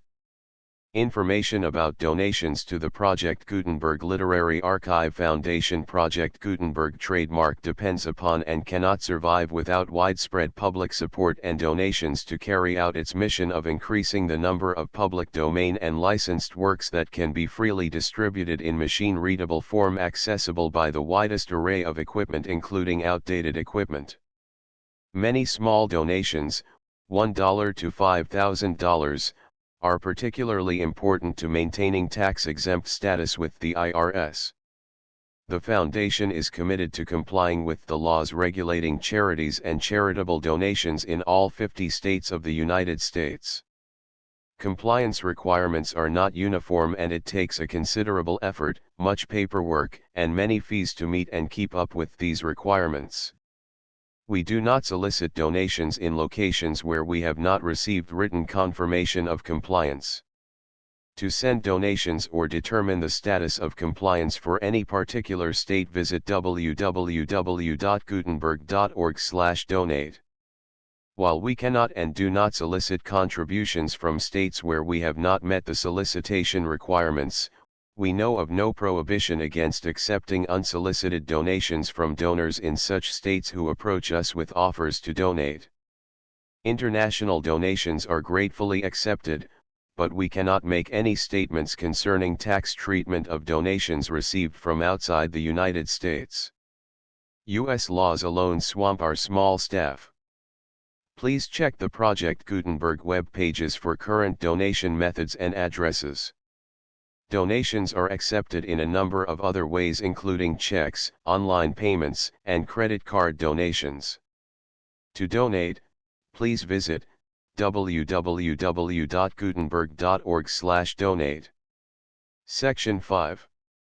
General information about Project Gutenberg trademark electronic works. Professor Michael S. Hart was the originator of the Project Gutenberg trademark concept of a library of electronic works that could be freely shared with anyone. For 40 years, he produced and distributed Project Gutenberg trademark ebooks with only a loose network of volunteer support. Project Gutenberg trademark ebooks are often created from several printed editions, all of which are confirmed as not protected by copyright in the U.S. unless a copyright notice is included. Thus, we do not necessarily keep ebooks in compliance with any particular paper edition. Most people start at our website, which has the main PG search facility, www.gutenberg.org.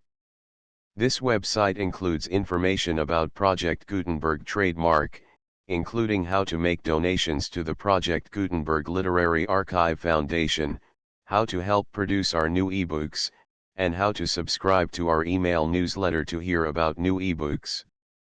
Blackwood's Edinburgh Magazine. No October 6.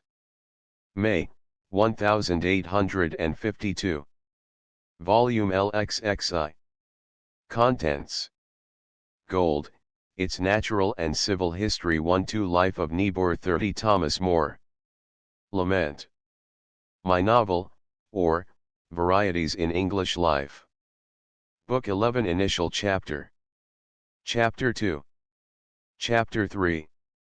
Chapter 4. Chapter V. Chapter 6. Chapter 7. Chapter 8. Chapter 9. Chapter X. Chapter 11. Chapter 12. Our London Commissioner. No. 2. The Gold Finder. The Vineyards of Bordeaux 32. The Democratic Confederacy. The full Project Gutenberg license 517 542 559 569 596 607 617 626